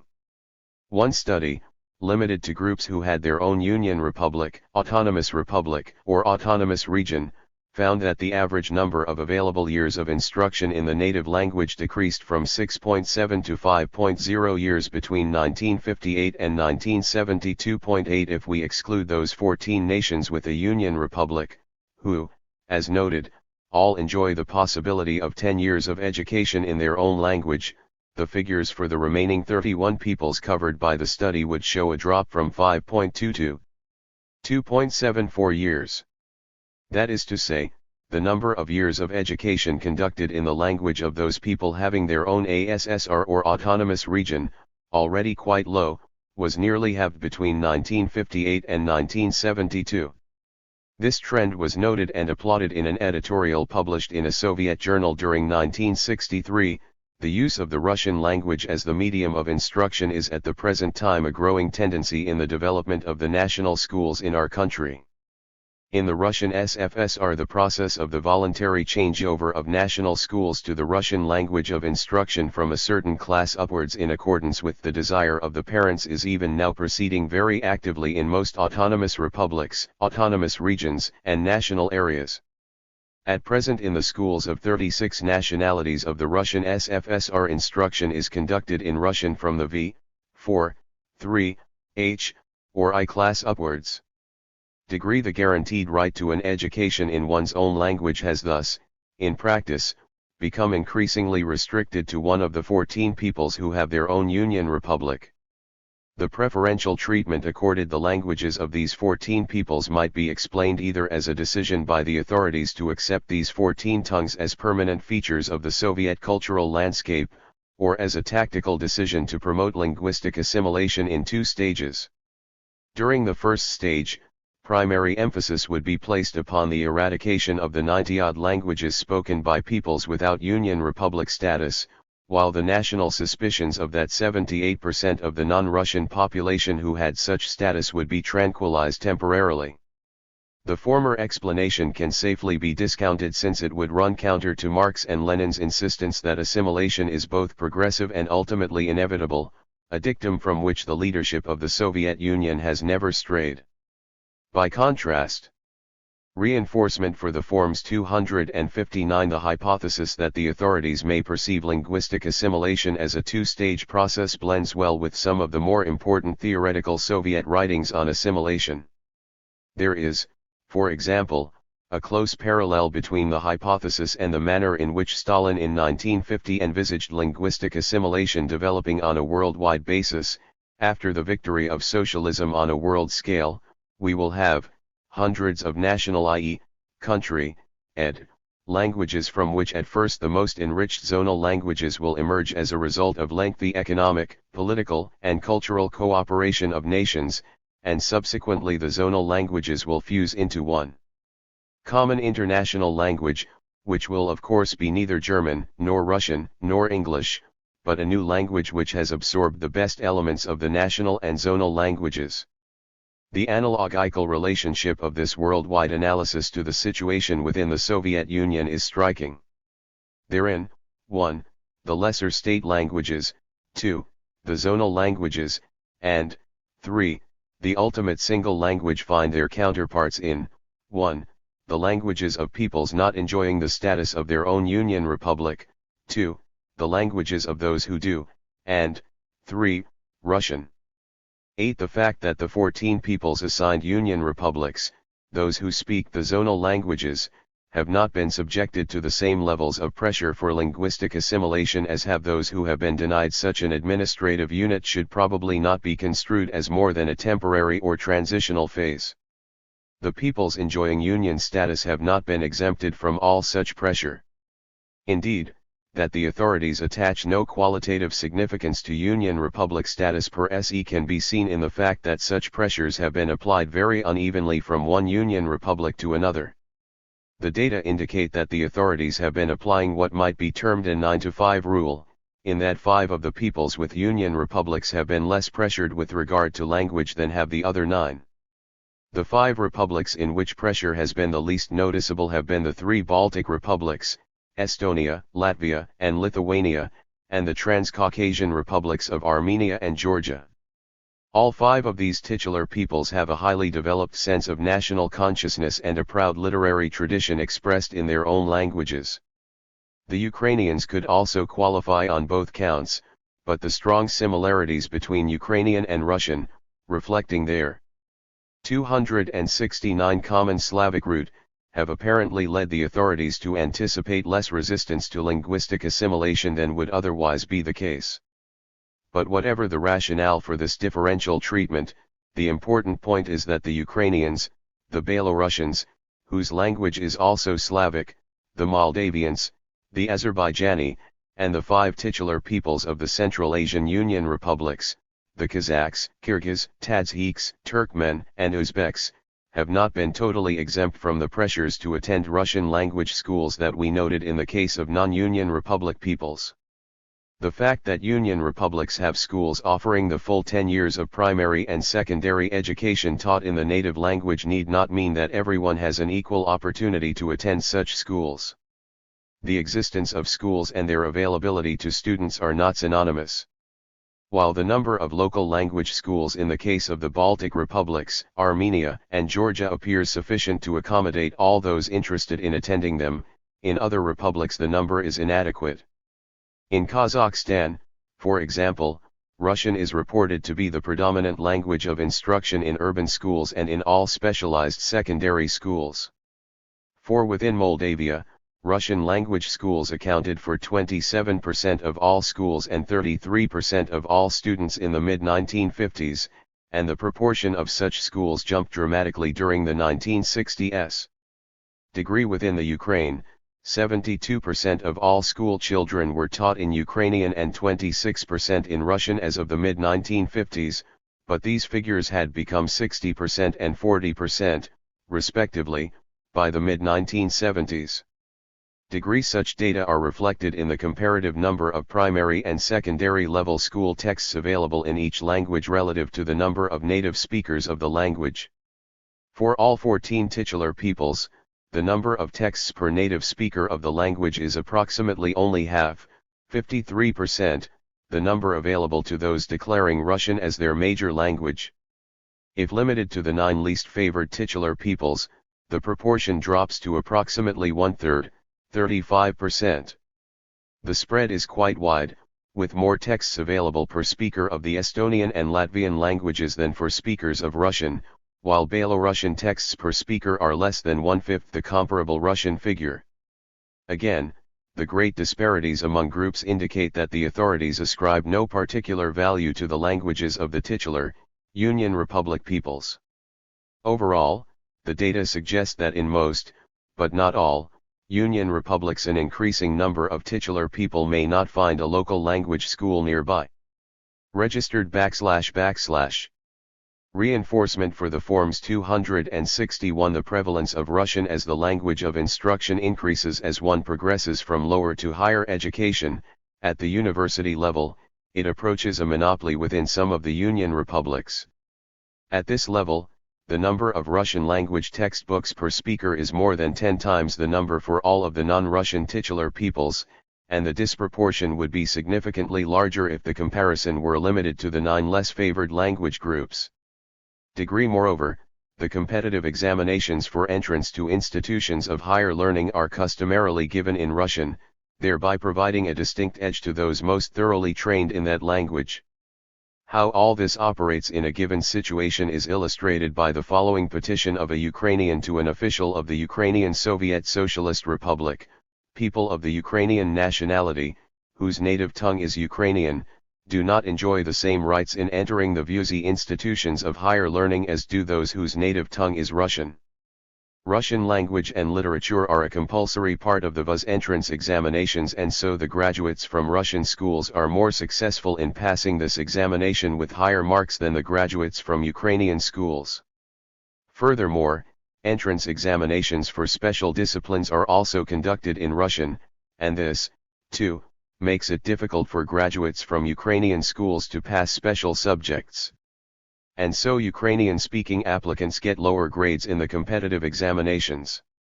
Because those with higher marks in the competitive examinations are accepted by the institutions, the majority of students entering the VUZ in Ukraine are graduates from Russian secondary and incomplete secondary schools. As a result of Lenin's instructions, higher and secondary specialized education in Ukraine was Ukrainized during the 20s and 30s. Teaching in the institutions of higher learning was conducted in Ukrainian. During the period of the Stalin personality cult, this Leninist principle of higher education in Ukraine was forgotten. In most higher and specialized institutions of learning in Kiev, Kharkov, Odessa, Dnepropetrovsk, and other cities, the instruction is still not in the Ukrainian tongue. Given this weighted balance in favor of those who are the most fluent in Russian, the option, offered to everyone by the language law of 1958 to 1959, to elect to send their children to a Russian language school appears admirably designed to move the population beyond bilingualism toward monolingualism. In a rather 262-9 remarkable passage published in 1972, two Soviet writers acknowledged that the trend toward linguistic assimilation was readily observable, but they denied that this portended the withering away of non-Russian languages. The observed transitions from monolingualism to bilingualism, and from there to monolingualism based on communication among nationalities, in no way imply the dying out of nationality languages. How a transition from bilingualism to Russian monolingualism could be achieved except at the expense of the non-Russian languages was left unexplained. Soviet authorities have publicly applauded the results of these language policies. The party program of 1961 approvingly noted that the Russian language has, in effect, become the common medium of intercourse and cooperation between all the peoples of the USSR. And in his speech commemorating the 50th anniversary of the creation of the Soviet Union, First Secretary Brezhnev complacently commented that the rapid growth of ties and cooperation between nationalities is leading to an increase in the importance of the Russian language, which has become the language of mutual communication among all the Soviet Union's nations and nationalities. A subtle alteration in terminology between the 1936 and 1977 constitutions also signaled a move away from the flourishing of national languages toward monolingualism. The newer charter was publicized as marking the attainment of a higher, developed stage of socialism in the upward climb toward communism. It ostensibly reflected developments that had come about since 1936. In the area of language policy, the shift was from one based upon right to one geared to opportunity or possibility. Whereas the 1936 Constitution had declared the right to instruction in schools being conducted in the native language, Article 121, the new Constitution spoke rather of the possibility to use their native language and the languages of other peoples of the USSR, Article 36, and of the opportunity possibility. Ed. to attend a school where teaching is in the native language, Article 45. The reference to the possibility of using the languages of other peoples of the USSR portended a new emphasis upon linguistic Russification. As we have seen, the actual encouragement of the non-Russian languages had not been pursued by the central authorities for some decades. But the 1977 Constitution acknowledged this shift away from encouraging the local languages even at the level of form. This change was evident in officially approved articles elaborating upon the new Constitution. One such article noted that reinforcement for the Forms 263. The Communist Party has consistently sought to ensure the further free development of the Soviet people's languages, enabling every Soviet citizen to speak any language he chooses and to bring up and educate his children in any language, without any privileges, restrictions, or compulsions to use one language or another. What was meant by without any privileges, restrictions, or compulsions was soon bared. The constitutions of Armenia, Azerbaijan, and Georgia had, since the inception of those republics, each contained a stipulation that the respective indigenous language constituted the official state language of the republic. Shortly on the heels of the new Soviet constitution, new constitutions were drafted for each of the three republics in which the formerly assured preeminent status of the local language was replaced by a phrase holding out only the possibility of using the native language. This change in terminology led to unanticipated protest demonstrations in the streets of the capital of Georgia, which, in turn, forced the authorities into a most unusual retreat. The old phraseology was restored in all three of the republic's constitutions, but this temporary setback highlighted the intent of the authorities to perpetuate a trend toward monolingualism. Moreover, despite the failure to alter the language of the constitutions of the Caucasian republics, the new phraseology was retained in the parent Soviet constitution. Those who had labored over the change in terminology could console themselves, therefore, with the tactical wisdom embodied in the title of Lenin's 1904 pamphlet, "One Step Forward, Two Steps Back." Despite the much shorter incumbencies of other Marxist-Leninist governments, a survey of their activities in the area of language policy uncovers these same cross-currents: an early public preoccupation with the development of the individual languages, with no overt pressure to learn the state's predominant tongue, subsequent encouragement of bilingualism, and periodic manifestations of a desire to bring about monolingualism. Consider China. In its early years in power, the CCP publicly placed great stress upon the flourishing of the non-Han languages. Its first interim constitution, for example, asserted that all national minorities shall have freedom to develop their spoken and written languages. Consonant with this pledge, the government encouraged the use of several local languages, in some instances giving to what were formerly purely oral languages their first written formulation. But despite the common program's reference to 264.9 all national minorities, the effort to encourage local languages was in fact a highly selective one. As late as 1965, only 22 of the 54 officially recognized minorities had their own written language registered. Many of those groups who were slighted were numerically quite small. However, numerically important groups such as the Hani, Pai, Duchia, and Tiung were also excluded from the list of peoples with their own language. The most important illustration of an unwillingness on the part of the CCP to encourage the revitalization of a national language involved the important Manchu people. As earlier noted, the Manchus, who were already highly Sinified, were also denied an autonomous political unit. Nevertheless, they are regularly listed as a minority in official publications and should therefore have fallen under the injunction that all national minorities have the freedom to develop their spoken and written languages. 9. In addition to its selective approach to encouraging languages, the CCP has ardently championed bilingualism. A high-level official review of the results of the first 3 years of minority policy made clear that bilingualism was a progressive and desirable development that was not to be impeded, and it hinted ominously that compulsion to achieve bilingualism was a likely future possibility. Active assistance should be given to those who voluntarily desire to study the Han language or another language of a more advanced minority, but there must be no compulsion to do so at the present time. Registered degree bilingualism was therefore the next step, and compulsion would be applied only to the degree that persuasion failed.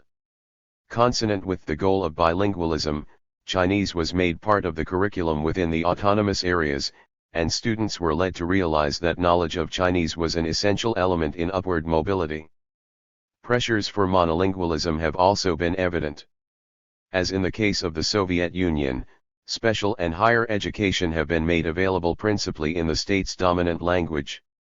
Although a number of so-called institutes for nationalities were created to offer special and higher education to minorities, the multinational composition of their student bodies justified the use of Chinese as a lingua franca. In 1961 the number of national groups represented at a single such institute ranged from 7 to 46. Both the mean and median number of groups represented per campus was 20.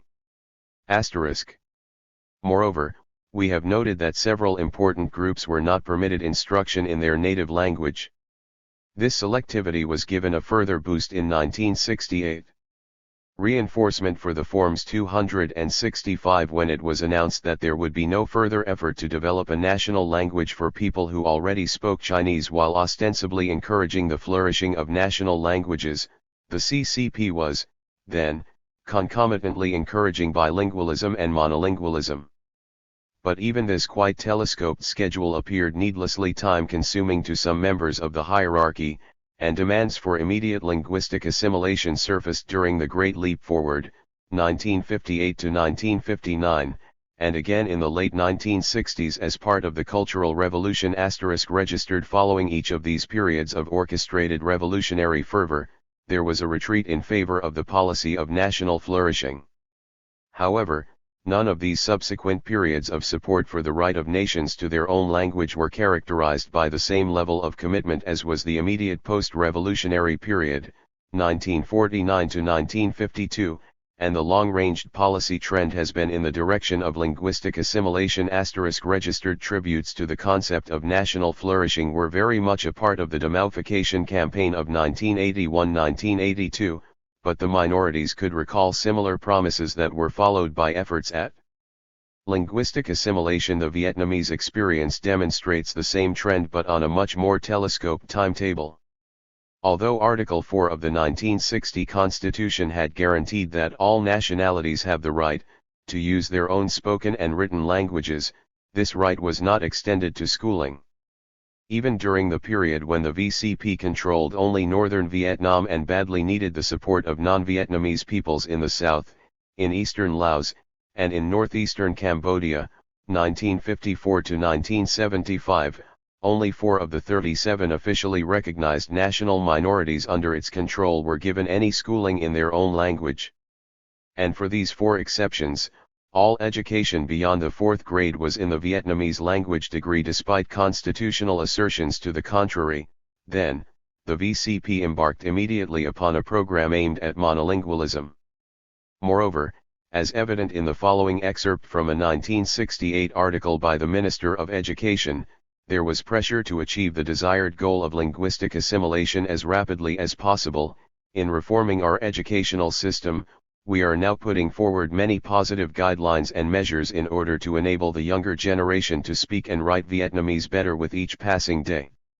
Besides, with the same aim in view, we have together with our fraternal minority nationalities completed the creation of the Thai, Mio, Te, Nung scripts and urged them 266-9 to use their own languages in daily life and at school in the highlands simultaneously with the Vietnamese language registered degree. Considering that linguistic assimilation was so assiduously promoted while the outcome of the struggle in the South was so very much in doubt, it is not at all surprising that with total victory, allusions to non-Vietnamese languages would disappear from major documents.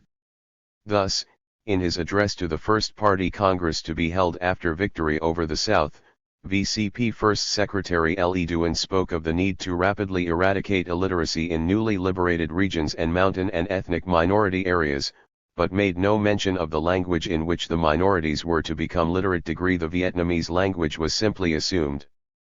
A somewhat similar pattern can be discerned in Yugoslavia, although an important complicating factor is present. That factor involves the relationship of the Serbian and Croatian languages and the question of whether the two are separate and distinct or one and the same. As spoken, the two are quite similar. The principal difference is found in their written style, Serbian being expressed through the Cyrillic alphabet, Croatian through the Latin. It will be recalled that in its early years, the YCP had embraced the position that the Serbs, Croats, and Slovenes are one nation, for they have one language and identical remaining ethnic characteristics, but that with evidence of growing Croatian consciousness and with prodding from the Comintern, this position was discarded well before World War II. In the early post-war years, with the accent on the flourishing of nations, the issue of whether Serbian and Croatian were one or two languages did not arise. However, in 1954, a meeting of notables at Novi Sad, evidently acting with prior governmental sanction, issued a declaration insisting that Serbian, Croatian, and Montenegrin formed a single language, and further called for a single Serbo-Croatian dictionary. This return to the party's position of 1918 to 1926 did not go unchallenged. In 1967, all 19 major cultural organizations within Croatia jointly issued a counter-declaration, arguing that Croatian constituted a separate language and charging that the attempt to impose a single state language was a move toward Etatism, Unitarianism, and hegemonism. A group of Serbian intellectuals responded in kind, maintaining, at least as fervidly as their Croatian counterparts, the individuality of their own tongue. Party and governmental authorities, although reacting acrimoniously at the time. Reinforcement for the Forms 267 to both of these declarations, subsequently retreated by allowing the entire issue to pass quietly into history. The attempt to declare Serbian-Croatian a single language had apparently been but one aspect of a larger program to make the language the lingua franca for the entire state. During the late 1950s, a new stress was placed upon its study as either a first or second language. Such an emphasis would run somewhat contrary to the equal status constitutionally granted to Slovenian and Macedonian. As the principal language within one of the 6 constituent republics, both languages were recognized as official tongues, technically on a par with Serbian-Croatian. However, the primacy in reality enjoyed by Serbian-Croatian is shown by the fact that while only an estimated 10 to 15% of those who speak Serbian-Croatian are bilingual, a majority of both Slovenes and Macedonians are fluent in the state's principal language degree. The Serbian-Croatian language was also pushed very strongly in the minority schools during the 1950s, and by mid-1960 minority students were introduced to it by their third year of primary education registered. Moreover, whenever the population mix permitted it, minority language schools were combined with schools in which Serbian-Croatian was spoken. In such cases, there were only sections or individual classes within which instruction in the minority language took place, an environment very conducive to the furtherance of monolingualistic education. Moreover, the better minority students had additional reason to opt for education in the dominant tongue, for, with the exception of those preparing to teach in the minority language schools, there were no facilities for higher level education in the minority languages registered. Romania, too, followed the established pattern in setting language policy. Prior to 1956, schools for the Magyar minority proliferated.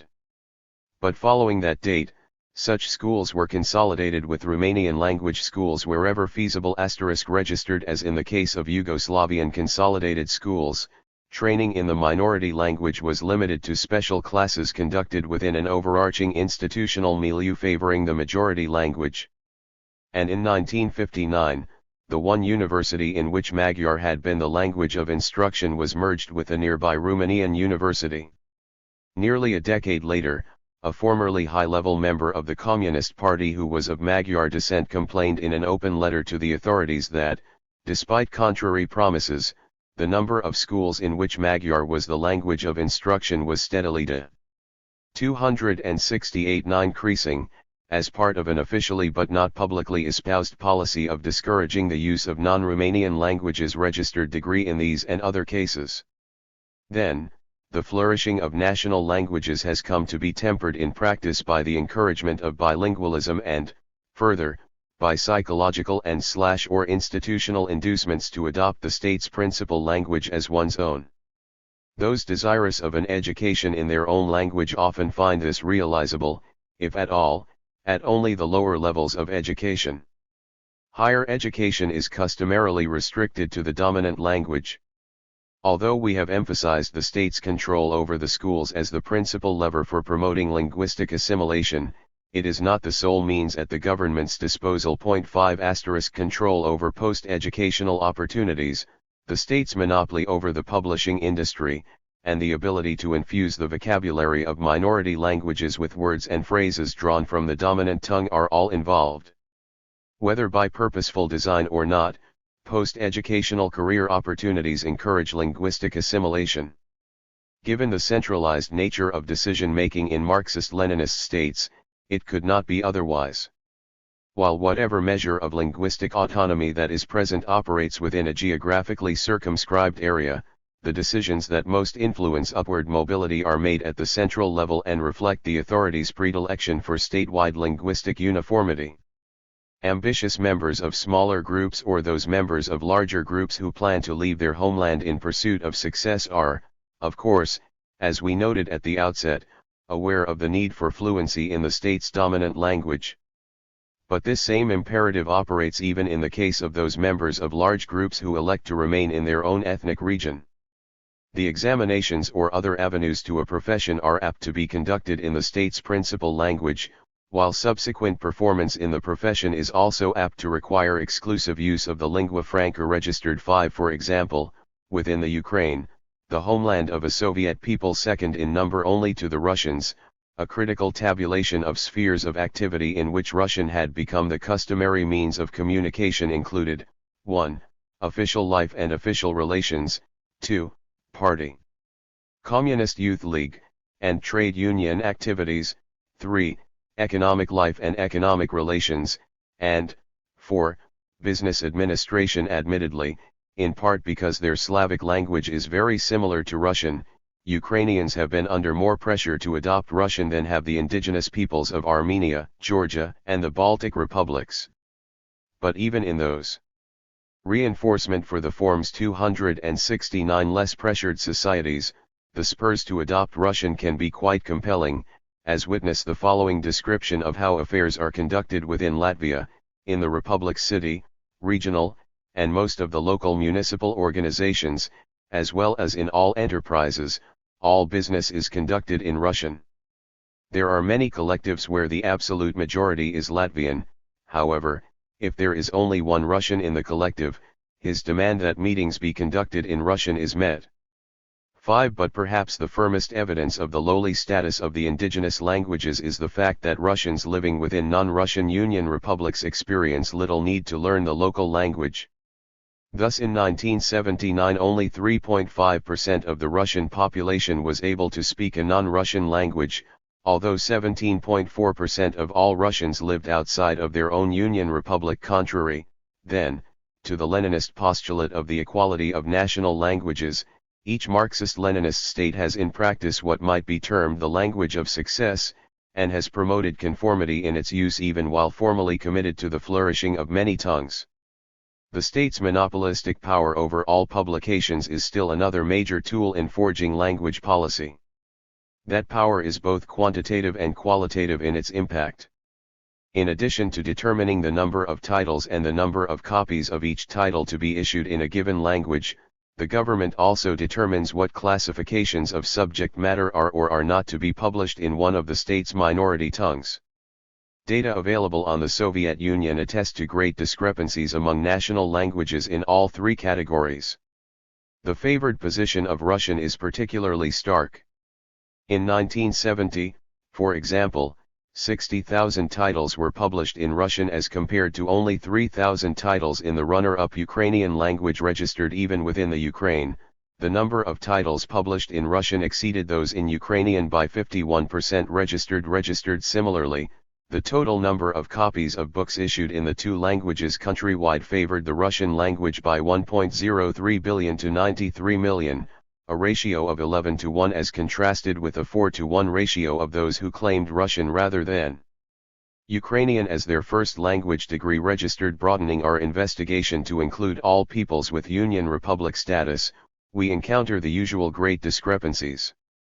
Consonant with their favored status that we found when examining language schools, the two least populous titular peoples, the Estonians and Latvians, who together account for only 1% of the country's population, each had more books per capita published in their language than 279 was true even for those claiming Russian as their principal tongue. The number of per capita copies published in the Lithuanian language was 77% of the Russian figure, and the corresponding figure for the Georgian language was 66%. Otherwise, the per capita figure for books published in any non-Russian language was less than half that of the Russian figure, ranging from 43% in the case of Turkmen to less than 20% in the case of Belarusian. Numbers alone do not convey the relative advantage enjoyed by the Russian language. Also important is the range of subject matter available in one language relative to another. If, for example, books in advanced anatomy are published only in Russian, the aspiring doctor has little choice but to master that language. An analysis of subject matter presented in the various Soviet languages has documented a hierarchy similar to that related to the number of years of education in the national language available to the different national groups. A full spectrum of topics was published only in the Russian language. But there were great variations in the position of the other languages. With but very few exceptions, the number of subjects covered in a particular group's language correlated with the group's status in the federal structure. The groups with Union Republic status had several subjects available in their languages, those with autonomous republics had somewhat fewer, and so forth down to those groups at the lowest rungs of the administrative ladder registered the need for the intellectually curious to learn, if not to adopt. Russian was therefore inversely related to the federal status of their ethnic group. Overall then, published materials within the Soviet Union demonstrate marked inequalities of both a quantitative and qualitative nature with regard to the language of publication. State monopoly over published materials, when combined with state monopoly over the oral communications media, has also offered Marxist-Leninist governments an unusual opportunity for impregnating minority languages with words and grammatical forms borrowed from the dominant language. To a government intent on promoting bilingualism and linguistic assimilation, the advantages of such a development are obvious. A large number of shared words makes the mastering of an adequate vocabulary in the dominant language less onerous and the study of that language a correspondingly more simple task. Moreover, by making the dominant language appear less exotic to eye and ear and more closely related to one's customary speech, common syntax, and vocabulary weaken reinforcement for the forms 271 or avoid potential psychological barriers to learning the other tongue. Finally, the influx of words and grammatical principles from the dominant language can be viewed in and of itself as a step toward linguistic assimilation, by contributing, in Leninist terms, to the coming together, fusion, or merger of the state's languages. This is how a prominent Soviet scholar has described the process. In the process of bilingualization there occurs a direct interaction and mutual influencing of national languages and the lingua franca, a reinforcement and further development of their social functions. In cases of bilingualism, the linguistic systems of nationalities influence and mutually enrich one another. Word borrowings in bilingualism leads to enrichment of the vocabulary of the language of the local nationality. Bilingualism has a direct as well as a mediated influence upon the shaping of the stylistic systems of languages, and promotes mass-scale or individual deliberate selection of loan words and phrases. Bilingualism accelerates the gradual process whereby bilingual socialist nationality communities become monolingual. Word borrowing is, to be sure, not something peculiar to Marxist-Leninist societies, but a phenomenon that affects all but the most isolated language groups. It is clear, however, that the author does not perceive the process of linguistic interaction as one to be left to develop in response to its own imperatives. While he speaks of mutual enrichment, his reference to monolingualism confirms that he perceives the coming together of the languages as a unidirectional flow in which the language of the local nationality absorbs the vocabulary and characteristics of the dominant language registered. This view of language development is the same as that advanced by Stalin in 1950. Further, it would be absolutely wrong to think that the result of the mixture of, say, two languages is a new, third language, which does not resemble either of the mixed languages and differs qualitatively from both of them. As a matter of fact, one of the languages usually emerges victorious from the mixture, retains its grammatical system, its basic word stock, and continues to advance in accordance with its inherent laws of development, while the other language loses its quality and gradually dies out. True, the vocabulary of the victorious language is somewhat 272-9 enriched at the expense of the vanquished language, but this strengthens, rather than weakens, it. Such was the case, for instance, with the Russian language, with which the languages of a number of other peoples mixed in the course of historical development, and which always emerged the victor registered. These same sentiments were expressed with much greater brevity by a Soviet scholar more than a decade after Stalin's death. The road to language unity leads through the widespread acquisition of one of the most prevalent national languages, which under Soviet conditions is the Russian language. Registered Stalin's ideas on linguistics thus survive Stalinism. Soviet attempts to make the various minority languages more closely resemble Russian apparently began in the late 1930s and were escalated in the post-war period. One element in the campaign was the requirement that the various Muslim peoples, who had earlier been forced to replace their Arabic script with the Latin alphabet, now adopt the Cyrillic form. This requirement concerning the Cyrillic alphabet was also extended to the Moldavians, who had previously used the same Latin alphabet as did their kin across the border in Romania. Thus, only the Armenians, Estonians, Georgians, Latvians, and Lithuanians, the five peoples consistently least pressured to assimilate linguistically, were exempted from adopting the Cyrillic alphabet.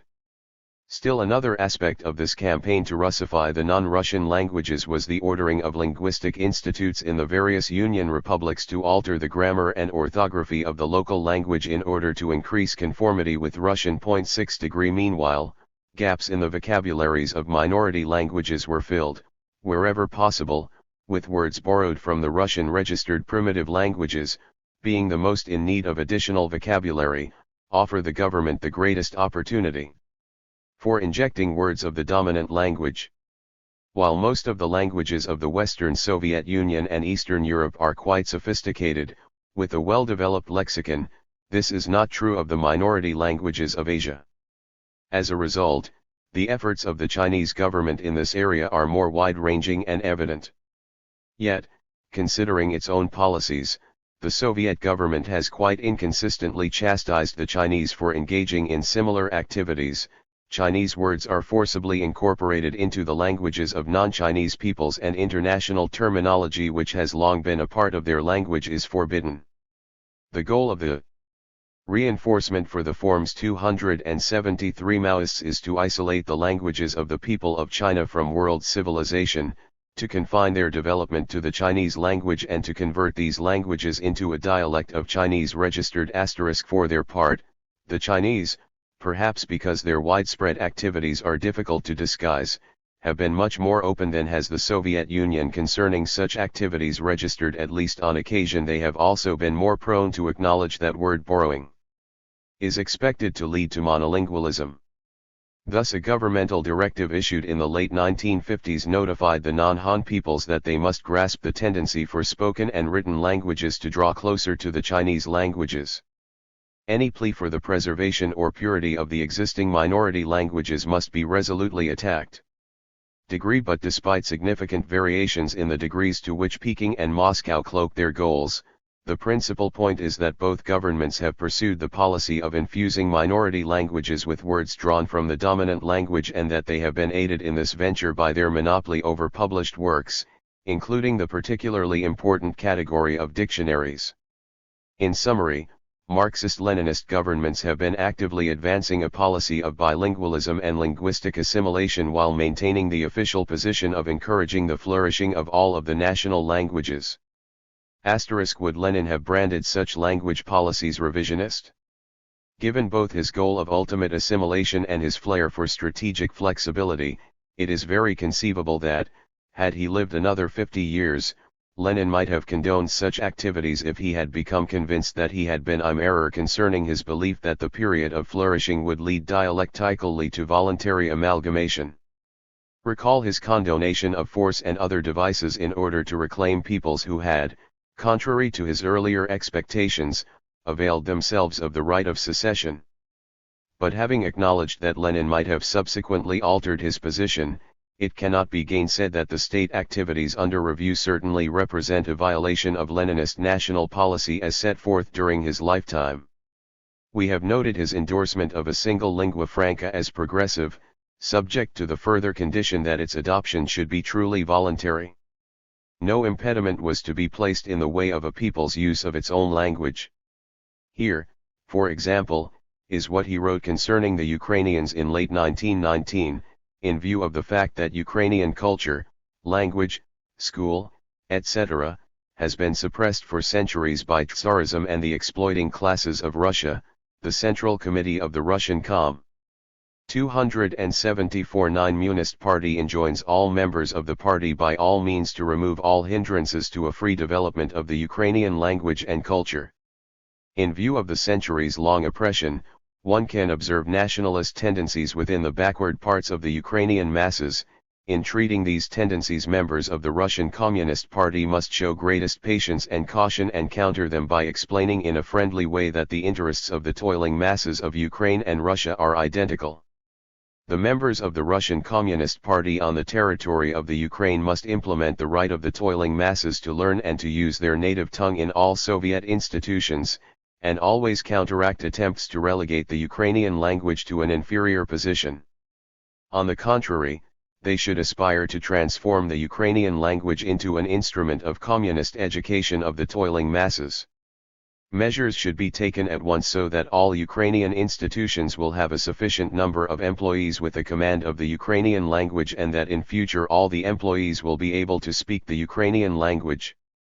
A more unambiguous statement of the nature of the local language as pure form and, as such, a thing to be conscientiously nurtured in order to increase its capacity for conveying the socialist message would be difficult to construct. The discrepancies between this position of Lenin and those policies of Marxist-Leninist states are flagrant.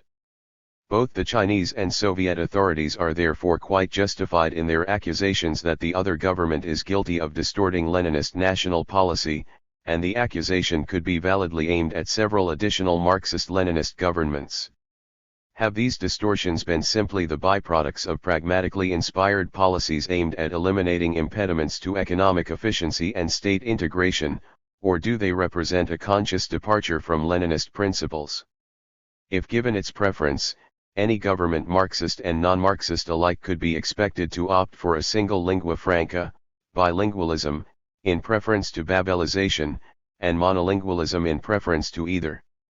To governmental planners, translations of countless documents, ranging from literary masterpieces to directions for the use of machinery, represent a time-consuming and expensive extravagance. Moreover, language frontiers represent serious hindrances to the mobility of labor. Efficiency and industrialization thus exert press. Reinforcement for the forms 275 sure for linguistic assimilation within any modernizing state. But to Lenin's successors, a trend toward linguistic assimilation signifies much more than just greater efficiency and convenience. In 1950, for example, Stalin insisted that an eco-political society could not endure in the absence of a common tongue, without a language understood by a society and common to all its members. That society must cease to produce, must disintegrate, and cease to exist as a society. Departing from Lenin's notion of language as belonging to the realm of pure form, his successors have perceived it as vested with real content. They contend that it is a major controlling factor in the determination of primary group identity.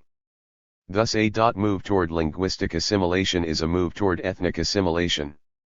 Although unrealized at the time, the ascription of a special importance to language was present in Stalin's famous 1913 definition of a nation, A nation is a historically evolved, stable community of language, territory, economic life, and psychological makeup manifested in a community of culture. If language is an essential element of the nation, then it follows that when a language disappears, the nation disappears with it. Stalin's definition has been the starting point for all subsequent Marxist-Leninist analyses of the nation. Though not often attributed to him following his posthumous purge in 1956, it has never been officially repudiated and continues to be cited by authorities both within the Soviet Union registered and other Marxist-Leninist states as well. Its impact is very apparent in treatises dealing with the relationship of linguistic to psychological assimilation. Thus, a study undertaken in the Ukraine detected a higher incidence of narrow, nationalistic sentiments among those who read only Ukrainian language publications, despite the similarity of content in the Ukrainian and Russian press registered degree, and in the course of accusing the Soviet authorities of actively pursuing a policy of Russification. A Chinese editorial quoted a Soviet publication, the Handbook of World Population, to the effect that groups of people who have changed their language in the course of time usually also change their ethnic, national, identity. Registered. In the same vein, a leading Soviet scholar has written, linguistic assimilation leads not only to change of native language but to important changes in national self-identification. The national language and national self-identification are closely related ethnic determinants. While changing one's native language does not in itself signify a reorientation of ethnic self-awareness,